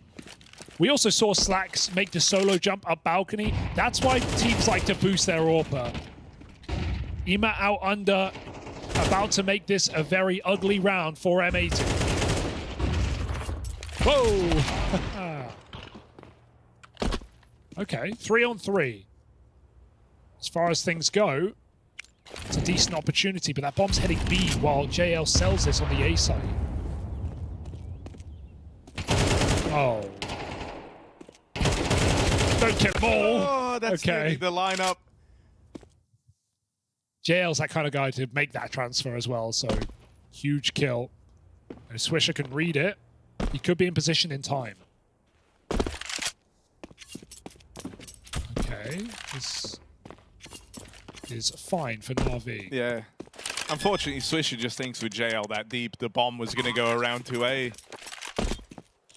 But we know he was left out there lurking and sold the round perfectly. It's a weird save because they can buy next, but like, you know, it's not a perfect buy, and it's also kind of an unwinnable 1v2 because of his position, his lack of kit. So sadly, the right call here. Something that I feel, you know, is a bit of a shame for me for M80 is whenever they get into like these 3-on-3s, especially when, you know, they've had a few chances now on like these low econ rounds as well in moments like that where they find the 3-on-3 in the mid fights. But then it got a bit like strung out. They had a player walking through lower. They had one guy running up the connector to go back and just check A. But it feels like, you know, I would love to see him kind of wolf pack, you know, in those moments. Like roam as the 3, look for the one fight. When JL is making noise over on A, like 3 players all trying to fight him together would feel sick. Or even, you know, you play through lower tunnels, you at least get the info as to whether or not they're B. It feels like they end up trying to be a bit of a jack of all trades in those moments, but a master of like nowhere. And so there are all these gaps. And even though Na'Vi were pretty strung out, right? Like the bomb was rotating through T-spawn, they had bit inside of the B site and JL in A. Yeah. But at no point in that round was anyone taking like a 3v1 against Na'Vi. Perhaps you feel like if you're M80 in this game, you feel like, you know, you don't want to gamble because Na'Vi keep finding the gaps. And so if you spread out, at least you have info, right? You can disengage, you can group up, you can trade together. But if you put 2 or 3 players in one position and hope for the best, they're going to walk out on the other side of the map. And in fairness, that's what Na'Vi have actually gotten away with a lot in this map. And that only gets worse as the scoreline gets one-sided. 9-2. JL's bought a Zeus, for crying out loud. Just in case. Anything's possible. Trying to find this B pick on his own right now. It's still Na'Vi spread out on their default.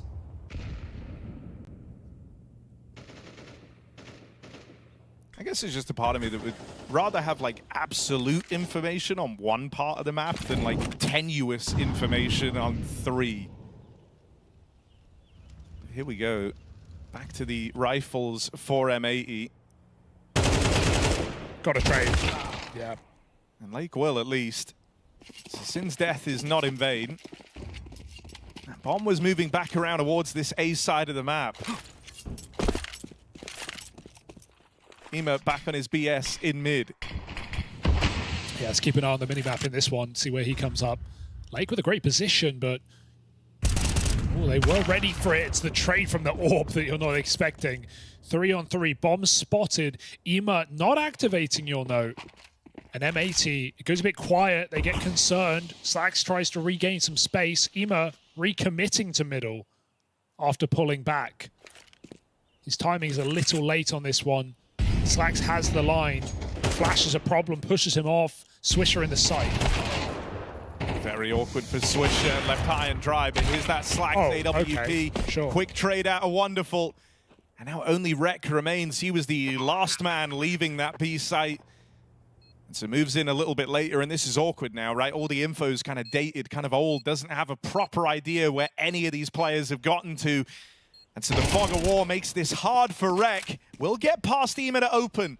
Wonderful has not missed a beat in his trade work on the AWP, and he will nail it the third time around. Great stuff from Wonderful to take that one over the line and lock in another dominant first half for Na'Vi. Just double digits secured. Looking like a mismatch, a matchup here for Na'Vi. Just every single player on this team has had multiple impactful rounds across the two maps we've seen, and no one has really looked to be a problem piece. The game plan is working.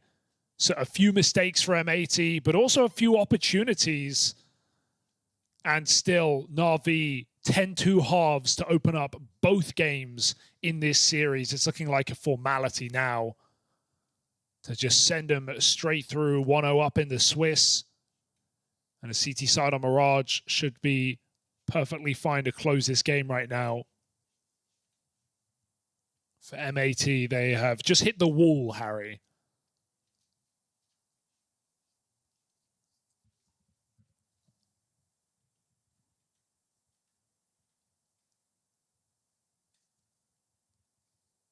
Yeah, there's no real clear path back into this for M80. It would have to start with a pistol round win. They found both of them back on Dust 2. True, yeah. So maybe they got something cooked up for this T-side pistol.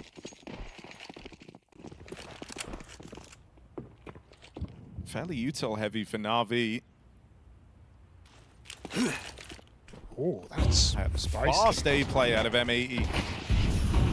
Run right in a Wonderful. Bit's Doolies. Oh, that's a turn on a dime for Bit. Blinding. And it's worth a pretty penny. Ema alongside him, gonna repel that A play. And so that's that was M80's big chance. Unlucky. It's probably over. Yeah. I think that's fine. It was Na'Vi. That's what you're telling yourself. Yeah. Na'Vi. It's Na'Vi. Go next. Might have to here. One of the top dogs of this event looking to rewrite their ship, I think, in 2025. It's been a bit of a, I was going to say up and down year for Na'Vi, but more down than up, really. Not a lot to talk about. Sure, a lot of their losses to some of the best teams in the world, but Na'Vi last year had been in that place. They were the best team. They took a major. So all of this in mind, we still have high expectations, and I think Astana could be a fantastic event for Na'Vi to re-cement themselves going in to the end of the season, going into that major. A great event to get some confidence, to perhaps try some new things in officials, and not have to face the dreaded Vitality or Mao's. Spirit in here, though, to consider. Yeah, I think also just like expectations for Na'Vi, I think it's like anything short of playoffs is catastrophic at this event. Like so this is a team that you could argue should be in the final based on, you know, it should be Na'Vi Spirit final. That's what you'd say coming in, unless something goes wrong. They're the proven one, right? The other teams that could be there are teams like Aurora and MongolZ, who have choked playoff games all year long. In fact, the only playoff win for either of these teams is when they play each other in the playoffs. So yeah, the expectations for Na'Vi, safe to say, are very high. But right now, Harry, against M80, they're meeting. Yeah, no, I think that's the other thing, right? As much as I kind of framed it in like they have to make playoffs, but if they get there, I do think they then suddenly become one of the favorite teams to make that big run, right? Yeah, for sure. The reason that you say. JL, ooh, eats the flash, and so they will get past him. Alexi. Oh, don't. This feels like it's going to work out. Oh, God. Oh, no. That's a lot of damage. Could be worse. Wonderful. Slinks into the back of the site. Very split up. Sin comes back and lends a helping hand to Slacks. And suddenly his forward position in this A site is super useful. Oh, dear. Bomb will get planted, and Slacks actually fully peels back, playing around the bomb. Probably not ready for this position, but it does leave Sin completely on his own to hold on to this game. If Sin gets a kill, you're onto a winner. But yeah, there's a 2v1 against him right now, and Slacks just won't be a part of that. Sin's just trying to buy time, and I like that. It makes Slacks' position more valuable. Now, if Sin does die, Slacks should be able to take it over the line. And Sin goes one step further, not just wasting a lot of time off the... Oh my God, bro. Why? Could have won that. No, I mean, he got the trade, but yeah, he could have lost the game. Dude, like the whole round, Sin's like, I'm playing alone, I got this, man. And then like right at the end, when you've won the round, it's all worked out. Yeah. There was time for that. They win the round. There was time. Woo! It's all good. They're back on the board. It's been a bit of an absent game for M80. That was scary, wasn't it? I really just thought he'd out of all the time. Swing, bro. It's okay. It's okay. But it comes at a cost, Harry. That cost is 4 players, so even this is not a pretty buy to just keep the good times rolling or start some good times in this series. M80 trying to hang on.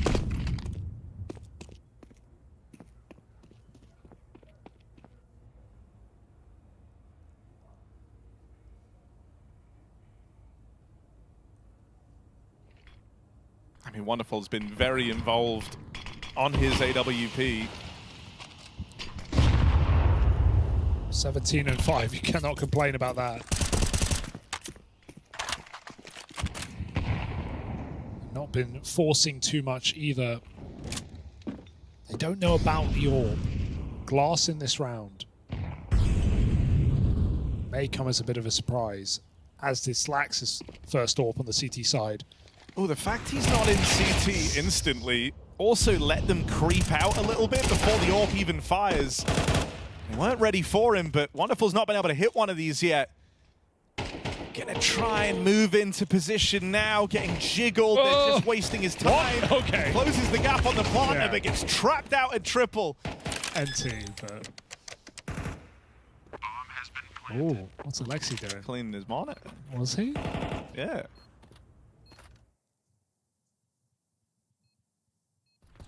Peace.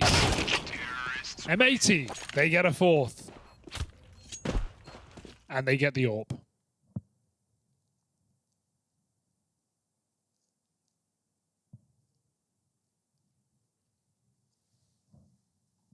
And actually the chance to get a freebie. Na'Vi on 2K per player, taking the full EK.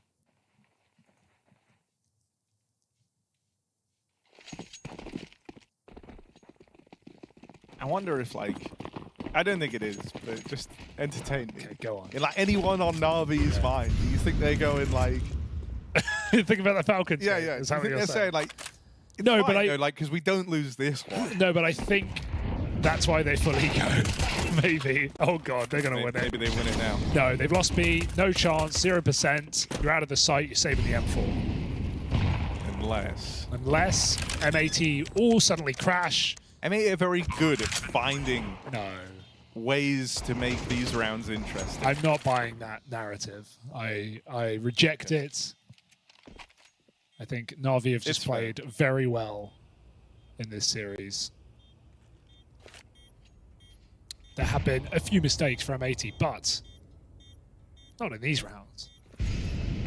Not that they've actually had any anti-ecos to talk of, really. Oh, NT for Ema. You're right there. Yeah. How so? Oh, lovely stuff for JL. Get him. Done a great job. They're dead. Expensive. Yeah, they're dead. Oh, team kill. Double team kill. Slacks with a huge 3K there. That's going to have a lot of impact. He has just ruined his team's money. Yeah, exactly. Putting into this follow-up. How do you double team kill? One. Well, that one's fair enough. I mean, okay, fair enough. Yeah, like, I'll give it to him. At least they can laugh it off. Sick triple kill for Slacks in middle.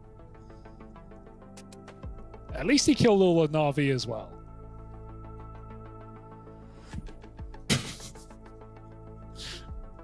Never seen that.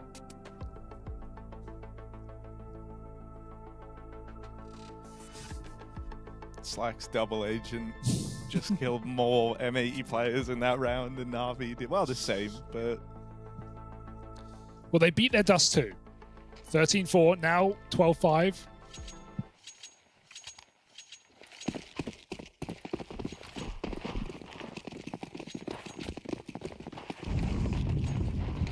Na'Vi no orb. Wow, they still offer Slacks the boost. I'd be fuming. Well, while he's up there, yeah, he can't shoot you in the back of the head. Yeah, don't be so sure. Sin's pretty tall.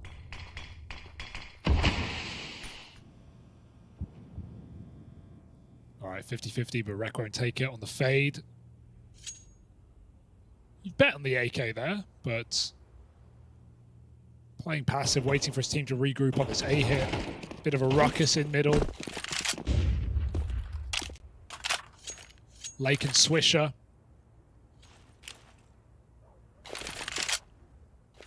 Coming out under.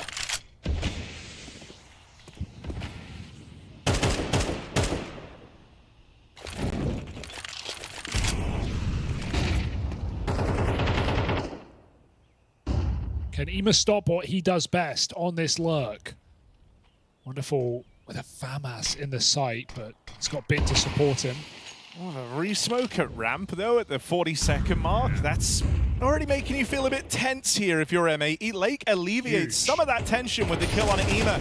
That's going to allow the rest of the gang to start getting involved. Rek plays his hand. They're ready for the split. Bit corner. Oh, God.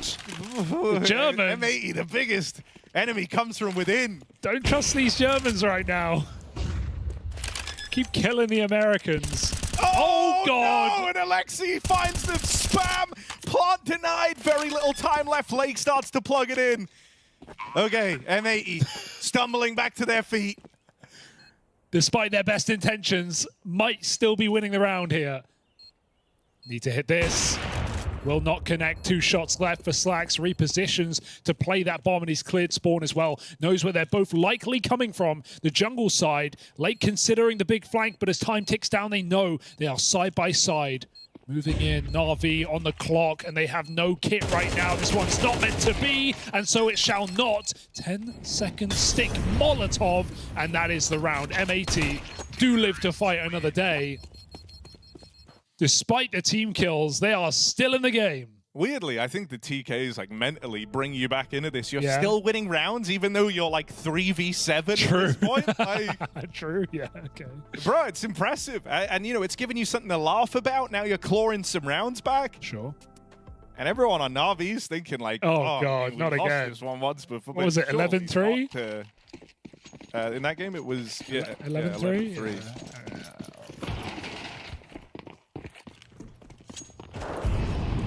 Yes, that was back in Melbourne.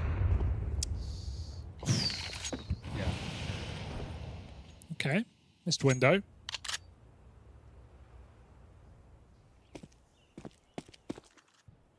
M80 finding new innovative ways to kill their teammates, like missing the smokes for them in mid. Or just shooting them in the head. Or burning them. It's because if they do one more, they get kicked. So they have to find a way to do it without actually killing. Soft trolling, we call that.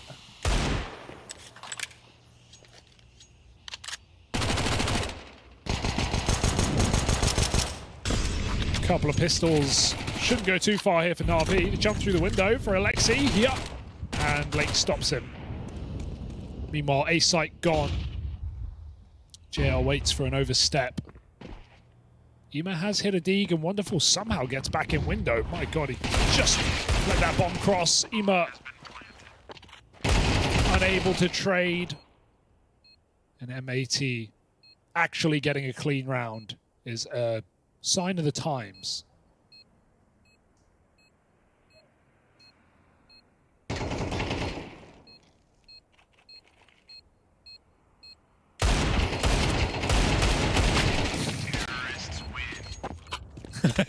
He loved that kill, JL, celebrating it. Okay, that's now 5 rounds in a row, man. Okay. I'm not like... Yeah, you buying in? Oh, I think I might be buying in. Okay. It's good to get on the horse early. You can always get bucked off. What? You know. Never ridden a horse, Harry? No. Your loss. Actually, yes. Oh. Surprise answer. And a donkey. And a donkey. Which was on the same day. No. Bad luck? Bad luck. Which was better? Donkey's cooler, maybe. Yeah. Plus, like, there are horse people, and I mean, like, centaurs. Half horse, half person. They're just people who really like horse. Well, like, no one talks about donkey. Yeah, true. Underrated. No Method of transportation. Jesus was a big fan. So I hear. All right, Na'Vi, now's the chance. Just stop this in its tracks. If you don't stop it now, you're not stopping it at all. I've decided arbitrarily. This is the round. The 5 Wonderful has his orb. He's in a good position to use it. Ema's locking down the window boost. Na'Vi is saying mid is closed. Did they look under the floorboards? MAT is still here. The 5 wise men of Na'Vi looking for some frankincense and murder. Ema gets up with a double. That's an important kill, but it doesn't go unpunished. Wonderful misses a shot, and that might cost Na'Vi here on their close. 2-on-3. Molly buys a few more seconds. That lets Ema swing in from the spawn, and as soon as it starts, it ends here bitterly, painfully, in a 3-on-1 for Swisher. No saving this one. Na'Vi do 2-0 the series. They get it done. After all, you said it had to happen. And it bloody well did. Yeah, they do a good job there, right? That was MAT kind of starting to build back in, some crazy rounds down the stretch. But Na'Vi keep composed. They go back to this mid control. They lock out the MAT gang, and Na'Vi 1-0 now. Nice start to Astana. It is a very nice start to Astana for the boys in yellow and black. And I have to have a bit of a giggle because there was that moment where Harry made a joke that the team kills were the turning factor for M80, and maybe, you know, this was an opportunity. And at the time I giggled. And then as they started getting rounds on the board, I was like, damn it, Harry might be right. What the hell is happening? It did seem to lighten up the mood for the M80 squad, even down to the last couple rounds. I mean, we're standing not too far from them. The comms are flowing. They're pretty crisp. They know exactly how they want to try to put the round together. A lot of ideas in the micro between players, but not enough. The caliber of players that Na'Vi has, the form and structure that they have, too much for M80 to unseat. Yeah, I mean, we talked about it before the game ever started, that Na'Vi, with all their woes, Mirage has kind of held up this year. And it's because they are very dynamic. They're very diverse. They have a lot of different things they can go to, and they have so much chemistry in how they want to approach these mid-round situations. Now, I will say that first half actually might have been a little bit closer than the score indicates. I felt there was a lot of rounds that came down to clutch situations, and Wonderful just won all of them. I think that was a critical factor in the first half that really prevented M80 to find any headway. And then when you switch sides, Na'Vi get off to a hot start. They get the map point pretty quickly, if we're honest. But I will give M80 some credit where it's due. Individually, some of them looked a little bit better this map. They were able to establish some mid-control and set up some nice executes at times. They were so far behind, it was always going to be a tough one to actually pull something off. Before this map, we said that what we wanted to see from M80 is maybe we didn't necessarily believe there would be a victory on the cards, but what we wanted to see was a little bit more of a showcase of what they can offer. They are a team that are here at PGL Astana. They're a team that have earned this spot. Did they show you enough, or was it still just touch and go with this one? It's tough to say if it's enough because I would have wanted M80 to maybe take a map because, for example, in some of the closer series they had earlier this year versus top teams like the Mongols, for example, they're able to win a map and actually play the opponents quite close. So to me, it's tough to say if this is like them regressing or anything like that, but I saw some flashes. You know, I saw them actually fight for that mid space like Dust was talking about. You know, I saw Sin throwing support flashes over the A bomb site for Lake to swing Con, and then they're able to slow down that Na'Vi aggress. They didn't let Na'Vi fully enact the plan that they wanted for free. If they did that, if they played on their heels the whole time, if they just turtled, I would have said this is horrendous. Instead, I'm saying not the result you want, but at least that the ideas that were there showed some promise. I like that you mentioned regression in what you were kind of talking about there, because I agree with you. I don't think I saw necessarily any of that. I think what's happening in these particular matches for M80 is they're kind of just treading water. Instead of being able to make some type of headway to climb up the totem pole, you know, they're missing opportunities to grow as a team and put some results on the board that, you know, make you feel like this team could actually do something, right? And they've done well for themselves to qualify for the major. They obviously have done well for themselves within North America, but we just haven't really seen them seize one of these moments like this could have been if you're able to get a map, if you're able to make this more interesting. You know, that would have put a little bit more stock on you. Oh, I've been waiting for this opportunity. Dust, what does M80 have to do to seize that opportunity? What do you think this team has to do to put themselves on the map? That's a tough question. I mean, Is obviously, it you 'cause always you've think given of, us an answer before, Dust, just you not on obviously camera. always think about roster moves, and that's not going to happen until after the major. Obviously, I wouldn't touch Lake. He's been there for a short amount of time. He still has a lot more to grow, I think. But there's a couple of guys who've been on this team for a while. The issue becomes, who do you get? And I think that's really the question that everyone faces. It's a question that Complexity faced, and they lost to Legion. They had to go get 60, you know, a guy who had been around the scene for a long time. Honestly, it wasn't like he was some hot, young, new prospect. He was a guy who had been around. People knew he was pretty good, but he had never had that opportunity on a team like Complexity. So they're running into the same problem that Cole has, right? Now, luckily for them, 60 actually kind of panned out for them in Bucharest, and they had a big finish. But M80 has not been able to find that equation. I would love just more time in Europe, really. To hear Sin talk about that before this event, they did go to Serbia briefly. They were in a boot camp, but then there's these stretches of time throughout the season where half the teams in America, half the teams in Europe, and they're not even really practicing. He even said they're just playing Face It. Like, that's not really good enough when all of these other teams who are European are going to be playing scrims the entire year round. It sucks that it's like this, but the harsh reality is that if you're an American player, you're progressing as an individual in Tier 1 CS probably at about like 60% the speed of a European, which is why I tend to give people like Rek and Swisher a little bit more time, because when you're playing Face It at home and the best competition is literally ESEA cash cups or like just like random qualifier tournaments, like that's nothing. There's nothing to really do. So it's kind of more about theory, more about structuring themselves. But I don't even really think the individuals are doing anything bad in theory. It's just that they haven't gotten the reps that some of these Europeans got,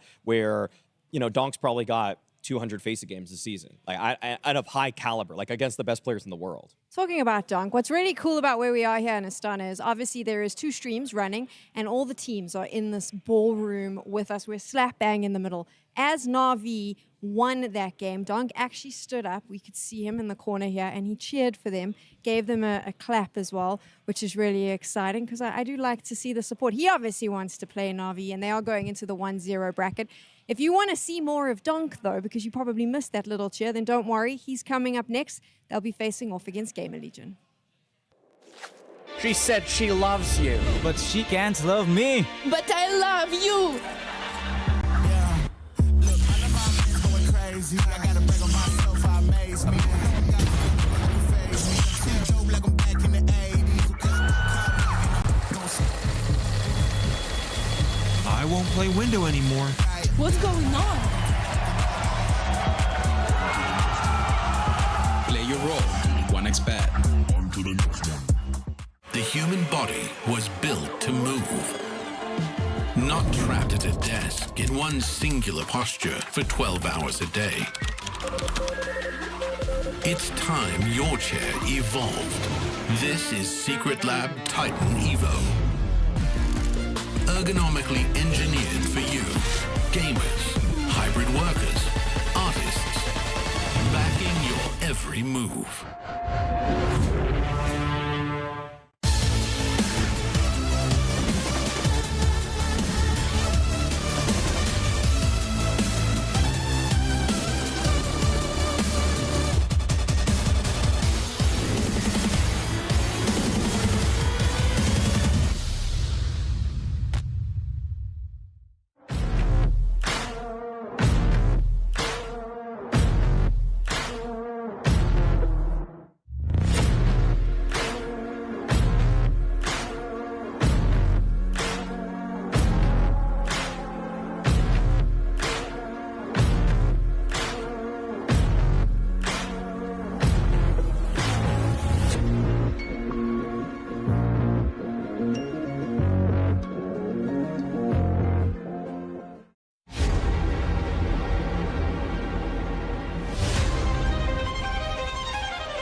Welcome back to PGL Astana, and you're about to watch Spirit take on GamerLegion. And of course, Spirit coming into this without a doubt the favorites for this tournament, and a team that has a lot to prove. They were the major winners last year. They had such a good start to the season, and then it slowly seemed to look like a lot of the top teams had got their number and were starting to take them down. On the eve of their debut here, it's announced that reportedly their superstar in their academy team is going to their rival, which, when I look at that, my reading of this is they believe so much in the roster we're about to see that they are not even concerned that this potential next donk superstar in Kyosuke is leaving and is going to their rival. That's how confident they are. They weren't looking to bring him up. They were happy to let him go.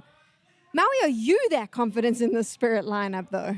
I'm not, but I have to see it from two different perspectives. One is that they actually think it's not a good fit for the team, which I think is just wrong. I think that's just objectively wrong. Agreed. The second is that Spirit as an organization, maybe they just like the money. Maybe they actually just want the money. To me, I feel like that doesn't even make sense when you've won a TI in your Dota team, when you have won the major for your Counter-Strike team. I don't know why this team would need funds. And so I'm actually pointed to the idea, Dust, that they just made a horrible mistake.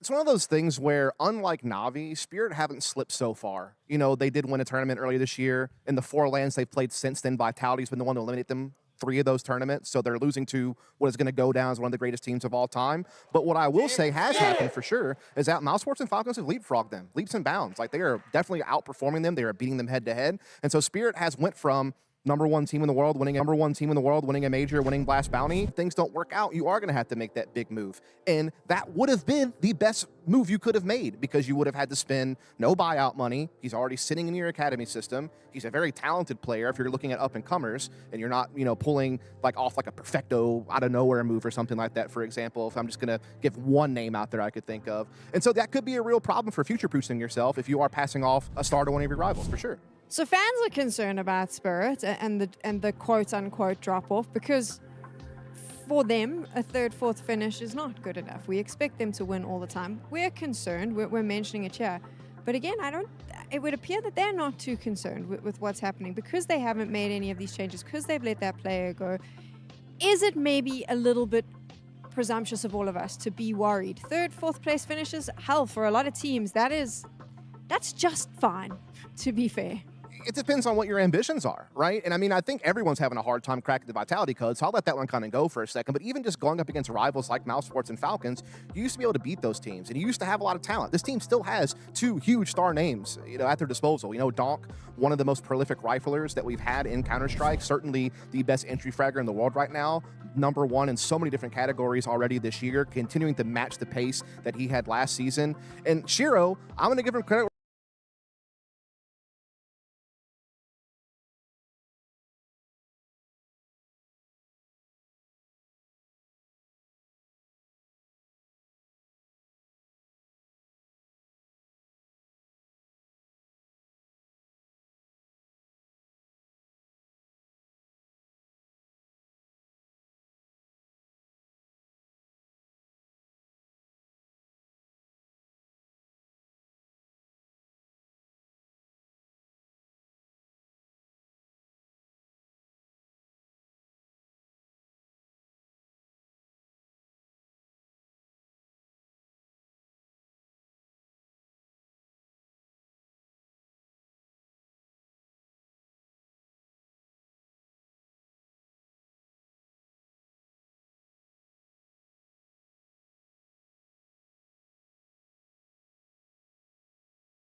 You have so much tape on them, and people started to get their number, and teams got their number, and then we saw the quote-unquote fall of Na'Vi, right? Do you think that the same is starting to happen with Spirit? Actually, let me rephrase that. Is their playbook deep enough for them to continue on the streak that we saw after they won the major? that's a tough one because I will say this to their credit. At the end of last year, I saw some development within that team when they won the Shanghai Major, and that was that they weren't just trebucheting Donk into entry roles. There were times where Chopper was being more sacrificial. There were times where they were like putting him in a piece of the map that they controlled and kind of let him sit there and kind of call his own shots. And so I did see some development in that regard and some strides in their map pool. But it is true that like they're not reinventing the wheel. They're not busting out crazy new strats. Again, the only new thing I've noticed this year was just last tournament where Shiro's looked a little bit more aggressive with the op. But I haven't seen them make huge strides in getting back ahead of teams like Mouse and Falcons who are clearly in front of them. They're trying a couple strategies that they haven't on other maps, but to me, the CT side comes across as fairly predictable. That's why teams have actually been able to game plan around Donk lately. And I have no doubt that with GamerLegion and the way that they want to approach every matchup, they're going to have looked at this and said, okay, how do we anti-strat a team that maybe has a few new tricks up their sleeve, but have by no means actually done so much that we can't just use all of the footage from this year? Can GamerLegion cause the big upsets at the start of day one, though? I mean, that is the question we have to ask now. Is this team strong enough to take down a Titan like Team Spirit? They are getting up there. They've beaten Mouse earlier this year. They've been able to come up at Melbourne and actually have a first time on stage for 4 of their players. So they are making steady progress. As we come into this veto here, kind of seeing the bans we thought we were going to see. I mean, they're permabans, so nothing weird here is going on. I mean, GamerLegion, in fact, though, really hate that Spirit like to ban Inferno because they like to pick it. Yes. So they go with Mirage here, which I guess I had in like the top 3 maps, I would have said for them. And Spirit, if they can't get Dust 2 versus top teams, they generally go for the nuke versus the teams they don't respect quite as much. For a decider here, we are going to be getting Ancient. I felt like, in my eyes, Dust, actually, that was something that I guess I thought maybe GamerLegion would be more likely to pick, but I thought they had a few options in this veto. Yeah, I mean, I think once Inferno was gone, their options to me were Mirage and Anubis. You know, Anubis, they've only played it a couple of times, though, so maybe the reps aren't there yet for them to feel confident in a situation like this. Their Mirage actually has been quite good this year, 8-4 record. They show a pretty solid playbook. You know, some of their players like Rez and PR are really thriving on a map like this. They're 2 stars. And this is a map that I feel like Spirit are kind of hit or miss on. Like, I've seen them beat some of the best teams in the world, but I've never seen them really be able to streak this map down the stretch to, like, really call it like a home map. You know what I mean? So I do think there are vulnerabilities there. Kind of what I'm getting at. Ash has recently done an interview, it came out on HLTV, where he said he's staying with Spirit because he wants to win trophies and he believes in this lineup. But does GamerLegion have enough in the tank, do you think, to be contesting with the top teams, to be making playoffs, Maui? To make playoffs, they just proved that with the IEM Melbourne finish. Whether they're going to be consistently making playoffs, this is the kind of event where they should. This is a matchup where they probably shouldn't be winning, but I think that GamerLegion is kind of in the 3-2 range at Astana here. So this is a match where, even though I'm not really saying like, yeah, GamerLegion are going to win, it's kind of about how they lose if they do. If they're able to show something on Mirage, get it to like a 13-11, even with Donk having a good performance, a predictably good performance, even with Shiro kind of doing what he's supposed to do, then I'm going to say, you're right, they're coming into the form that they're supposed to. Because at this point in the season for GamerLegion, it's about redemption. Missing out on the MRQ, showing that online qualifier for the major really didn't actually just set them back mentally completely. I think they've already proven that with Melbourne, and now this is another opportunity to show that was just because online CS is random to them. I see them making the progress. That's what I'll say. They've been swatting all the other teams kind of around them in the top 15 or so. They've at times been able to take maps off elite teams. They beat Mouse Sports earlier this year at Katowice. So they've proven they have the talent to do it. Will they do it here today against Spirit? I don't know. This is the next step they have to take, though, on this progression that, to me, has been a steady incline. Like, this is one of the more promising teams I've seen kind of step out of that, you know, same range that like 3D Max and some of these other squads are in and actually start getting results. I just think it's a really young team with a lot of inexperience, right? I mean, again, Melbourne, 4 of those guys was their first time on stage. Yeah. Right? You know, there is still so much room for these guys to grow, and Ash is the perfect coach for a team like this. You know, he's good at discovering talent. He's good at developing talent. That's what he likes to do. And so far, I'm seeing the results, like the proof's in the pudding. I just want to see PR do well. Again, like I'm trying to zoom in on individual players, and almost to the detriment of Ash, I want to see PR do extremely well. I do personally want to see PR get picked up to an elite team, like a top 5, top 6 team. So him actually performing well against Spirit would prove that to me, because at the playoffs of Melbourne, he kind of crumbled. I'm gonna push back on this one a little bit, and here's why. At a certain point, Mouse Sports had to decide for themselves that they were no longer a feeder team, that they were going to be a tier 1 contender. You know, they had players like Frozen, Kerrigan, these different guys kind of come through. They had to rely on bringing up players from their academy system, and many of them have panned out. Torzy and Xerxen have continued to get better and better as players. Jimmy, pretty much the same story, continue to develop. There is now a chance now, with Rez and PR playing like this, and with Ash signing a longer-term commitment, that GamerLegion has the option, if they so choose, to pivot into, let's stop being a feeder team, let's try to be a tier 1 team. And I have seen the results lately indicate that it is possible. Yeah, sure, maybe there's still a chance they get sniped like they have multiple times, like with Flamis and so on and so forth lately, but I would actually like to just see this team develop. I think that would be a cool story. I'm kind of with Dash here, though. I was like, if you're going to do an interview and you say we want to be winning trophies and, you know, we want to be up there beating the sort of tier 1 teams, you got to stop letting them take your players, right? If you want to be consistent, this is the team. You're going to have to hold on to these guys and see what you can do with them. Look at that incline, except for the MRQ, that stuff, online. I mean, I don't know if that's up to Ash, though, really. You know, I mean, he has some control about roster moves and everything like that, but if some org like Falcons just comes knocking for PR, not that obviously I'm just throwing out a name, Falcons not really linked to GamerLegion at this point, then who's going to say no? Like, GamerLegion still need to keep the lights on. I mean, it kind of goes into what we're talking about with Spirit, right? Money's nice. Also, they just missed the major. They just missed the major. That's a huge amount of money that they missed out on. If someone like FaZe wants to buy PR, I mean, like, yeah, let's keep it together, but like, let's make sure that the org's here tomorrow too. That's the realistic take. You're right. I think the more realistic move is G2. They're definitely scrambling to try to make moves. We've already heard some reported rumors. A guy like PR would fit really nice on a team like that. But my hope would be that I like what I'm seeing from GamerLegion, both on the server tactically, individual form, their map pool's developing, they're getting cool upsets. Like, I just want to see if they can make that same leap that Mousesports did, you know, last year or 2 years ago, where they started pivoting into more of, let's contend, let's not feed.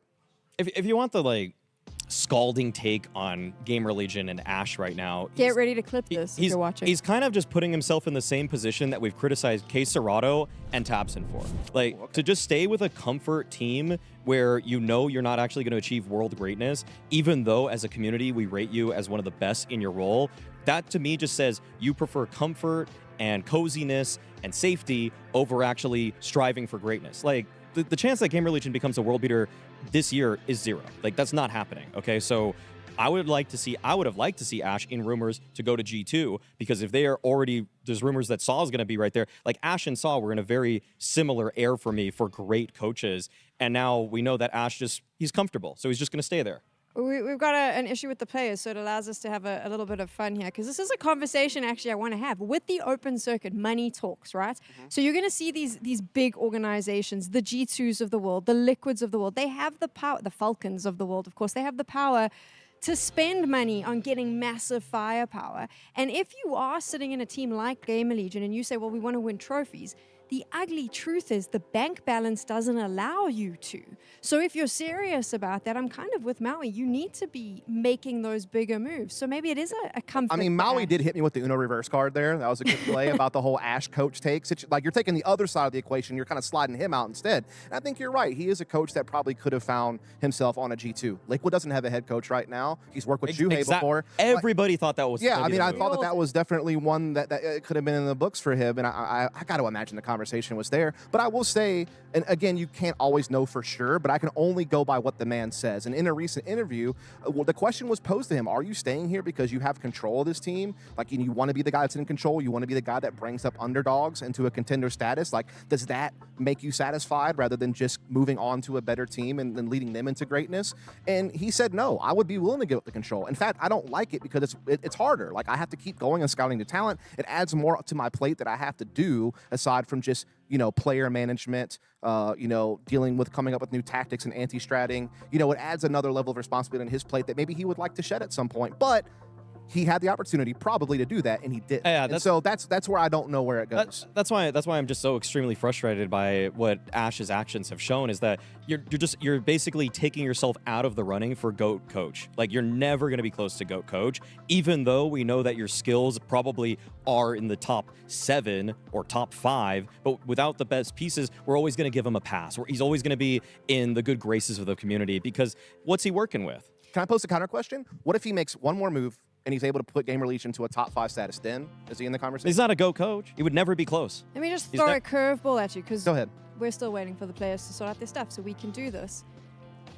I've learned from Fallen that sometimes you shouldn't believe everything you read in an interview. Oh, yeah, 100%. So maybe it's also got more to do with the fact that competitive Counter-Strike isn't at the place yet where a coach buyout is even a thing. So as much as we heard all the rumors of, oh, maybe he's going to go to Liquid, maybe he's going to go to G2, as organizations, they were like, oh, we don't really want to spend money on a coach, we'd rather spend that money on a player.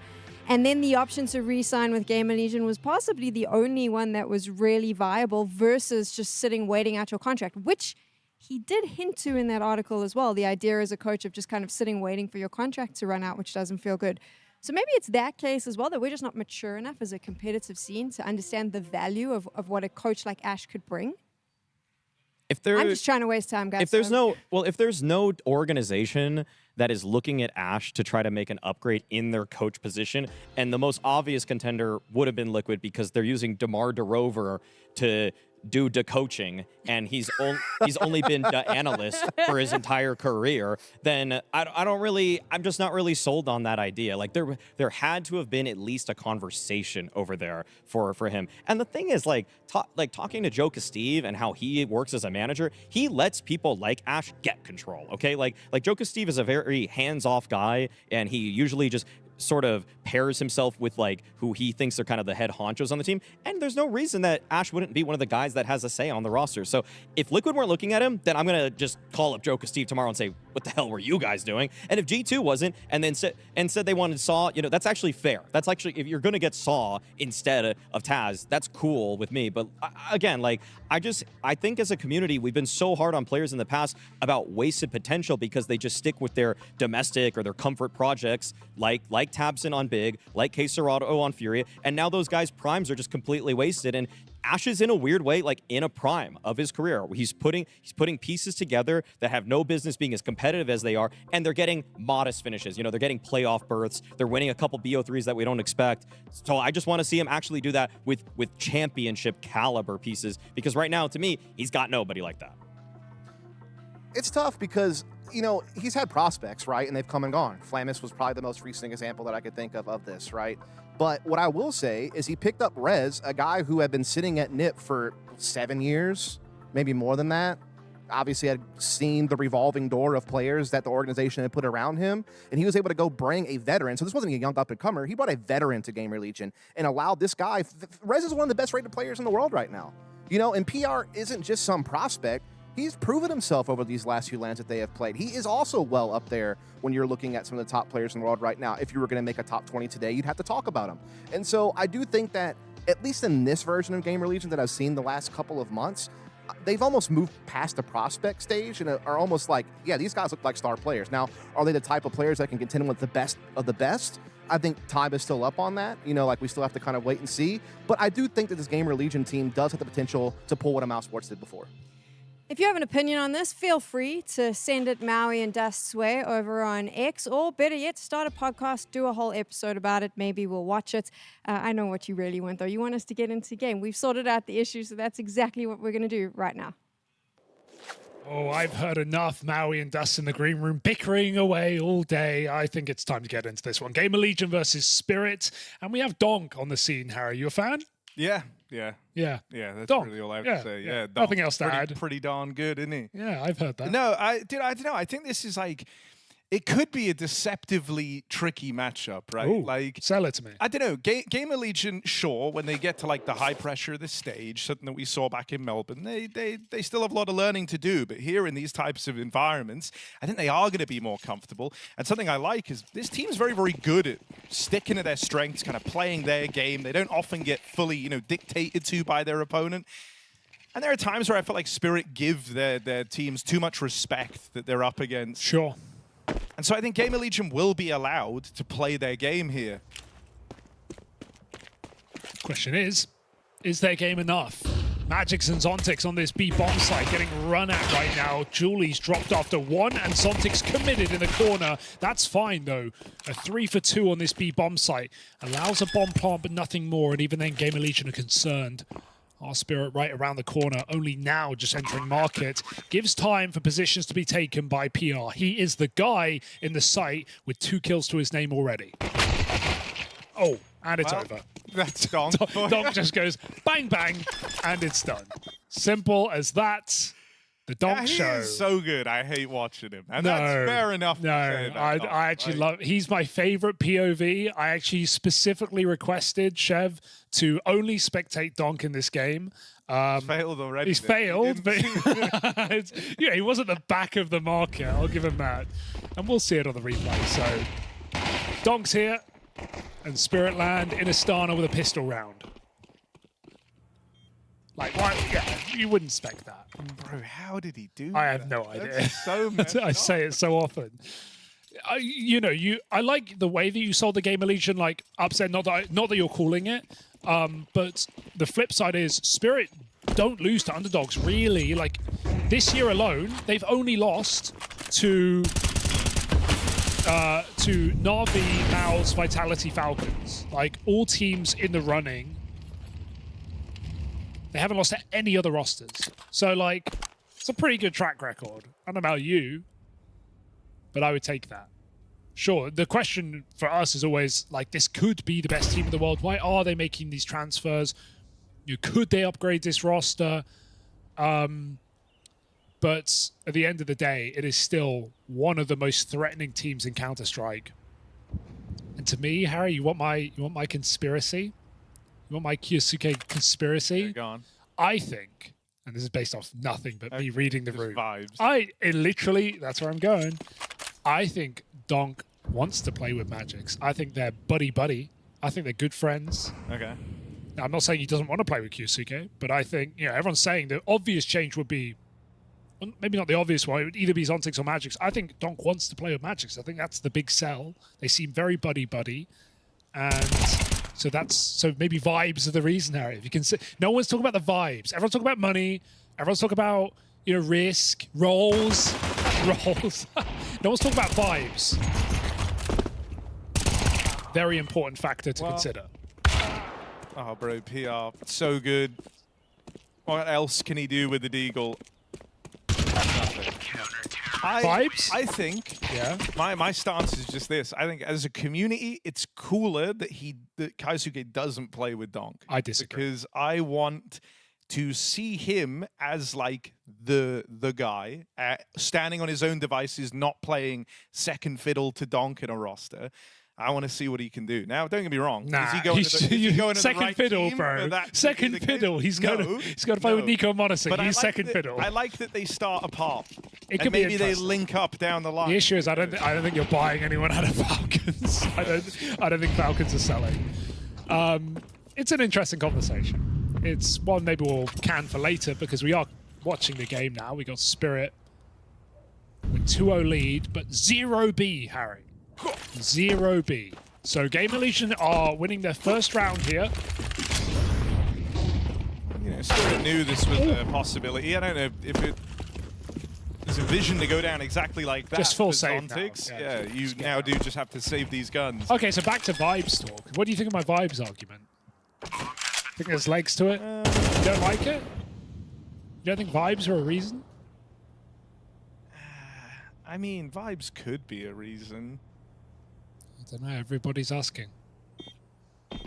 But like, I just want to see big firepower. firepower. You say like, there's a big vibes being projected from the Magix Donk friendship.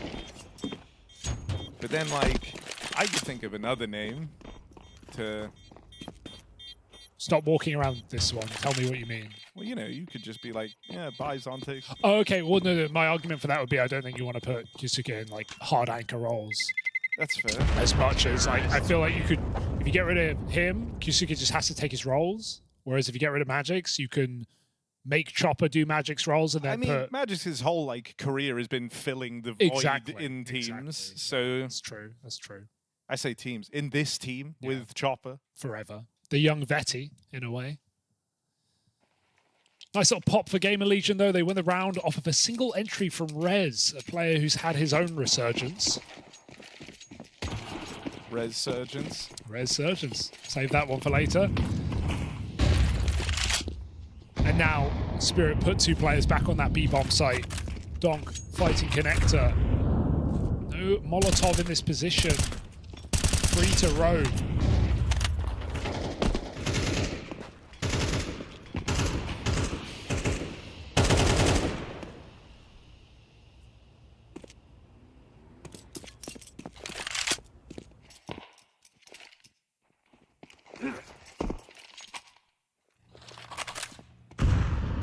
gamble B. They smoke Palace from CT. But no, Chopper goes back to the window side. GamerLegion making the right move at the moment, grouping for an A attack. Rez on his late lurk in middle. That will give away his position though. Now Zontics has some info. Rez trying to fight his way out. Meanwhile, contact out the ramp. That's a beautiful shot for Slend. Donk unable to paint damage down on the A site. They're just going to abandon Rez and try and fight for the A site. Rez hoping he's wasting time, but PR is the one getting aggressive. Oh, lovely. Chopper gets deleted. And a flash for Torsen. Well, that was supposed to be a double. Will turn and deal with him. Still getting past PR to save these guns is tricky. And I mean, even if you get past him, there's more players in B for GamerLegion than there are in A. So these guns will not be easy. That's bit of luck there. I mean, PR, like, super interesting talking point. I think, you know, like, not only has he just been sick in this GamerLegion squad, but he also got to experience the nerves that come with playing on stage back in Melbourne. Oh, in the caches? No, but then I was going to say, we spoke to him during the caches, and we were talking a bit about it, and I think he is a bit scarred still by how rough he played. He said something really, really cool. Oh, what and he said, sure, I got, like, destroyed, and my first game on the stage was really rough. And then he was like, but I loved the feeling. I loved the feeling of being on the stage. And he said, it's all I've been thinking about, and I really want to get back. Oh, I love that. And so, yeah, you know, I think this is PR realizing just how good it can be and wanting to get back to that.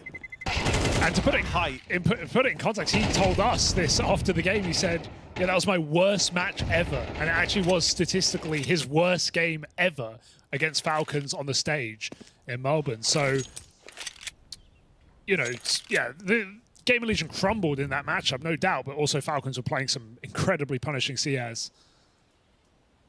Either way, as a desk we're kind of discussing, I think this is a team ripe for the playoffs here in Astana. Definitely could be a roster we see make it to the stage and have another opportunity. And that's super exciting. Could it start with a Spirit upset? Now that would be quite the cool. Not sure I'm going there just yet.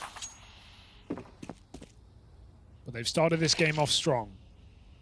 2 rounds, breaking Spirit's money. Bit of a gamble. B-gamble, I was trying to say. G-bamble. Kind of a Keith Bramble round. Yep. Shiro. Oh, that could have. This is with the scout. But has more chances as they tiptoe up through short. It's another swing and a miss. Nails that one. Finally, the scout delivers. Can Shiro keep the ball rolling? No, he can't. Zontics iced out. Donk deleted as he rounds the corner. And so GamerLegion arrive in the lead. With the amount of shots Shiro got off, he could have won that round. Just to put it plainly, I think he probably, on another day, would have won that round, but comes in a little bit cold. There's a gun right in front of him. AK right there. They're holding for this cross. Yep. Ooh, he's got it. Long arms. And he'll take that AK with him. Oh, will he? ZTR playing to deny. Chopper is not expecting this, and that's fair enough. Will get that AK knocked out of play as Chopper's save gets denied by the GamerLegion captain. Off to a good start here, GamerLegion. Would have been very spirit of them to win that eco round with a B stack, but some missed shots. Shiro's AWP out now. Do you know where PR's name comes from? I was asking him about it. Oh, okay. I was curious. No, I if it don't. meant anything or... Where's it come from?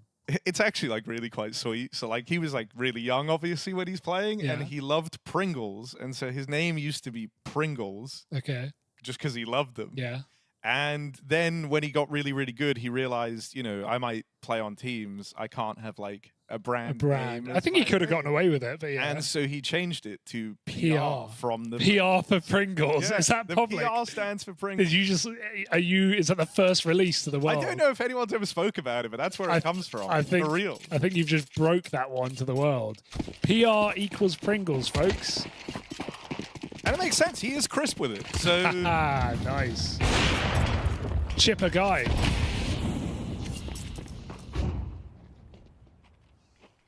I mean, this guy is next level. We saw those entries in jungle the other round. Absolute monster of a player, 17 years of age. Ooh, Slend. Struggles some shots. Allowed to live.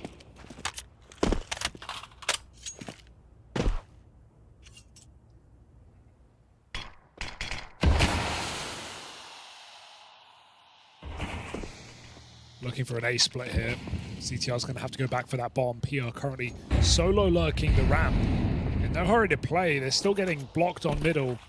Donk going through the con smoke. Fearless move. And he's able to convert that kill as well. Very low in the process.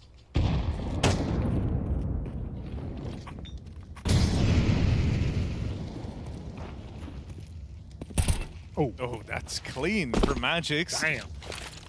Torsen gets deleted. Let's see if PR can find a way to chip in here. Smokes go down. Oh. PR's already assaulted. First kill comes in. And now he even lurches forward through this smoke. PR will get found out. Shiro denying that push, denying the aggression. Still GamerLegion going to make out with a plant, but Slend is very, very low on health. Feeling wounded, CTR looks to make a play. Aggressive, gets out with one, leaves it all on Slend, but at 5 HP and a 1v3 to find, the odds not in Slend's favor. He's being baited right now to focus all this attention on a Magix down in the connector. Here's the play out the spawn side, and Zontix will find him. No shots landed for Slend in that 1-on-3. Spirit collect and tie us back up at 3-all. Slow and steady for Spirit, rerouting CT to trade that. No problems on that retake. And it's just Magix baiting in middle with jumps for info.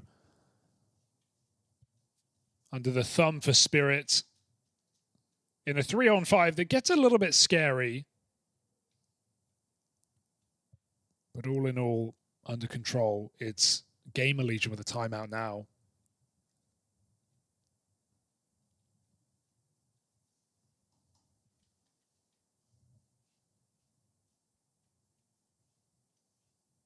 Seen Shiro start a little bit cold in this game, but he had an excellent showing when we saw him last.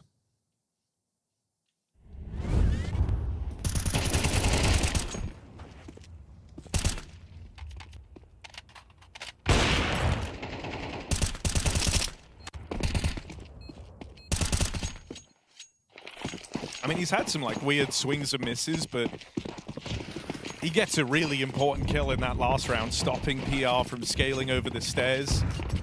So I don't think we're sounding the alarm bells yet. Still being proactive at the top of the round as well. Oh, the Molly missed. Been spotted. They know he's here. Can they stop him out? He jumped over that spray to get out there. Smooth moves for Donk. Cold as ice as he gets through the connector. He just hands off the keyboard, itches his face. Yeah. Takes a minute, knows he's safe.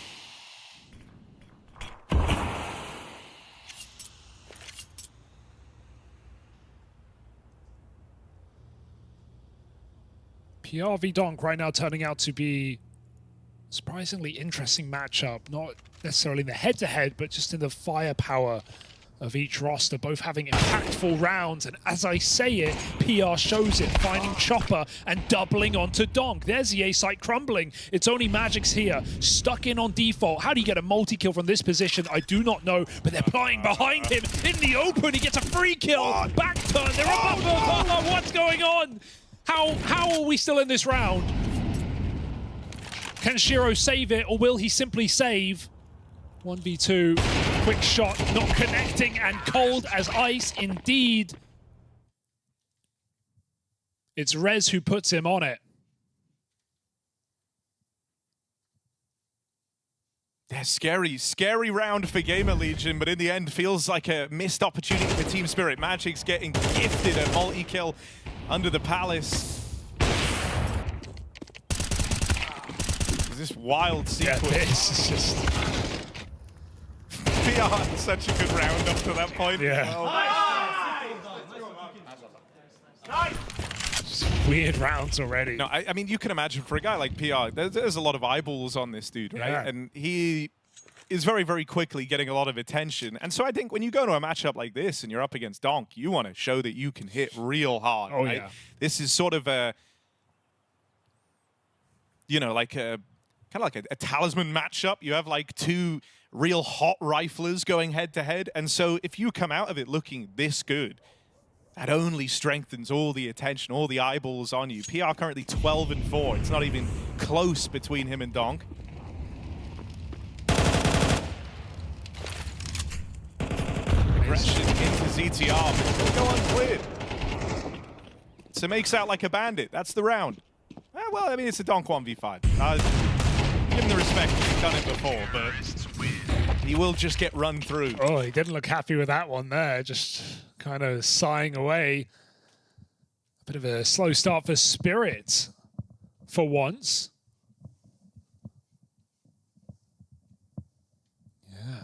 I mean, this is where I think, like, you think about how the game started for Team Spirit. There were a lot of gambles from the get-go, right? Like, their very first rifle round, they left B open. Their, you know, return to the rifles, saw them lean away from the A site and gave that gap over. I feel like right now, they've gambled a lot early, simultaneously haven't, like, made any crazy audacious plays for space. It's not like Spirit have had a lot of ownership in these rounds. This is finally a bit different. They do own middle. They lent really heavy into it early on. They've locked down this part of the map. They know that GamerLegion aren't here. So that instantly frees up players to go back and pad out the A site now, especially as Donk takes that first point of contact.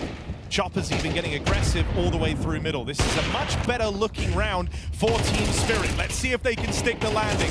Donk seems to think so. Yeah. He's going on a bit of a tear here. You've been waiting for the big Donk round. Well, he's 3 kills deep into one right now. And even with his low HP, still looking to fight more. Full info. Chopper now arrives on that backstab. That's from the mid control they took off the rip. And Donk will finish it off with 4. I mean, we see the very clear mistake for GamerLegion there, which is to not put Util on the stairs. They molly it, but really late. After Donk gets away with a double kill, they throw a decoy on the stairs. Like, they had the lineup, the player in the position to throw the nade. I imagine that was just ZTR doing double util, right? Like, from the same spot. But no one gave him a smoke. Rez had a smoke. ZTR needs that down there, or just get the molly in earlier. Either way, the util's not there. Donk just comes over the top and does what he does best. 4 kills, round on the board. You know, I think there's probably a bit of an idea there where, like, you leave stairs open, you know that Donk's going to be fighting it, so that's sort of the one angle you have to be ready for. But they ran through the palace smoke clearing balcony, and they mollied it, but they mollied it way too late. So I just think it's an oversight. Ooh. Yeah, Chopper's been really trying to get the better of PR over here at ramp, and it's not worked out more often than not. Shiro, that's a very important trade. They saw him get up there. In a few of these rounds now, Shiro has been able to get these trade kills onto PR. Oh my Even God. lands that flick. Is living on borrowed time. I say. He's up Zontix for the double on that trade. And with it, the round should follow. It's only Torsen left. The bomb's away from him over in middle. He has no control, no bearings as to where Spirit could be in this 1v3. Yeah, I'm not sure you're ready for this. Donk just up top mid. Could have mollied it, Torsen, but Donk's sort of baiting his teammate right now. He can swing out and get the kill either way. And Torsen doesn't connect the shots to make that interesting. Team Spirit up to 5. Back in the game. Yeah, I mean, Donk had to say it's not close between him and PR just a couple of rounds ago. Now it is close. Very, very quickly ascending up through the board.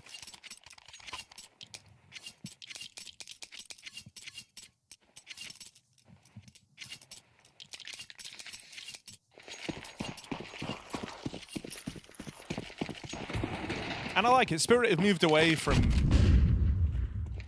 kind of, you know, blind gambles out from spawn, and have instead looked to be a lot more proactive in taking key real estate, like middle, exerting some pressure there, denying that away at GamerLegion. That's a wild opener for PR. Do it again. Oh, God, that nade. He never got shot. He got double naded. He rolled his eyes after the first nade, goes on to ODDIK Magics, but they have enough artillery for him. 4 on 3, and it should peter out. There's a gun pickup. Oh my god, Zontix just about saves it. That would have been the kill to spill over this site. Instead, he stops it still. And they've heard Rez.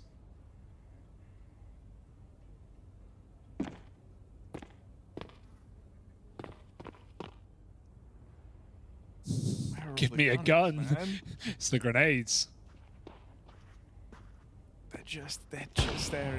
Oh, he just got ow, and that's it. Shiro will find him. Did he see him? Must have seen like his hand. All right. Good recovery for Spirit. Looking for a winning half by the end. GamerLegion going to throw in a second timeout to really squeeze what they can out of this T side.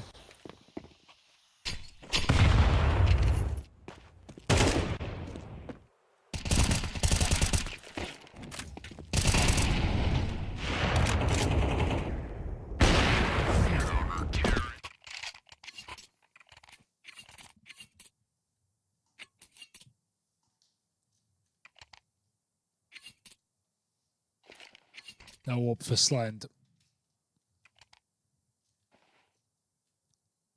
3 rounds in a row for Spirit.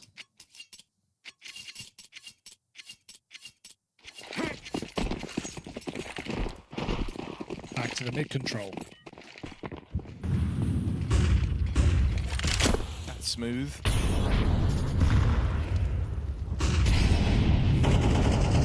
Spammable, but they don't risk it.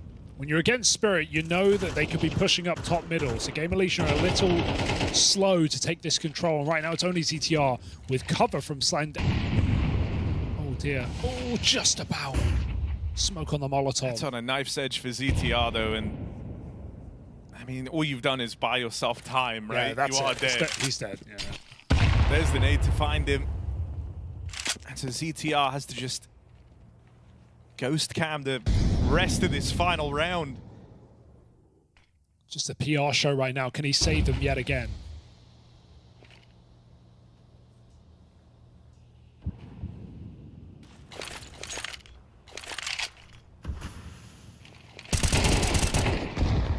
Zontix also putting on a great show right now for Team Spirit. It's him and Donk doing most of the heavy lifting here for the squad. He's extended their advantage even further here. Okay. And, well, that's despicable. Sure. So good, you hate watching him. Reported, kid. Only PR left. Minions ain't spawning. He's got to do this all alone. And he's in a box, silenced by Magix and Donk. Team Spirit will go on to win out this first half. Thanks to a 4-round streak down the stretch. It was ever since they started being very, very active about that mid-control, Donk in particular, getting stuck in. That felt like a real turning point in the game. Yeah, you put it well as well. Just stop making those blind gambles. Just play off each other far better. Donk, obviously, once he got activated, it was a very different game. He matches PR's kill count by the end of the half when it was, you know, not even close, as you said, 5-3 up. Spirit winning the half despite a slow start. Yeah, going into round 9, it was 12-5 between the two of them. And past that point, 2 more kills in it for PR. Meanwhile, 9 from Donk, 4 of them coming in that round. So 4 multi-kill rounds for Donk, it feels like there.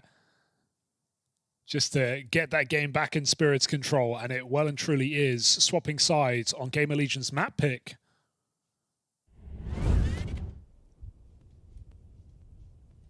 Oh. It's so... Dude, that's quick even in slow-mo. Somewhere didn't even feel like it helped me understand how he did it. No. Generational talent.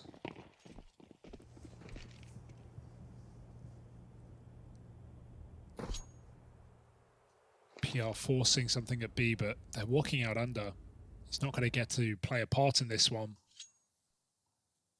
It does allow for the B rotation, his deep position. Res spotting. They can hear the jumps. They know the jig is about to be up.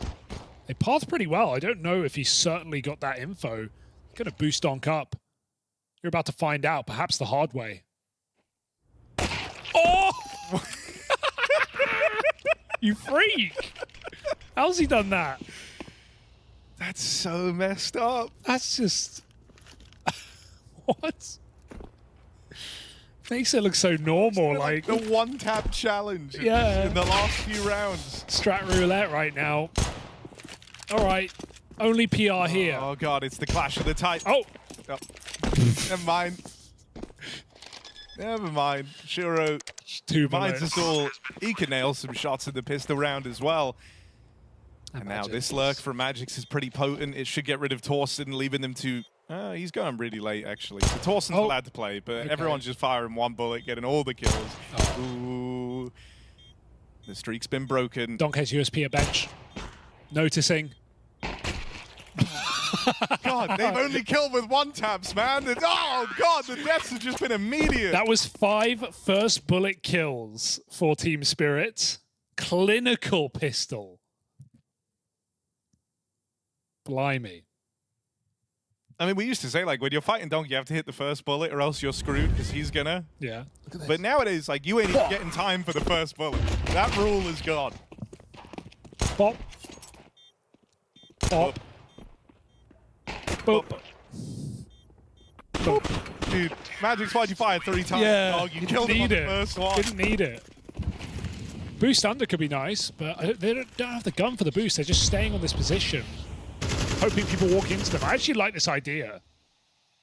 I feel like you guarantee one if a player walks under. Even if they clear one of you, the other will get the kill. And it still lets them pop into middle when required. It will be. Chopper's coming out to clear lower. Magix gets that frag. With a Molotov on under, it wipes that position for GamerLegion. So again, a cool idea, but it doesn't land. Spirit secure their anti-force.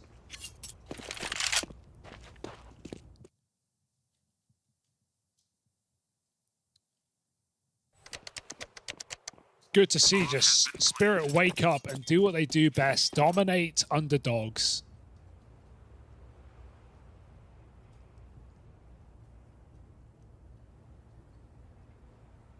It's hard to be as, you know, because again, like, the criticism we levy against Spirit is like they could be the best team in the world, maybe with a roster change, or, you know, if it, on an on day, they have some of the players, specifically the player, to be the best team in the world.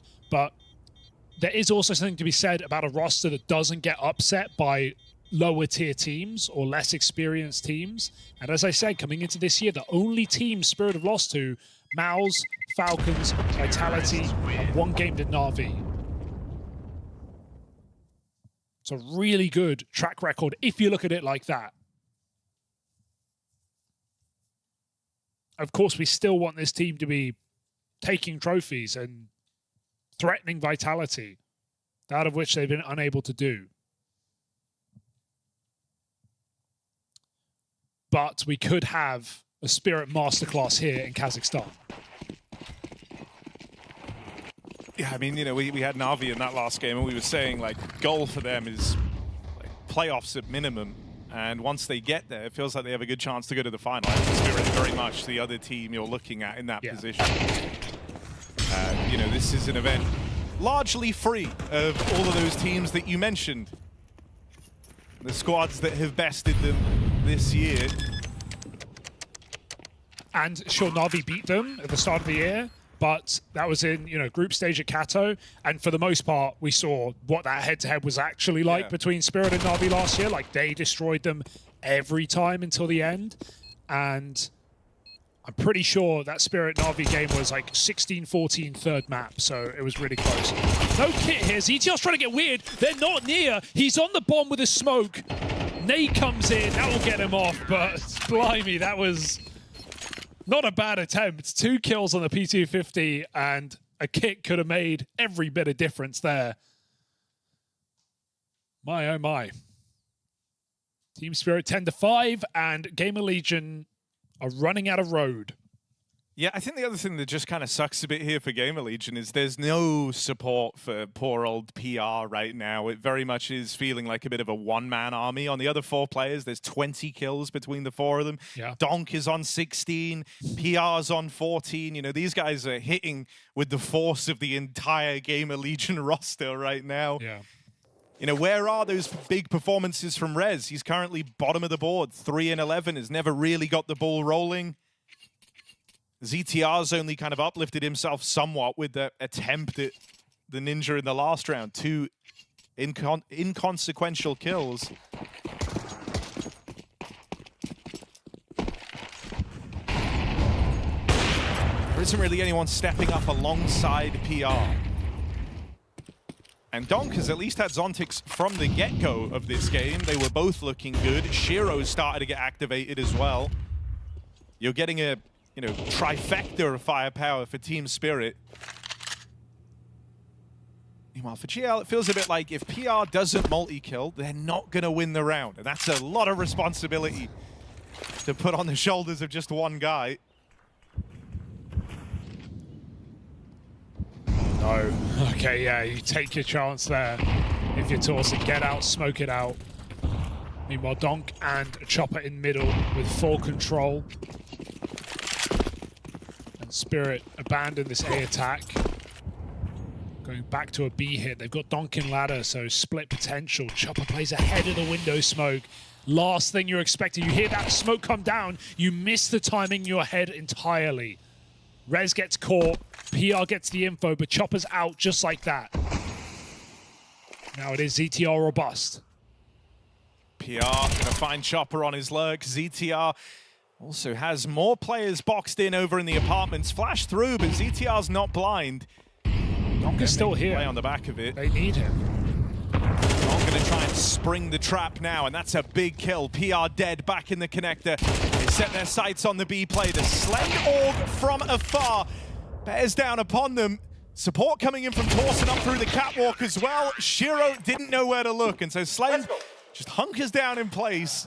What a crazy hunt for PR to jump out and chase Chopper like that in middle. Like, that's such an important kill. Otherwise, Spirit would have had 4 players walking out apartments.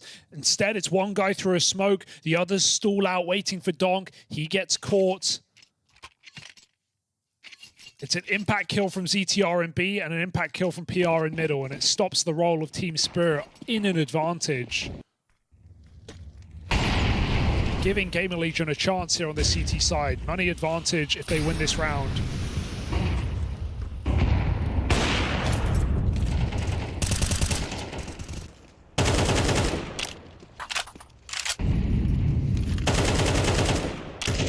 It's a frustrating miss for Slend, right? Yeah. Like, gets the peak he was hoping for, but just can't hit the shot.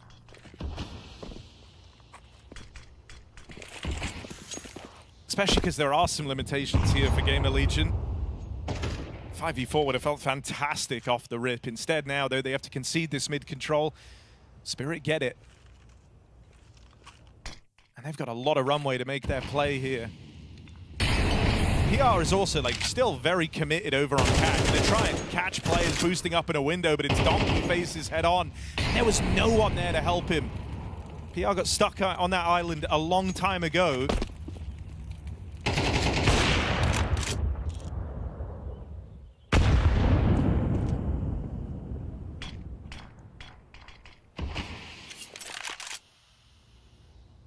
Donk just waiting again to respring and take window. And this is nice. They're moving up catwalk with the con smoke. If a player threatens from window, Donk is there to jump in. He's going to play late, though. Shot through the smoke connects, but Spirit still make it in. Oh, the molly spread, but Donk still gets the kill onto the AWP, and it's up to the Crossfire to hold this bomb site. Low health, could be a chance. They find it. They find every kill. Zontix here. They're going to have to chase him down. They can't give him this room to get the bomb plant for free. Rez trying to threaten this one. Fake on the bomb is perfect call for Zontix, and he's going to get the stick as well. Unbelievable round for Zontix to save this at the final hour. And Donk nails the headshot to finish a full house from these two. Yeah, the duo that have been doing it all game long at 4 Team Spirit, keep it up.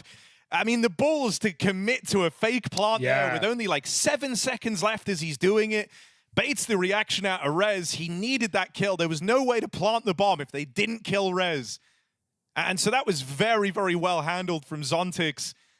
Buying enough time as well for Donk to move in, join him, lends that helping hand, getting all the way across the bench. That was a very, very well-handled round. Yeah, every detail, even that pre-nade, he never saw Rez get out on the market. He just read that he would push with 10 seconds left. He pre-nades Rez, gets him really low with that HE, and then, yeah, fakes reposition so Rez can't pre-fire him. He's on this angle instead of default, and that's just a free kill for Zontix. Donk also masterclass.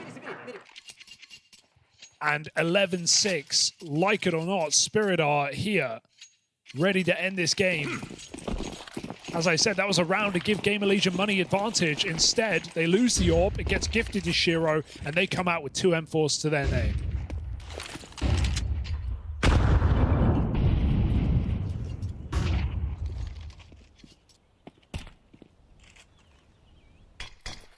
Ooh.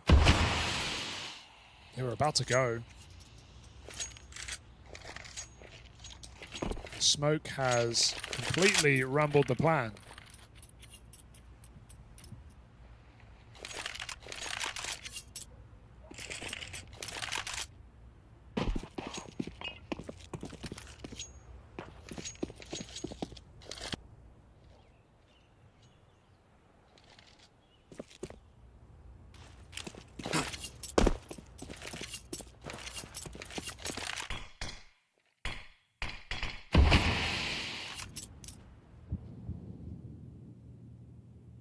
Does look like they're going to walk into the stack. Still set on the A site for Team Spirit. And GamerLegion have been equally stubborn with keeping 4 here. You've just spotted 2 over towards the ramp, including the AWP and the bomb on Shiro. So you know you're right to keep all 3 players here. Donk gets bested, Lawson lines them up. PR lends a helping hand, and that stack comes up trumps for GamerLegion. Spirit walk right into the Lion's Den. And they'll pay the price. That's giving GamerLegion a chance now, late in this second half. Yeah. Wrestling these rounds back and forth across the last 3. Every time you're ready to write them off, they grab a round out of nowhere. Nice A stack from the get-go. No util, just SMGs churning Spirit up. Finally breaking that money to enough of a degree to just give them 1 rifle on Donk. Out middle with the AK. Nate might find Chopper here, but be very careful. 2 health. Org being seen this get picked up more and more as of late. Donk gonna reroute, try punish what he thinks is ETR on this B bomb side, but it's Slen's AWP.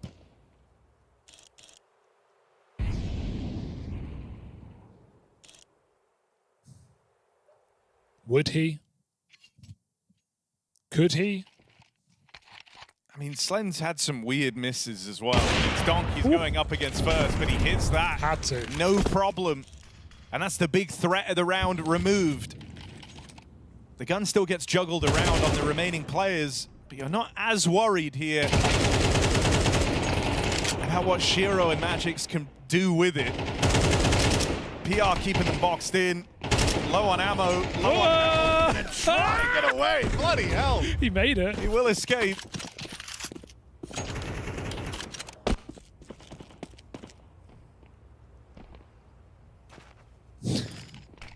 Hide and seek right now for Spirit. Oh, he dropped. It's just about survival at this point, not winning this round. GamerLegion looking for 8. The save is potentially awkward. Yeah, they can't buy next. At least gives them a chance to make an eco interesting. It might even force them into a force. They have the rounds to play with. It would just lead them playing for 13-11.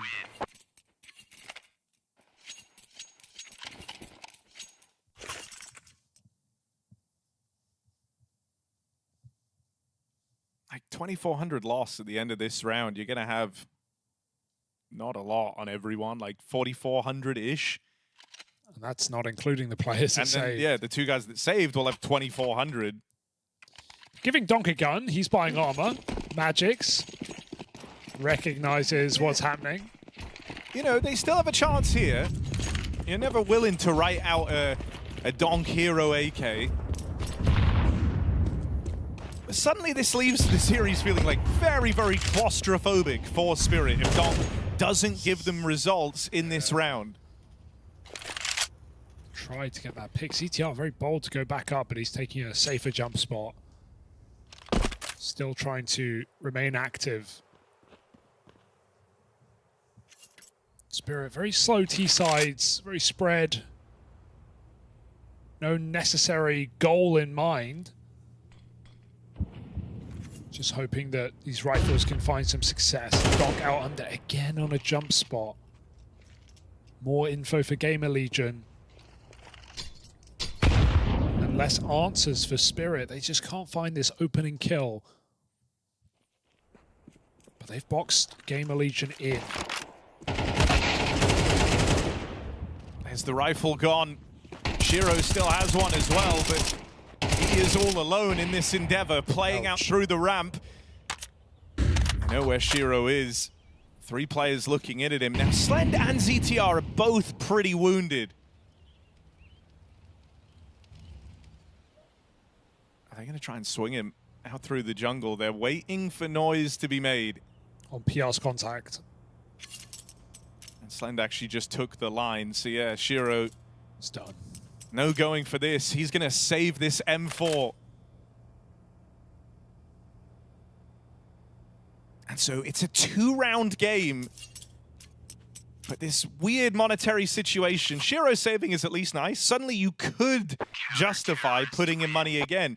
But it's created a chain effect, right? That one save has now constantly left you feeling weird about the money of Team Spirit down the stretch of this game. They could get a buy here. They would have 4 rifles. They're going to be limited in terms of the util. But now you've taken a couple of swing and misses on these like economic gambles down the stretch of this game. And now because of where you are, you feel like maybe you can't go for an explosive play. Like you've just spent the better half of 4 rounds like trying to keep your money in this game. And now you're going to gamble it all on like a quick A pop or a split? Like it's such a high risk move. It might force Spirit to continue playing slowly. And one thing GamerLegion are doing really well on the CT side is not overcommitting to anything. They're not fighting for middle. They're jump spotting all over the map. They're getting info and they're grouping really, really well. So they're just letting Spirit kind of have enough rope to hang themselves, as it were. And sure, like Spirit can still win these slow rounds, right? Get Donk up connector, multi-kill on the cards, but has yet to be seen on this T side. So you could make a solid case for GamerLegion being the favorites right now in this game despite being 2 rounds down. Do we have an explosive round? At bare minimum, you know, if Spirit lose this, it's going to be 11-all. Because they will be broke, finally. All the money bubbles will catch up with them. But that swing from PR, top performer for GamerLegion. He falls first at this critical juncture in the game. That's what GamerLegion lose their front man. That's exactly what Spirit needed, what they haven't been able to get. This 5-on-4, clean and untraded. Waiting all map for it, or all half rather. Magix doesn't go to collect the AK, he still stays in his position. A valuable one, given Torsen's pushed on the ramp. This is an off angle though. Magix reads it. There's your gun. Gifted. Orb fires off, but it's Rez who gets the kill, so Donk knows he can't go any further. That gives him a great degree of kind of awareness for the angles he can play here in the connector. Swinging out past Slend, he will get found. A 1v2, it's not impossible here. The hopes of this comeback now resting on the shoulders of Slend. Lengthy reroute, wrap back around for Zontix, finds himself ramp side. Right now, Magix feels pinned, feels trapped. Slender might have got the spot there on the fall down off the stairs. Seems ready for this, and Slend collects. The comeback continues. 1v2 from Slend to make it happen. Double digits achieved. GamerLegion are here to play. That's an unbelievable clutch up for Slend. He's been missing his shots of the orb for the most part, but puts it down for a rifle and puts it to use. 1v3 when all is said and done. I mean, he gets that kill on Donk as well, right at the start of it, falling out through the connector. And that Spirit, everything went their way. They got into connector cleanly. Donk played his position, got his kill onto the onto Rez out jungle. That's with a 5v4 that Spirit seemingly able to convert upon. And then Slen comes in with a much-needed clutch for GamerLegion, keeping this game going. Another hero gun for Donk. Another Donk death early. He's been trying for that fight a lot, and it has yet to work for him. I mean, dude, Slender's had some like pretty ugly shots in this game so far, but I think winning a 1v2 like that is going to do wonders for your confidence. Suddenly, he's looking very, very sharp. He wants to be involved early. It's an awkward death for Torsen, as it does open up a route through middle for Team Spirit, but on the extremities, it's solid. Magix gets found. Shiro boosted up into the window. Don't go through, Slen. That's, Don't get me wrong, you're feeling it. Yeah. There's limits, everyone has their limits. Position's great. 3-on-2, they got B-apps taken. Oh, God, that molly. Oh, that was too deep. It went too far. Oh, my God, another tag to get the wallbang. Chopper's dead in the meantime. It's just Shiro in this one fight. He's just shoot, just shoot. Oh! They both know he's in here. They're all loving nades to him. Shoot, yeah. Oh, God. By 1,000 cuts, but Slend ain't dying. How is he alive? Yeah, how is he alive? 1 health, plot armor for Slend. Someone up there smiling down on you, Slend. The Juggernaut. And this is done. GamerLegion up to 11. The comeback has manifested. 5 rounds in a row. Economy on the line for Spirit every step of the way. And the eco that could have been is not.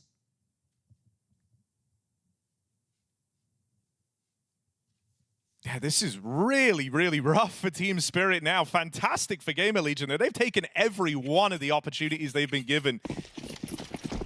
Playing it like champs right now. This is a 5-round streak from GamerLegion, all starting with those awkward saves that Spirit tried to squeak through.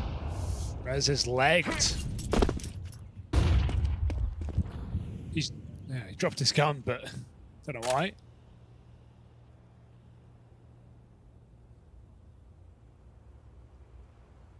So Shiro's AWP at least having value at the start of this round, forcing GamerLegion to play passive, but they've been doing that all half long. Allowing the mid control, rarely threatening this position, knowing it is Donk's playground.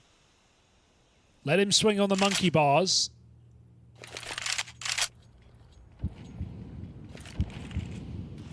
So Spirit take it again. PR in a new position up in ladder. This time it's Chopper tasked with the window lurk. 4 players here for Team Spirit. Chopper goes through. Who's going to hold this smoke when it fades? Yeah, he was going to nade it, but decides against it. Doesn't want to give away his position. Here they come, Con.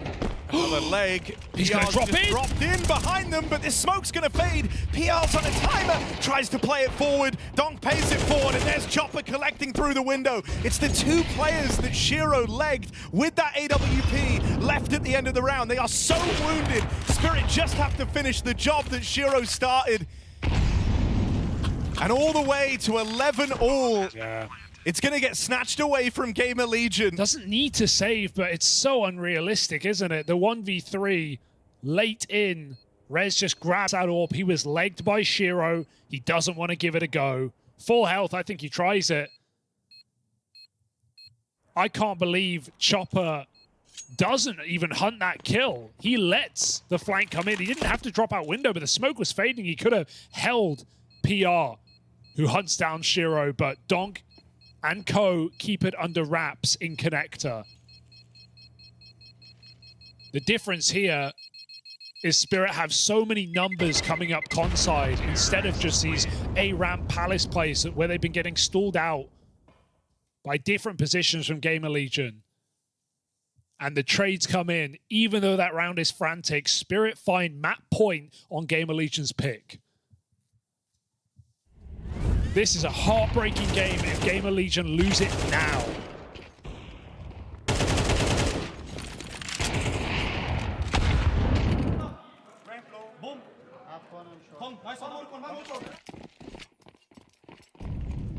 I mean, you can feel in the comms, GamerLegion still high energy. They were believing all the way to the bitter end of that last round.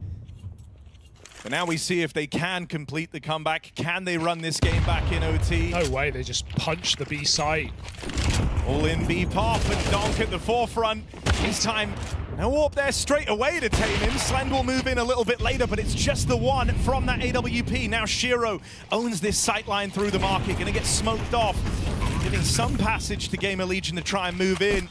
But all three players approaching from the market side. Spirit set up to deal with this. They also have 3 guns trained on this position. With Chopper shoring up short, there's really only one angle left to worry about for the rest of Spirit. And Shiro, quick work made over the first man in. There's Magix with the support, and this comeback gets stopped in its tracks. Spirit will lock in the victory. A hard-fought battle, the full distance in regulation, but they walk away 13-11, the victors on GamerLegion's Mirage. That was one hell of a fight that GamerLegion put up, but Spirit just at the end there enough to keep them in contention to close this out 2-0. Obviously now GamerLegion's going to have to equalize that series, Dust. Yeah, I mean, it was Spirit winning both pistols, so good starts to both halves, but credit where credit's due for GamerLegion, really in both halves. I mean, the first half, it was PR, being a huge playmaker on the A side of the map. He's not just some lurker on the A side, he's a playmaker for this team, and he really proved that on multiple rounds in the first half, whether he was trading or entering. That really kind of helped them get rolling, and ultimately they looked like they were in a pretty good place, but then all of a sudden you have Spirit fighting back in the second half. And of course, you have to mention Donk, but I would actually make the argument that the supporting cast from Spirit showed up in a variety of ways. Zontix having some nice impact. This is a map that he tends to be a little bit more active on the CT side. And then Magix even actually getting some damage done on his own lurking. So all in all, the Spirit crew did pretty well, even if Chopper tried to just push him in a little bit too early in some of the rounds. Okay, let's deep dive. So it was very much like a cat and mouse game on the adjustments that were taking place in the second half, and GamerLegion stayed ahead up until the very end when they finally just got bulldozed by, you guessed it, Donk. Eventually he had enough, torn through that B-apps, the final round to kick it into a 13-11. Also gotta remember the clutch factor from Slen, the 1v2 that he had coming up connector. That's the only reason this game looked as close as it did. If he just lost that one as he was expected to, we probably wouldn't be singing the praises of GamerLegion as a whole whatsoever at this point. Tactically, what did we think about GamerLegion? Yeah, it looked good. I mean, like Dust said, the adjustments looked solid. The T side felt like they put enough pressure on the middle of the map when they were on their offense so that it allowed PR to actually be more of a pivotal lurker on that side of things. So I feel like GamerLegion had a good plan, and they had the personnel in the form of PR to kind of catch the plays of what Spirit wanted to do when they did their own adjustment. And then on the other side, obviously, Spirit has Donk. We all know this by now. I almost feel like it's kind of expected for him to have a couple of pop-off rounds and do the team justice. But like Maui said, Dust, there were other players as well. The supporting cast stood up here. Yeah, Spirit are at their best when Zontix shows up. For me, he's always been the wild card of this team. I know I'm going to get it from Donk all the time now. He's just been doing it for so long until something happens that changes that. I'm going to continue to expect that. When it comes to Shiro, look, he's always been a great defensive opper. If you push into his lane, he is going to kill you. He is very accurate. I've only just challenged his, being too passive, and he's really kind of developed that game over the last couple of tournaments. So what is he for you, Dust? Is he the fourth best stopper? Yeah, he is. He's the fourth best stopper. For me, he is. For you. For me, yes. I put Torsey ahead of him. But look, here's the thing. I am seeing him develop his game, though, and that's what's kind of getting me to put it back in debate, because if Shiro shows us this sign of him that I'm seeing in some of these games where he's taking more aggressive angles, he's looking for plays. There was one round where he was trapped inside a con with an op. He's getting mollied. He's getting just flustered, yet he was still trying to push forward and hit the guy Cat, and he wound up leg shotting him and getting an assist. And it's like, those are things I didn't see Shiro doing in the past, and it really did, help their defensive side for sure. Okay, let's focus in now on PR, because we've spoken lots about him. Obviously, Maui, I'm presuming this is a player that you think a lot of the other teams are going to try and grab after the major. He showed why, specifically in that first half, I'd say. PR is definitely somebody that should be on everybody's radar for a pickup. I feel like round 7 best demonstrates his abilities as he was able to get into the action. But really, I mean, the highlights as a whole, one thing I want to just say about his mechanics, like, I don't think I see any other aimers in tier 1.5 who really are as crisp as he is. Like, the tracking ability is so on point. Generally, the crosshair placement is very good. Like, look at when Chopper actually just pushed into him right there. His crosshair was in the perfect spot for a crouch peek. Like he's so aware of the exact kind of fights that are going to be coming his way. And then I call it like bulldog aim. When his crosshair gets onto a target, it just does not let go. Like that bite just stays right on them. So all in all, like on the lurks, he was extremely effective because Chopper and company from Spirit were pushing him. And if he has to create some kind of opportunity with an aggressive play, he's got the aim in order to take out some of the best riflers in the world in a head-to-head. He's just a diverse player. You know, on a map like this, he plays more of an extremity role on the T side as he does on mini maps, but he plays more of a rotator defensively, whereas on a map like Nuke, he's more of an anchor on the ramp side. So he shows you a full array of Counter-Strike as far as being able to be aggressive defensively, being able to anchor defensively, being able to clutch, being able to find openings in space, you know, even though he's not an entry fragger per se. So those are the types of signs you want to see in a young player, because that means that you can develop him into a versatile star. He's not pigeonholed into one particular skill set. He's going to be able to help you on multiple facets of the game. And when you're a team like GamerLegion, who is kind of maybe lacking for the same type of star power as some of our elite teams in the world, having a guy like that just pays dividends. Let's talk about Spirit now, because it obviously was their map win. It might have been close, but I would argue that the Slend clutch kind of got it there. For the most part, they looked good. They look comfortable. They look like they're doing the job they need to do. Of course, and I would say that one round that just kind of demonstrates the ability of Spirit is round 13. Okay, it's just the second half pistol. It's just that it doesn't really need to be a crazy strategy. It's one that allows the individuals from Spirit to thrive. It's a round where they get slotted into positions, but then the swiftness with which they find kills, Dust, is so absurd that if you're on the GamerLegion side, you were lightly outpositioned on this round. But I'm not going to say that's the entire reason you lost it. I'm definitely going to say that Spirit hitting 250 millisecond first bullet kills is more so the reason why you lost that. Dude, Donk had the headshot before he even got like off the ledge and back off of it again. It was ridiculous. Can we actually see it again? Yeah, Can we see it again? Like the first kill is frame. so crazy, actually. It is. Also, your boy Shiro coming up with the next two in even more impressive fashion, in my opinion, long range with the P250 at bench and window. Like, those two kills open up the B bomb side. Again, those aggressive little maneuvers that Shiro's adding to the game now, that's making me excited that's for Spirit, because now I'm seeing a development. I'm seeing something new out of them. And that's exactly the kind of stuff they need to be doing to try to get back in this race with Mousesports and Falcons. You want to see round 13 again from the start there? Is that what you're looking for, boys? Yeah, why not? Can we get round 13 back up there? They want to see that. Yeah, I just want to see Donk's frag frame by frame if we can. You know, that'd be nice. Now you're just being demanding. Come on, man. I mean, it's just... In the meantime, though, what I will say, on top of just, you know, the bulldozing effect, right, just being able to out-aim you, they also have done a really good job on Mirage, and I've noticed this for the last few months, actually, where they're leaving Donk in, like, more lurk roles in middle now. They're not just, like, using him as a pure entry, and so it allows him to kind of just call his own shots, whether he wants to go into window and try to make a play, which he did multiple times, whether he wants to aggress A-Con, or that he wants to try to swing cat into B-bomb site. It puts him in a position where he's not just entering executes for you, he's actually just seeing what he wants to be able to develop. And I think that putting him in those kind of pocket positions is letting this team thrive more, letting him be like a better player. Dust asked for too much once okay. again. We've had this conversation. We wanted the repeat, but he wanted slow motion. So we don't have round 13, but we do have round 23, Dust, which is obviously where we got to see Spirits take this in the end. Yeah, I mean, this is a very close game. A lot of back and forth, a lot of chess moves going on throughout this, and these time they were all legit.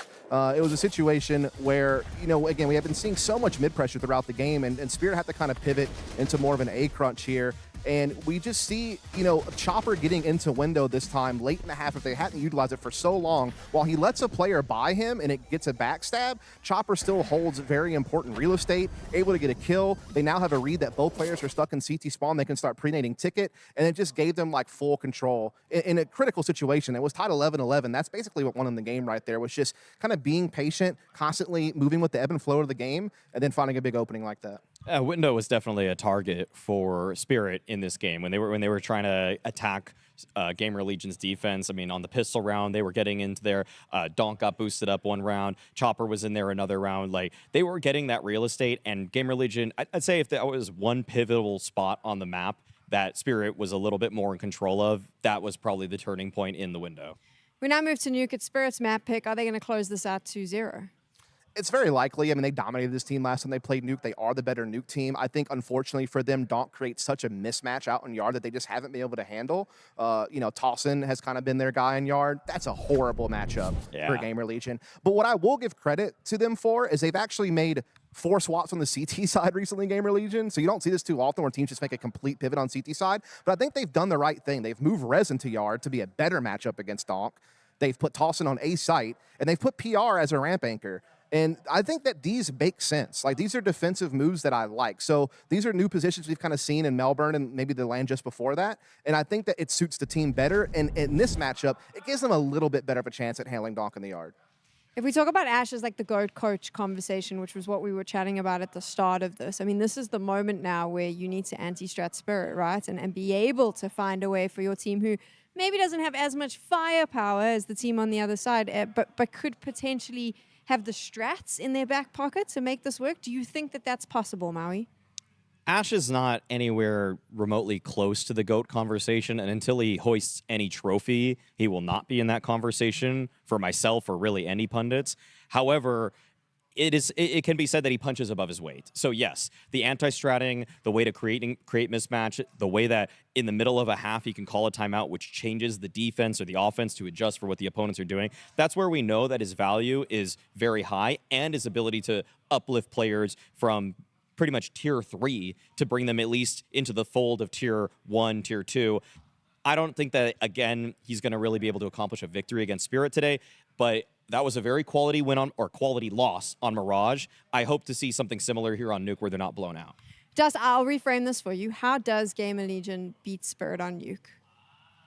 Oh, man. The problem is they got dominated on both sides of the map last time, so it's like they didn't even really have an opening into the game. I think these defensive personnel changes have to pan out. Like, you know, these guys being in these new roles have to be able to adapt to them very quickly and be able to actually fend and slow down Spirit. You can't let Spirit get map control and just run their game plan. Disrupting them is going to be key. And so being able to make those aggressive plays at ramp, being able to make those aggressive plays outside, you know, trying to get Slen's op, which was kind of hit or miss for rounds to Mirage, it needs to be online here because that can be such a pivotal, aggressive tool that you can use on this map defensively. So that would probably be my best bet. And then when they get on the attack, I just think go for your faster paced plays. They're very good at those. They're very coordinated. They have good utility. Don't loll around too much. Just go for the big, you know, impact plays and just ride with it. Be confident.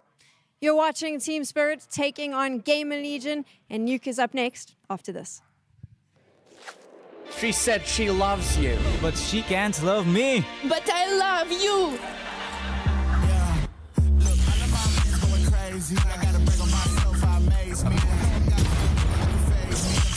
Like I'm back in the 80s. I won't play window anymore. What's going on? Play your role, 1xBet. On to the next one. The human body was built to move. Not trapped at a desk in one singular posture for 12 hours a day. It's time your chair evolved. This is Secret Lab Titan Evo. Ergonomically engineered for you. Gamers, hybrid workers, artists. Backing your every move.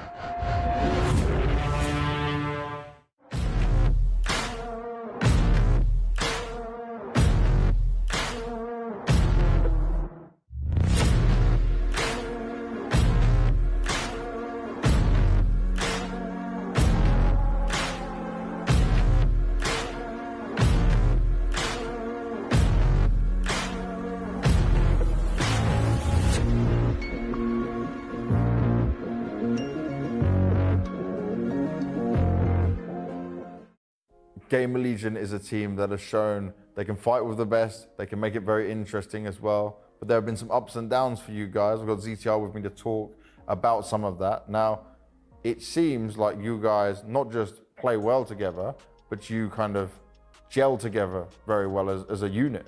Yeah, I mean, I guess it's just very good personalities from everyone. I guess you could say, like, everyone is very welcoming to each other, and I mean, you can just feel it when you play and when we're outside of the server. Everyone really enjoys their time with each other. And yeah, it's not like one guy is the odd man out and doesn't enjoy hanging out with the team. Yeah. I feel like we're one big unit, and everyone enjoys hanging out with each other, and I feel like that really helps us in game as well. And how is that for you as a leader, right? Do you have more confidence with the calls you can make? Like, does it always feel like everyone's believing in following the lead that you have? Yeah, for sure, I would say that. How does that make you feel though? Like, what does that give you? Does that give you extra confidence to call well, like you can do more? Yeah, for sure. It gives me extra confidence, and I think it's like, what do you call it? It goes around, you know? Like, I get the confidence, and when I have confidence in my calls and the team can hear it, then they get confidence because they think, they like believe in it more because I'm confident, you know? So I think it's all a very good, it circles around, you know? Yeah. We spoke last time we were here at a PGL event. We did this sit-down interview about just how things are going, like you and your relationship with Ash, because obviously between in-game leader and coach, it's such an important aspect of the game. But looking at how you guys have gone through all these different things that we spoke about, the major, then these events, how much do you feel like you're developing and improving under him? Do you still see that you're making great progress as a leader in the way you want? Maybe it slowed down a bit because we had, there's less time for like working on individuals, at least for me, but of course I self-reflect a lot.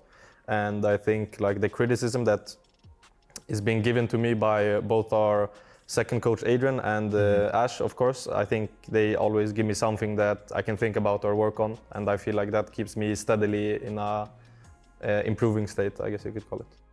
Now, looking at what the team can do here at Astana, you made playoffs at Melbourne, you made playoffs at the previous PGL as well, right, where you do it even though it's a studio event. So do we now look at this as like, you consider yourselves a team that can get to playoffs and you have that confidence and belief?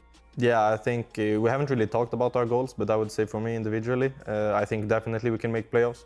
Of course, nothing is gonna come for free and we still need to perform to get there. And then if we reach the playoffs, I think anything can happen because the top 3 teams are missing in this tournament. Yeah. I think the Spirit is the clear #1 in this tournament, and then I think everything below that is pretty much around the same level or if not lower level. So I think it's a really great opportunity for us, and we need to lock in and take advantage of the situation. And where do you put yourselves in that? Like, if you're just saying about GamerLegion as a team right now, I know that's very hard to do. I can see you smiling already. But like, you're talking about the names that are here. Where do you put yourselves currently? Because like for me, I definitely can see you guys making playoffs. Yeah. But I mean, do you see yourselves as, okay, looking at these teams, we should be top 4, we could beat these guys, we could do this? I mean, I have a specific number in my head, but I'm gonna take the safe card and say I think we are top 8 in this tournament for sure. But I think we're a bit higher than that, but I'm just gonna say top 8. Okay, I like that. You're being careful with the wording, so it can't be used against you in the future.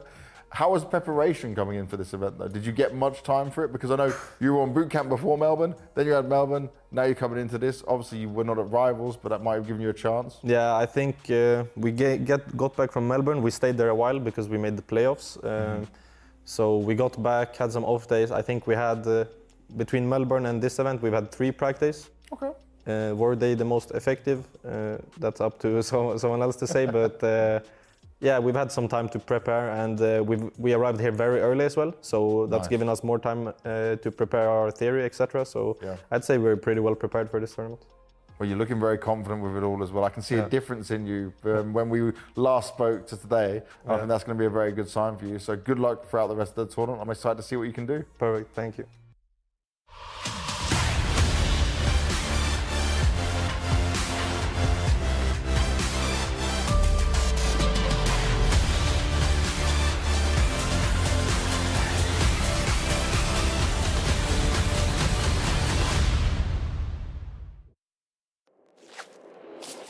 After a nail-biter of a first map, now we get ready to head it to Nuke. This is Spirit's pick in the series, and they are the ones looking for a 2-0.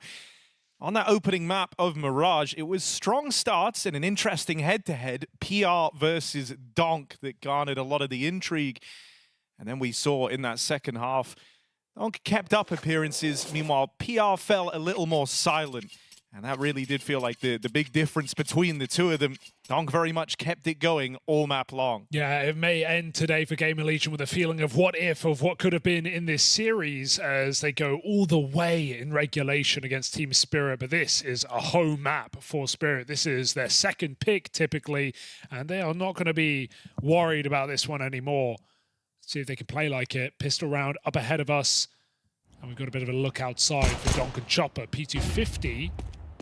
And looking for that first bullet accuracy that we saw earlier. It's instead Rez coming through the smoke and dropping Donk in his tracks. Chopper almost makes it into main, and Rez says no.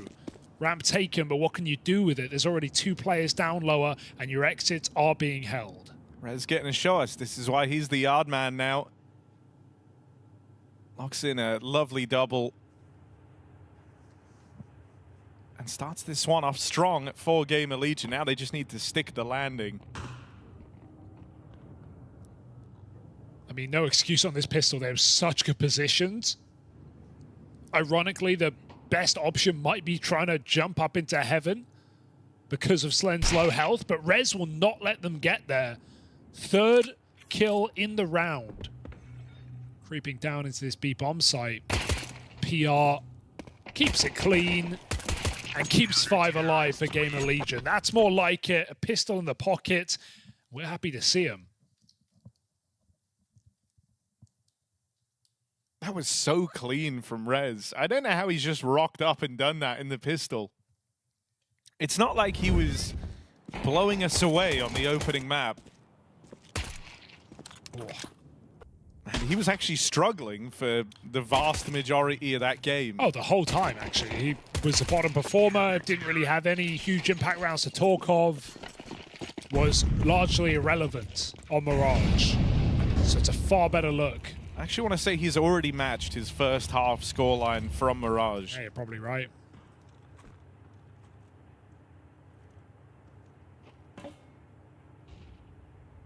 Yeah, 3 and 8. And then 5 and 9 on CT. PR makes some money. Oh, or don't. Torsen makes some money. Oh. Or don't. Okay, he will. Yeah, the Glocks. GamerLegion are not going to relent. Lovely jubbly. All right, no kills for Team Spirit yet, but here come the guns. Actually taking a full eco. Rarity, but T-side nuke makes a lot of sense. Very constricting map. When you don't have utility.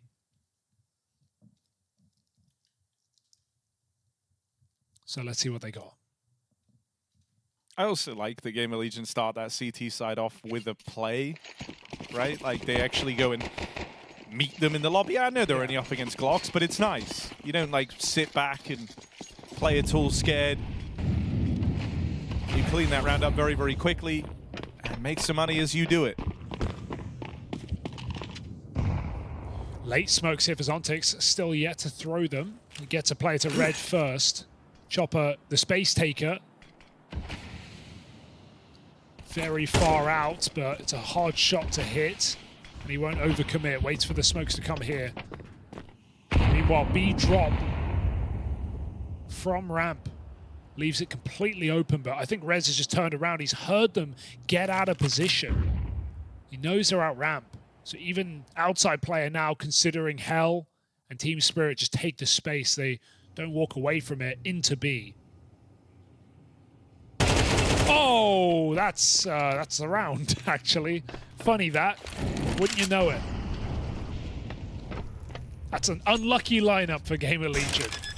Yeah, that's rough. It's like one where the second you die, you think like, oh, our spacing was horrible. Like we were just too close. It's unfortunate. You know, we lined up for him. Yeah, it's fine to just bait your teammate there to, you know, in a hallway like that, just bait your teammate and just almost guarantee the trade. They're just trying to get out with no deaths. And instead they get all the deaths. Also trying to upgrade, but Spirit, they're the ones getting out with the guns.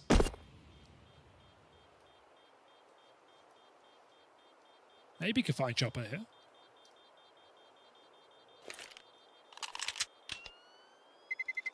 Terrorists win. I mean, it's interesting. In 2 of the 3 rounds so far, there's been no one ramp, right? And instead, you've had double B drops. It started that way in the pistol. Yeah. The only round you've actually had a ramp player was that anti-eco in the second. you know, and I'm curious. I'm curious if for GamerLegion there's like more layers to that. If eventually they hope to try and trick Team Spirit into the ramp hit. Or is this them being nervous because the last time these teams matched up, Yard was a really big problem for GamerLegion?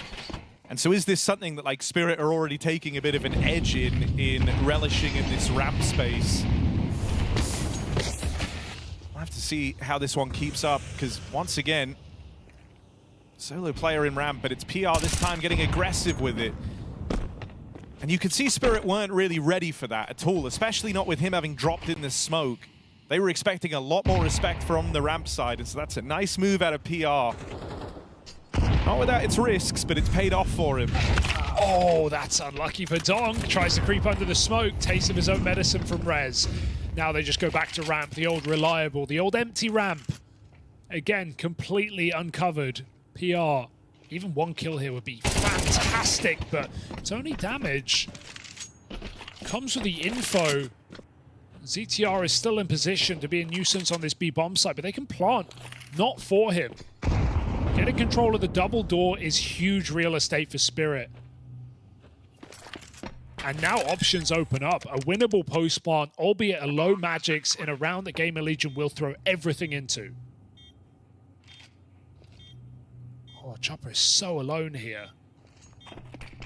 Oh, full blind as well. Shiro can't help him. He does what he can. It's another one of these lineups, but this time at GamerLegion get out with the round. They don't get multi-kill when they line up for old mate Shiro. And they'll continue to build upon this lead. Yeah, there's not many great setups you can really do there in the post-spawn, considering it could be a ramp retake. Magix doesn't know for sure. They were already single, which Spirit were accounting for, and they did fight towards double, but Chopper's just full blind, doesn't get a single kill from that position, and that's when you feel like a 2v4 in that spot is not going to happen. Good trade work for GamerLegion. I think Chopper just needs at least one kill there. Spirit with a timeout early, because this is a weird game right now. Like you mentioned, they're getting this ramp space. It's not been a threat. It's, you know, this is like a cool, you know, unorthodox way of looking to divide the map as CTs, with the tendency to be leaving ramp open, but then they still play usually one or two players down lower. And their Hell players watching, well, the outside players watching they Hell. Have the outside guy watching Hell, and then you have two players on B who, like, based on the info they're getting, can then make a play up through Secret and assist out in the yard. And what that's doing is it means that if you're retaking B, usually you have at least found something outside, and you know they can't be vent, which is like the most important thing. You're able to scramble those lower rotates. So it's an interesting look to this CT side. It allows you to rotate even quicker, right, because of that vent control. It just means, like, if Donk starts fragging outside and getting Secret, then GamerLegion, this strat falls apart. But they've been finding him. He's 0-3. Going through the main smoke now, doing the apex on this A-split. Doc gets him with backs turn. He gets two chances. He only takes one. PR from the heaven, providing some cover. He's the only man in the site. That's really awkward, though. They were both mollying, and so PR's allowed to get 2 kills out. Rez even plays through the main smoke. They didn't know he was there, because earlier on, him and Donk traded places. And so GamerLegion are able to collect. It all comes together beautifully. Missed chances on the opening for Donk, right? Had a couple of kills on a platter there. It was the rotate through heaven out of PR that was their saving grace. And I do feel, you know, a little awkward for those players in HUT. They both had mollies pulled. They're both mollying heaven. That meant they didn't actually have a player in the site ready to kind of swing and deal with PR. It's a mistake you can't really, like, analyze, because, you know, they're probably both calling, I'm mollying at the same time, and it's too late. Yeah, I mean, suddenly that round gets super chaotic, right? Guns out, they find PR probably. It's a more comfortable round. They can get outdoor. It's I mean, it's a sick round for GamerLegion, who do get caught off guard with 2 players back turned. I don't even think, like, Donk should need the double kill for that round to work. It's PR saving the day again here for GamerLegion, looking to continue to be the star. And when you add Rez to the equation, who was a non-factor on Mirage in a game that went 13-11, and he's performing right now in his position, plus there's a whole new element of GamerLegion not playing ramp in this game. I think that's something that Spirit are going to have to problem solve on the fly. I think you're getting a lot of problems leveled at you that you've got to solve if you're Spirit, right? Because also, I'm hesitant to throw it like so, but it feels kind of you know, like we spoke before about the idea of like positionless Counter-Strike. Yeah. It's not being uber consistent Sure. in these moments, who's where. It's not like from the kill feed alone, you're able to piece together how the entire round is playing out. PR has been aggressive through ramp. He's also been one of the guys dropping B with Rez. In rounds where they don't do that, Rez is out in the yard, but even then plays in tandem with Torsen there. And so that's kind of been swapping up. Yeah, you're realizing you have to expect everything. You have to expect the unexpected. I think when Spirit do go lower, they have to be ready for 2 players already there. That is a huge impact round for GamerLegion, and Spirit are going to up the pace. Oh, ZTR will get his one. And in they come. Oh. Slend plucks one out with the AWP. Second man up through the heavens is PR, and there's ZTR with the aggression. That is a clean wipe out of GamerLegion. Just walks through the door smoke as well. No respect right now for GamerLegion. The game plan has absolutely gone to plan, and 5-1 on the CT side. Donk just getting destroyed at the moment. Been getting smoke spammed. Dude, for Chopper, there's still this like wild Pandora's box of like, what about ramp? Like, you know, in amongst all of this, when we're going out fast A and we're running into these super fast rotates, like, are they still not playing any one ramp? PR has been in that A site every time they've tried to fast hit it, and he is the guy that leans over towards the ramp side for GamerLegion. He does start there now, gets a molly in, smokes it, and stays ramp. So again, you can keep them guessing, you can stay dynamic, you can call like, okay, this round we won't play anyone there, this round we will. This round will boost, that's not getting cleared. Last thing you expect especially after not an with empty the ramp. tendency that you've built up all game long, that ramp's clear. The thing is, yeah, if that's a normal game and you're like peeking ramp, you don't see anyone, you think they're probably boosted, man, because I'm not getting any contact. In this game, you go, oh, no one's peeking me, ramp's clear. You're probably not going to check that. A very cool game plan that GamerLegion have proposed on this CT side. I would have bet on Donk at the start of the series here, but I think Slen's on for it right now. He's been getting better and better. I take it all back. Where did his bullet even go? Donk just slides in and out of that shot. And now we have a round, an interesting round, where Spirit have the control that they wanted. This is also like the first time where the name in the kill feed, and more importantly, the weapon they have has kind of shored up Donk for the fact that Slend was down here alone, right? And it's not one of these double starts. It was the AWP posted, holding onto the secret push. And so now I think they will look to link back up with him. He's still controlling the vents. There's no ability to fast rotate down. Might just be the A split. They're going to try and get past Rez. Goes uncleared, gets away with one for free. This is starting to stall out kind of awkwardly, and ZTR collects his kill. No way. Crossfire tears through Team Spirit. They just don't know where to look. Sweden's back, baby. My goodness, what a mow down on that crossfire. Rez just not overcommitting. And Spirit trying to get weird with it again. Like, they have Donk down lower, but they go for an upper split. Maybe thinking the yard players pull back to ramp. They just can't get a read on this game right now. It feels like everything they do, they're doing the wrong thing. They're running into the setups.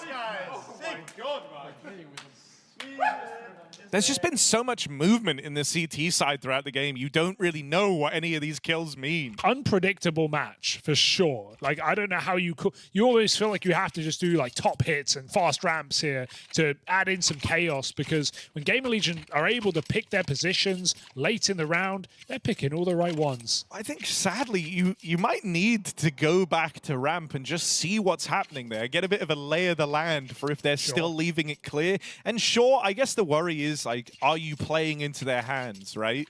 You know, both teams know that ramp wasn't played at the start of this game. But even that feels awkward to Spirit. Like, they don't know that for a fact anymore. They haven't been ramp in a long time. And it's like, even when they get the kill down lower, they were nervous the whole time, I think, about crossing the yard because they still hadn't found Rez, and you just don't know where that guy is in this game. All right, more standard old school round, 4-1, down behind the old smokes. Vent drop is clear for ZTR.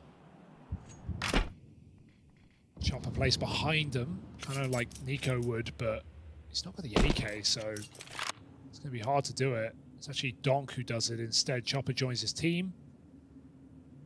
But that means you now don't have the rifle entering into B. And no one's giving Donk anything outside. So into this crossfire you go. it feels like, again, they're really trying to play around maintaining this control over the vent. But this time, PR wasn't able to get there in time, and Shiro, even past that, taps him out. Slend creeping forward, might just be a kill on a platter here. Magix collects that one. And Rez, that's a wild flick back round, but it's not enough to get the ball rolling. They don't know. Torsten, here's the bomb, skirting away. Oh my God! No, it's been dropped to him. He does get dinked in that fight. And he wasn't aware about the player already in upper. But the bomb tumbles away. Torsten low on health. Full reset. It's not a bad call. Try and put distance between yourself and that bomb. But the issue is they're going back down the vent. They're regrouping. As Zontix tries to force a shot out. Torsten holding the top. They don't have time to go back up. Surely this ends lower. As Magix just came from this position, he'll put it down. And it seems like Spirit might have this one finally under wraps. Nice try for Torsten. I think he knows if he just sits still in one of those positions, he's going to get cleared. He's going to miss a timing. He had to catch Spirit off guard. Nice Tech 9 work for Shiro, and that hunt for Magix in lower. Very crisp. Oh, a donk hit Rez with a nice shot. Because it's fair. He did hit that 180. Kind of destroyed him. But yeah, you know, this is Spirit. You can tell, even with how that 3v1 became weird, they never feel comfortable.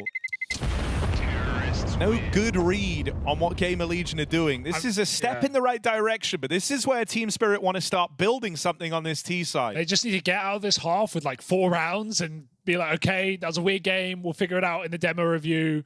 That, you know, they caught us off guard, fair play. But let's just get enough to win this on the CT side. That's what Spirit have got to be thinking at this point. GamerLegion with a timeout, knowing that that was a low econ round for Team Spirit.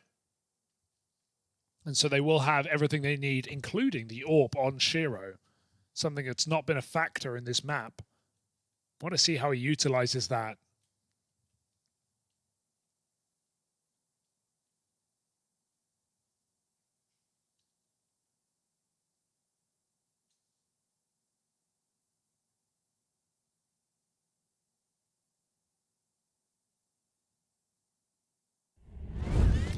Yeah, I'm really curious where he plans to take it.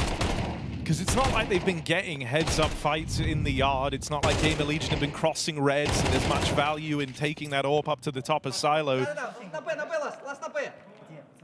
Yeah, that was Doc when he got 180. We've been there. Nobody is safe. Oh God, Dom.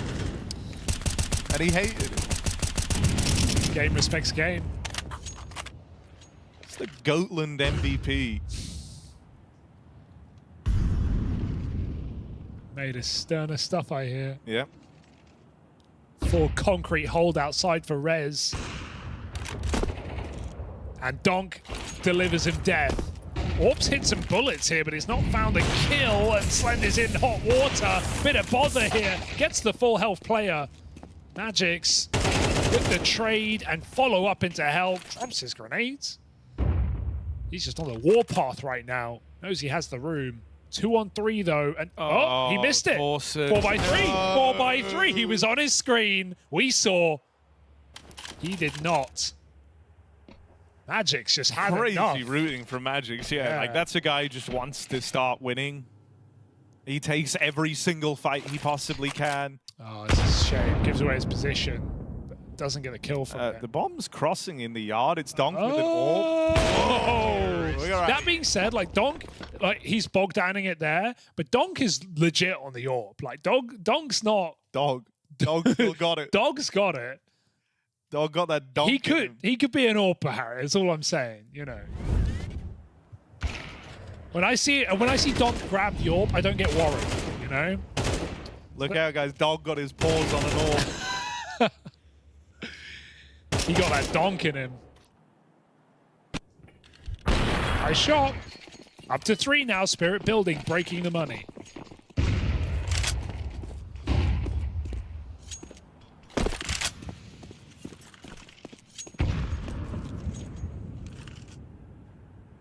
Ooh, They play no one ramp now. They play everyone Ooh.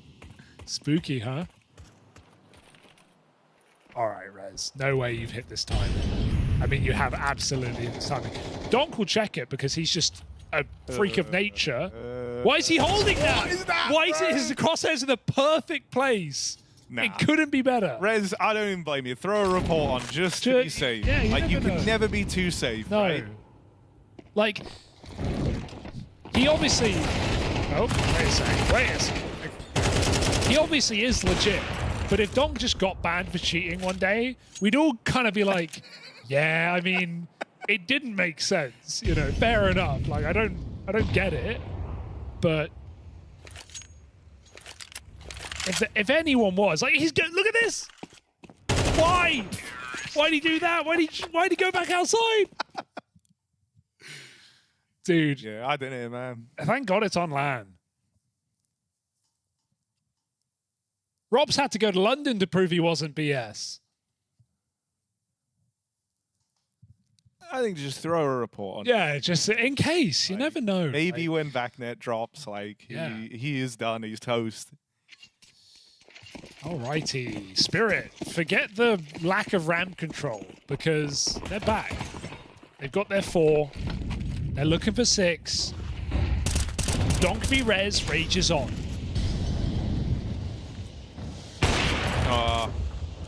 And these gambles over towards ramp, the early conditioning that GamerLegion put in here, the work they did early to kind of give more room to PR on the ramp side has started to falter in the last few rounds. Spirit never really bought in, right? They never just tried to take that position fast or pretend it was empty. Great flash play, Rez getting Donk.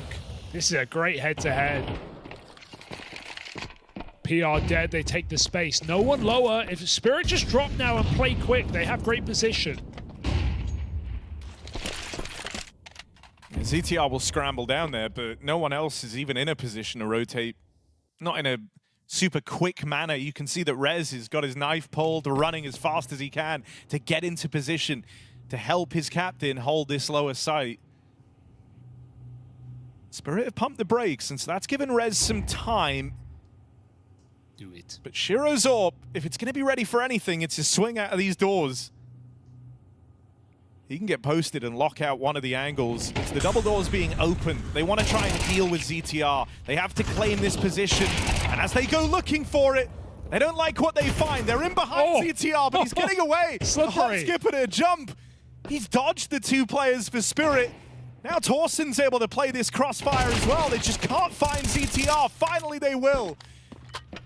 Into the 1v2, but with 8 seconds left, Magix has to plant this bomb, and Slend will swing that door wide open to close one on Team Spirit. Dude, ZTR is a slippery fish there. He got 2 kills, swung the AWPer, jumped out the window, and they bought so much time, and I think that's key as well. It's not just that, you know, he goes for a 3rd fight. If he dies with enough time for Magix to fake, to get weird with it, no, it's an unwinnable clutch. You got players on both sides of the site. Like, as mentioned going into that, Rez was the only guy who could get to ZTR in time. Everyone else was going to take a while, right? So yeah, him buying more time not only left them with like 6 seconds left and a bomb plant still to get, but it meant that Torsen and co were already there. Very, very good stuff from ZTR to make that round happen. Phenomenal half for GamerLegion, and it could be even sweeter with an 8th round on the top. Got this flash play again ready. Break on the smoke to give Rez info. Doesn't see him crossing. Doesn't look like he even wants to go through this. Forget an orb, it's the orb, but it's put down first. Magix again going on his quick routing round hell. Look at him go! Can't find a second. PR does put it to bed, and ZTR with backs turned, wanting to come up secret, has missed the timing entirely. Lobby reset. Spirit have not had any success on the top site in this half. Will they risk it? Unknown positions right now. Torsen could be his round. There's just a lot of players for GamerLegion that are like making their moves and their play, and so Torsen is alone in that top site. ZTR will arrive through the lobby, but he's going to arrive late once that bomb is already planted. Only armed with this MP9. Zontix will offer up a tasty option to upgrade. And leaves it just on Shiro. Rooting though. It's not Quick for him. react on the push in to try and find ZTR lurking in the lobby. Out through the door now. Oh, that was a golden chance for Shiro. We'll realize it the second time around, but Kit on ZTR. Shiro has to close the distance, and he makes it happen. 1v2 for Shiro. Gives some salvation to Team Spirit here as they squeak by with 5 rounds on this T side. Yeah, the stick is admirable, but he goes for the jump shot instead, trying to catch him off guard. And Shiro puts it together to give Spirit enough road to still win this game in the CT side. A very strange map of Counter-Strike. GamerLegion make it interesting, and they send Spirit back to the prac room after this match, regardless of the outcome. They need to look at this one. I mean, yeah, the last time these squads matched up, they got blown out the water on this map, and it wasn't even close. They didn't get a single CT round. All they found was just 4 on the T half. So it was over before they got a chance. Yeah. Like, they barely got to play a CT half. And, you know, I think a lot of it was just this kind of cool game plan early on, trying to manage the yard fights, trying to control the rotates through lower, always leaving options open, and you could feel that Spirit just didn't have their bearings for the majority of this first half.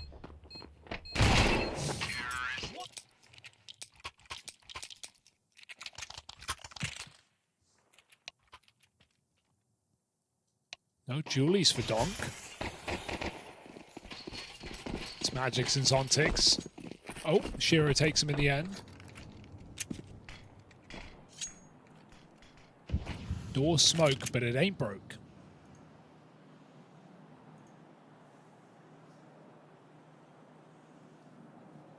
Back on Mirage, it was the CT side where PR cooled off substantially while he came into this hot on the CT side of things for GamerLegion.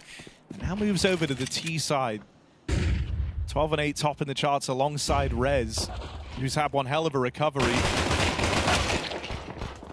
And we will require some mileage out of Rez if there's any hope for GamerLegion in this pistol. They've been picked apart one by one. And that ball never gets rolling for GamerLegion to open up this second half. Team Spirit walk away with a dominant pistol round. Cool position for Magix on a pistol as well, right? You expect to see Julie's hut roof is pretty standard, but you know, Molly's come down all the time. They use that door smoke to put Magix in the corner. And it looks like it's an easy spot to clear, but because of how the door opens, if you just E it, it really isn't. You're going to be looking at main. Got other positions to worry about. Magix gets a lot of warning there, so easy kill for him. And the A site held just fine for Spirit. And hey, if GamerLegion have made this much of a change on their CT side, coming into a game of Nuke here, what's their T side going to look like? Because I've seen both you know, looks of GamerLegion. I've seen really good T sides where they have variety of smoke walls, where they, you know, come through the smokes into garage. They do these main splits that are really meta right now.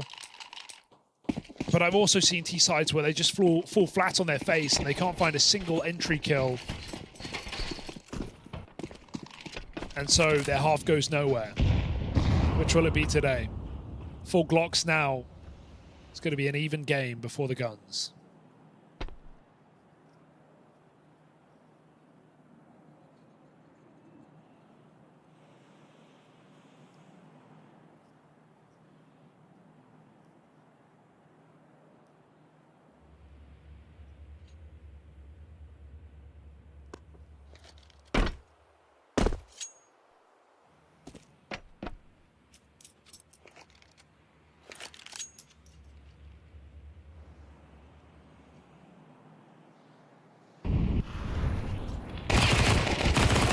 Get him. And they will. All right, though, here's the big test for GamerLegion. All right, because you're already left with this feeling that this has been a hell of a good fight put forth from the GamerLegion squad. They were 1 round away from doing it back on Mirage. They won out the first half here and played a very convincing game to do that. But is this just going to be one where you look back and you think, damn, it was a pretty sick effort, or are they actually going to push Team Spirit to their limits here on Nuke? This round will decide an awful lot. First rifle round coming up. We've got the AWP for Shiro. Bit of a bonus for the rest of the gang. And so the time is now for GamerLegion to strike. They're going to try and cross out in the yard. Oh, Chopper risky down the vents, but it is well timed. As the cross comes through silently after the HE on the smoke. They have no idea. Dom caught off guard. I was going to say he can't get that kill surely. And Rez slides out of there. Chopper should be fine. Gets shot a bit, but blocking on this B site.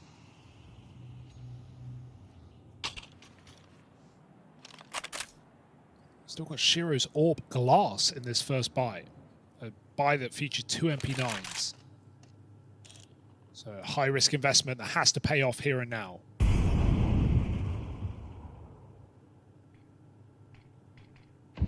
Psych.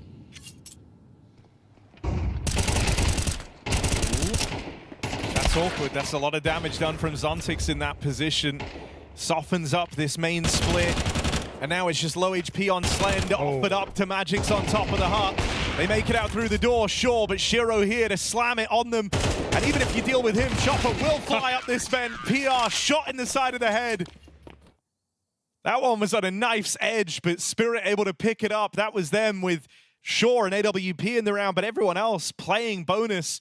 A lot of SMGs, FAMASes still in play, and they're left a man down. That's a guy who sits on hut roof every day of his life for Magic's. I like how he plays forward on hut roof and he sees the feet coming in, and that's when he knows it's a main split, so he pulls back, so it's a headshot angle. It's a harder shot to hit coming out of main, and he gets a better fight. Little detail there to keep that A site all in Spirit's hands. They never lose it. Donk rifling door, watch out, but there's that main split that comes in quick. Again, we're popping top site. Donk only good for one, and it's Rez's Tech 9 that goes explosive on this A site. Bomb plant quick, forget stopping it. The nades will come in late. Spirit are not slowing down, low health. They didn't realize Shiro dropped in, and so Slend ends up in an unwinnable fight. Torsen won't be able to swing this before that molly fades, and so the round was out of their hands. That was a very cool move from Shiro, right? The double nade onto Rez planting the bomb, and he drops as those nades go off. Rez was the only guy who could have heard that. He can't hear anything because he's been HE'd to death. Yeah. And you could see that Slend ended up in a position he did not want to be in once that realization was they've already gotten out of heaven. They're in the site. Good pace on that retake for Team Spirit. I think it's used to be very, very common to slow down, see them slow down too much in moments like that, but they kept the pressure on throughout that entire top site here. I think part of it is the money as well, right? When you know they're on Tech 9s, even though it's dangerous to close a distance, you don't want them to get AKs and then get in post-plant positions. You know you have them stuck on the bomb site, stuck in door, stuck in main, wherever it be. They're not in their favorite positions right there. And so, sure, you allow the bomb plant, you have a choice, but you don't let GamerLegion get comfortable. And that's despite only one from Magic's and Donk in that top site each, so pretty happy with that round if you're Spirit. GamerLegion, back to the drawing board. Slam with the smokes. Yeah, standard cross smokes going in.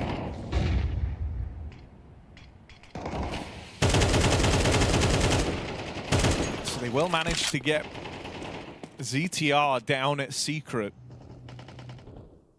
Chopper's been dispatched to try and deal with him. Oh, he knows he's found the gap. He thinks that Chopper thinks right now he's holding the pixel angle. In reality, ZTR's ahead of it, so Chopper is dead.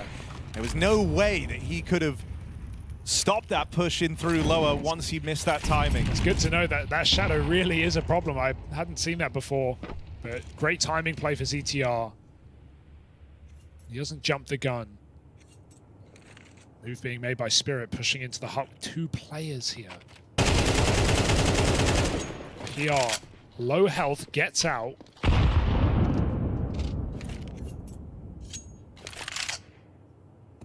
GamerLegion now just waiting for this attack, seeing if Spirit bring it back to the lobby. They won't.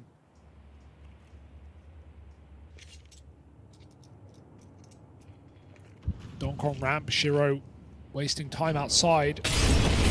This upper hit is inevitable. Only one is not enough. It's got to be Magic's. Shiro in position, lands a tag. Magic's now spotted at the back of the site. They know he's here. They know what to expect. They're trying to close the distance, and Torsen will. But Donk now moves in. Not for long. Dead instantly. He's been getting beat in this game, right? No doubt about it. He's had a couple of nice moments, but head-to-heads have looked pretty favorable for GamerLegion. 11 and 12. No crazy multi-kills to talk of. One and dones more often than not.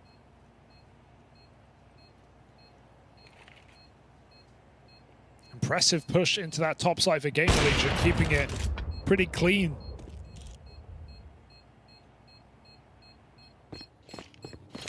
Yeah, I think it's just reassuring that, like, you don't overcook that round, right? Like, 5v4 with 1 kill lower, but also, like, you only have one guy there and the bomb is so far away. Like, that can still be tricky to fully link up and realize, especially as they got stalled back in the lobby when PR took damage. There was definitely a world where you could have overthought that round, tried to get too weird with it. But they keep it nice and simple just with that fast top site hit in the 5v4.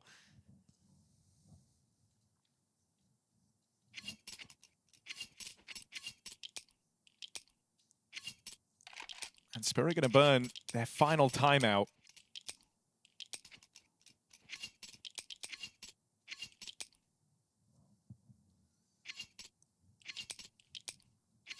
As you know, they might be set up in the lead right now, but that's all thanks to how this half started, right? A convincing pistol, convincing first rifle round.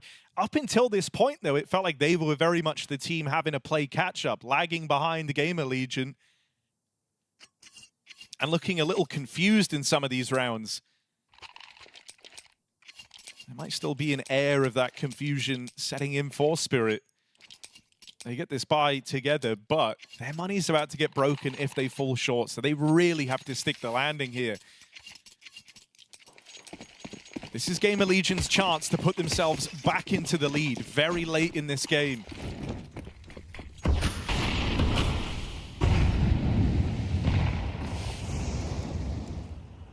Rez v Donk. Rez is having a great map after a very poor Mirage. Taking his time to clear outside, and Shiro on ramp, who holds his position. Molly goes deep, Shiro dodges the flash, looking for a second shot. He hit that, but yeah, for 25? I don't know where or how or Through whatever. the corner, in the leg. I mean, it's unlucky for Shiro. Also lucky for Slen to still be in this round. And Rez has just sat behind main this entire time. Donk yet to see anything outside, still in this position. At a minute mark, GamerLegion working the yard.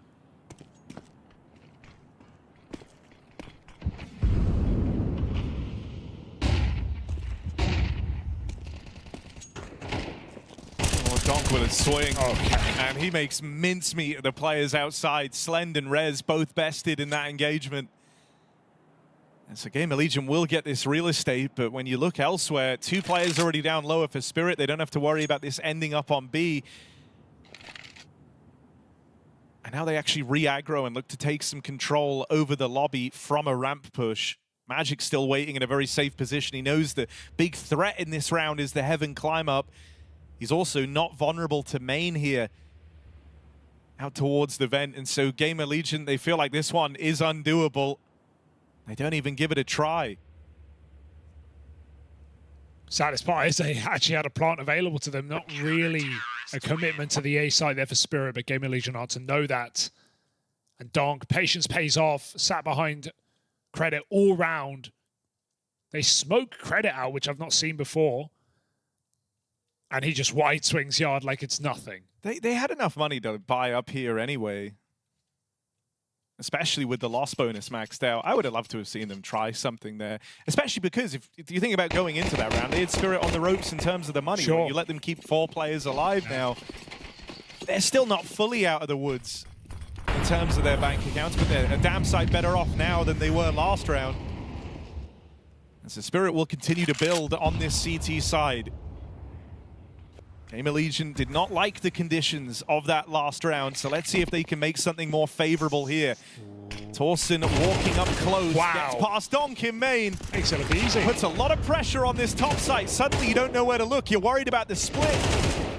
And so PR's allowed to strike out through the door. This bomb isn't even going A. PR's just selling a fake, and they've fallen for it. Hook, line, and sinker. B site is wide open for GamerLegion. Shiro dropped in. Otherwise, he might have been able to assist at the ramp side, but PR is just playing with his food, gets all the info. They are getting exits here, and will that exit turn into an entrance into this B bomb site? Only Spirit can answer that question. They don't want to risk dropping down the vent, and so they will allow the round to GamerLegion in a 3-on-3. Too much uncleared ground on that lower bomb site. Nice mid-round for GamerLegion to actually drop, to cancel the plan and go down to ramp. Considering that had all the makings of an A split with an entry out main and a player outdoor.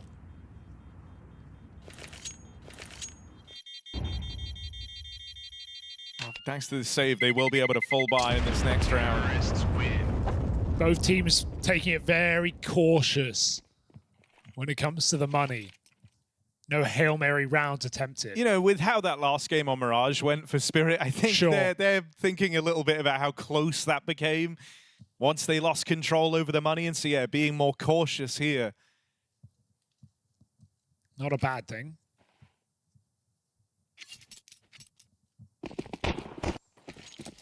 Dropping vent just always feels like a death sentence as well.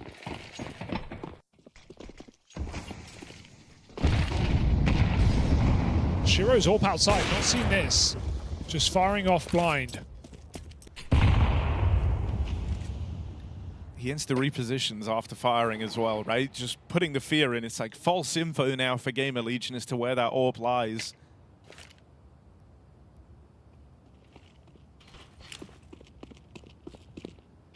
Got 3 smokes.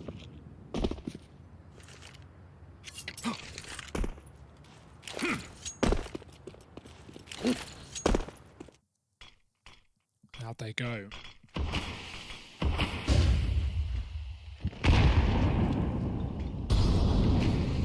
No one lower. This is a huge risk for Spirit. To have 0 rotations. It's Shiro assisting with utility, but it should be Zontix dropping. It's finally going to go down now.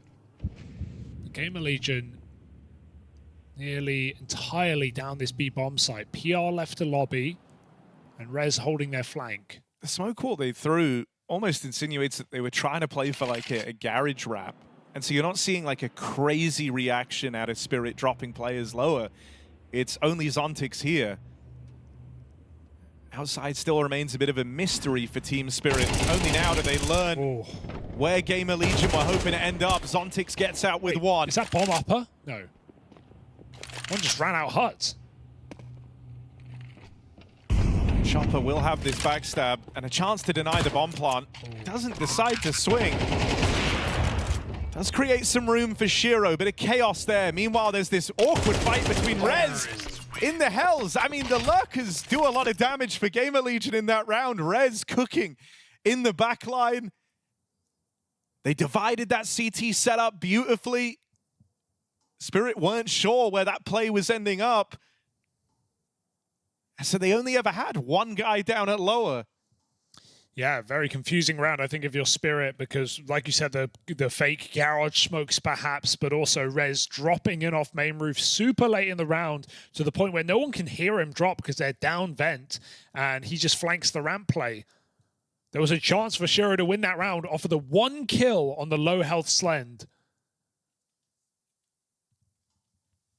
But stopped in his tracks, and money dripping dry as GamerLegion are the ones to call the timeout. 10 apiece.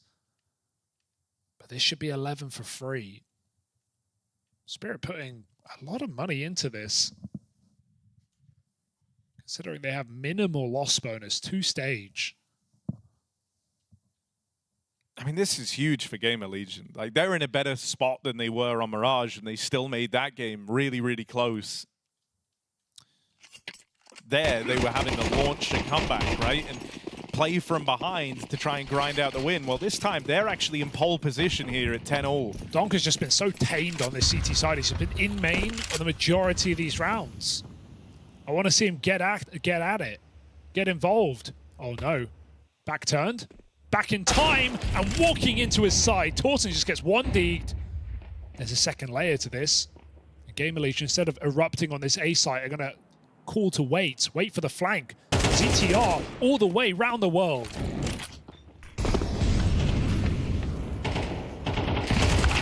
Oh, they try to give ZTR time to keep taking position, but now that he's lost that fight, that's an AK given over to Zontix. It's the big lurk that GamerLegion were relying upon falling out of the round. And this feels very, very awkward all of a sudden. As you try to go out ramp, you have to clear Shiro. If he gets away with a kill, things go from bad to worse. You're 2v4, and this might all come unraveled. This was meant to be where GamerLegion sailed into the lead. They had every advantage. This is what the last group of rounds were for, was for this freebie and the chance to move into pole position. Instead, it's Slend and Rez left in a real rough spot. Trying to play out through the door. Magic's on that swing, brings Rez down low. And I think at this point, GamerLegion know they can't win this. Yeah. And so they have to just relinquish the round. That is a gut punch of a way to give up what should have been you moving into the lead. Just the way it happens as well. They even found Donk 1-for-1. I like this strat, the double layer outside lurk. I wonder why ZTR opts to play into hell rather than climb up the outside buckets. Maybe thinking there's someone going to come up secret. But it just feels like such a safer route to clear heaven from. If you go hell side, you have to be worried about ramp, lockers. You still have to climb up a ladder. It's a super risky position. And his team are ready to hit A. That's the kill that broke this round. Solo play for PR. He's had a few of them in this T side. They've never worked out. Walking out hard on the timing, going out ramp there on his own. Never really supported in his individual moves. And this could be how it comes crumbling down. ZTR ups the pace, makes it down very quick to Secret. So again, beat Chopper on the timing. Starts walking, but is Chopper aware of just how far he's gone? Oh yeah, doesn't want to force it there. Info transpired to Team Spirit. Spirit already don't believe that this is going to end lower. Zontix threw in that one piece of util and instantly rotated away to go and retake ramp. Not only is that kind of strength of Chopper potentially, but this is misinfo for GamerLegion. Right, they now think there's 2 players down in this lower site.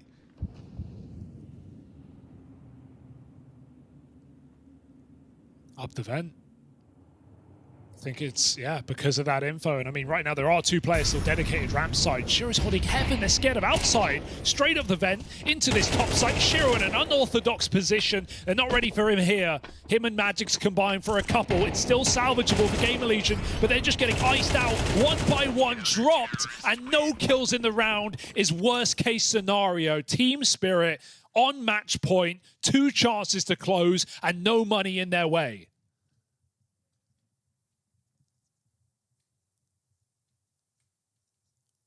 Feels like Mirage all over again. I mean, that one really hurts, right? Even though that, yeah, they are reacting to the idea that there's 2 players in the B site, they do go into an under-defended top site and a top site that's having to worry because ramp was open, right? Zontix was passive, so someone could have crept to hell at any point in that round. You actually had Spirit in a pretty vulnerable position there, and you don't get a single kill, barely even damage. Oh, this is how it all comes undone, is it? ZTR, 1 back. PR makes it down the vent, but what are they going to look to do with this? Is it just the ramp play? Shiro moving in, won't get here in time to stop them spilling out through ramp. Still has a chance to find players on the cross. There's Zontix already down on B, and he's been here from the start of the round. Slen now knows about it. And this vent drop, supposed to find Zontix, still takes them a while. There's a chance here for GamerLegion. It's not impossible. Vent rotate isn't an option for Spirit, and so for the time being, Chopper is very, very late to this retake. Essentially, it's a 2v2 right now. He's walking ramp from outside. This is going to take him forever. This almost doesn't feel worth it to walk this position. They're going to go for this last second. Out ramp goes Shiro, 1v1, and it's free for Torsen. That molly won't do much. Torsen just swaps sides, gets back into cover, chooses his fight. They're running out of time. GamerLegion right there to win the round. The round they had no business winning, and it's Torsen with 3 kills to get it done. I think they had such good timing down ramp. Yeah. I don't know why they're waiting for Chopper. I would love to see Spirit play their timing. They were right there, walk out together left and right, trade that kill. Especially because like you get so much info just around the bomb being planted. You know in that moment you have a 2v1, you know where they're planting because you can hear it. As you touched on, they had great timing, 2 players already there. But instead they stake it all on waiting for their captain on a very...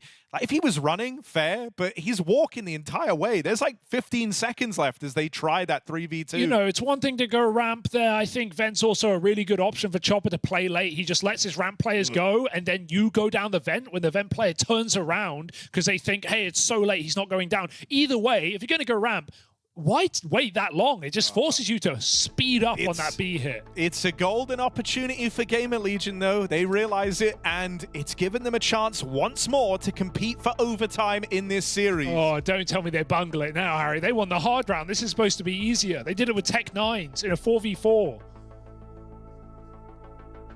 This is a stressful series right now for both teams. You lose a 3v2. You have to sit there in silence on the back of a little tech pause. We're back. My God. I mean, at least, you know, your money isn't broken or anything if you're Spirit. You still have a chance. It's just, you know, is your mental broken after giving that one over? Let's see. Been some rough rounds in this game. Both teams with a full buy. Spirit's looking a little better. GamerLegion, surely they my. This is ballsy. They just set PR in. And they say, see what you can get away with. Cause some chaos. Done that a few times where it's one player out hot, one player outdoor just to try and get an entry and then freeze. And it really scrambles the whole round for Spirit.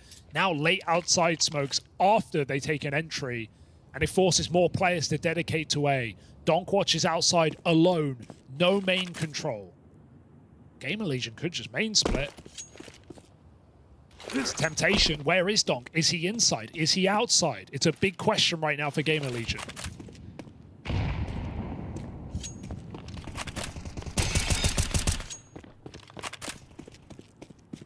They will manage to make it across. I love this. The full sneak past the smokes out in the yard. So often when these smokes have gone down, it's just been ZTR solo lurking on this side of the map. Chopper, as well as the man who is often that first point to drop down lower, died right at the top of the round. And so now it's Magix down here. But Magix is locked in right now. 22 and 15. He is the guy you want here right now. He does have support. Spirit seemingly have the read. They did buy into the idea that GamerLegion might have crossed with these yard smokes. And so Shiro and Magix in position to get the job done. Plant tenuous for GamerLegion. They try to plug in these numbers. Magix closes the distance. And Rez, living on borrowed time here, is boxed in. There's no support available from Torsen. He's locked out. Spirit run the site down, and Doc will be the one to close this. Team Spirit taking the distance on both maps, but when all is said and done, they do emerge as the victors.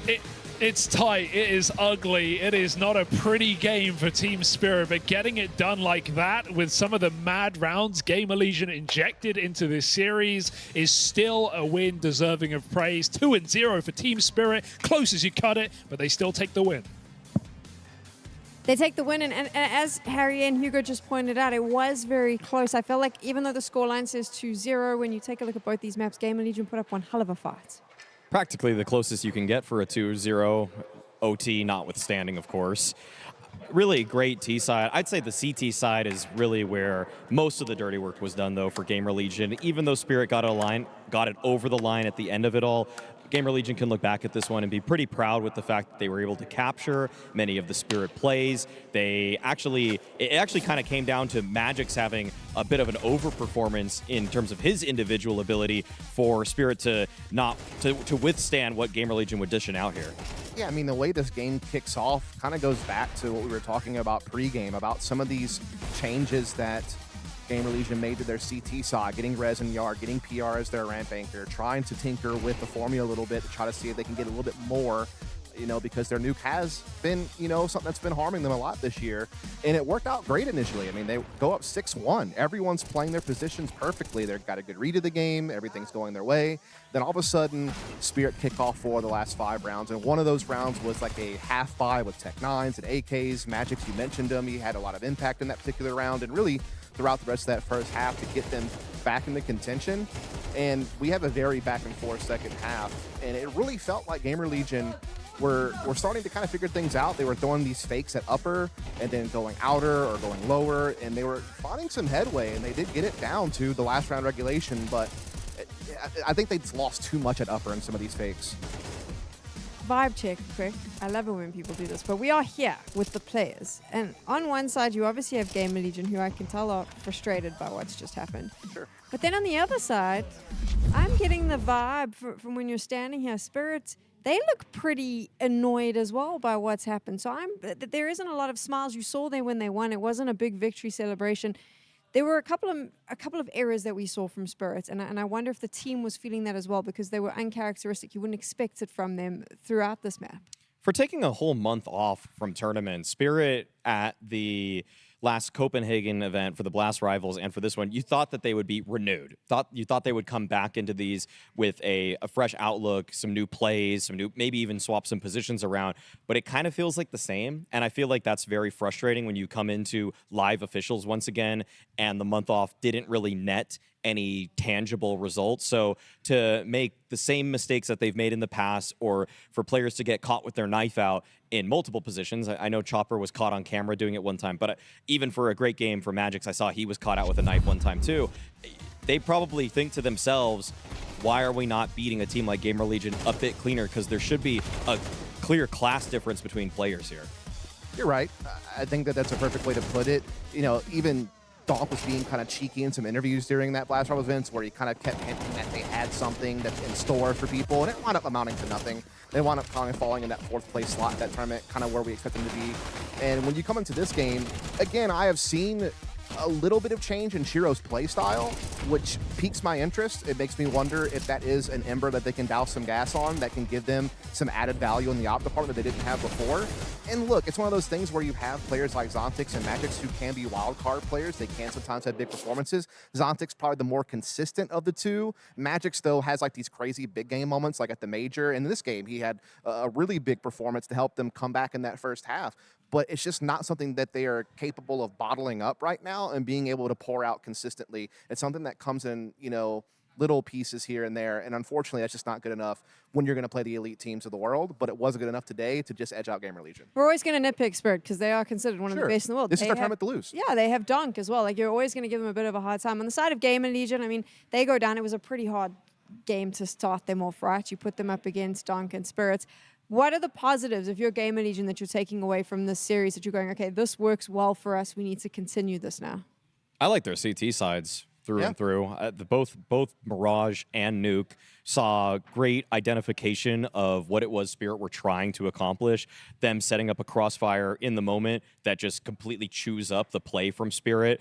All of those moments they can be exceptionally proud of, but and I even think that the T-side game plans were pretty good. It almost just came down to some small moments where certain individuals maybe got a little bit hot-headed, where they would get one kill and they try to go for the multi-frag moment, even though they should be probably more comfortable in the 5v4. I think that's something you're going to go back in the footage and find and say, okay, when we have these advantages, there's no reason to go for a further swing. If we group and just pull off whatever finisher we want, we're in a much better position. So probably just getting a little too excited for GamerLegion players, but they want to really prove themselves with all of the fact that the season was pretty good, and then the no major qualification for them is, to them, a chip on their shoulders.